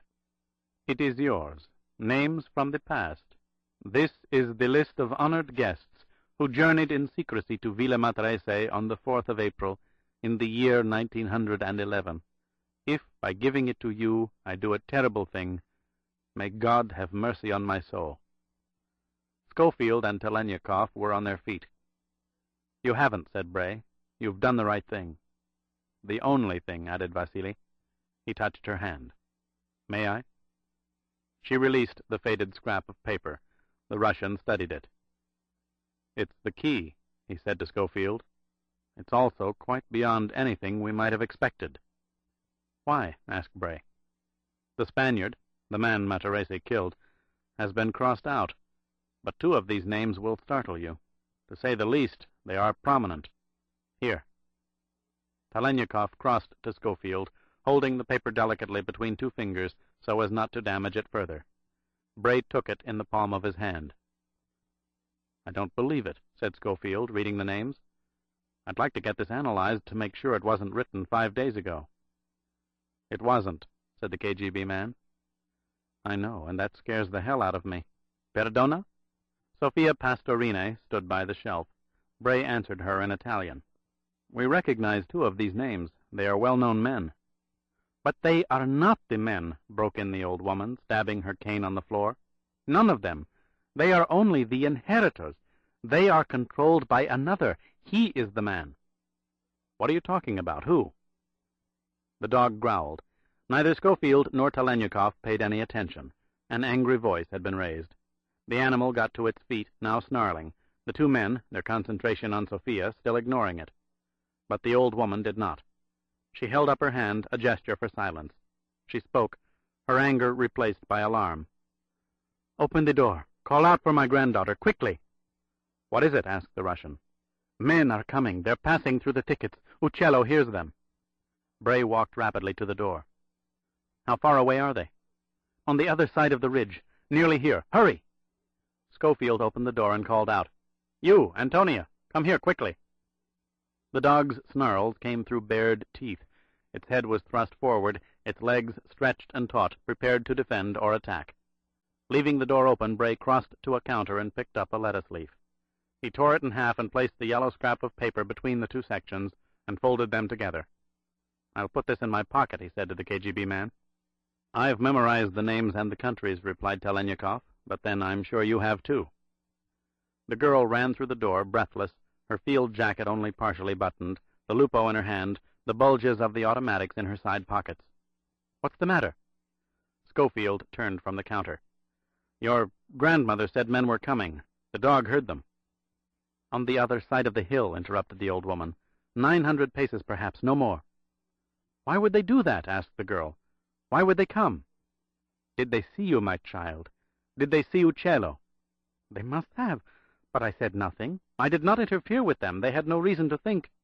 But they saw you the day before, said Sophia Pastorini, interrupting again. Yes, I bought the things you wanted. Then why would you come back? The old woman spoke rhetorically. That is what they tried to understand, and they did. They are men of the hills. They look down at the grass and the dirt and see that 3 people traveled over the ground, not 1. You must leave, all of you. I will not do that, grandmother, cried Antonia. They won't harm us. I'll say I may have been followed, but I know nothing. The old woman stared straight ahead. You have what you came for, signori. Take it. Take her. Leave. Bray turned to the girl. We owe her that, he said. He grabbed the shotgun out of her hands. She tried to fight back, but Telenyakov pinned her arms and removed the Browning and the Grasburia automatics from her pockets. You saw what happened down there, continued Schofield. Do as she says. The dog raced to the open door and barked viciously. Far in the distance, voices were carried on the morning breezes. Men were shouting to others behind them. Go, said Sophia Pastorini. Come on. Bray propelled Antonia in front of him. We'll be back after they've left. We haven't finished. A moment, signori, shouted the blind woman.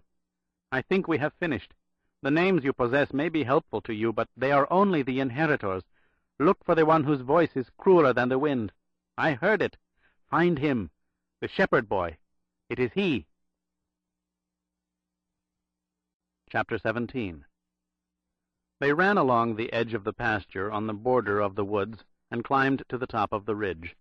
The shadows of the eastern slope kept them from being seen. There had been only a few seconds when they might have been spotted. They were prepared for that, but it did not happen. The men on the opposite ridge were distracted by a barking dog, deciding whether or not to use their rifles on it.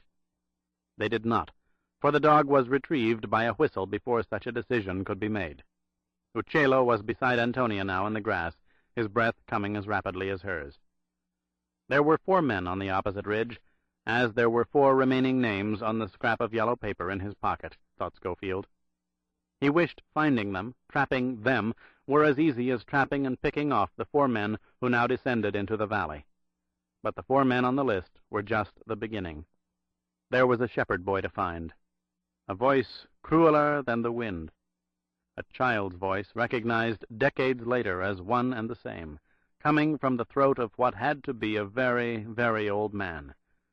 I heard the words, and it was as though time had no meaning. What were those words? Who was that man? The true descendant of Guillaume de Matarese, an old man who uttered a phrase that peeled away 70 years from the memory of a blind woman in the mountains of Corsica. In what language? It had to be French or Italian. She understood no other. They had to speak with her again. They had to understand far more.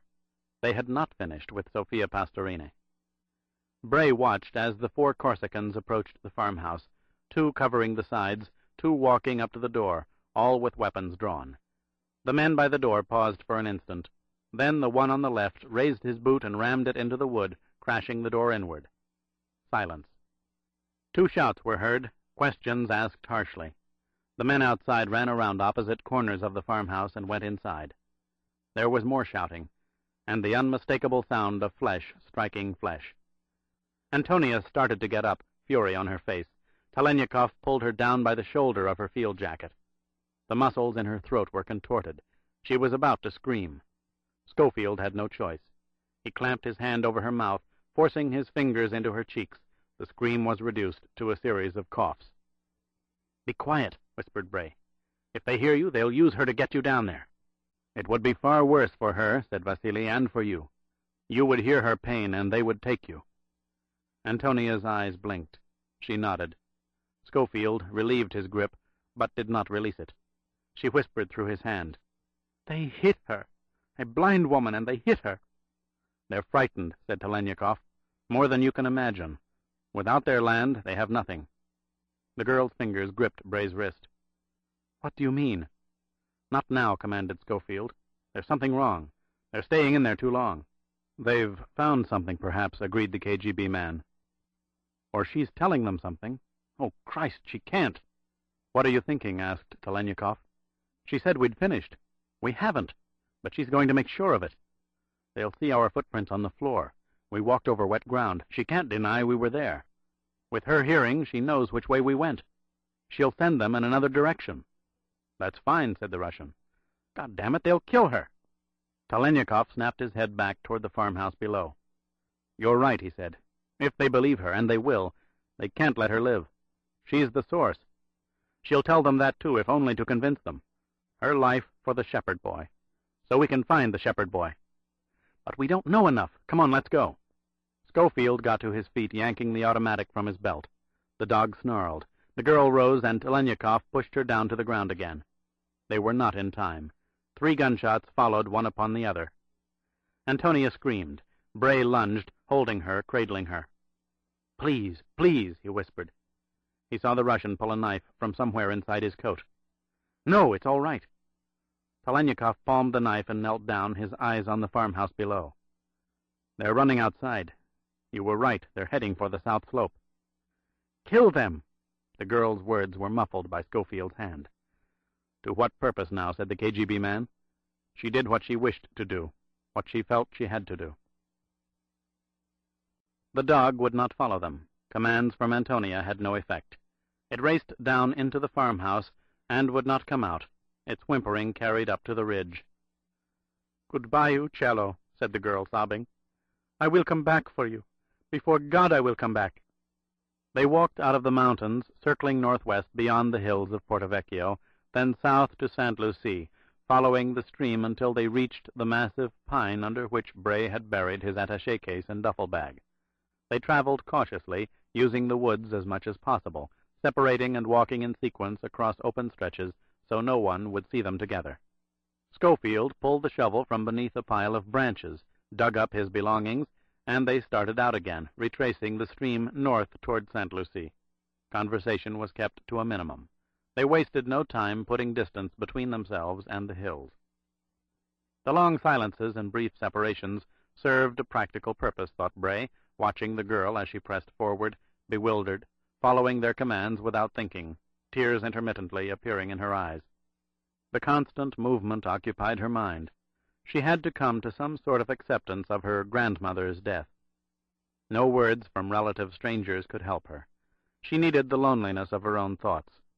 Schofield suspected that in spite of her handling of the Lupo, Antonia was not a child of violence. She was no child to begin with.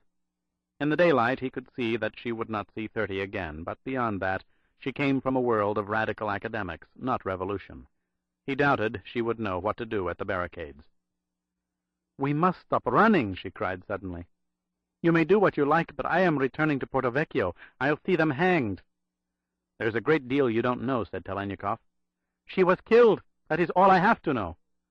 "It's not that simple," said Bray. "The truth is she killed herself." "They killed her." "She forced them to." Schofield took her hand, gripping it firmly. "Try to understand me. We can't let you go back. Your grandmother knew that. What happened during the past 48 hours has got to fade away just as fast as possible. There will be a certain amount of panic up in those hills. They'll send men trying to find us, but in several weeks, when nothing happens, they'll cool off. They'll live with their own fears, but they'll be quiet. It's the only thing they can do. Your grandmother understood that. She counted on it." "But why?" "Because we have other things to do," said the Russian. "She understood that, too. It's why she sent you back to find us." "What are these things?" asked Antonia, then answered for herself. "She said you had names.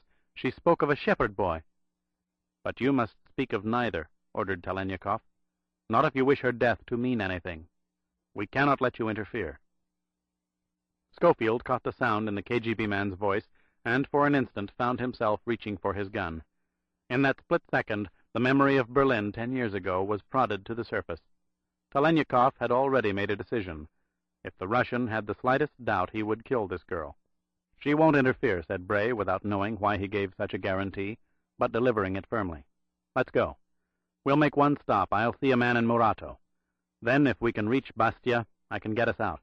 "To where, signore? You cannot order me." "Be quiet," said Bray. "Don't press your luck." "No, don't," added the KGB man, glancing at Schofield. "We must talk. As before, we should travel separately, divide our work, set up schedules and points of contact. We have much to discuss. By my guess, there are 90 miles between here and Bastia. There will be plenty of time to talk." Schofield reached down for his attaché case. The girl snapped her hand out of his, angrily moving away. The Russian leaned over for the duffel bag. "I suggest we talk alone," he said to Bray. "She's not an asset, Beowulf." "You disappoint me." Schofield took the duffel bag from the KGB man. "Hasn't anyone ever taught you to convert a liability into an asset?" Antonia had lived in Vescovato on the Golo River, 20-odd miles south of Bastia. Her immediate contribution was to get them there without being seen. It was important that she make decisions, if only to take her mind off the fact that she was following orders she disagreed with. She did so rapidly, choosing primitive back roads and mountain trails she had known as a child growing up in the province. "The nuns brought us here for a picnic," she said, looking down at a dammed-up stream. "We built fires and ate sausage, and took turns going into the woods to smoke cigarettes." They went on. "This hill has a fine wind in the morning," she said. "My father made marvelous kites, and we would fly them here on Sundays. After Mass, of course." "We?" asked Bray. "Do you have brothers and sisters?" "One of each. They're older than I am, and still live in Vescovato. They have families, and I do not see them often. There's not much to talk about between us." "They didn't go to the upper schools, then?" said Telenyakov. "They thought such pursuits were foolish. They're good people, but prefer a simple life. If we need help, they will offer it." "It would be better not to seek it," said the Russian. "Or them." "They are my family, signore. Why should I avoid them?" "Because it may be necessary." "That's no answer. You kept me from Porto Vecchio, and the justice that should be done. You can't give me orders any longer." The KGB man looked at Schofield, his intent in his eyes. Bray expected the Russian to draw his weapon. He wondered briefly what his own reaction would be. He could not tell. But the moment passed, and Schofield understood something he had not fully understood before. Vasily Telenyakov did not wish to kill, but the professional in him was in strong conflict with the man. The Russian was pleading with him. He wanted to know how to convert a liability into an asset. Schofield wished he knew. "Take it easy," said Bray. "Nobody wants to tell you what to do except where your own safety's concerned. We said that before, and it's 10 times more valid now." "I think it is something else. You wish me to stay silent. Silent over the killing of a blind old woman." "Your safety depends on it. We told you that. She understood." "She's dead." "But you want to live," insisted Schofield calmly. "If the hill people find you, you won't. And if it's known that you've talked to others, they'll be in danger too. Can't you see that?" "Then what am I to do?" "Just what we're doing. Disappear. Get out of Corsica." The girl started to object. Bray cut her off. "And trust us. You must trust us. Your grandmother did. She died so we could live and find some people who are involved in terrible things that go beyond Corsica." "You're not talking to a child. What do you mean, terrible things?" Bray glanced at Telenyakov, accepting his disapproval, but by nodding, overriding it. "There are men, we don't know how many, whose lives are committed to killing other men, who spread mistrust and suspicion by choosing victims and financing murder. There's no pattern except violence, political violence, pitting faction against faction, government against government, people against people." Schofield paused, seeing the concentration in Antonia's face. "You said you were a political activist, a communist. Fine, good. So's my associate here. He was trained in Moscow. I'm an American, trained in Washington. We're enemies. We've fought each other a long time. The details aren't important, but the fact that we're working together now is. The men we're trying to find are much more dangerous than any differences between us, between our governments, because these men can escalate those differences into something nobody wants. They can blow up the globe." "Thank you for telling me," said Antonia pensively. Then she frowned. "But how could she know of such things?" "She was there when it all began," answered Bray. "Nearly 70 years ago at Villa Matarese." The words emerged slowly as Antonia whispered, "The whore of Villa Matarese. The padrone, Guillaume?" He was as powerful as any man in England or France, an obstacle to the cartels and the combines. He stood in their way and won too often, so they destroyed him. They used their governments to bring about his collapse. They killed his sons. He went crazy, but in his madness, and with the resources he had left, he put in motion a long-range plan to get revenge. He called together other men who'd been destroyed the same way he had. They became the Council of the Matarese. For years their specialty was assassination. Years later they were presumed to have died. Now they've come back, more deadly than they ever were. Schofield paused. He had told her enough. That's as plainly as I can explain it, and I hope you understand. You want the men who killed your grandmother to pay for it. I'd like to think that one day they will, but I've also got to tell you that they don't much matter. Antonia was silent for a few moments, her intelligent brown eyes riveted on Bray. You're quite clear, Signor Schofield. If they don't matter, then I don't matter either. Is that what you're saying? I guess I am. And my socialist comrade, she added, glancing at Telenyakov, would as soon remove my insignificant presence as not. I look at an objective, answered Vasily, and I do my best to analyze the problems inherent in reaching it. Yes, of course. Then do I turn around and walk into the woods expecting the gunshot that will end my life? That's your decision, said Telenyakov. I have a choice, then? You would take my word that I'll say nothing? No, replied the KGB man. I would not. Bray studied Telenyakov's face, his right hand inches from the Browning automatic in his belt. The Russian was leading up to something, testing the girl as he did so. Then what is the choice, continued Antonia? To let one or the other of your governments put me away until you have found the men you seek? I'm afraid that's not possible, said Telenyakov. We're acting outside our governments. We do not have their approvals. To put it frankly, they seek us as intensely as we seek the men we spoke of. The girl reacted to the Russian's startling information as though struck. You're hunted by your own people? She asked. Telenyakov nodded. I see. I understand clearly now. You will not accept my word, and you cannot imprison me. Therefore I am a threat to you, far more than I imagined. So I have no choice, do I? You may have, replied the KGB man. My associate mentioned it. What was that? Trust us. Help us get to Bastia and trust us. Something may come of it. Telenyakov turned to Schofield and spoke one word. Conduit. We'll see, said Bray, removing his hand from his belt. They were thinking along the same lines. The State Department contact in Murato was not happy. He did not want the complication he was faced with. As an owner of fishing boats in Bastia, he wrote reports on Soviet naval maneuvers for the Americans. Washington paid him well, and Washington had cabled alerts to stations everywhere that Brandon Allen Schofield, former specialist in consular operations, was to be considered a defector. Under such a classification, the rules were clear. Taken to custody, if possible, but if custody was out of the question, employ all feasible measures for dispatch. Silvio Montefiore wondered briefly if such a course of action was worth a try. But he was a practical man, and in spite of the temptation, he rejected the idea. Schofield had the proverbial knife to Montefiore's mouth, yet there was some honey on the blade. If Silvio refused the American request, his activities would be exposed to the Soviets. Yet if Silvio acceded to Schofield's wishes, the defector promised him $10,000. And $10,000, even with the poor rate of exchange, was probably more than any bonus he might receive for Schofield's death. Also, he would be alive to spend the money. Montefiore reached the warehouse, opened the door, and walked through the dark, deserted cavern until he stood next to the rear wall as instructed. He could not see the American. There was too little light, but he knew Schofield was there. It was a matter of waiting while birds circled and signals were somehow relayed. He took a thin, crooked cigar from his handkerchief pocket, fumbled through his trousers for a box of matches, extracted one, and struck it. As he held the flame to the tip of the cigar, he was annoyed to see that his hand trembled. "You're sweating, Montefiore." The voice came from the shadows on the left. "The match shows up the sweat all over your face. The last time I saw you, you were sweating.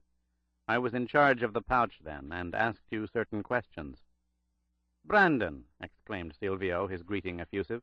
"My dear good friend, how fine it is to see you again, if I could see you." The tall American walked out of the shadows into the dim light. Montefiore expected to see a gun in his hand, but of course it was not there. Schofield never did the expected. "How are you, Silvio?" said the defector. "Well, my dear good friend." Montefiore knew better than to reach for a handshake. "Everything's arranged. I take a great risk, pay my crew 10 times their wages, but nothing is too much for a friend I admire so. You and the provocateur need only to go to the end of Pier 7 in Bastia at 1 o'clock this morning. My best trawler will get you to Livorno by daybreak. Is that its usual run? Naturally not. The usual port is Piombino. I pay for the extra fuel gladly, with no thought of my loss. That's generous of you. And why not? You have always been fair with me. And why not? You've always delivered. Schofield reached into his pocket and took out a roll of bills. But I'm afraid there'll be some changes. To begin with, I need 2 boats. One is to sail out of Bastia to the south, the other north, both staying within 1,000 yards of the coastline. Each will be met by a speedboat, which will be scuttled. I'll be in one, the Russian in the other. I'll give you the signals. Once on board, he and I will both head for open water, where the 2 courses will be charted, the destinations known only to the captains and ourselves. So many complications, my friend. They are not necessary. You have my word. And I'll treasure it, Silvio, but while it's locked in my heart, do as I say. Naturally, said Montefiore, swallowing. But you must realize how this will add to my costs. Then they should be covered, shouldn't they? It gladdens me, you understand. Oh, I do, Silvio. The American peeled off a number of very large bills. For starters, I want you to know that your activities on behalf of Washington will never be revealed by me. That in itself is a considerable payment, if you place any value on your life. And I want you to have this. It's $5,000. Schofield held out the money.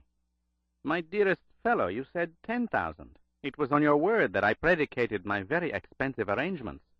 Perspiration oozed from Montefiore's pores. Not only was his relationship with the Department of State in untenable jeopardy, but this pig of a traitor was about to rob him blind. I haven't finished, Silvio. You're much too anxious. I know I said 10,000, and you'll have it. That leaves 5,000 due you, without figuring in your additional expenses. Is that right? Quite right, said the Corsican. The expenses are murderous. So much is these days, agreed Bray. Let's say 15% above the original price. Is that satisfactory? With others I might argue, but never with you. Then we'll settle for an additional 1,500, okay? That leaves a total of 6,500 coming to you. That is a troublesome phrase. It implies a future delivery, and my expenses are current. They cannot be put off. Come on, old friend. Certainly someone of your reputation can be trusted for a few days. A few days, Brandon. Again, so vague. A few days, and you could be in Singapore or Moscow. Can you be more specific? Sure. The money will be in one of your trawlers. I haven't decided which yet. It'll be under the forward bulkhead, to the right of the center strut, and hidden in a hollow piece of stained wood attached to the ribbing. You'll find it easily. Mother of God, so will others. Why, no one will be looking unless you make an announcement. It's far too risky. There's not a crewman on board who would hesitate to kill his mother in front of his priest for such an amount. Really, my dear friend, come to your senses. Don't worry, Silvio. Meet your boats in the harbor. If you don't find the wood, look for a man with his hand blown off. He'll have the money. It will be trapped? Asked Montefiore incredulously, the sweat drenching his shirt collar. A set screw on the side. You've done it before. Just remove it, and the charge is deactivated. I'll hire my brother. Silvio was depressed. The American was not a nice person. It was as if Schofield had been reading his thoughts.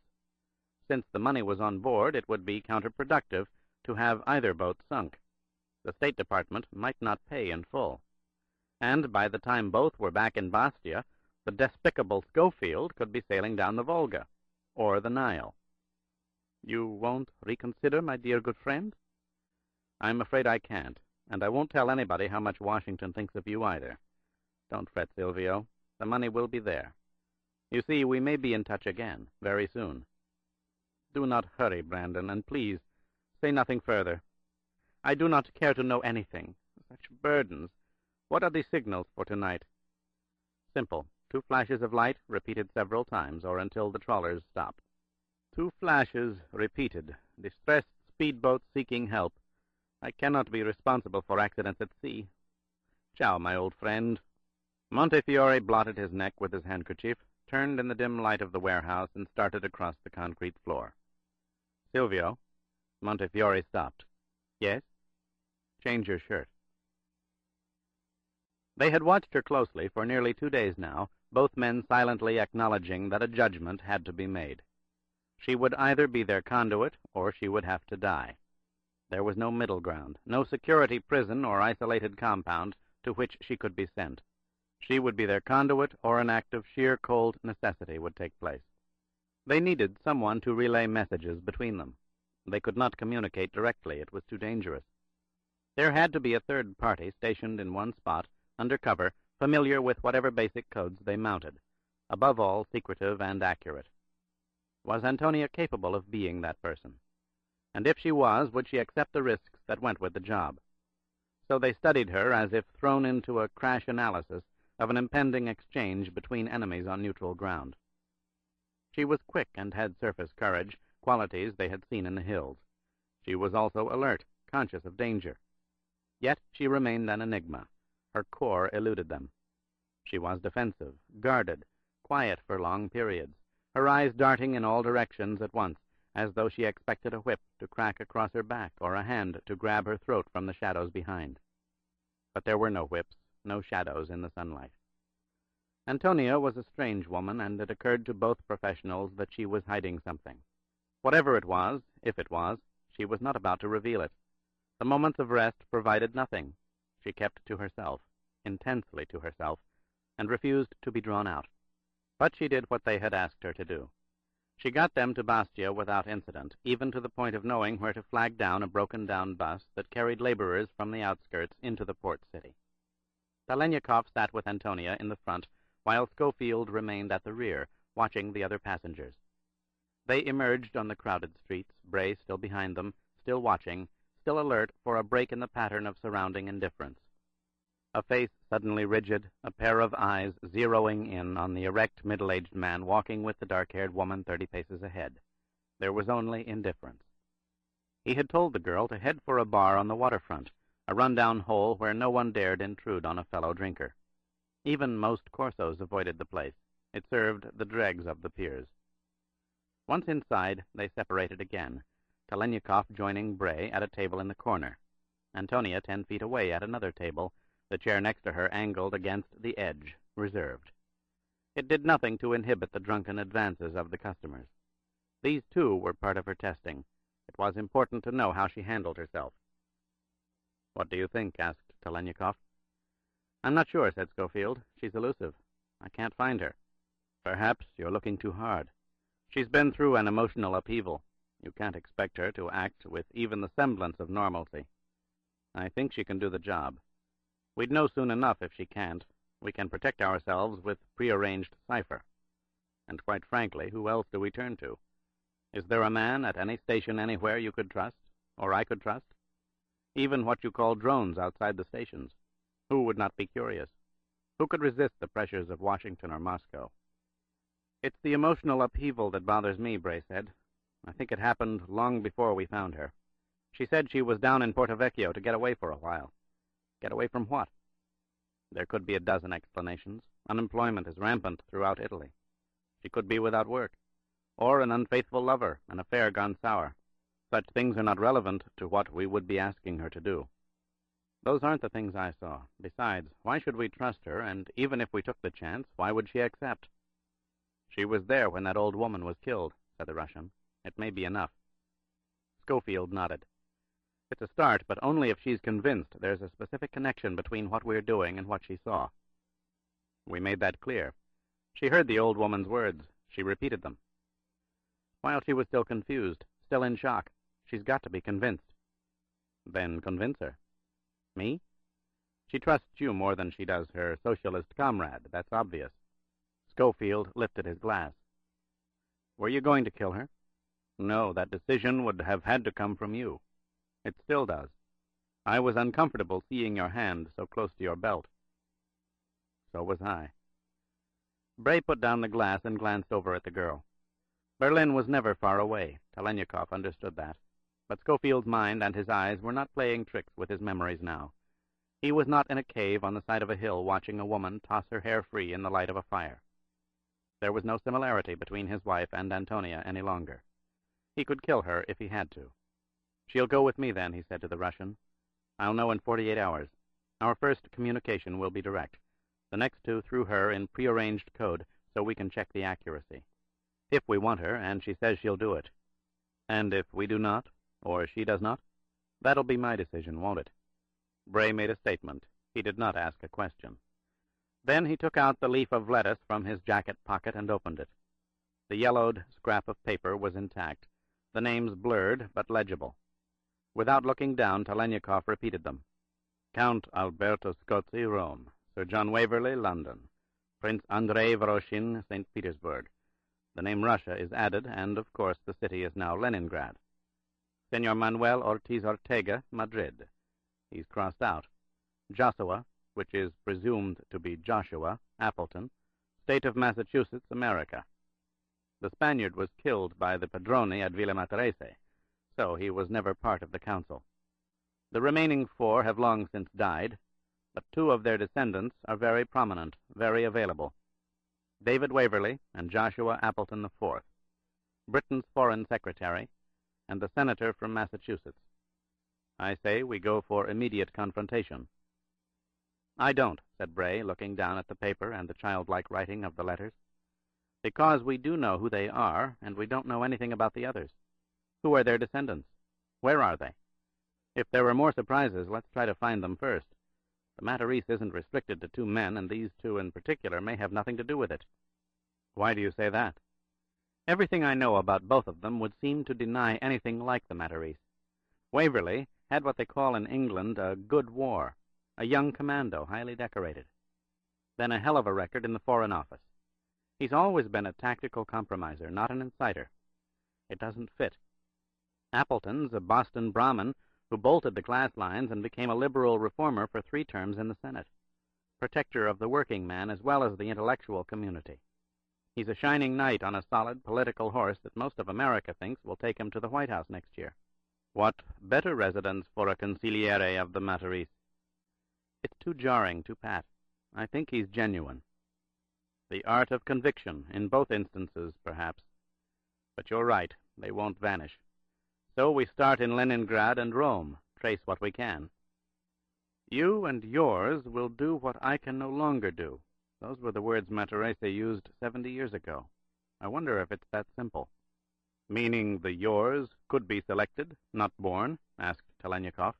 Not direct descendants? Yes. It's possible, but these were all once powerful families. The Waverleys and the Appletons still are. There are certain traditions in such families. The blood is always uppermost. Start with the families. They were to inherit the earth. Those were his words, too.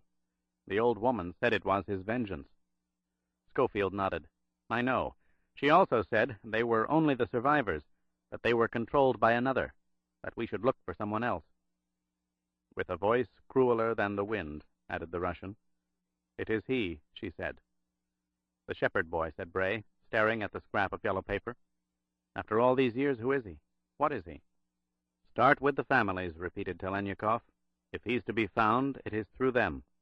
Can you get back into Russia, to Leningrad? Easily. Through Helsinki. It will be a strange return for me. I spent 3 years at the university in Leningrad. It's where they found me. I don't think anyone will throw you a welcome home party. Schofield folded the scrap of yellow paper into the leaf of lettuce and put it in his pocket. He took out a small notebook. When you're in Helsinki, stay at the Tavastian Hotel until you hear from me. I'll tell you who to see there. Give me a name. Redukov Pietri, replied the KGB man without hesitating. Who's that? A third-chair violinist for the Sevastopol Symphony. I'll have his papers somewhat altered. I hope no one asks you to play. Severe arthritis has caused indisposition. Let's work out our codes, said Bray, glancing at Antonia, who was smoking a cigarette and talking to a young Bastian sailor standing next to her. She was handling herself well. She laughed politely but coolly, putting a gentle distance between herself and the importunate young man. In truth, there was more than a hint of elegance in her behavior, out of place in the waterfront cafe, but welcome to the eyes. His eyes, reflected Schofield without thinking further. What do you think will happen? Asked Telenyakov, watching Bray. I'll know in 48 hours, Schofield said. Chapter 18. The trawler approached the Italian coastline. The winter seas had been turbulent, the cross-currents angry, and the boat slow. It had taken them nearly 17 hours to make the trip from Bastia. It would be dark soon, and a small lifeboat would be lowered over the side to take Schofield and Antonia ashore. Besides getting them to Italy, where the hunt for the family of Count Alberto Scozzi would begin, the tediously slow journey served another purpose for Bray. He had the time and the seclusion to learn more about Antonia Grave, for that unexpectedly was her last name, her father having been a French artillery sergeant stationed in Corsica during the Second World War. "So you see," she had told him, the curve of a smile on her lips, "my French lessons were very inexpensive. It was only necessary to anger Papa, who was never comfortable with my mother's Italian." Except for those moments when her mind wandered back to Porto Vecchio, a change had come over her. She began to laugh, her brown eyes reflecting the laughter, bright, infectious, at times nearly manic, as if the act of laughing itself were a release she needed. It was almost impossible for Schofield to realize that the girl sitting next to him, dressed in khaki trousers and a torn field jacket, was the same woman who had been so sullen and unresponsive, or who had shouted orders in the hills and handled the Lupo so efficiently. They had several minutes left before going into the lifeboat, so he asked her about the Lupo. "I went through a phase, we all do, I think, a time when drastic social change seems possible only through violence. Those maniacs from the Brigate Rosse knew how to play us." "The brigades? You were with the Red Brigades? Good Lord!" She nodded. "I spent several weeks at a brigatisti camp in Medicina, learning how to fire weapons and scale walls and hide contraband, none of which I did particularly well, incidentally, until one morning when a young student, a boy really, was killed in what the leaders called a training accident." A training accident, such a military sound. But they were not soldiers, only brutes and bullies, let loose with knives and guns. He died in my arms, the blood flowing from his wound, his eyes so frightened and bewildered. I hardly knew him, but when he died I couldn't stand it. Guns and knives and clubs were not the way. That night I left and returned to Bologna. So what you saw in Porto Vecchio was an act. It was dark, and you did not see the fear in my eyes. He had been right. She was not for the barricades. There would be no merry month of May for her. "You know," he said slowly, "we're going to be together for a while." There was no fear in her eyes now. "We have not settled that question, have we?" "What question?" "Where I'm going. You and the Russians said I was to trust you, do as you were doing, leave Corsica and say nothing. Well, signore, we've left Corsica, and I've trusted you. I didn't run away." "Why didn't you?" Antonia paused briefly. "Fear, and you know it. You're not normal men. You speak courteously, but you move too quickly for courteous men. The two don't go together. I think underneath you are what the crazy people in the Brigate Rosse would like to be. You frighten me." "That stopped you?" "The Russian wanted to kill me. He watched me closely. He would have shot me the instant he thought I was running." "Actually, he didn't want to kill you, and he wouldn't have. He was just sending a message." "I don't understand." "You don't have to. You were perfectly safe." "Am I safe now? Will you take my word that I will say nothing and let me go?" "Where to?" "Bologna. I can always get work there." "Doing what?" "Nothing very impressive. I'm hired as a researcher at the university. I look up boring statistics for the professori who write their boring books and articles." "A researcher?" Bray smiled to himself. "You must be very accurate." "What is it to be accurate? Facts are facts. Will you let me go back to Bologna?" "Your work isn't steady, then?" "It is work I like," replied Antonia. "I work when I wish to, leaving me time for other things." "You're actually a self-employed freelancer with your own business," said Schofield, enjoying himself.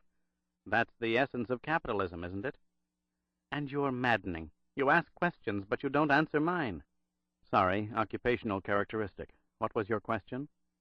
"Will you let me go? Will you accept my word? Will you trust me? Or must I wait for that moment when you cannot be watching and run?" "I wouldn't do that if I were you," replied Bray courteously. "Look, you're an honest person. I don't meet many. A minute ago you said you didn't run away before because you were afraid to, not because you trusted us. That's being honest. You brought us up to Bastia. Be honest with me now. Knowing what you know, seeing what you saw in Porto Vecchio, how good is your word?" At midships, the lifeboat was being hoisted over the railing by 4 crewmen.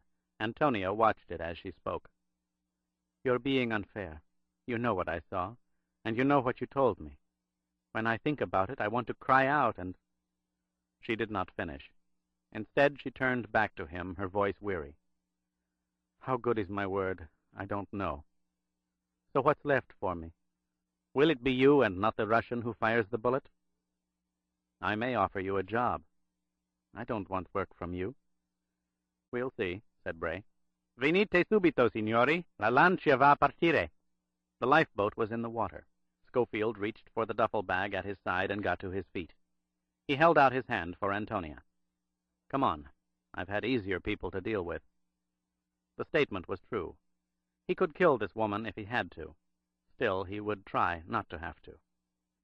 Where was the new life for Beowulf Agate now? God, he hated this one. Bray hired a taxi in Fiumicino, the driver at first reluctant to accept a fare to Rome, changing his mind instantly at the sight of the money in Schofield's hand. They stopped for a quick meal and still reached the inner city before 8 o'clock. The streets were crowded, the shops doing a brisk evening's business. "Pull up in that parking space," said Bray to the driver. They were in front of a clothing store. "Wait here," he added, including Antonia in the command. "I'll guess your size." He opened the door. "What are you doing?" asked the girl. "A transition," replied Schofield in English. "You can't walk into a decent shop dressed like that." 5 minutes later he returned, carrying a box containing denim slacks, a white blouse, and a woolen sweater. "Put these on," he said. "You're mad." "Modesty becomes you, but we're in a hurry. The stores will close in an hour. I've got things to wear, you don't." He turned to the driver, whose eyes were riveted on the rearview mirror. "You understand English better than I thought," he said in Italian. "Drive around. I'll tell you where to go." He opened his duffel bag and pulled out a tweed jacket. Antonia changed in the back seat of the taxi, glancing frequently at Schofield. As she slipped the khakis off and the denims on, her long legs caught the light of the streets. Bray looked out the window, conscious of being affected by what he saw in the corner of his eye. He had not had a woman in a long time. He would not have this one. It was entirely possible that he might have to kill her. She pulled the sweater over her blouse. The loose-fitting wool did not conceal the swell of her breasts, and Schofield made it a point to focus his eyes on hers. "That's better. Phase 1 complete." "You're very generous, but these would not have been my choices. You can throw them away in an hour. If anyone asks you, you're off a charter boat in La Dispoli." He addressed the driver again. "Go to the Via Condotti. I'll pay you there. We won't need you any longer." The shop on the Via Condotti was expensive, catering to the idle and the rich, and it was obvious that Antonia Grave had never been in one like it. Obvious to Bray. He doubted it was so to anyone else. For she had innate taste, born, not cultivated. She might have been bursting at the sight of the wealth of garments displayed, but she was the essence of control. It was the elegance Bray had seen in the filthy waterfront cafe in Bastia. "Do you like it?" she asked, coming out of a fitting room in a subdued, dark silk dress, a wide-brimmed white hat, and a pair of high-heeled white shoes. "Very nice," said Schofield, meaning it, and her, and everything he saw. "I feel like a traitor to all the things I've believed for so long," she added, whispering. "These prices could feed 10 families for a month. Let's go somewhere else." "We don't have time. Take them and get some kind of coat and anything else you need." "You are mad." "I'm in a hurry." From a booth on the Via Sistina, he called a pensione in the Piazza Navona, where he stayed frequently when in Rome. The landlord and his wife knew nothing at all about Schofield. They were not curious about any of their transient tenants, except that Bray tipped generously whenever they accommodated him. The owner was happy to do so tonight. The Piazza Navona was crowded. It was always crowded, thus making it an ideal location for a man in his profession. The Bernini fountains were magnets for citizens and tourists alike, the profusion of outdoor cafes, places of assignation, planned and spontaneous. Schofield's had always been planned. A table in a crowded square was a good vantage point for spotting surveillance. It was not necessary to be concerned about such things now. Now it was only necessary to get some sleep, let the mind clear itself. Tomorrow a decision would have to be made. The life or the death of the woman at his side, whom he guided through the piazza to an old stone building and the door of the pensione. The ceiling of their room was high, the windows enormous, opening onto the square 3 stories below. Bray pushed the overstuffed sofa against the door and pointed to the bed across the room. Neither of us slept very much on that damned boat. Get some rest. Antonia opened one of the boxes from the shop in the Via Condotti and took out the dark silk dress. Why did you buy me these expensive clothes? Tomorrow we're going to a couple places where you'll need them. Why are we going to these places? They must surely be extravagant. Not really. There are some people I have to see, and I want you with me. I wanted to thank you. I've never had such beautiful clothes. You're welcome. Bray went over to the bed and removed the spread. He returned to the sofa.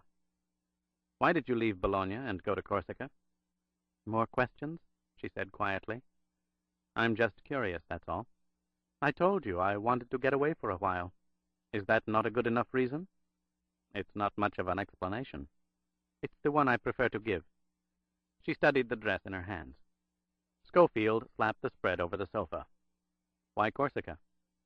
You saw that valley. It is remote, peaceful, a good place to think. It's certainly remote. That makes it a good place to hide out. Were you hiding from someone? Or something? Why do you say things like that? I have to know. Were you hiding? Not from anything you would understand. Try me.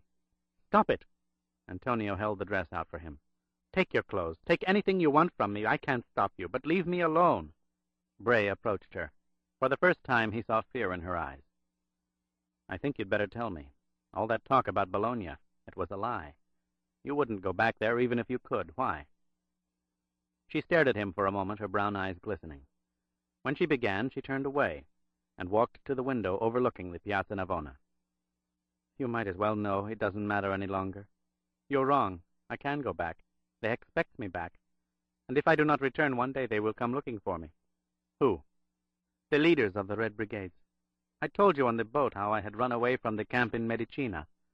That was over a year ago. And for over a year I have lived a lie far greater than the one I told you. They found me, and I was put on trial in the Red Court. They call it the Red Court of Revolutionary Justice. Sentences of death are not mere phrases. They are very real executions, as the world knows now. I had not been indoctrinated, yet I knew the location of the camp and had witnessed the death of the boy. Most damaging, I had run away. I couldn't be trusted. Of course, I didn't matter compared to the objectives of the revolution. They said I had proved myself less than insignificant, a traitor. I saw what was coming, so I pleaded for my life. I claimed that I had been the student's lover, and that my reaction, although perhaps not admirable, was understandable. I stressed that I had said nothing to anyone, let alone the police. I was as committed as any in that court to the revolution, more so than most, for I came from a truly poor family. In my own way I was persuasive, but there was something else working for me. To understand, you must know how such groups are organized. There is always a cadre of strong men, and one or two among these who vie for leadership like male wolves in a pack, snarling, dominating, choosing their various mates at will, for that is part of the domination. A man such as this wanted me. He was probably the most vicious of the pack. The others were frightened of him, and so was I. But he could save my life, and I made my choice. I lived with him for over a year, hating every day, despising the nights he took me, loathing myself as much as I loathed him. Still, I could do nothing. I lived in fear, in such a terrible fear that my slightest move would be mistaken, and my head blown away, their favorite method of execution. Antonia turned from the window. You asked me why I did not run from you and the Russian. Perhaps you understand better now. The conditions of my survival were not new to me. To run away meant death. To run away from you means death now. I was a captive in Bologna. I became a captive in Porto Vecchio. And I am a captive now in Rome. She paused, then spoke again. I am tired of you all. I can't stand it much longer. The moment will come, and I will run, and you will shoot. She held out the dress again. Take your clothes, Signore Schofield. I am faster in a pair of trousers. Bray did not move, nor did he object by gesture or voice. He almost smiled, but he could not do that either. I'm glad to hear that your sense of fatalism doesn't include intentional suicide. I mean, you do expect to give us a run. You may count on it. She dropped the dress on the floor. "I won't kill you, Antonia." She laughed quietly, derisively. "Oh, yes, you will. You and the Russian are the worst kind. In Bologna they kill with fire in their eyes, shouting slogans. You kill without anger. You need no inner urging." "I once did. You get over it. There's no compulsion, only necessity. Please don't talk about these things.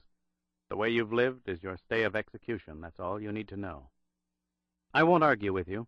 I didn't say I couldn't or wouldn't. I simply said I won't. I'm trying to tell you you don't have to run." The girl frowned. "Why?" "Because I need you." Schofield knelt down and picked up the dress and gave it back to her. "All I've got to do is convince you that you need me." "To save my life?" "To give it back to you, at any rate. In what form, I'm not sure, but better than before. Without the fear, eventually." "Eventually is a long time. Why should I believe you?" "I don't think you have a choice. I can't give you any other answer until I know more, but let's start with the fact that the brigatisti aren't confined to Bologna. You said if you didn't go back, they'd come looking for you. Their packs roam all over Italy. How long can you keep hiding until they find you, if they want to find you badly enough?" "I could have hidden for years in Corsica, in Porto Vecchio. They would never find me." "That's not possible now, and even if it were, is that the kind of existence you want? To spend your life as a recluse in those goddamn hills?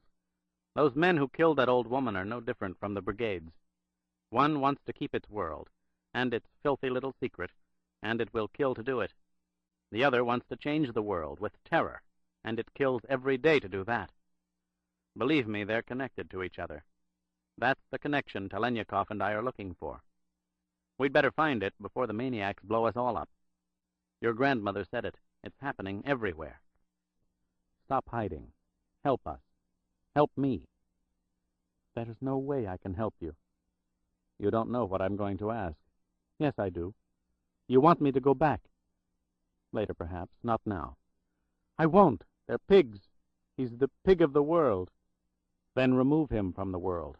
Remove them. Don't let them grow. Don't let them make you a prisoner, whether you're in Corsica or here or anywhere else. Don't you understand? They will find you if they think you're a threat to them. Do you want to go back that way, to an execution?" Antonia broke away, stopped by the overstuffed sofa Bray had placed in front of the door.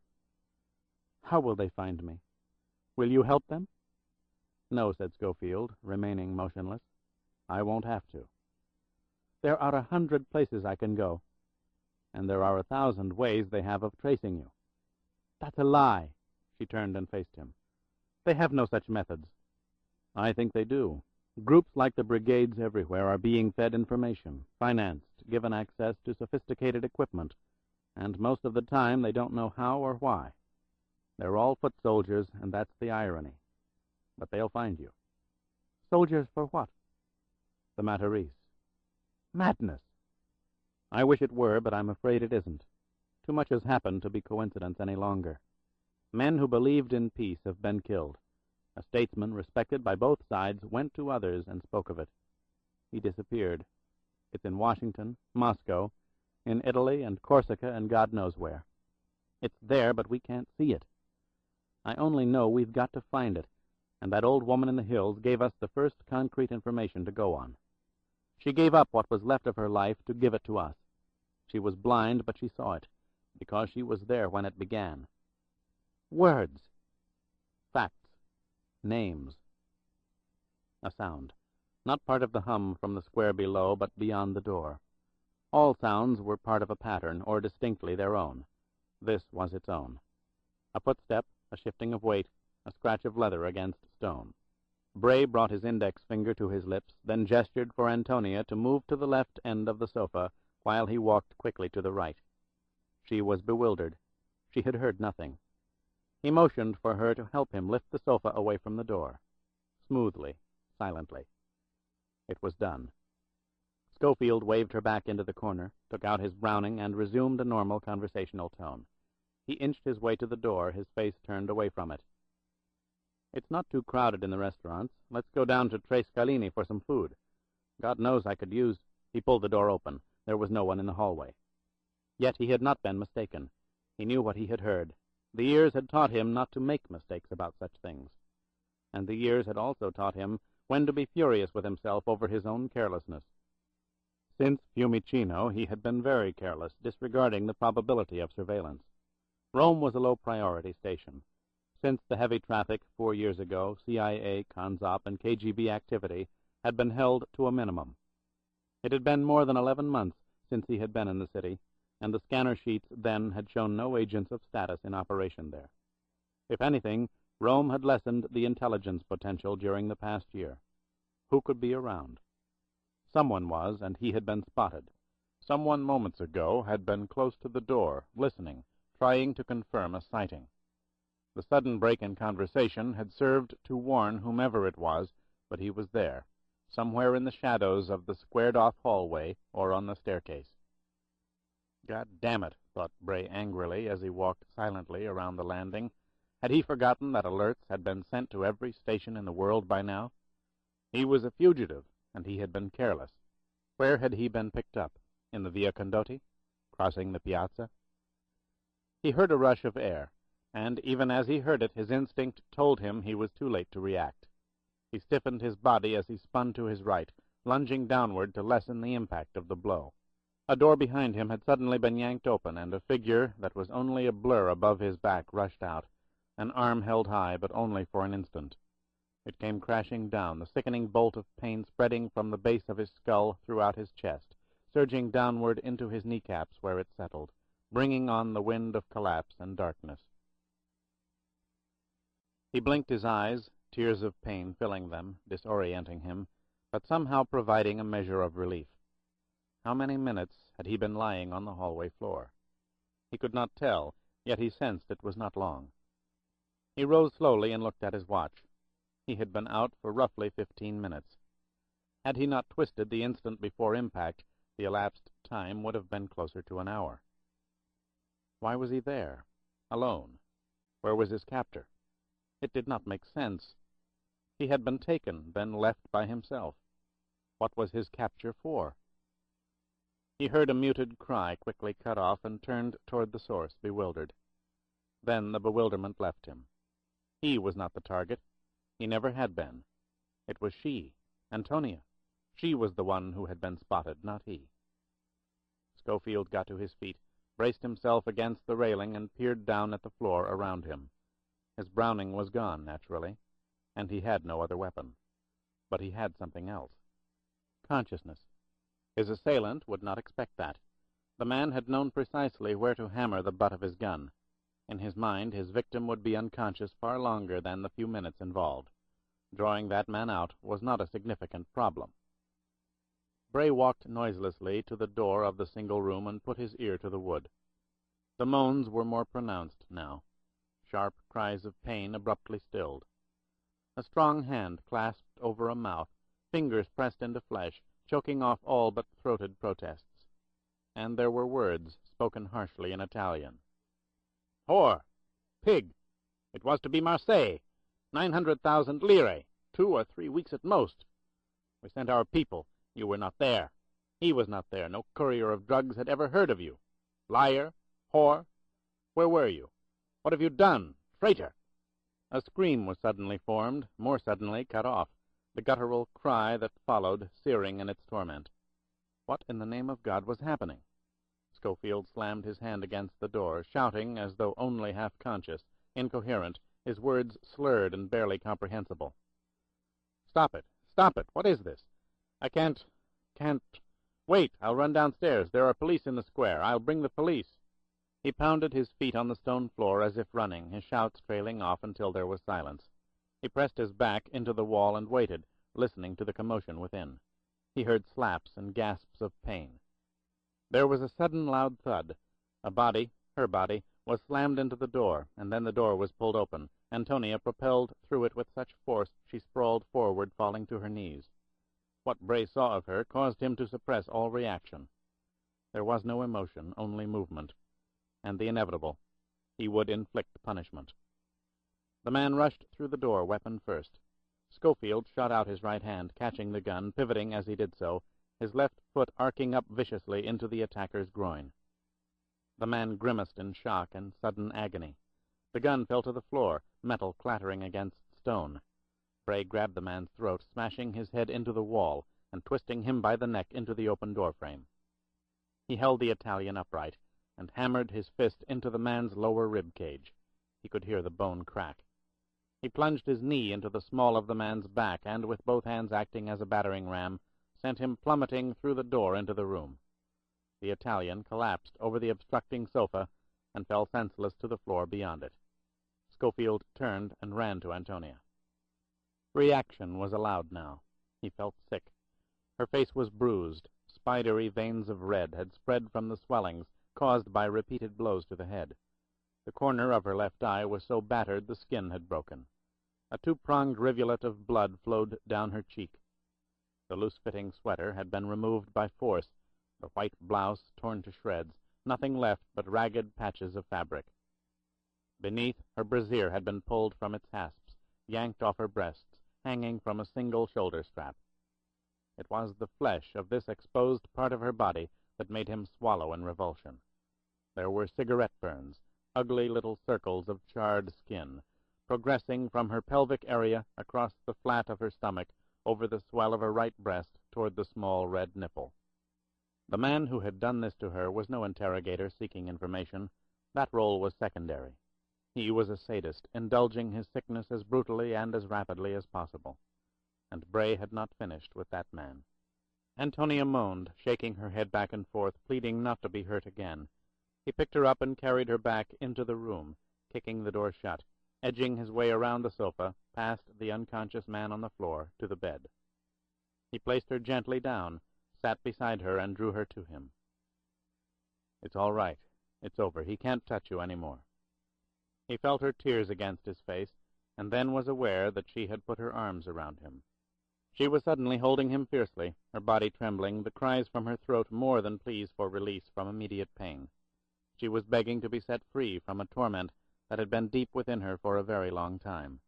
But it was not the time now to probe. The extent of her wounds had to be examined and treated. There was a doctor on the Viale Regina, and a man on the floor that had to be dealt with. Getting Antonia to the doctor might be difficult unless he could calm her down. Disposing of the sadist on the floor would be simple. It might even accomplish something. He would call the police from a booth somewhere in the city and direct them to the pensione. They would find a man and his weapon and a crude sign over his unconscious body. Brigatisti. Chapter 19. The doctor closed the door of the examining room and spoke in English. He had been schooled in London and recruited by British intelligence. Schofield had found him during an operation involving Konzop and MI6. The man was safe. He thought all clandestine services were slightly mad, but since the British had paid for his last 2 years in medical school, he accepted his part of the bargain. He was simply on call to treat unbalanced people in a very foolish business. Bray liked him.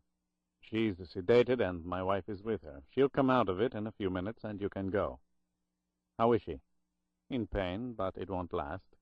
I've treated the burns with an ointment that acts as a local anesthetic. I've given her a jar."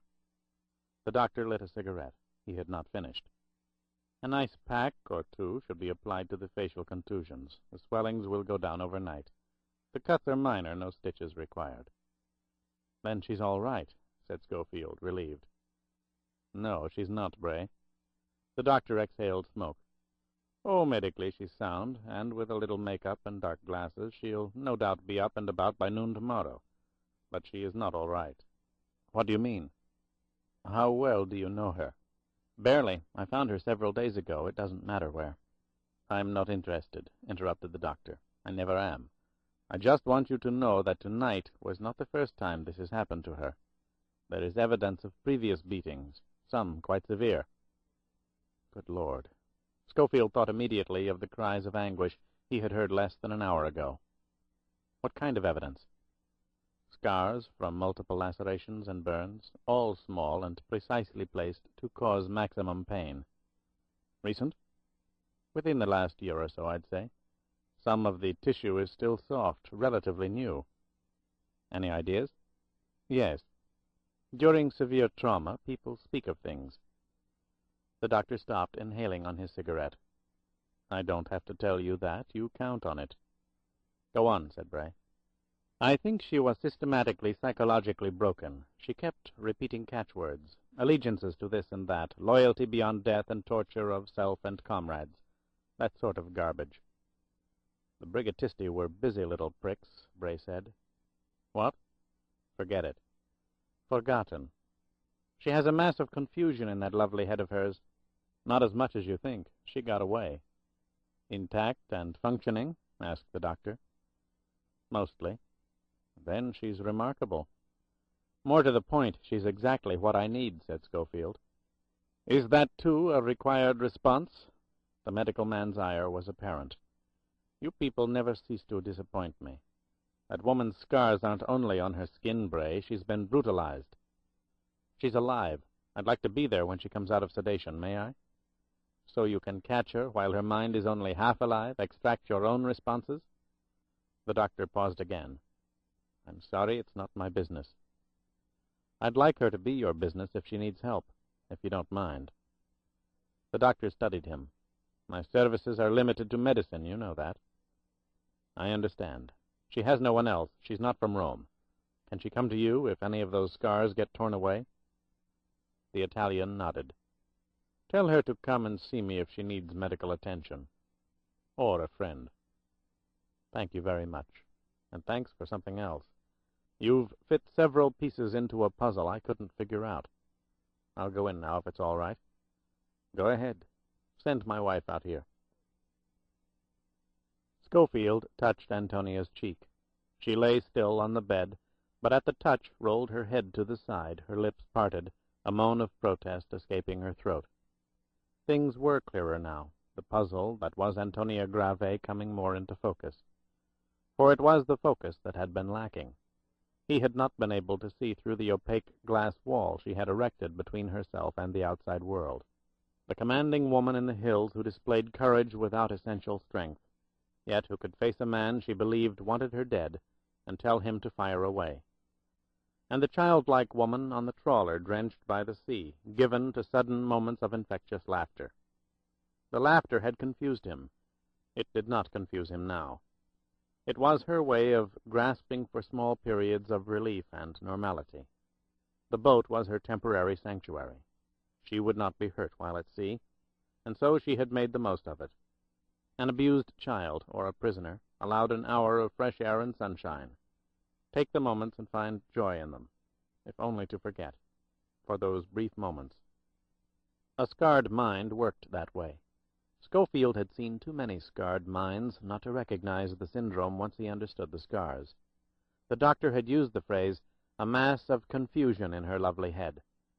What could anyone expect? Antonia Grave had spent her own eternity in a maze of pain.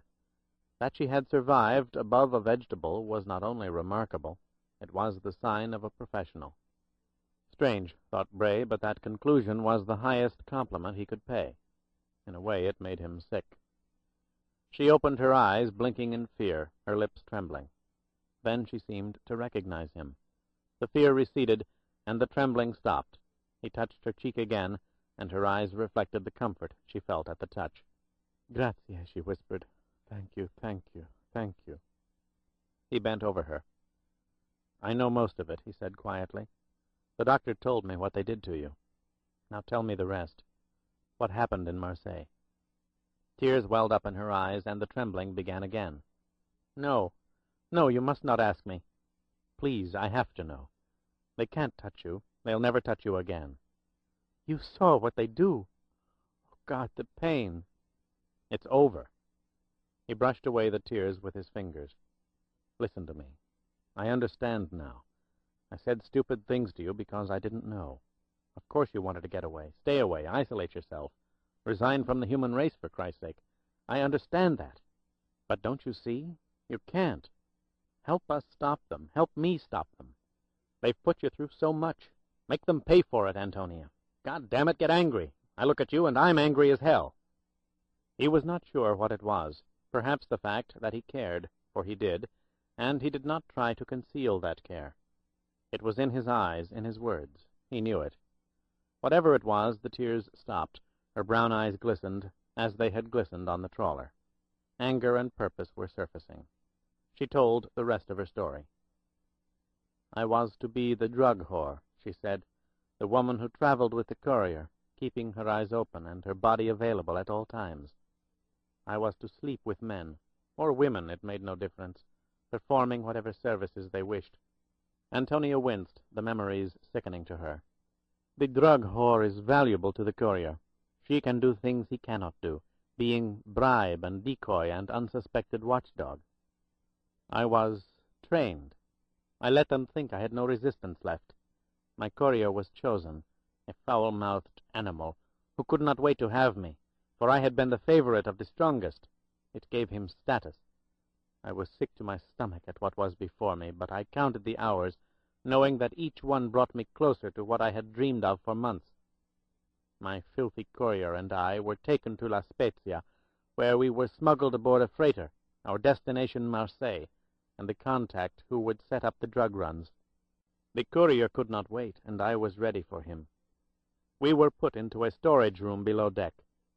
The ship was not scheduled to sail for over an hour, so I said to the pig that perhaps we should wait and not risk being intruded upon. But he would not, and I knew he would not. If he had, I would have provoked him, for each minute was precious to me. I knew I could not go out to sea. Once at sea, what remained of my life was over. I had made a promise to myself. I would leap into water at night and drown in peace rather than face Marseille, where the horror would begin again. But I did not have to. Antonia stopped, the pain of the memory choking her. Bray took her hand and held it in his. "Go on," he said. She had to say it. It was the final moment she had to somehow face and exorcise.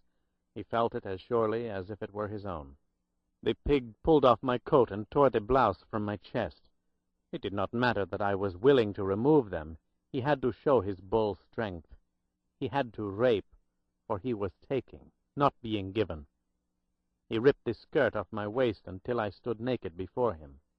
Like a maniac, he removed his own clothes and placed himself under the light, I suppose so that I might stand in awe of his nakedness.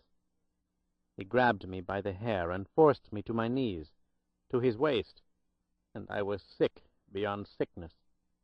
But I knew the time was coming, and so I shut my eyes and played my part and thought about the beautiful hills in Porto Vecchio, where my grandmother lived, where I would live for the rest of my life. It happened. The courier threw himself upon me. I moved us both closer to the coil of rope, shouting the things my rapist wanted to hear, as I inched my hand toward the middle of the coil. My moment had come. I had carried a knife, a plain dinner knife I had sharpened on stone, and had shoved it into the coil of rope. I touched the handle and thought again about the beautiful hills in Porto Vecchio.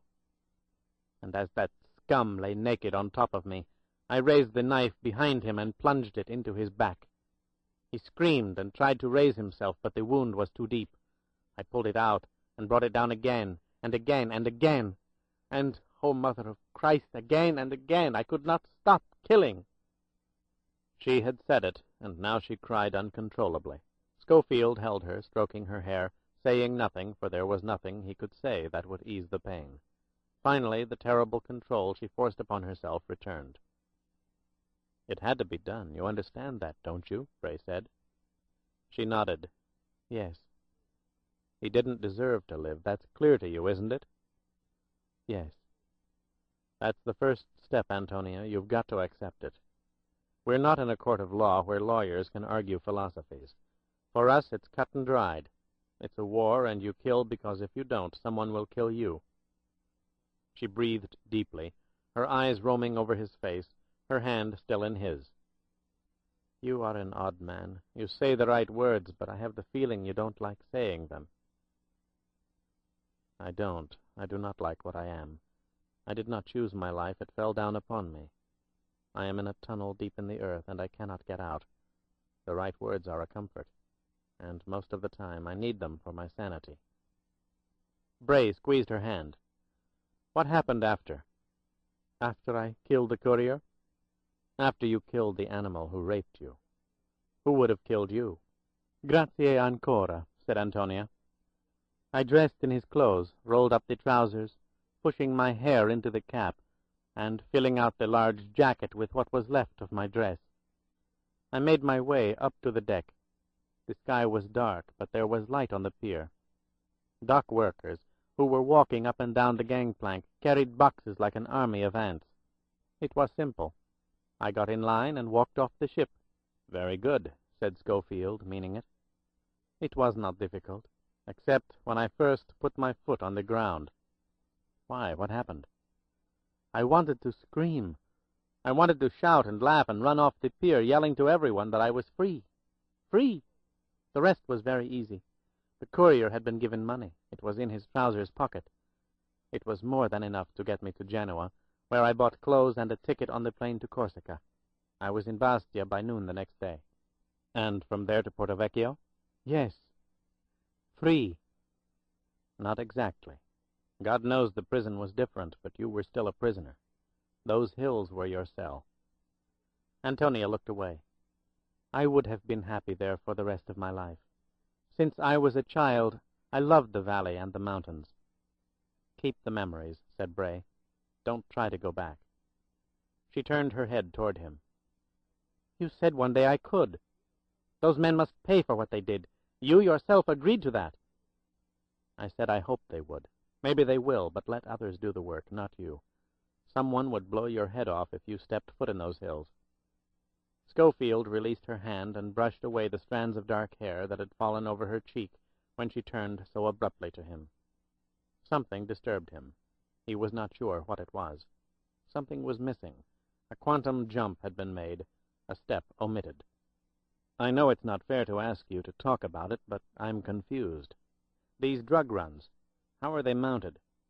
You say a courier is chosen, a woman assigned to travel with him, both to meet a contact at some given location?" "Yes. A specific article of clothing is worn by the woman, and the contact approaches her first. He pays for an hour of her time, and they go off together, the courier following. If anything happens, anything like police interception, the courier claims he is the girl's mezzano, pimp. So the contact and the courier rendezvous through the woman. Is the narcotics delivery made then?" "I don't think so. Remember, I never actually made a run, but I believe the contact only sets up the distribution schedules, where the drugs are to be taken and who is to receive them. After that, he sends the courier to a source, again using the whore as his protection. So if there are any arrests, the whore takes the fall?" "Yes. Drug authorities do not pay much attention to such women. They are let out quickly." "But the source is now known, the schedules in hand, and the courier protected."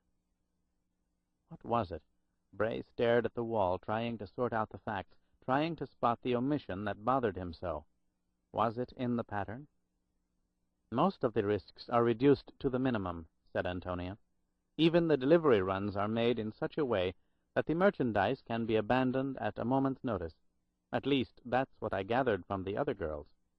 "Most of the risks," repeated Schofield, "reduced to a minimum?" "Not all, of course, but a great many. It is very well organized.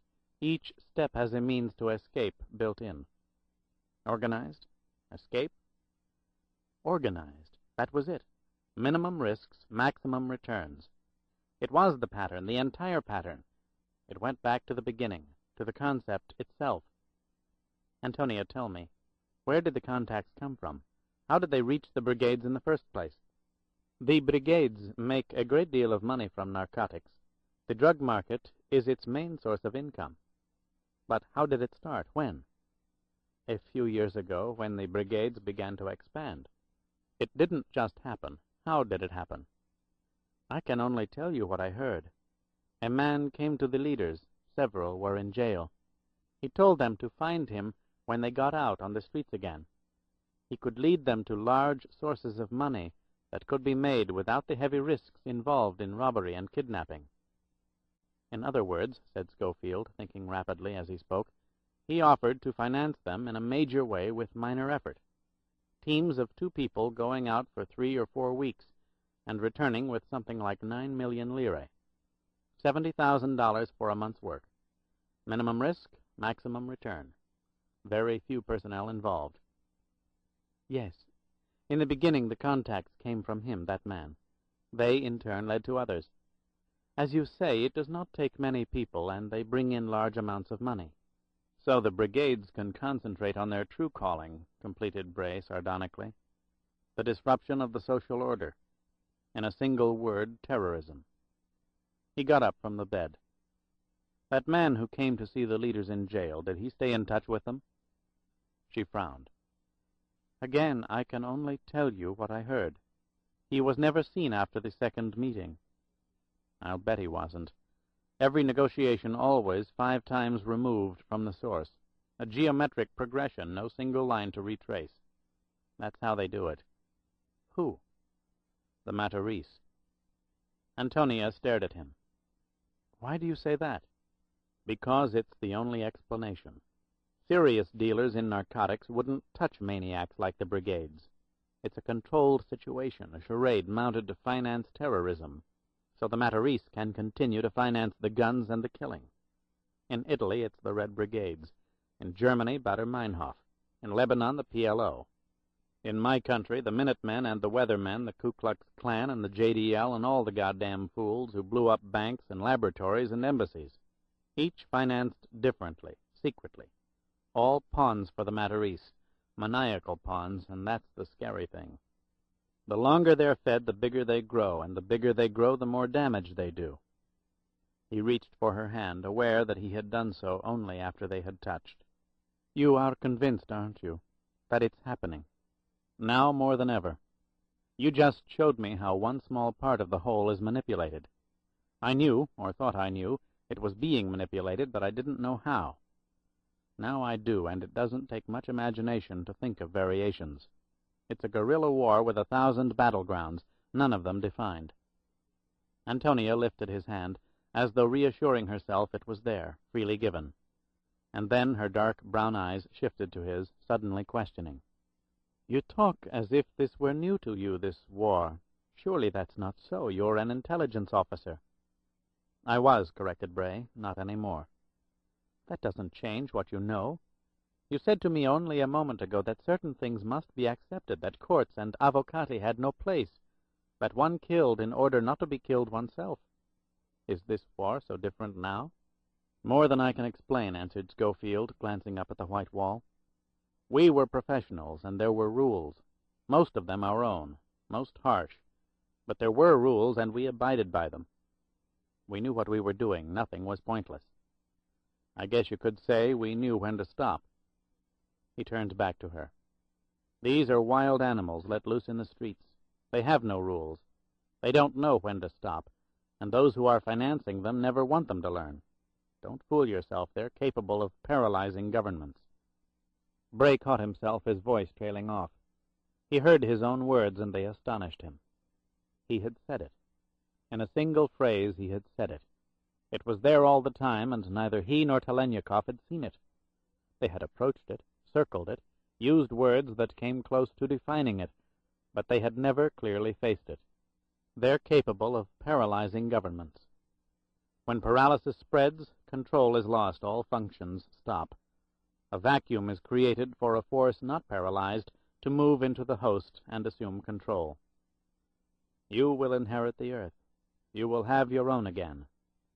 Other words, spoken by a madman 70 years ago. Yet those words were not political. They were, in fact, apolitical. Nor did they apply to given borders, no single nation rising to ascendancy. Instead, they were directed to a council, a group of men bound together by a common bond. But those men were dead. Who were they now? And what bound them together? Now. Today. What is it? Asked Antonia, seeing the strained expression on his face. There is a timetable, said Bray, his voice barely above a whisper. It's being orchestrated. The terrorism escalates every month as if on schedule. Blackburn, Yurievich. They were tests, probes for reaction at the highest levels. Winthrop raised alarms in those circles. He had to be silenced. It all fits. And you're talking to yourself. You hold my hand, but you're talking to yourself. Schofield looked at her, struck by another thought. He had heard 2 remarkable stories from 2 remarkable women, both tales rooted in violence as both women were tied to the violent world of Guillaume de Matarese. The dying Istravitali had said in Moscow that the answer might lie in Corsica. The answer did not, but the first clues to that answer did. Without Sophia Pastorine and Antonia Grave, mistress and descendant, there was nothing. Each in her own way had provided startling revelations. "I'm talking to myself," agreed Bray, "because I've changed my mind. I said I wanted you to help me, but you've gone through enough. There are others. I'll find them." "I see." Antonia pressed her elbows into the bed, raising herself. "Just like that, I'm no longer needed?" "No." "Why was I considered at all?" Schofield paused before replying. "You were right before. It was one or the other, enlisting you or killing you." Antonia winced. "But that is no longer true? It's not necessary to kill me?" "No, it'd be pointless." "Then what's to become of me?" "I found you in hiding. I'll send you back in hiding. I'll give you money, and in the morning get you papers and a flight out of Rome to some place very far away. I'll write a couple of letters. You'll give them to the people I tell you to. You'll be fine." Bray stopped for a moment. He could not help himself. He touched her swollen cheek and brushed aside a strand of hair. "You may even find another valley in a mountain, Antonia, as beautiful as the one you left, but with a difference. You won't be a prisoner there. No one from this life will ever bother you again." "Including you, Brandon Schofield?" "Yes." "Then I think you had better kill me." "What?" "I will not leave. You cannot force me to. You cannot send me away because it is convenient, or worse, because you pity me." Antonia's dark Corsican eyes glistened again. "What right have you? Where were you when the terrible things were done? To me, not to you. Don't make such decisions for me. Kill me first." "I don't want to kill you. I don't have to. You wanted to be free, Antonia. Take it. Don't be a damn fool." "You're the fool. I can help you in ways no one else could." "How, the courier's whore?" "If need be, yes. Why not?" "For Christ's sake, why?" The girl was rigid. Her answer was spoken quietly. "Because of things you said." "I know," interrupted Schofield. "I told you to get angry." "There's something else. You said that all around the world people who believe in causes, many not wisely, many with anger and defiance, are being manipulated by others, encouraged to violence and murder. Well, I've seen something of causes. Not all are unwise, and not all believers are animals. There are those of us who want to change this unfair world, and it is our right to try. And no one has the right to turn us into whores and killers. You call these manipulators the Matarese. I say they are richer, more powerful, but no better than the brigades, who kill children and make liars and murderers out of people like me. I will help you. I will not be sent away." Bray studied her face. "You're all alike," he said. "You can't stop making speeches." Antonia smiled. It was a wry smile, engaging yet shy. "Most of the time, they're all we have." The smile disappeared, replaced by a sadness Schofield was not sure he understood. "There's another thing." "What's that?" "You. I've watched you. You are a man with so much sorrow. It's as clear on your face as the marks on my body. But I can remember when I was happy. Can you?" "The question's not relevant." "It is to me." "Why?" "I could say you saved my life, and that would be enough. But that life wasn't worth much. You've given me something else, a reason to leave the hills. I never thought anyone could ever do that for me. You offered me freedom just now, but you're too late. I already have it. You gave it to me. I am breathing again, so you're important to me. I would like you to remember when you were happy." "Is this the courier's woman speaking?" "She is not a whore. She never was." "I'm sorry." "Don't be. It is permitted. And if that is the gift you want, take it. I would like to think there are others." Bray suddenly ached. The ingenuousness of her offer moved him, pained him. She was hurt, and he had hurt her again, and he knew why. He was afraid. He preferred whores. He did not want to go to bed with anyone he cared about. It was better not to remember a face or recall a voice. It was far better to remain deep within the earth. He had been there so long. And now this woman wanted to pull him out, and he was afraid. "You learn the things I teach you. That'll be gift enough." "Then you'll let me stay?" "You just said there wasn't anything I could do about it." "I meant that." "I know you did. If I thought otherwise, I'd be on the telephone to one of the best counterfeiters in Rome." "Why are we in Rome? Will you tell me now?" Bray did not answer for a moment. Then he nodded. "Why not?" "To find what's left of a family named Scozzi." "Is it one of the names my grandmother gave you?" "The first. They were from Rome." "They're still from Rome," said Antonia, as if commenting on the weather. "At least a branch of the family, and not far outside of Rome." Amazed, Schofield looked at her. "How do you know?" "The Red Brigades. They kidnapped a nephew of the Scozzi Paravicini's from an estate near Tivoli. His index finger was cut off and sent to the family along with the ransom demand." Schofield remembered the newspaper stories. The young man had been released, but Bray did not recall the name Scozzi, only Paravicini. However, he recalled something else. No ransom had ever been paid. The negotiations had been intense, a young life in balance. But there'd been a breakdown, a defection, the nephew released by a frightened kidnapper, several brigatisti subsequently killed, led into an ambush by the defector. Had the Red Brigades been taught a lesson by one of their unseen sponsors? "Were you involved," he asked, "in any way?" "No, I was at the camp in Medicina." "Did you overhear anything?" "A great deal. The talk was mainly about traitors and how to kill them in brutal ways to make examples of them. The leaders always talked like that. With the Scozzi Paravicini kidnapping, it was very important to them. The traitor had been bribed by the fascists." "What do you mean by fascists?"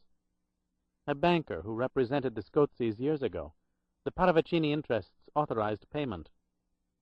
"How did he reach him?" "With a large sum of money. There are ways. Nobody really knows." Bray got up from the bed. "I won't ask you how you're feeling, but are you up to getting out of here?" "Of course," she replied, wincing as she swung her long legs over the side of the bed.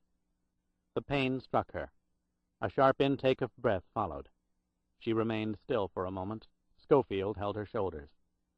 Again he could not help himself. He touched her face. "The 48 hours are over," he said softly. "I'll cable Telenyakov in Helsinki." "What does that mean?" "It means you're alive and well and living in Rome. Come on, I'll help you dress." She brought her fingers up to his hand. "If you had suggested that yesterday, I'm not sure what I'd have said." "What do you say now?" "Help me." Chapter 20.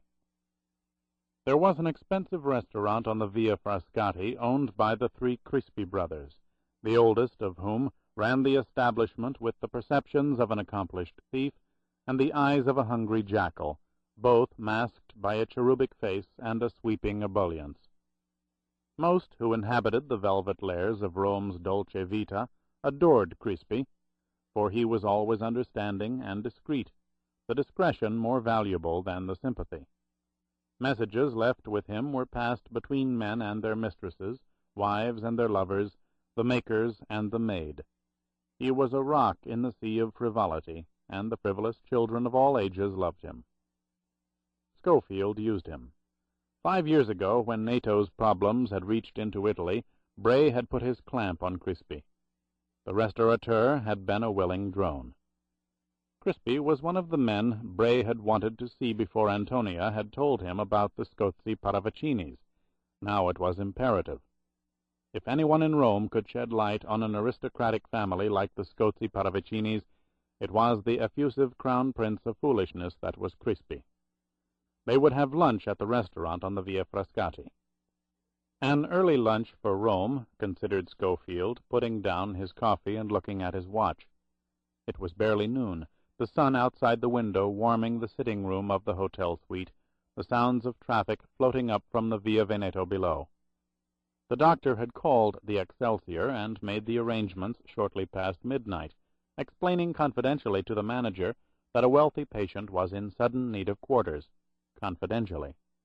Bray and Antonia had been met at the delivery entrance and taken up the service elevator to a suite on the 8th floor. He had ordered a bottle of brandy and poured 3 successive drinks for Antonia. The cumulative effects of the alcohol, the medication, the pain, and the tension had brought about the state he knew was best, sleep. He had carried her into the bedroom, undressed her, and put her to bed, covering her, touching her face, resisting the ache that would have placed him beside her. On his way back to the couch in the sitting-room, he had remembered the clothes from the Via Condotti. He had stuffed them in his duffel bag before leaving the pensione. The white hat was the worse for the packing, but the silk dress was less wrinkled than he had thought it would be. He had hung them up before sleeping himself. He had gotten up at 10 and gone down to the shops in the lobby to buy a flesh-colored make-up base that would cover Antonia's bruises, and a pair of Gucci sunglasses that looked remarkably like the eyes of a grasshopper. He had left them along with the clothes on the chair next to the bed. She had found them an hour ago, the dress the first thing she had seen when she had opened her eyes. "You are my personal fanciulla," she had called out to him. "I am a princess in a fairy tale, and my handmaidens wait upon me. What will my socialist comrades think?" "But you know something they don't know," Bray had replied. "They'd hang Marx in effigy to change places with you. Have some coffee and then get dressed. We're having lunch with a disciple of the Medicis. You'll love his politics." She was dressing now, humming fragments of an unfamiliar tune that sounded like a Corsican sea chanty. She had found part of her mind again, and a semblance of freedom. He hoped she could keep both. There were no guarantees. The hunt would accelerate at the restaurant in the Via Frascati, and she was part of it now. The humming stopped, replaced by the sound of high-heeled shoes crossing a marble floor. She stood in the door, and the ache returned to Schofield's chest. The sight of her moved him, and he felt oddly helpless. Stranger still, for a moment he wanted only to hear her speak, listen to her voice, as if hearing it would somehow confirm her immediate presence. Yet she did not speak. She stood there, lovely and vulnerable, a grown-up child seeking approval, resentful that she felt the need to seek it. The silk dress was tinged with deep red, complementing her skin, bronzed by the Corsican sun. The large, wide hat framed half her face in white, the other half bordered by her long, dark brown hair. The strains of France and Italy had merged in Antonia Grave. The results were striking. "You look fine," said Bray, getting up from the chair. "Does the make-up cover the marks on my face?" "I forgot about them, so I guess it does." In the ache he had forgotten. "How are you feeling?" "I'm not sure. I think the brandy did as much damage as the brigatisti." "There's a remedy. A few glasses of wine." "I think not, thank you." "Whatever you say. I'll get your coat. It's in the closet." He started across the room, then stopped, seeing her wince. "You're not all right, are you? It hurts." "No, please, really, I'm fine. The salve your doctor friend gave me is very good, very soothing. He's a nice man." "I want you to go back and see him any time you need help," he said, "whenever anything bothers you." "You sound as though you won't be with me," she replied. "I thought we settled that. I accepted your offer of employment, remember?" Bray smiled. "It'd be hard to forget, but we haven't defined the job. We'll be together for a while in Rome, then, depending on what we find, I'll be moving on. Your job will be to stay here and relay messages between Telenikov and me." "I am to be a telegraph service?" asked Antonia. "What kind of job is that?" "A vital one. I'll explain as we go along. Come on, I'll get your coat." He saw her close her eyes again. Pain had jolted her. "Antonia, listen to me. When you hurt, don't try to hide it. That doesn't help anybody. How bad is it?" "Not so bad. It will pass, I know. I've been through this before." "Do you want to go back to the doctor?" "No, but thank you for your concern." The ache was still there, but Schofield resisted it. "My only concern is that a person can't function well when he's hurt. Mistakes are made when he's in pain. You won't be allowed any mistakes." "I may have that glass of wine after all." "Please do," he said. They stood in the foyer of the restaurant, Bray aware of the glances Antonia attracted. Beyond the delicate lattice work that was the entrance to the dining room, the oldest Crispy was all teeth and obsequiousness. When he saw Bray, he was obviously startled. For a split second his eyes became clouded, serious. Then he recovered and approached them. "Benvenuto, amico mio," he cried. "It's been over a year," said Schofield, returning the firm grip. "I'm here on business for only a day or so, and wanted my friend to try your fettuccine." These were the words that meant Bray wished to speak privately with Crispy at the table when the opportunity arose. "It is the best in Rome, signorina." Crispy snapped his fingers for an inferior brother to show the couple to their table. "I shall hear you say it yourself momentarily, but first have some wine in case the sauce is not perfect." He winked broadly, giving Schofield's hand an additional clasp to signify he understood. Crispy never came to Bray's table unless summoned. A waiter brought them a chilled bottle of Pouilly Fumé, compliments of the Fratelli, but it was not until the fettuccine had come and gone that Crispy came to the table. He sat in the third chair. Introductions and the small talk that accompanied them were brief. "Antonia's working with me," Schofield explained, "but she's never to be mentioned. To anyone, do you understand?" "Of course." "And neither am I. If anyone from the embassy or anywhere else asks about me, you haven't seen me. Is that clear?" "Clear, but unusual." "In fact, no one's to know I'm here, or was here." "Even your own people?" "Especially my own people. My orders supersede embassy interests. That's as plainly as I can put it." Crispy arched his brows, nodding slowly. "Defectors?" "That'll do." Crispy's eyes became serious. "Very well, I have not seen you, Brandon. Then why are you here? Will you be sending people to me?" "Only Antonia. Whenever she needs help getting cables off to me. And to someone else." "Why should she need my help to send cables?" "I want them rerouted, different points of origin. Can you do it?" "If the idiot comunisti do not strike the telephone service again, it is no problem. I call a cousin in Firenze, he sends one. An exporter in Athens or Tunis or Tel Aviv, they do the same. Everybody does what Crispy wants, and no one asks a single question, but you know that." "What about your own phones? Are they clean?" Crispy laughed. "With what is known to be said on my telephone, there is not an official in Rome who could permit such impertinence." Schofield remembered Robert Winthrop in Washington. "Someone else said that to me not so long ago. He was wrong." "No doubt he was," agreed Crispy, his eyes amused. "Forgive me, Brandon, but you people deal merely in matters of state. We on the Via Frascati deal in matters of the heart. Ours take precedence where confidentiality is concerned. They always have." Bray returned the Italian's smile. "You know, you may be right." He lifted the glass of wine to his lips. "Let me throw a name at you. Scozzi Paravicini." He drank. Crispy nodded reflectively. "Blood seeks money, and money seeks blood. What else is there to say?" "Say it plainly." "The Scozzis are one of the noblest families in Rome.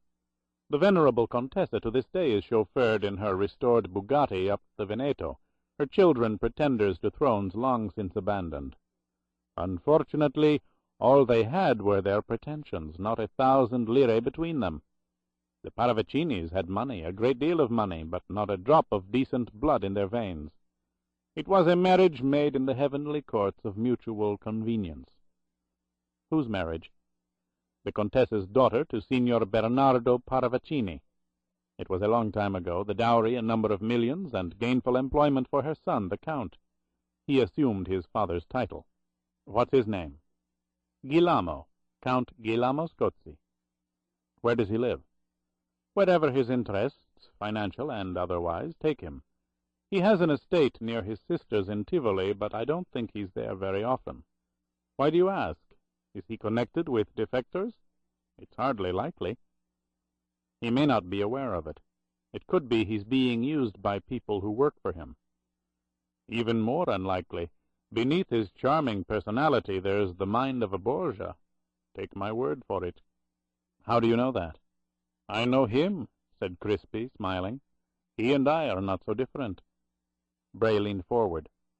"I want to meet him. Not as Schofield, of course, as someone else. Can you arrange it?" "Perhaps, if he's in Italy, and I think he is. I read somewhere that his wife is a patron of the Festa Villa d'Este being held tomorrow night. It is a charity affair for the gardens. He would not miss it. As they say, everyone in Rome will be there." "Your Rome, I trust," said Schofield, "not mine." He watched her across the hotel room as she lifted the skirt out of the box and folded it on her lap as though checking for imperfections. He understood that the pleasure he derived from buying her things was out of place. Clothes were a necessity. It was as simple as that, but his knowing it did not erase the warmth that spread through him watching her. The prisoner was free, the decisions restored, and although she had commented about the exorbitant prices at the Excelsior, she had not refused to let him buy clothes for her at the shops. It had been a game. She would look over at Bray. If he nodded, she would frown, feigning disapproval, invariably glancing at the price tag, then slowly reevaluate, ultimately acknowledging his taste. His wife used to do that in West Berlin. In West Berlin it had been one of their games. His Karin had always worried about money. They were going to have children one day. Money was important, and the government was not a generous corporation. No grade 12 Foreign Service officer was about to open a Swiss bank account. Of course, by then Schofield had, in Bern, and in Paris and London, and naturally Berlin. He had not told her. His true professional life had never touched her, until it touched her with finality. Had things been different, he might have given her one of those accounts. After he had transferred out of consular operations into a civilized branch of the State Department. God damn it, he was going to. It had only been a matter of weeks. "You are so far away." "What?" Bray brought the glass to his lips. It was a reflex gesture, for he had finished the drink. It occurred to him that he was drinking too much. "You're looking at me, but I don't think you see me." "I certainly do. I missed the hat. I liked the white hat." She smiled. "You don't wear a hat inside. The waiter who brought us dinner would have thought me silly." "You wore it at Crispy's place. That waiter didn't." "A restaurant is different." "Both inside." He got up and poured himself a drink. "Thank you again for these." Antonia glanced at the boxes and shopping bags beside the chair. "It is like Christmas Eve. I don't know which to open next." She laughed. "But there was never a Christmas in Corsica like this. Papa would scowl for a month at the sight of such things. Yes, I do thank you." No need to. Schofield remained by the table, adding more whiskey to his glass. Their equipment, like an office typewriter or an adding machine or file cabinets, they go with the job. "I see." She replaced the skirt and the blouse into the box. "But you don't," she said. "I beg your pardon?" "Niente. Does the whiskey help you relax?" "You could say that. Would you like one?" "No, thank you. I'm more relaxed than I have been in a long time. It would be wasted." "To each according to his needs, or wants," said Schofield, lowering himself into a chair. "You can go to bed if you like. Tomorrow's going to be a long day." "Does my company bother you?" "No, of course not." "But you prefer to be alone." "I hadn't thought about it." She used to say that. In West Berlin, when there were problems and I would sit by myself trying to think as others might think. She would be talking, and I would not hear her. She used to get angry, not angry, hurt, and say, "You'd rather be alone, wouldn't you?" And I would, but I could not explain. Perhaps if I had explained, perhaps an explanation would have served as a warning. "If something's troubling you, why not talk about it?" Oh God, her words, in West Berlin. Stop trying to be somebody else. He heard the statement shouted in his own voice. It was the whiskey, the goddamn whiskey. "I'm sorry, I didn't mean that," he added quickly, putting the glass down. "I'm tired, and I've had too much to drink. I didn't mean it." "Of course you did," said Antonia, getting up. "I think I understand now. But you should understand also. I am not somebody else. I have had to pretend to be someone who was not me, and that is the surest way to know who you are. I am myself, and you helped me find that person again." She turned and walked rapidly into the bedroom, closing the door behind her. "Tony, I'm sorry." Bray stood up, furious with himself. In an outburst he had revealed far more than he cared to. He hated the loss of control. There was a knock on the door, the hallway door. Schofield spun around. Instinctively he felt the holster strapped to his chest under his jacket. He went to the side of the door and spoke. "Si? Chi è?" "Un messaggio, signor Pastorine, da vostro amico Crispi, di via Frascati." Bray put his hand inside his jacket, checked the chain on the door, and opened it. In the hallway stood the waiter from Crispi's who had served their table. He held up an envelope and handed it to Schofield through the open space. Crispi had taken no risks. His own man was the messenger. "Grazie, un momento," said Bray, reaching into his pocket for a lire note. "Prego," replied the waiter, accepting the tip. Schofield closed the door and tore open the envelope. 2 gold-embossed tickets were attached to a note. He removed them and read Crispi's message, the handwriting as florid as the language. "Word has reached Count Scorzi from the undersigned that an American named Pastor will introduce himself at Villa d'Este. The Count understands that this Pastor has extensive connections in the OPEC countries, acting frequently as a purchasing agent for oil-soaked sheiks. These are endeavors such men never discuss, so just smile and learn where the Arabian Gulf is located. The Count understands, too, that Pastor is merely on holiday and seeks pleasant diversions. All things considered, the Count may offer them. I kiss the hand of the bella signorina. Ciao.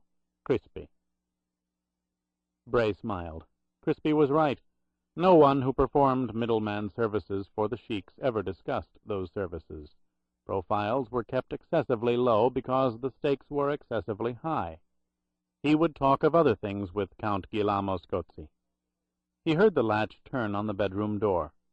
There was a moment of hesitation before Antonia opened it. When she did, Bray realized why. She stood in the door-frame in a black slip he had bought her downstairs.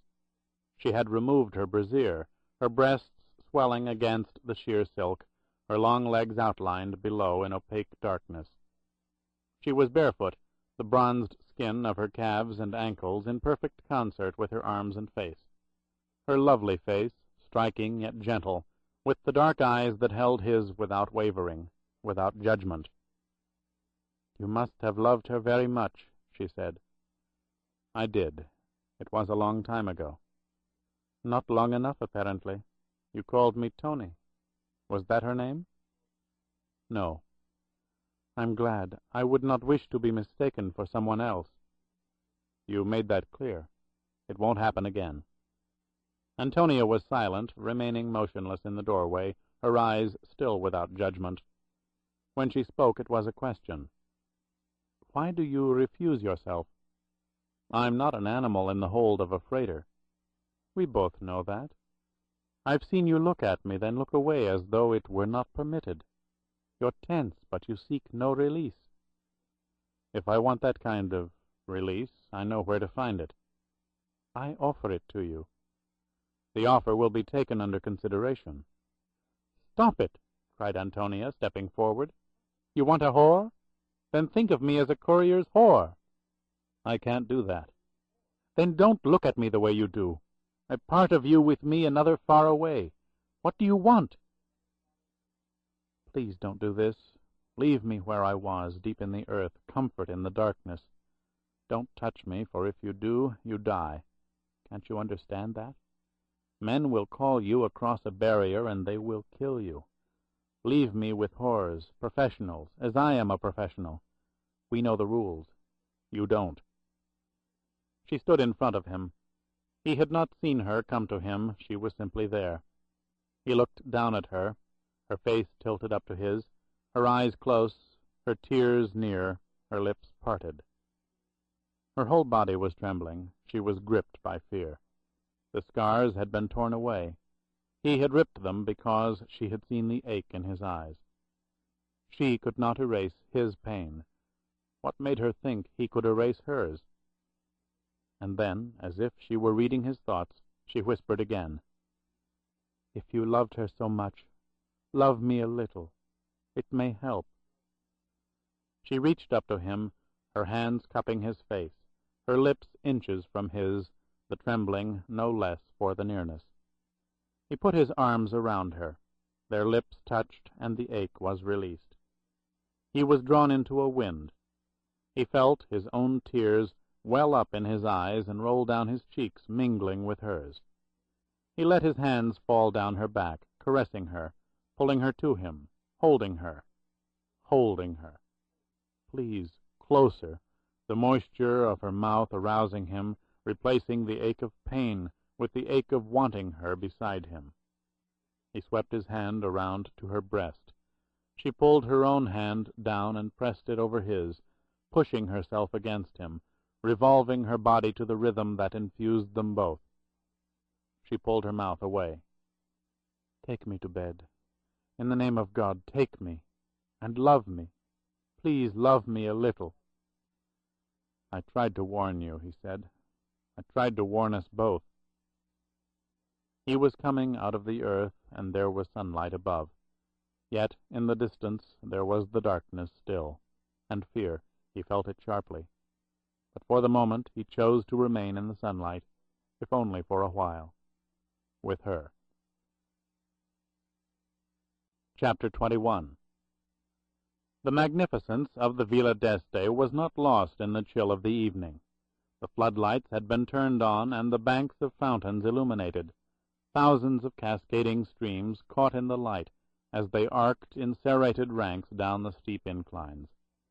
In the centers of the vast pools, the geysers surged up into the night, umbrella sprays sprinkling in the floodlights like diadems. And at each formation of rock constructed into a waterfall, screens of rushing silver fell in front of ancient statuary. Saints and centaurs were drenched in splendor. The gardens were officially closed to the public. Only Rome's most beautiful people were invited to the Festa Villa d'Este. The purpose was ostensibly to raise funds for its maintenance, augmenting the dwindling government subsidies. But Schofield had the distinct impression that there was a secondary, no less desirable motive, to provide an evening where Villa d'Este could be enjoyed by its true inheritors, unencumbered by the tourist world. Crispy was right. Everyone in Rome was there. Not his Rome, thought Bray, feeling the velvet lapels of his tuxedo. Their Rome. The huge rooms of the villa itself had been transformed into palace courtyards, complete with banquet tables and gilded chairs lining the walls, resting spots for the courtiers and courtesans at play. Russian sable and mink, chinchilla and golden fox draped shoulders dressed by Givenchy and Pucci. Webs of diamonds and strings of pearls fell from elongated throats, and all too often from too many chins.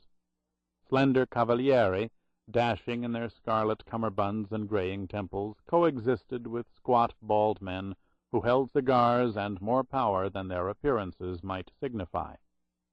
Music was provided by no fewer than 4 orchestras, ranging in size from 6 to 20 instruments, playing everything from the stately strains of Monteverdi to the frenzied beat of the disco. Villa d'Este belonged to the Belli Romani. Of all the beautiful people, one of the most striking was Antonia. Tony. It was Tony now, by dual decree, arrived at in the comfort of the bed. No jewels adorned her neck or wrists. Somehow they would have detracted from the smooth, bronzed skin, set off by the simple gown of white and gold. The facial swellings had receded, as the doctor had said they would. She wore no sunglasses now, her wide brown eyes reflecting the light. She was as lovely as any part of her surroundings, lovelier than most of her would-be equals, for her beauty was understated, and grew with each second of observation in the beholder's eyes. For convenience, Tony was introduced, quite simply, as the rather mysterious Mr. Pastor's friend from Lake Como. Certain parts of the lake were known to be retreats for the expensive children of the Mediterranean. Crispy had done his job well. he had provided just enough information to intrigue a number of guests. Those who might wish to learn the most about the quiet Mr. Pastor were told the least, while others too imbued with themselves to care about Pastor were told more, so they could relate what they had learned as gossip, which was their major industry. Those men whose concerns were more directly, even exclusively, financial, were prone to take his elbow and inquire softly about the projected status of the dollar, or the stability of investments in London, San Francisco, and Buenos Aires. With such inquisitors, Schofield inclined his head briefly at some suggestions, and shook it with a single motion at others. Eyebrows were raised, unobtrusively. Information had been imparted, although Bray had no idea what it was. After one such encounter with a particularly insistent questioner, he took Tony's arm and they walked through a massive archway into the next crowded courtyard. Accepting 2 glasses of champagne from a waiter's tray, Bray handed one to Tony and looked around over the crystal rim as he drank. Without having seen him before, Schofield knew he had just found Count Guillermo Scozzi. The Italian was in a corner chatting with 2 long-legged young women, his eyes roaming from their attentive stares, glancing about the room with feigned casualness. He was a tall, slender man, a cavaliere complete with tails and graying hair that spread in streaks from his temples throughout his perfectly groomed head. In his lapel were tiny, colorful ribbons. Around his waist, a thin gold sash, bordered in dark red and knotted off-center. If any missed the significance of the ribbons, they could not overlook the mark of distinction inherent in the sash. Scozzi wore his escutcheons prominently. In his late 50s, the Count was the embodiment of the bello romano. No Siciliano had ever crept into his bed of ancestors, and per Dio the world had better know it. "How will you find him?" asked Antonia, sipping the wine. "I think I just have." "Him? Over there?" she asked. Bray nodded. "You're right. I've seen his picture in the newspapers. He's a favorite subject of the paparazzi. Are you going to introduce yourself?" "I don't think I'll have to. Unless I'm mistaken, he's looking for me." Schofield gestured toward a buffet table. "Let's walk over to the end table by the pastries. He'll see us." "But how would he know you?" "Crispy. Our benevolent intermediary may not have bothered to describe me, but he sure as hell wouldn't overlook describing you. Not with someone like Scozzi." "But I had those huge sunglasses on." "You're very funny," said Bray. It took less than a minute before they heard a mellifluous voice behind them at the buffet table. "Signore Pastor, I believe?" They turned. "I beg your pardon, have we met?" Schofield asked. "We were about to, I think," said the Count, extending his hand. "Scozzi. Guillermo Scozzi. It is a pleasure to make your acquaintance." The title was emphasized by its absence. "Oh, of course, Count Scozzi. I told that delightful fellow Crispy I'd look you up. We arrived here less than an hour ago, and it's been a little hectic. I would have recognized you, naturally, but I'm surprised you knew me." Scozzi laughed, displaying teeth so white and so perfectly formed they could not possibly have come with the original machine. "Crispy is indeed delightful, but I'm afraid a bit of a rascal. He was rapturous over La Bella Signorina." The Count inclined his head to Antonia. "I see her, I find you. As always, Crispy's taste is impeccable." "Excuse me." Schofield touched Tony's forearm. "Count Scozzi, my friend Antonia, from Lake Como." The first name and the lake said it all. The Count took her hand and raised it to his lips. "An adorable creature. Rome must see more of you." "You're too kind, Excellency," said Antonia, as if born to attend the Festa Villa d'Este. "Truthfully, Mr. Pastor," continued Scozzi, "I've been told that many of my more bothersome friends have been annoying you with questions. I apologize for them." "No need to. I'm afraid Crispy's descriptions included more mundane matters." Bray smiled with disarming humility. "When people learn what I do, they ask questions. I'm used to it." "You're very understanding." "It's not hard to be. I just wish I were as knowledgeable as so many think I am. Usually I simply try to implement decisions made before I got there." "But in those decisions," said the Count, "there is knowledge, is there not?" "I hope so, otherwise an awful lot of money's being thrown away." "Blown away with the desert winds, as it were," clarified Scotsy. "Why do I think we actually have met before, Mr. Pastor?" The sudden question had been considered by Schofield. It was always a possibility, and he was prepared for it. "If we had, I think I'd remember, but it might have been at the American Embassy. Those parties were never as grand as this, but just as crowded." "Then you are a fixture on Embassy Row?" "Hardly a fixture, but sometimes a last-minute guest." Bray smiled self-deprecatingly. "It seems there are times when my countrymen are as interested in asking me questions as your friends here in Tivoli." Scotsy chuckled. "Information is often the road to heroic national stature, Mr. Pastor. You are a reluctant hero." "Not really. I have to make a living, that's all." "I would not care to negotiate with you," said Scotsy. "I detect the mind of an experienced bargainer." "That's too bad," replied Schofield, altering the tone of his voice just enough to signal the Italian's inner antenna. "I thought we might talk for a bit." "Oh?"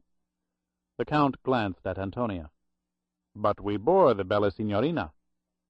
"Not at all," said Tony. "I've learned more about my friend during the last several minutes than for the past week. But I am famished." "Say no more," interrupted Scotsy, as if her hunger were a matter of corporate survival. He raised his hand. In seconds a young, dark-haired man dressed in tails appeared beside him. "My aide will see to your needs, Signorina. His name is Paolo, and incidentally he is a charming dancer. I believe my wife taught him." Paolo bowed, avoiding the Count's eyes, and offered his arm to Antonia. She accepted it, stepping forward, her face turned to Scotsy and Bray. "Ciao," she said, her eyes wishing Schofield good hunting. "You are to be envied, Mr. Pastor," remarked Count Guillermo Scotsy, watching the receding figure in white. "She is adorable. You bought her in Como?" Bray glanced at the Italian. Scotsy meant exactly what he said. "To be honest with you, I'm not even sure she's ever been there," he answered, knowing the double lie was mandatory. The Count could make inquiries too easily. "Actually, a friend in Ariad gave me a number to call at the lake. She joined me in Nice. From where I've never asked." "Would you consider, however, asking her about her calendar? Tell her for me the sooner the better. She may reach me through the Paravicini offices in Torino." "Turin?" "Yes, our plants in the north. Agnelli's Fiat gets far more attention, but I can assure you Scotsy Paravicini runs Turin, as well as a great deal of Europe." "I never realized that." "You didn't? I thought it was perhaps the basis for your wishing to talk for a bit, I believe you said." Schofield drank the last of his champagne, speaking as he took the glass from his lips. "Do you think we might go outside for a minute or two? I have a confidential message for you from a client on, let's say, the Arabian Gulf. It's why I'm here tonight." Scotsy's eyes clouded. "A message for me? Naturally, as most of Rome and Torino, I've met casually with a number of gentlemen from the area, but none I can recall by name. But of course we'll take a stroll. You intrigue me." The Count started forward, but Bray stopped him with a gesture. "I'd rather we weren't seen going out together. Tell me where you'll be, and I'll show up in 20 minutes. "How extraordinary." "Very well." The Italian paused. "Ippolito's fountain, do you know it?" "I'll find it." "It's quite a distance. There shouldn't be anyone around." "That's fine. 20 minutes."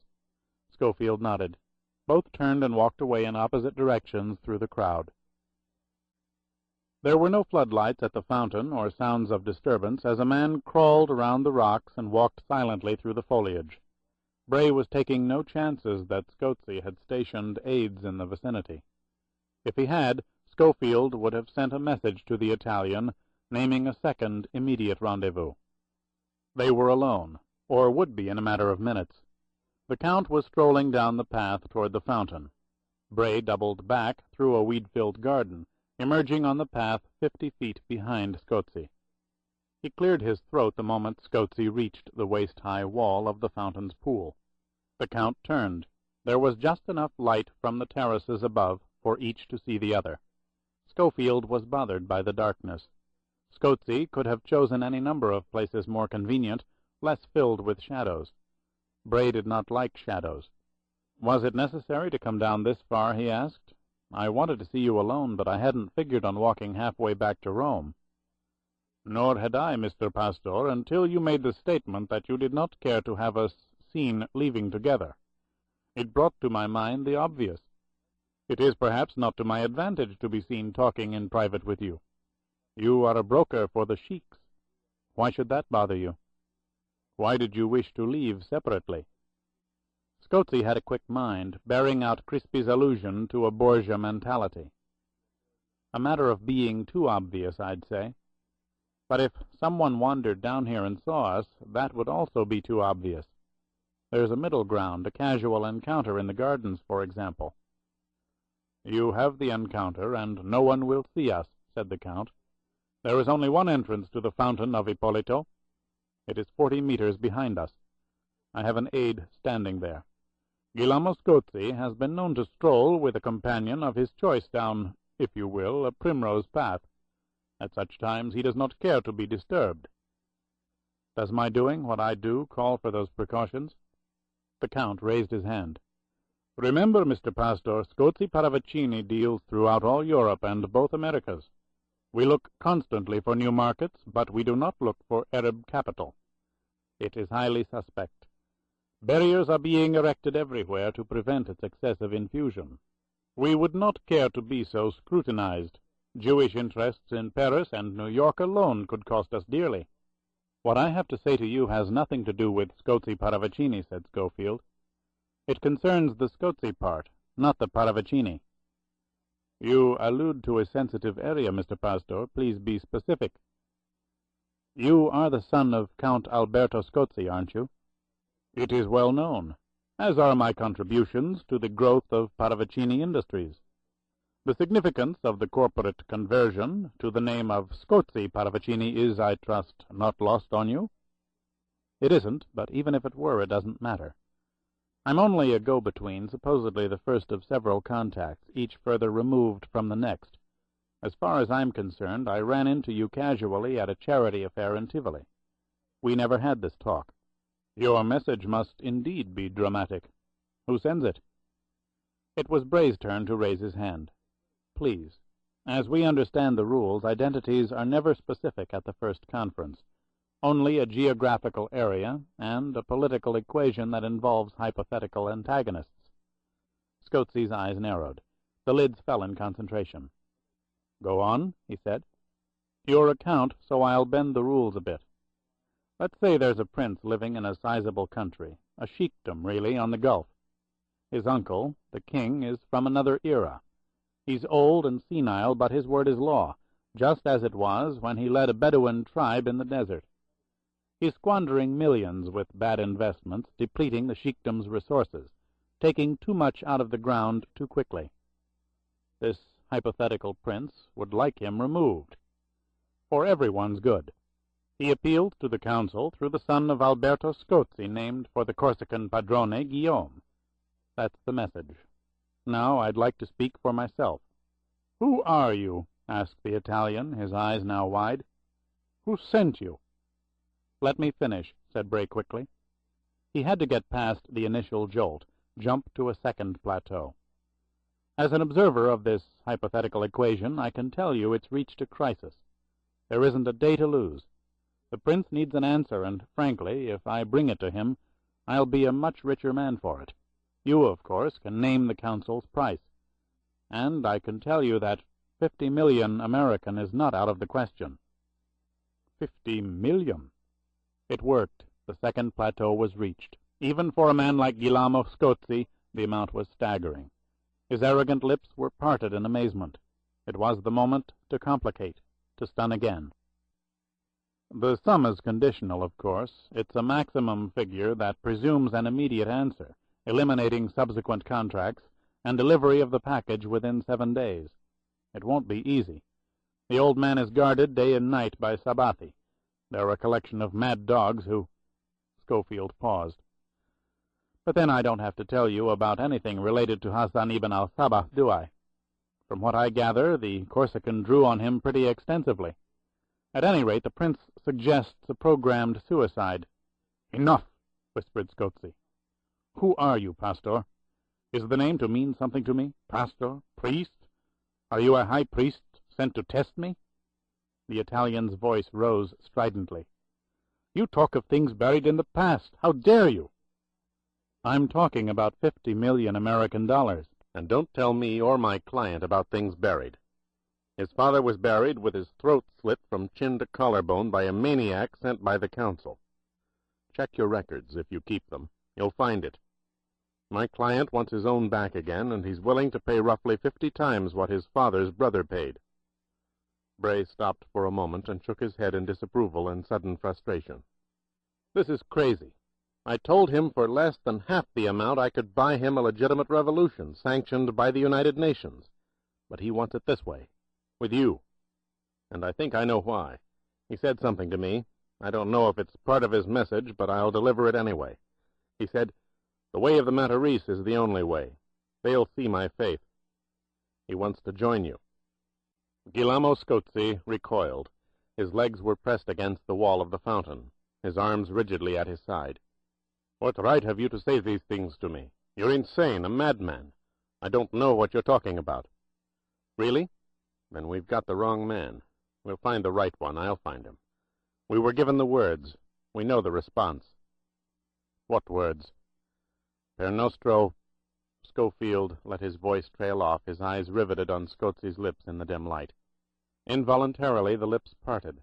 The Italian was about to utter the third word, complete the phrase that had lived for 70 years in the remote hills of the Porto Vecchio. No word came. Instead, Scozi whispered again, shock replaced by a concern so deeply felt he could barely be heard. "My God, you cannot, you must not. Where have you come from? What have you been told?" "Just enough to know I found the right man, one of them at any rate. Do we deal?" "Do not presume, Mr. Pastor, or whatever your name is." There was fury now in the Italian's voice.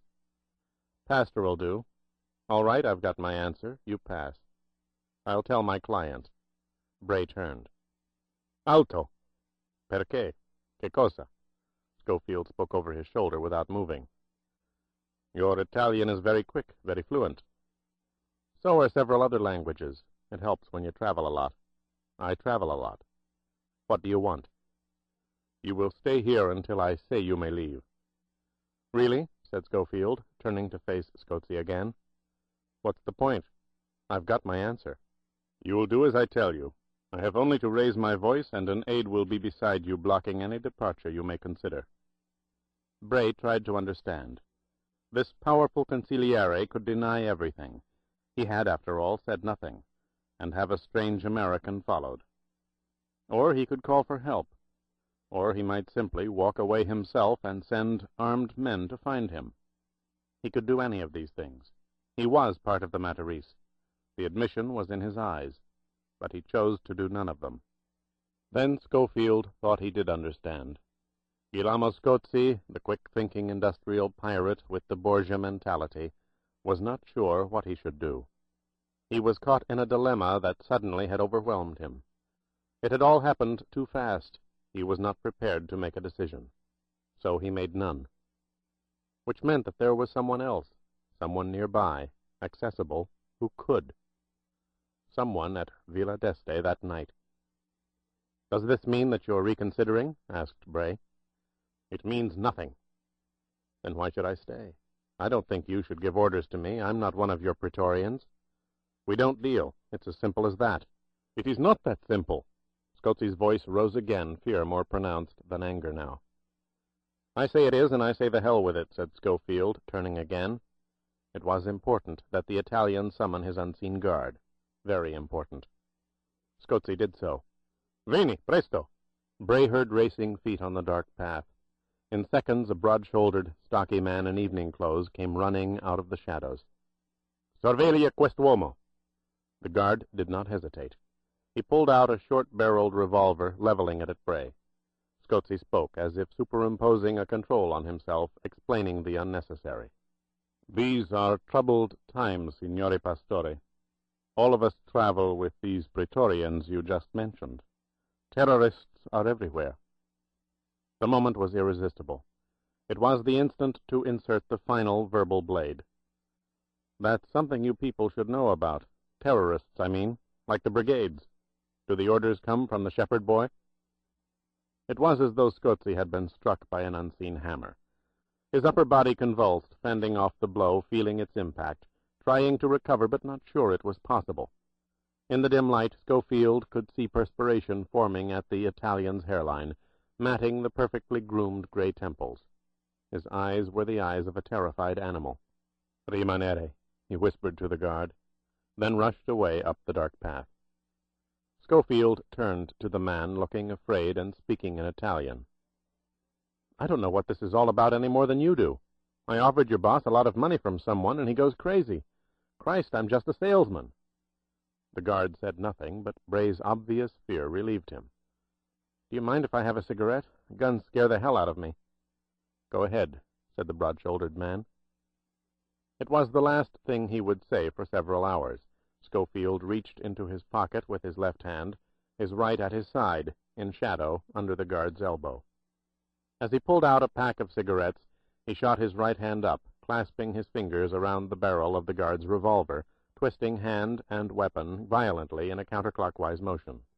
Dropping the cigarettes, he gripped the man's throat with his left hand, choking off all sound, propelling the guard off the path, over the bordering rocks into the dense foliage beyond. As the man fell, Bray ripped the gun away from the twisted wrist and brought the handle down sharply on the man's skull.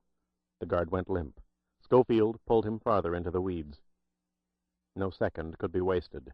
Guillermo Scozzi had raced away seeking counsel. It was the only explanation. Somewhere alone, on a terrace or in a room, the consigliere was bringing his shocking information to another. Or others.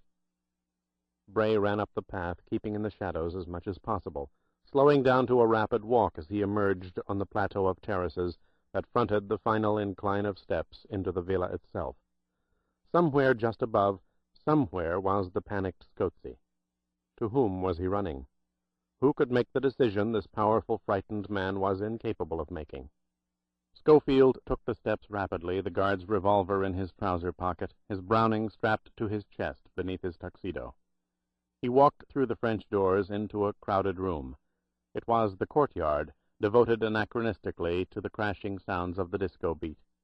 Revolving, mirrored globes of colored lights hung from the ceiling, spinning crazily as dancers weaved together, their faces set in rigid expressions, lost in the beat and grass and alcohol. This was the nearest room to the most direct set of steps from the closest terrace to the path from Ippolito's fountain. In Scozzi's state of mind, it had to be the one he entered first. There were two entrances. Which had he taken? There was a break in the movement on the dance floor, and Bray had his answer. There was a heavy door in the wall behind a long buffet table. Two men were rushing toward it. They had been summoned. An alarm had been raised. Schofield made his way to the door, excusing himself around the rim of frenzied bodies, and slowly pushed it open, his hand on the Browning under his jacket. Beyond was a narrow, winding staircase of thick, reddish stone. He could hear footsteps above. There were other sounds as well. Men were shouting, two voices raised in counterpoint, one stronger, calmer, the other on the verge of hysteria. The latter voice was Count Guillermo Scozzi's. Bray started up the steps, pressed his back against the wall, the Browning held at his side. Around the first curve was a door, but the voices did not come from within it. They were farther up, beyond a second door, diagonally above on a third landing. Scozzi was screaming now. Schofield was close enough to hear the words clearly. "He spoke of the brigades and, oh my God, of the shepherd, of the Corsican. He knows! Mother of Christ, he knows!" "Silence! He probes, he does not know. We were told he might do so. The old man called for him, and he had certain facts, more than we presumed, and that is troublesome, I grant you." "Troublesome? It's chaos. A word, a hint, a breath, and I could be ruined everywhere." "You?" said the stronger voice contemptuously. "You are nothing, Guillermo. You are only what we tell you you are. Remember that. You walked away, of course. You gave him no inkling that there was a shred of credibility to what he said. There was a pause. I called my guard, told the American to remain where he was. He is under the gun, still by the fountain. You what? You left him with a guard, an American? Are you mad? That is impossible. He is no such thing. He's American, of course he is. His English is American, completely American. He uses the name Pastor, I told you that. Another pause, this one ominous, the tension electric. You were always the weakest link, Guillermo. We know that. But now you've caved in too far. You've left an open question where there can be none. That man is Vasily Talenikov. He changes languages as a chameleon alters its colors, and he will kill a guard with no more effort than stepping on a maggot. We cannot afford you, Guillermo. There can be no link at all, none whatsoever. Silence, brief, cut short by a gunshot and a guttural explosion of breath. Guillermo Scozzi was dead. "Leave him," commanded the unknown consigliere of the Matarese. "He'll be found in the morning, his car at the bottom of the gorge of Hadrian. Go find this Pastor, this elusive Talenikov. He won't be taken alive, don't try. Find him. Kill him. And the girl in white, she also. Kill them both." Schofield lunged down the narrow staircase around the curve. The last words he heard from beyond the door above, however, were so strange, so arresting, he nearly stopped, tempted to fire at the emerging killers and go back up to face the unknown man who spoke them. "Scozzi, Mother of Christ. Reach Turin. Tell them to cable the Eagles, the Cat. The burials must be absolute." There was no time to think. He had to reach Antonia. He had to get them out of Villa d'Este. He pulled back the door and rushed out into the pounding madness. Suddenly he was aware of the row of chairs lined up against the wall. Most were empty, some draped with discarded capes and furs and stoles. If he could eliminate one pursuer, the advantage would be several-fold. One man sending out an alarm would be far less effective than two. And there was something else. A trapped man convinced he was about to lose his life would more than likely reveal an identity to save it. He turned into the wall, his hands on the rim of a chair, a cavaliere with too much wine in him. The heavy door burst open, and the first of the two killers raced out, his companion close behind. The first man headed for the French doors and the steps to the terrace below. The second started around the edge of the dance floor toward the far archway. Schofield leaped forward, twisting his body in a series of contortions, as though he were a lone dancer gone wild with the percussive sounds of the rock music. He was not the only picture of drunkenness.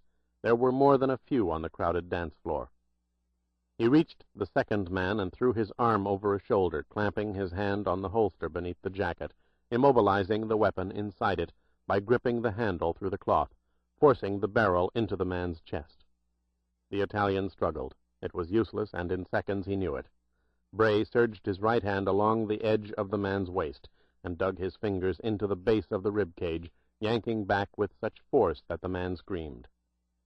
The scream went unnoticed, for there were screams everywhere, and deafening music and revolving lights that blinded one moment, leaving residues of white the next. Schofield pulled the man back to the row of chairs against the wall and spun him around, forcing him down into the one at the end nearest the heavy door.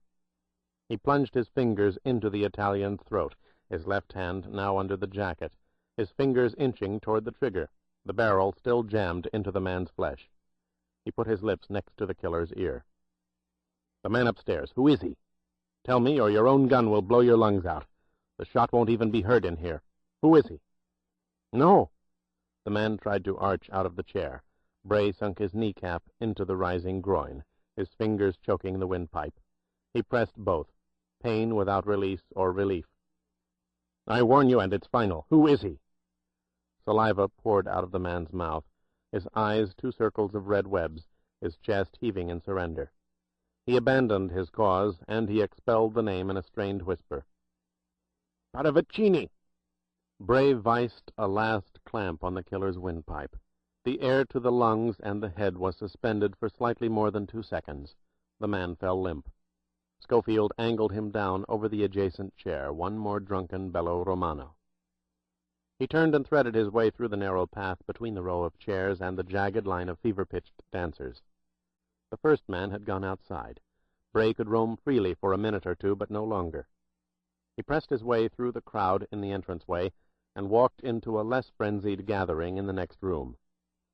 He saw her in the corner, the dark-haired Paolo standing next to her, two other cavalieri in front, all vying for her attention. Paolo, however, seemed less insistent. He knew future possessions when he saw them, where his count was concerned. The first thought that came to Bray's mind was that Tony's dress had to be covered. The girl in white, she also, killed them both. He walked rapidly up to the foursome, knowing precisely what he would do. A diversion was needed, the more hysterical the better. He touched Paolo's arm, his eyes on Antonia, his look telling her to stay quiet. "You are Paolo, aren't you?" he asked the dark-haired man in Italian. "Yes, sir." "Count Guillermo wants to see you right away. It's some kind of emergency, I think." "Of course. Where is he, sir?" "Go through the arch over there and turn right, past a row of chairs to a door. There's a staircase." The young Italian rushed away. Bray excused Tony and himself from the remaining two men. He held her arm and propelled her toward the arch that led into the disco. "What's happening?" she asked. "We're leaving," he answered. "Inside here there are some coats and things on the chairs. Grab the darkest and the largest one you can find. Quickly, we haven't much time." She found a long black cape as Bray stood between her and the contortionists on the dance floor. She bunched it under her arm, and they elbowed their way to the French doors and the steps outside. "Here, put it on," ordered Schofield, draping it over her shoulders. "Let's go," he said, starting down the steps. "We'll cut through the terraces to the right and back inside through the hall to the parking." Screams erupted from inside. Men shouted, women shrieked, and within seconds figures in various stages of drunkenness surged out of doors, colliding with each other. There was sudden chaos inside, and the panicked words were clear. "È stato ucciso! Terroristi! Fuggiamo!" The body of Count Guillermo Scozzi had been found. Bray and Antonia raced down to the first level of terrace and began running by a wall filled with ornate planter boxes. At the end of the enclosure there was a narrow opening into the next. Schofield held her hand and pulled her through. "Alto, you stay!" The shout came from above. The first man, who had rushed out of the door only minutes before, stood on the stone steps, a weapon in his hand. Bray slammed his shoulder into Antonia, sending her crashing into the wall. He dove to his right on the concrete, rolled to his left, and yanked the Browning from his holster. The man's shots exploded the ancient stone above Schofield. Bray aimed from his back, his shoulders off the pavement, his right hand steadied by his left. He fired twice. The killer fell forward, tumbling down the steps. The gunshots accelerated the chaos. Screams of terror filled the elegant terraces of the Villa d'Este. Bray reached Antonia. She was crouching by the wall. "Are you all right?" "I'm alive. Come on." They found a break in the wall where a trough carried a rushing stream of water to a pool below. They stepped through and ran down the side of the man-made rivulet to the first path, an alleyway, bordered on both sides by what appeared to be hundreds of stone statues spewing arcs of water in unison. The floodlights filtered through the trees. The scene was eerily peaceful, juxtaposed to but not affected by the stampeding chaos from the terraces above. "Straight through," said Schofield. "At the end there's a waterfall and another staircase. It'll get us back up there." They started running through the tunnel of foliage, mist from the arcs of water joining the sweat on their faces. "Dannazione!" Antonia fell, the long black cape torn from her shoulders by a branch of sapling. Bray stopped and pulled her up. "Ecco là! La donna!" Shouts came from behind them. Gunshots followed. Two men came running through the water-filled alleyway. They were targets, silhouetted by the light from the fountain beyond. Schofield fired 3 rounds. One man fell, holding his thigh. The second grabbed his shoulder, his gun flying out of his hand as he dove for the protection of the nearest statue. Bray and Antonia reached the staircase at the end of the path, an entrance of the villa. They ran up, taking the steps 2 at a time, until they joined the panicked crowds rushing out through the enclosed courtyard into the huge parking lot. Chauffeurs were everywhere, standing by elegant automobiles, protecting them, waiting for sight of their employers. And as with all chauffeurs in Italy in these times, their guns were drawn. Protection was everything. They had been schooled. They were prepared. One, however, was not prepared enough. Bray approached him. "Is this Count Scozzi's car?" he asked breathlessly.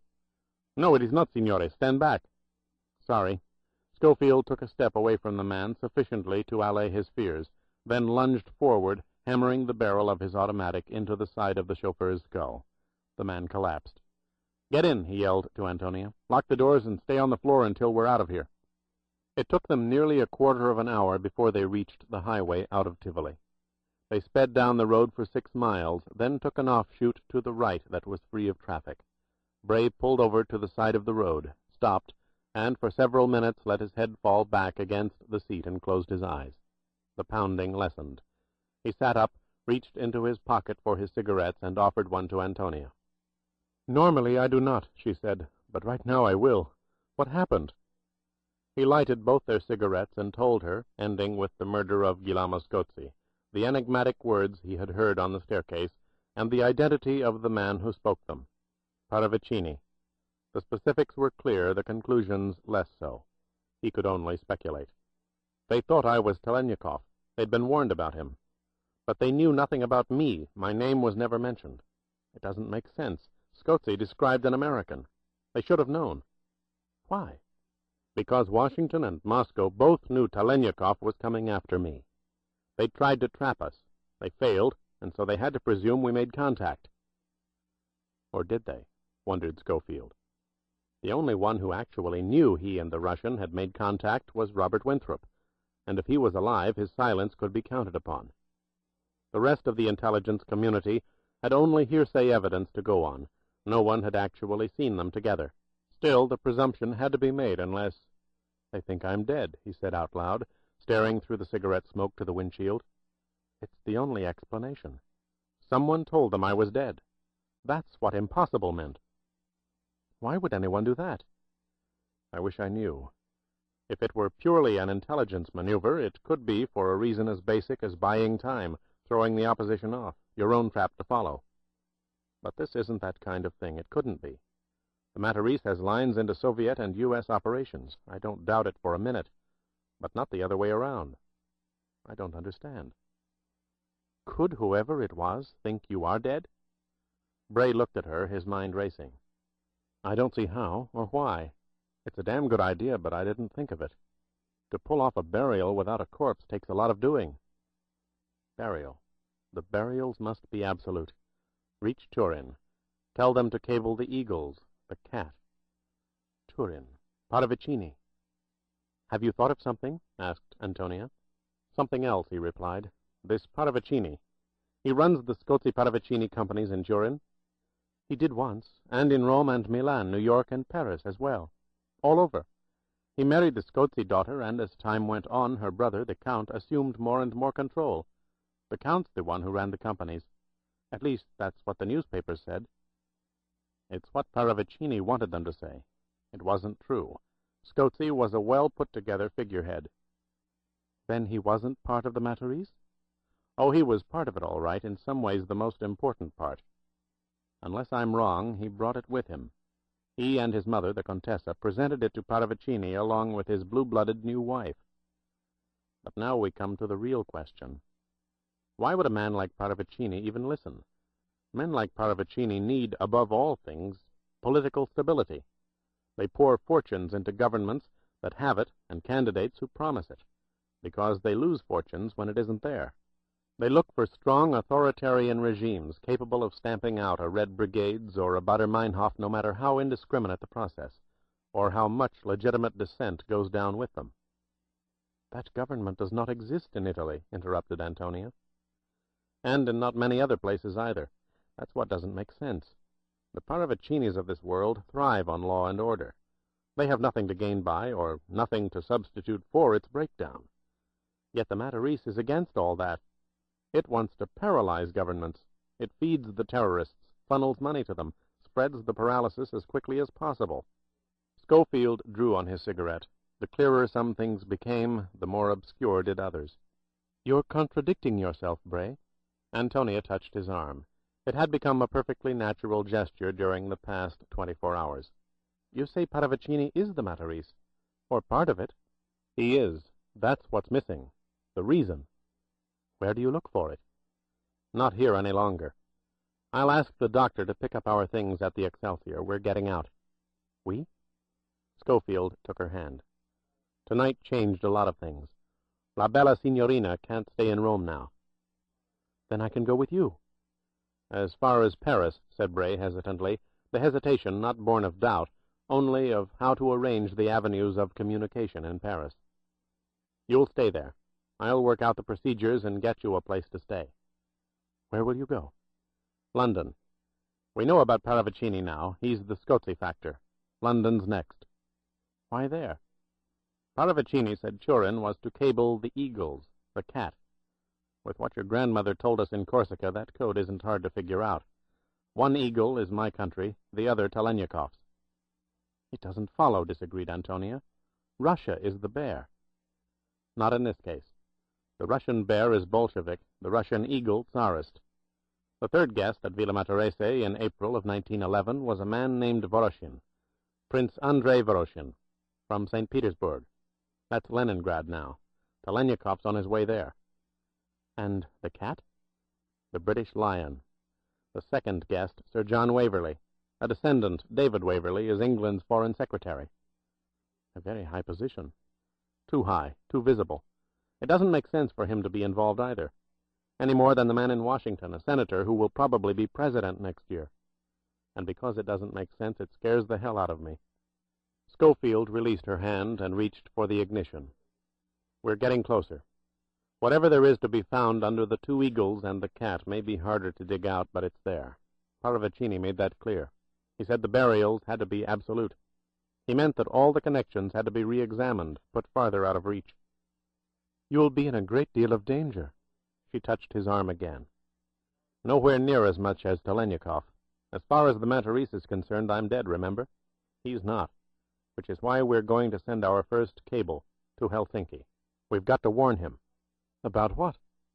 That anyone prowling around Leningrad looking for information about an illustrious old St. Petersburg family named Voroshin will probably get his head blown off. Bray started the car. It's wild, he said. We're going after the inheritors, or we think we are, because we've got their names. But there's someone else, and I don't think any of them mean much without him. Who is that? A shepherd boy. He's the one we've really got to find, and I don't have the vaguest idea of how to do it. Chapter 22. Telenyakov walked to the middle of the block on Helsinki's Itä-Kaivopuisto, noting the lights of the American embassy down the street. The sight of the building was appropriate. He had been thinking of Beowulf Agate off and on for most of the day. It had taken him most of the day to absorb the news in Schofield's cable. The words themselves were innocuous, a salesman's report to an executive of a home office regarding Italian imports of Finnish crystal. But the new information was startling and complex. Schofield had made extraordinary progress in a very short time. He had found the first connection. It was a Scozzi, the first name on the guest list of Guillaume de Matarese, and the man was dead, killed by those who controlled him. Therefore, the Americans' assumption in Corsica that the members of the Matarese Council were not born, but selected, proved accurate. The Matarese had been taken over, a mixture of descendants and usurpers. It was consistent with the dying words of Alexei Krupskaya in Moscow. The Matarese was dormant for years. No one could make contact. Then it came back, but it was not the same. Killings, without clients, senseless butchery without a pattern. Governments paralyzed. This was indeed a new Matarese, and infinitely more deadly than a cult of fanatics dedicated to paid political assassination. And Beowulf had added a warning in his cable. The Matarese now assumed that the guest list had been found. The stalking of the Voroshin family in Leningrad was infinitely more complicated than it might have been only days ago. Men were waiting in Leningrad for someone to ask questions about the Voroshins. But not the men, or man, he would reach, thought Telenyakov, stamping his feet against the cold, looking for a sign of the automobile and the man who was to meet him and drive him east along the coast past Hamina toward the Soviet border. Schofield was on his way to Paris with the girl, the American to continue on to England after setting up procedures in France. The Corsican woman had passed whatever tests Beowulf Agate had created. She would live and be their conduit. But as Vasily was beginning to learn, Schofield rarely operated on a simple line. There was a third party, the manager of the Tavastian Hotel in Helsinki. Once in Leningrad, Talenikov was to cable the manager with whatever particulars he could put into ciphers, and the man, in turn, would wait for direct telephone calls from Paris and relate the codes received from Leningrad. It was then up to the woman to reach Schofield in England. Vasily knew that monitoring cable traffic was a particular talent of the KGB. The only sure way to eliminate it was to use KGB equipment. Somehow he would find a way to do that. An automobile pulled up to the curb, the headlights dimming once, the driver wearing a red muffler, one end draped over a dark leather jacket. Talenikov crossed the pavement and got in the front seat beside the driver. He was on his way back to Russia. The town of Vanikala was on the northwest shore of the lake. Across the water was the Soviet Union, the southeast banks patrolled by teams of soldiers and dogs, plagued more often by ennui than by threats of penetration or escape. When the KGB first knew about it, prolonged exposure to the freezing winds during winter months made it simply too dangerous to use as an escape route, and in summer the interminable flow of tourist visas in and out of Tallinn and Riga, to say nothing of Leningrad itself, made those cities the easiest avenues to freedom. As a result, the northwest garrisons along the Finnish border were staffed by the least motivated Russian military personnel, often a collection of misfits and drunks, commanded by men being punished for errors of judgment. Checkpoint Vanikala was a logical place to cross into Russia. Even the dogs were third-rate. The Finns, however, were not, nor had they ever lost their hatred of the Soviet invaders who had lunged into their country in '39. As they had been masters of the lakes and the forests then, repulsing whole divisions with brilliantly executed traps, so they were masters 40 years later, avoiding others. It was not until Talenikov had been escorted across an inlet of ice and brought up beyond the patrols above the snow-clogged banks that he realized Checkpoint Vanikala had become an escape route of considerable magnitude. It was no longer minor. "If ever," said the Finn who had taken him on his last leg of the journey, "any of you men from Washington want to get beyond these Bolshevik bastards, remember us, because we do not forget." The irony was not lost on Vasily Vasilyevich Talenikov, former master strategist for the KGB. "You should be careful with such offers," he replied. "How do you know I'm not a Soviet plant?" The Finn smiled. "We traced you to the Tavastian and made our own inquiries. You were sent by the best there is. He has used us in a dozen different Baltic operations. Give the quiet one our regards." The man extended his hand. "Arrangements have been made to drive you south through Vyborg into Zelenogorsk," continued the escort. "What?" Talenikov had made no such request. He had made it clear that once inside the Soviet Union he preferred to be on his own. "I didn't ask you to do that. I didn't pay for it." The Finn smiled condescendingly. "We thought it best. It will be quicker for you. Walk 2 kilometers down this road. You'll find a car parked by the snowbank. Ask the man inside for the time, saying your car has broken down. But speak Russian. They say you can do so passably well. If the man answers, then begins winding his watch, that's your ride." "I really don't think this is necessary," objected Vasily. "I expected to make my own arrangements, for both our sakes." "Whatever you might arrange, this is better. It will be daybreak soon, and the roads are watched. You have nothing to worry about. The man you're meeting has been on Washington's payroll for a long time." The Finn smiled again. "He is second in command, KGB Vyborg." Talenikov returned the smile. Whatever annoyance he had felt evaporated. In one sentence his escort had provided the answers to several problems. If stealing from a thief was the safest form of larceny, a defector compromising a traitor was even safer. "You're a remarkable people," he said to the Finn. "I'm sure we'll do business again." "Why not? Geography keeps us occupied. We have scores to settle." Talenikov had to ask, "Still, after so many years?" "It never ends. You are fortunate, my friend. You don't live with a wild, unpredictable bear in your backyard. Try it sometime. It's depressing." Haven't you heard?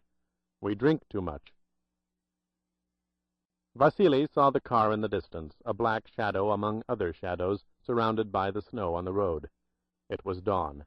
In an hour the sun would throw its yellow shafts across the Arctic mists, and the mists would disappear. As a child he had been warmed by that sun. He was home. It had been many years, but there was no sense of return, no joy at the prospect of seeing familiar sights, perhaps a familiar face, grown much older as he had grown older. There was no elation at all, only purpose. Too much had happened. He was cold, and the winter sun would bring no warmth on this trip. There was only a family named Voroshin. He approached the car, staying as far to the right as possible, in the blind spot, his Grasburia in his gloved right hand. He stepped through the shoulder of snow, keeping his body low, until he was parallel with the front window. He raised his head and looked at the man inside. The glow of a cigarette partially illuminated the vaguely familiar face. Talenyakov had seen it before in a dossier photograph, or perhaps during a brief interview in Riga too insignificant to be remembered. He even remembered the man's name, and that name triggered his memory of the facts. Maletkin, Pietro Maletkin, from Grodno just north of the Polish border. He was in his early 50s, the face confirmed that, considered a sound if uninspired professional, someone who did his work quietly, by rote efficiency, but with little else. Through seniority he had risen in the KGB, but his lack of initiative had relegated him to a post in Viborg. The Americans had made a perceptive choice in his recruitment. Here was a man doomed to insignificance by his own insignificance, yet privy to ciphers and schedules because of accumulated rank. A second in command at Viborg knew the end of a rather inglorious road had been reached. Resentment could be played upon. Promises of a richer life were powerful inducements. He could always be shot crossing the ice on a final trip to Vinicala. No one would miss him, a minor success for the Americans, a minor embarrassment to the KGB. But all that was changed now. Pietro Maletkin was about to become a very important person. He himself would know it the instant Vasily walked up to the window, for if the traitor's face was vaguely familiar to Talenyakov, the defectors would be completely known to Maletkin. Every KGB station in the world was after Vasily Vasilyevich Talenyakov. Sheltered by the bank of snow, he crept back some 20 meters behind the automobile, then walked out on the road. Maletkin was either deep in thought or half asleep. He gave no indication that he saw anyone, no turn of the head, no crushing out of the cigarette. It was not until Vasily was within 10 feet of the window that the traitor jerked his shoulders around, his face turned to the glass. Talenyakov angled his head away, as if checking the road behind him as he walked. He did not want his face seen until the window was rolled down. He stood directly by the door, his head hidden above the roof. He heard the cranking of the handle, felt the brief swell of heat from inside the car. As he expected, the beam of a flashlight shot out from the seat. He bent over and showed his face, the Grasburia shoved through the open window. "Good morning, Comrade Maletkin. It is Maletkin, isn't it?" "My God, you!" With his left hand, Talenyakov reached in and held the flashlight, turning it slowly away, no urgency in the act. "Don't upset yourself," he said. "We have something in common now, haven't we? Why don't you give me the keys?" "What? What?" Maletkin was paralyzed. He could not speak. "Let me have the keys, please," continued Vasily. "I'll give them back to you as soon as I'm inside. You're nervous, comrade, and nervous people do nervous things. I don't want you driving away without me. The keys, please." The ominous barrel of the Grasburia was inches from Maletkin's face. His eyes shifting rapidly between the gun and Talenyakov, he fumbled for the ignition switch and removed the keys. "Here," he whispered. "Thank you, comrade. And we are comrades, you know that, don't you? There'd be no point in either of us trying to take advantage of the other's predicament. We'd both lose." Talenyakov walked around the hood of the car, stepped through the snowbank, and climbed in the front seat beside the morose traitor. "Come now, Colonel Maletkin. It is Colonel by now, isn't it? There's no reason for this hostility. I want to hear all the news." I'm a temporary colonel. The rank has not been made permanent. A shame. We never did appreciate you, did we? Well, we were certainly mistaken. Look what you've accomplished right under our noses. You must tell me how you did it. In Leningrad. Leningrad? A few hours' ride from Zelenogorsk. It's not so much, and I'm sure Viborg's second in command can come up with a reasonable explanation for the trip. I'll help you. I'm very good at that sort of thing.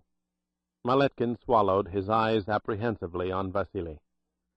I am to be back in Viborg tomorrow morning to hold a briefing with the patrols.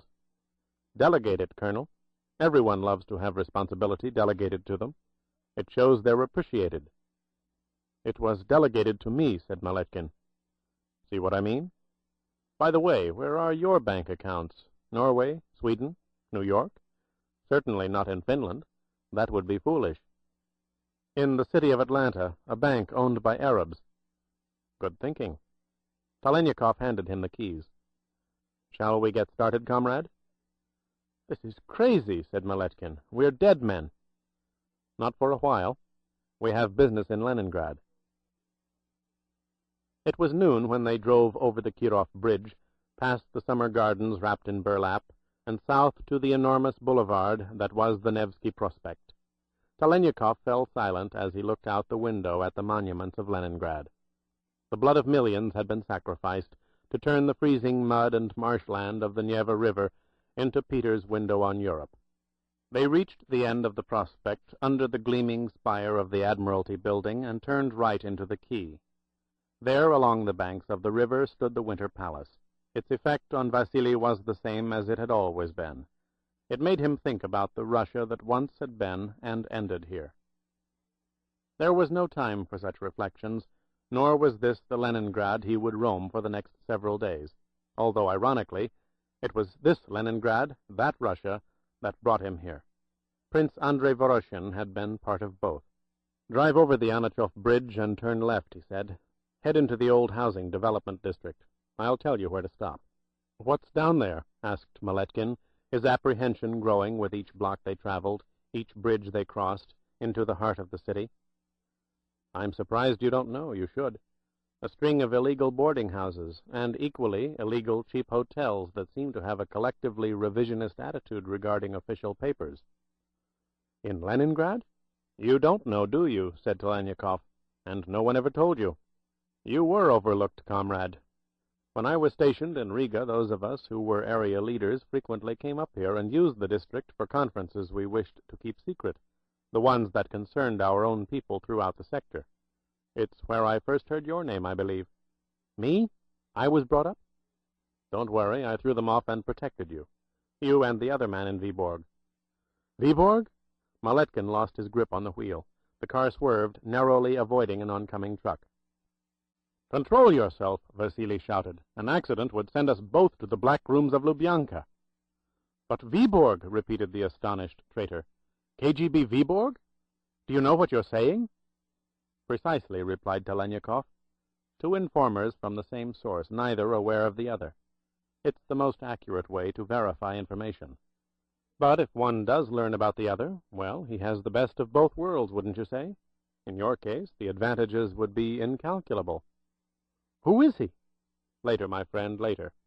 You cooperate fully with everything I ask, and you'll have his name when I leave.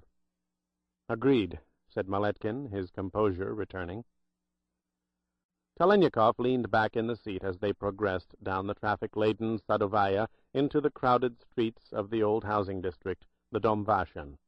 The patina of clean pavements and sand-blasted buildings concealed the mounting tensions rampant within the area. 2 and 3 families living in a single flat, 4 and 5 people sleeping in a room. It would all explode one day. Vasily glanced at the traitor beside him. He despised the man. Maletkin thought he was going to be given an advantage undreamed of only minutes before.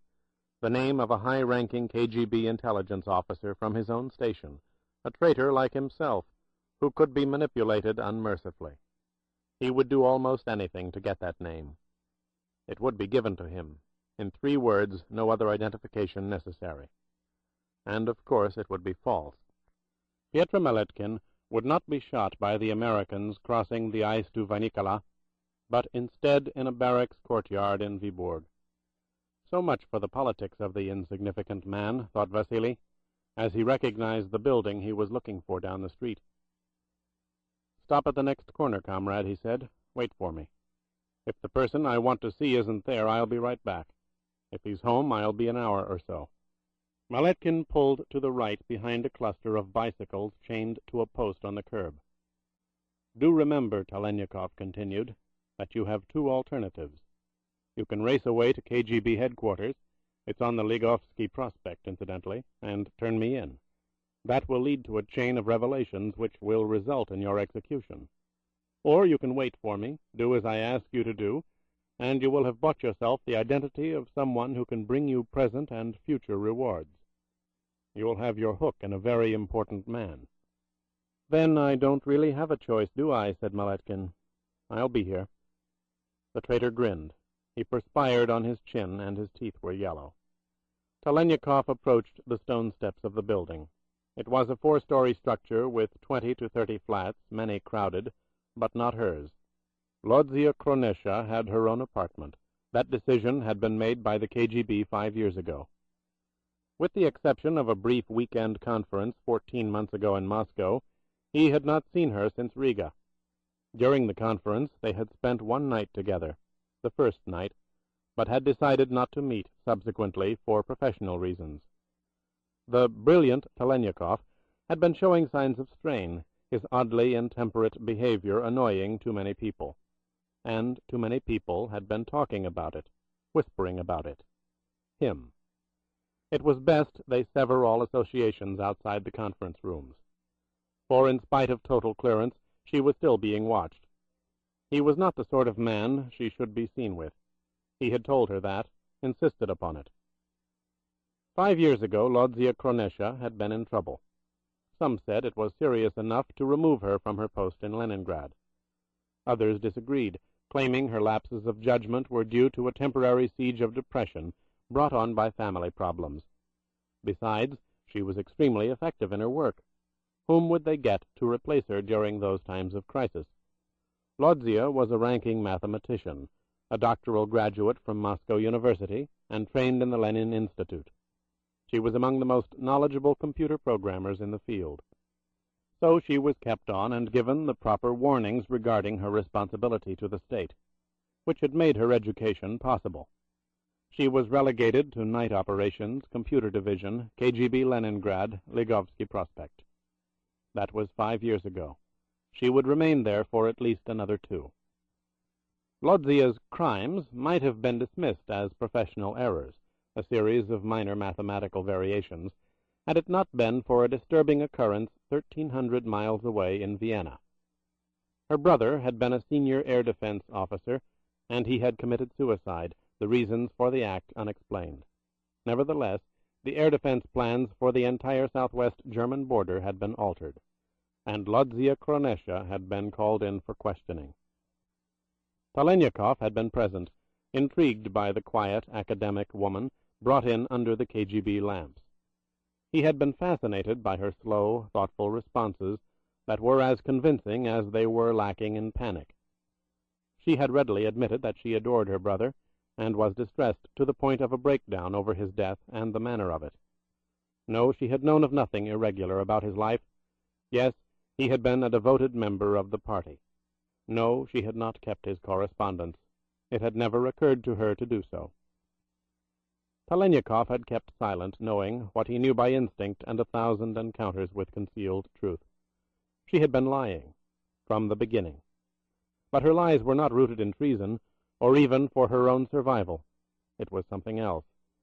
When the daily KGB surveillance was called off, he had flown frequently to Leningrad from nearby Riga to institute his own. Vasily's trailing of Lodzia had revealed what he then knew he would find. Extremely artful contacts in the parks of the Petrodvorets with an American agent out of Helsinki. The meetings were not sought. They had been forced upon her. He had followed her to her flat one evening and had confronted her with his evidence. Instinct had told him to hold back official action. There was far less than treason in her activities. "What I have done is insignificant," she had cried, tears of exhaustion filling her eyes. It is nothing compared to what they want. But they have proof of my doing something. They will not do what they threaten to do." The American had shown her photographs, dozens of them, mostly of her brother, but also of other high-ranking Soviet officials in the Vienna sectors. They depicted the grossest obscenities, extremes of sexual behavior, male with female and male with male, all taken while the subjects were drunk, all showing a Vienna of excessive debauchery in which responsible Soviet figures were willingly corrupted by any who cared to corrupt them. The threat was simple. These photographs would be spread across the world. Her brother, as well as those superior to him in rank and stature, would be held up to universal ridicule, as would the Soviet Union. "What did you hope to gain by doing what you did?" he had asked. "Wear them out," she had replied. "They will keep me on a string, never knowing what I will do, can do, have done. Every now and then they get word of computer errors. They are minor, but it is enough. They will not carry out their threats." "There is a better way," he had suggested. "I think you should leave it to me. There's a man in Washington who spent his fire in Southeast Asia, a general named Blackburn, Anthony Blackburn." Vasily had returned to Riga and sent out word through his network in London. Washington got the information within hours. Whatever exploitation American intelligence cared to make out of Vienna would be matched by equally devastating exposure and photographs of one of the most respected men in the American military establishment. No one from Helsinki ever bothered Lodzia Kronesha again, and she and Telenyakov became lovers. As Vasily climbed the dark staircase to the second floor, memories came back to him. Theirs had been an affair of mutual need, without any feverish emotional attachment. They had been two insular people, dedicated to their professions almost to the exclusion of everything else. They had both required the release of mind and body. Neither had demanded more than that release from the other, and when he had been transferred to Sevastopol, their goodbyes were the painless parting of good friends who liked each other a great deal, but who felt no dependency, grateful, in fact, for its absence. He wondered what she would say when she saw him, what she would feel, what he would feel. He looked at his watch, 10 minutes to 1. If her schedule had not been altered, she would have been relieved from duty at 8 in the morning, arrived home by 9, read the papers for a half-hour, and fallen asleep. Then a thought struck him. Suppose she had a lover? If so, he would not put her in danger. He would leave quickly before any identification was made. But he hoped it was not the case. He needed Lodzia. The man he had to reach in Leningrad could not be approached directly. She could help him, if she would. He knocked on her door. Within seconds he heard the footsteps beyond, the sound of leather heels against hard wood. Oddly, she had not been in bed.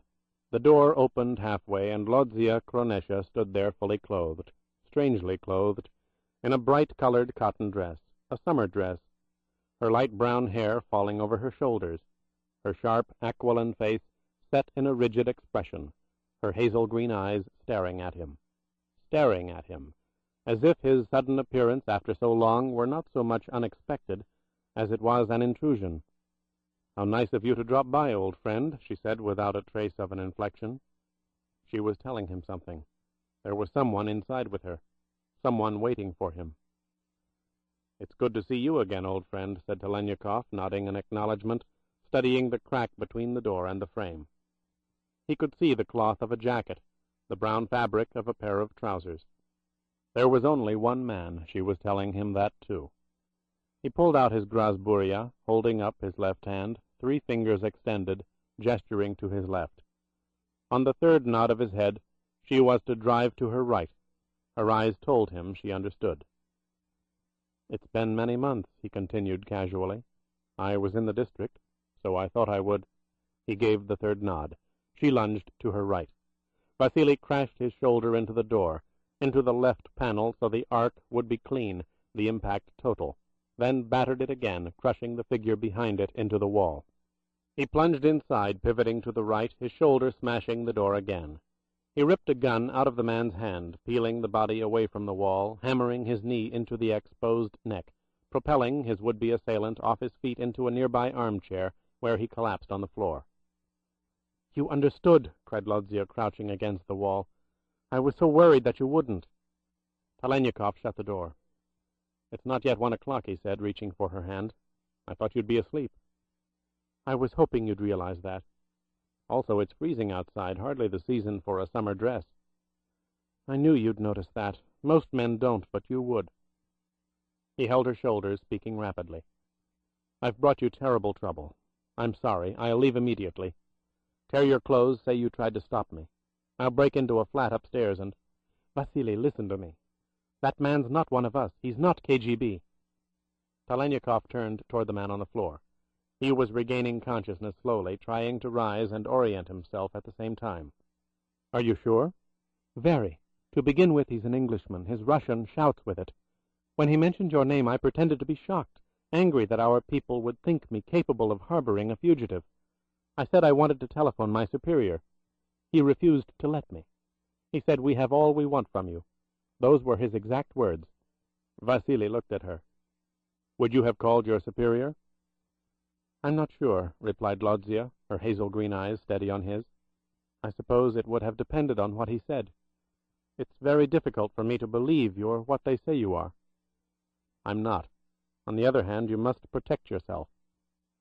"I was hoping it wouldn't come to that." "Thank you, old friend." Telenyakov turned back to the man on the floor and started toward him. He saw it. He was too late. Vasily lunged, diving at the figure by the chair, his hands ripping at the man's mouth, pulling it apart, his knee hammering the stomach, jamming it up into the rib cage, trying to induce vomit. The acrid odor of almonds, potassium cyanide, a massive dose. Oblivion in seconds, death in minutes. The cold blue English eyes beneath him were wide and clear with satisfaction. The Matarese had escaped. Chapter 23. "We have to go over it again," insisted Telenyakov, looking up from the naked corpse. They had stripped the body. Lodzia was sitting in a chair, checking the articles of clothing meticulously for the second time. Everything he said. "I've left out nothing. He wasn't that talkative." "You're a mathematician. We must fill in the missing numbers. The sums are clear." "Sums?" "Yes, sums," repeated Vasily, turning the corpse over. "He wanted me, but was willing to kill himself if the trap failed. That warrants two conclusions. First, he could not risk being taken alive because of what he knew. And second, he expected no assistance. If I thought otherwise, you and I would not be here now." "But why did he think you would come here to begin with?" "Not would," corrected Telenyakov. "Might. I'm sure it's in a file somewhere in Moscow that you and I saw a lot of each other. And the men who want me have access to those files. I know that. But they'll cover only the people here in Leningrad they think I might contact. They won't bother with the sector leaders or the Legovsky staff. If any of them got wind of me, they'd send out alarms heard in Siberia. Those who want me would step in then.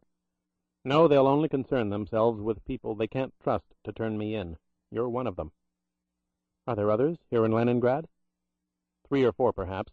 A Jew at the university, a good friend I'd drink and argue with all night. He'll be watched. Another at the Zhdanov, a political theorist who teaches Marx but is more at home with Adam Smith. 1 or 2 others, I suppose. I never really worried about whom I was seen with." "You didn't have to." "I know. My post has its advantages. There were a dozen explanations for any single thing I did, any person I saw." He paused. "How extensive is their coverage?" "I don't understand." "There's one man I do want to reach. They'd have to go back a great many years to find him, but they may have." Vasily paused again, his finger on the base of the spine of the naked body beneath him. He looked up at the strong, yet curiously gentle face of the woman he had known so well. What were the words again? "We have all we want from you?" "Yes," at which point he grabbed the telephone away from my hand. "He was convinced you were going to call headquarters?" "I was convincing. Had he told me to go ahead, I might have changed tactics. I don't know. Remember, I knew he was English. I didn't think he would let me call. But he did not deny being KGB." "And later, when you put on the dress, he didn't object?" "On the contrary. It convinced him you were actually coming here, that I was cooperating." "What were his words then? The precise words?" You said he smiled and said something about women being all alike. You didn't recall what else. It was trivial. Nothing is. Try to remember. Something about whiling away the hours. That's what you mentioned. Yes, the language was ours, but the phrase was very English, I remember that. He said he'd while away the hours pleasantly, more so than the others. That there were no such sights on the quay. I told you he insisted I change clothes in front of him. The quay, the Hermitage, Malachite Hall. There's a woman there, said Telenyakov, frowning. They were thorough. One more missing number. My lover was unfaithful? Frequently, but not with her. She was an unreconstructed czarist, put in charge of the architectural tours and perfectly delightful. She's also closer to 70 than 60, although neither seems so far away to me now. I took her to tea quite often. That's touching. I enjoyed her company. She was a fine instructor in things I knew little about. Why would anyone have put her on a list in a file? Speaking for Leningrad, said Lodzia, amused, if we saw our competition from Riga meeting with such a person, we'd insert it. It's probably as stupid as that. What else did he say? Nothing memorable. While I was in my underwear, he made a foolish remark to the effect that mathematicians had the advantage over academics and librarians. We studied figures. Telenyakov got to his feet. That's it, he said. The missing number. They've found him. What are you talking about? Our Englishman either couldn't resist the bad pun, or he was probing. The quay, the Hermitage Museum, the academics, my drinking companions at the Zhdanov, the reference to a librarian, the Saltykov-Shchedrin Library. The man I want to reach is there. Who is he? Vasily hesitated. An old man who years ago befriended a young university student and opened his eyes to things he knew nothing about. Who is he? Who is he? I was a very confused young man, Telenyakov said. How was it possible for over 3/4 of the world to reject the teachings of the Revolution? I could not accept the fact that so many millions were unenlightened. But that's what the textbooks said, what our professors told us. But why? I had to understand how our enemies thought the way they did. And this man was able to tell you? He showed me. He let me find out for myself. I was sufficiently fluent in English and French then, reasonably so in Spanish. He opened the doors, literally opened the steel doors of the forbidden books, thousands of volumes Moscow disapproved of, and let me free with them. I spent weeks, months poring over them, trying to understand. It was there that the great Telenyakov learned the most valuable lesson of all, how to see things as the enemy sees them, how to be able to think like him. That is the keystone of every success I've ever had. My old friend made it possible. And you must reach him now? Yes, he's lived all his life here. He's seen it all happen, and he's survived. If anyone can help me, he can. What are you looking for? I think I have a right to know. Of course you do, but it's a name you must forget. At least, never mention it. I need information about a family named Voroshin. A family from Leningrad? Yes. Lodzia shook her head in exasperation. Sometimes I think the great Telenyakov is a great fool. I can run the name through our computers. The minute you did, you'd be marked, for all purposes dead. That man on the floor has accomplices everywhere. He turned and walked back to the body, kneeling down to continue his examination of the corpse. Besides, you'd find nothing. It's too many years ago, too many changes of regimes and emphases. If any entry or entries had ever been made, I doubt they'd be there now. The irony is that if there was something in the databanks, it would probably mean the Voroshin family is no longer involved. Involved with what, Vasily? He did not answer immediately, for he had turned the nude body over. There was a small discoloration of the skin on the lower midsection of the chest, around the area of the heart, barely visible through the matted hair. It was tiny, no more than a half-inch in diameter. The bluish-purple mark was a circle. At first glance it appeared to be a birthmark, a perfectly natural phenomenon, in no way superimposed on the flesh. But it was not natural. It was placed there by a very experienced needle. Old Krupskaya had said the words as he lay dying. A man was caught, a bluish circle on his chest, a soldier of the Matarese. With this. Telenyakov separated the black hair on the dead man's chest so the jagged circle could be seen clearly. Come here. Lodzia got up, walked to the corpse, and knelt down. What? The birthmark? Per nostro circolo, he said. It wasn't there when our Englishman was born. It had to be earned. I don't understand. You will. I'm going to tell you everything I know. I wasn't sure that I wanted to, but I don't think there's a choice now. They might easily kill me. If they do, there's someone you must reach. I'll tell you how. Describe this mark, fourth rib, border of the cage near the heart. It was not meant to be found. Lodzia was silent as she looked at the bluish mark on the flesh, and finally at Telenyakov. Who is they? They go by the name of the Matarese. He told her everything. When he was finished, Lodzia did not speak for a long time, nor did he intrude on her thoughts. For she had heard shocking things, not the least of which was the incredible alliance between Vasily Vasilyevich Telenyakov and a man known throughout the KGB world as Beowulf Agate. She walked to the window overlooking the dreary street. She spoke, her face to the glass. I imagine you've asked this question of yourself 1,000 times. I ask it again. Was it necessary to contact Schofield? Yes, he said. Moscow wouldn't listen to you? Moscow ordered my execution. Washington ordered his. Yes, but you say that neither Moscow nor Washington knows about this Matarese. The trap set for you and Beowulf was based on keeping you apart. I can understand that. Official Washington and official Moscow are blind to the Matarese. Otherwise, someone would have stepped forward in our behalf. We would have been summoned to present what we know, what I brought Schofield. Instead, we are branded traitors, ordered to be shot on sight, no provisions made to give us a hearing. The Matarese orchestrated it, using the clandestine apparatuses of both countries. Then this Matarese is in Moscow, in Washington. Absolutely.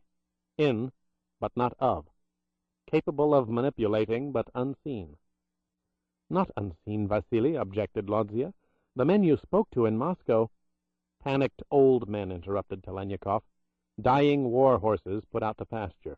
Impotent. Then the man Schofield approached. The statesman, Winthrop. What of him? Undoubtedly dead by now. Lodzia walked away from the window and stood in front of him. Then where do you go? You're cornered. Vasily shook his head. On the contrary, we're making progress. The first name on the list, Scozzi, was accurate. Now we have our dead Englishman here. No papers, no proof of who he is or where he came from, but with a mark more telling than a billfold filled with false documents. He was part of their army, which means there's another soldier here in Leningrad watching an old man who's curator of literary archives at the Shchedrin Library. I want him almost as much as I want to reach my old friend. I want to break him, get answers. The Matarese are in Leningrad to protect the Voroshins, to conceal the truth. We're getting closer to that truth. But suppose you find it. Whom can you take it to? You cannot protect yourselves because you don't know who they are. We know who they are not, and that's enough.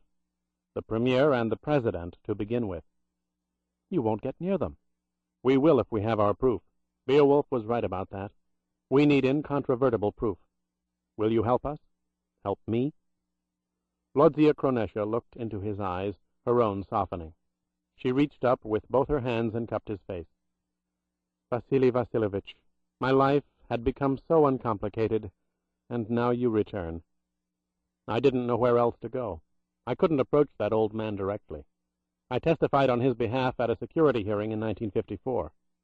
I'm terribly sorry, Lodzia. Don't be. I've missed you. And of course I'll help you.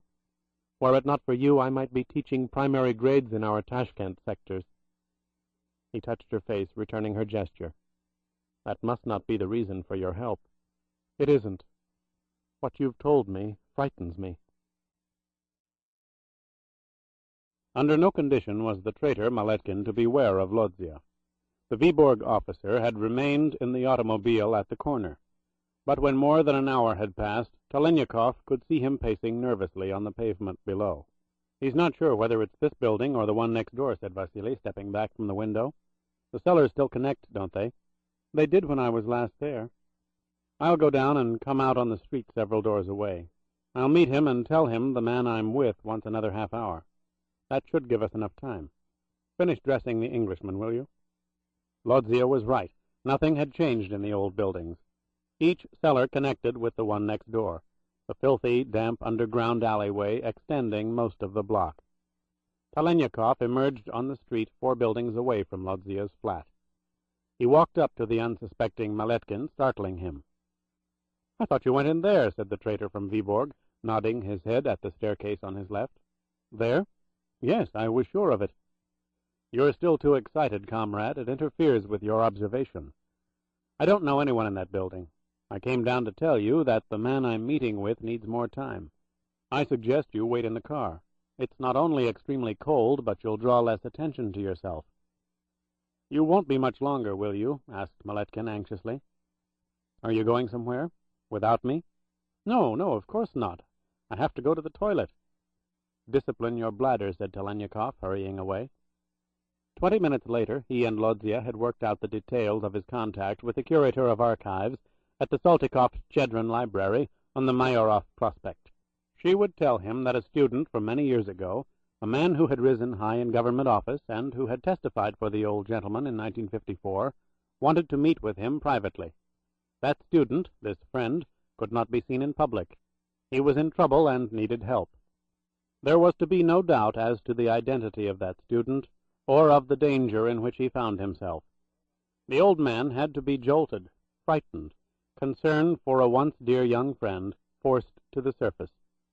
He had to communicate his alarms to anyone who might be watching him. The arrangements for the meeting just complicated enough to confuse an old man's mind. For the scholar's confusion and fear would lead to tentative movements, bewildered starts and stops, sudden turns and abrupt reversals, decisions made and instantly rejected. Under these circumstances, whoever followed the old man would be revealed, for whatever moves the scholar made, the one following would have to make. Lodzia would instruct the old man to leave the enormous library complex by the southwest exit at 10 minutes to 6 that evening. The streets would be dark, and no snow was expected.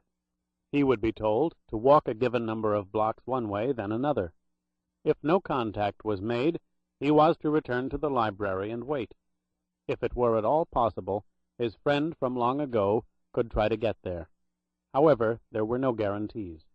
Placed in this situation of stress, the numbers alone would serve to confuse the scholar, for Lodzia was to abruptly terminate the telephone call without repeating them. Vasily would take care of the rest, a traitor named Maletkin serving as an unknowing accomplice. "What will you do after you see the old man?" asked Lodzia. "That depends on what he tells me, or what I can learn from the man who follows him." "Where will you stay? Will I see you?" Vasily stood up. "It could be dangerous for you if I come back here." "I'm willing to risk that." "I'm not willing to let you. Besides, you work until morning." "I can go in early and get off at midnight. Things are much more relaxed than when you were last in Leningrad. We trade hours frequently, and I am completely rehabilitated." "Someone will ask you why." "I'll tell him the truth. An old friend has arrived from Moscow." "I don't think that's such a good idea." "A party secretary from the Presidium with a wife and several children. He wishes to remain anonymous." "As I said, a splendid idea." Telenyakov smiled. "I'll be careful and go through the cellars." "What will you do with him?" Lodzia nodded at the dead Englishman.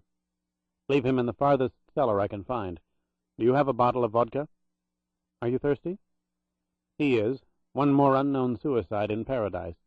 We don't publicize them. I'll need a razor blade." Pyotr Maletkin stood next to Vasily in the shadows of an archway across from the southeast entrance to the Saltykov-Shchedrin Library. The floodlights in the rear courtyard of the complex shone down in wide circles from the high walls, giving the illusion of an enormous prison compound. But the arches that led to the street beyond were placed symmetrically every 100 feet in the wall. The prisoners could come and go at will. It was a busy evening at the library. Streams of prisoners came and went. You say this old man is one of us? Asked Maletkin. Get your new enemies straight, comrade. The old fellow's KGB, the man following him, about to make contact, is one of us. We've got to reach him before he's trapped. The scholar is one of the most effective weapons Moscow's developed for counterintelligence. His name is known to no more than 5 people in KGB. To be aware of him marks a person as an American informer. For God's sake, don't ever mention him. I've never heard of him, said Maletkin, but the Americans think he's theirs? Yes, he's a plant. He reports everything directly to Moscow on a private line. Incredible, muttered the traitor. An old man. Ingenious. My former associates are not fools, said Telenyakov, checking his watch. Neither are your present ones. Forget you've ever heard of Comrade Mikovsky. That's his name? Even I would rather not repeat it. There he is. An old man bundled up in an overcoat and a black fur hat walked out of the entrance, his breath vaporizing in the cold air. He stood for a moment on the steps, looking around as if trying to decide which archway to take into the street. His short beard was white. What could be seen of his face was filled with wrinkles and tired, pale flesh.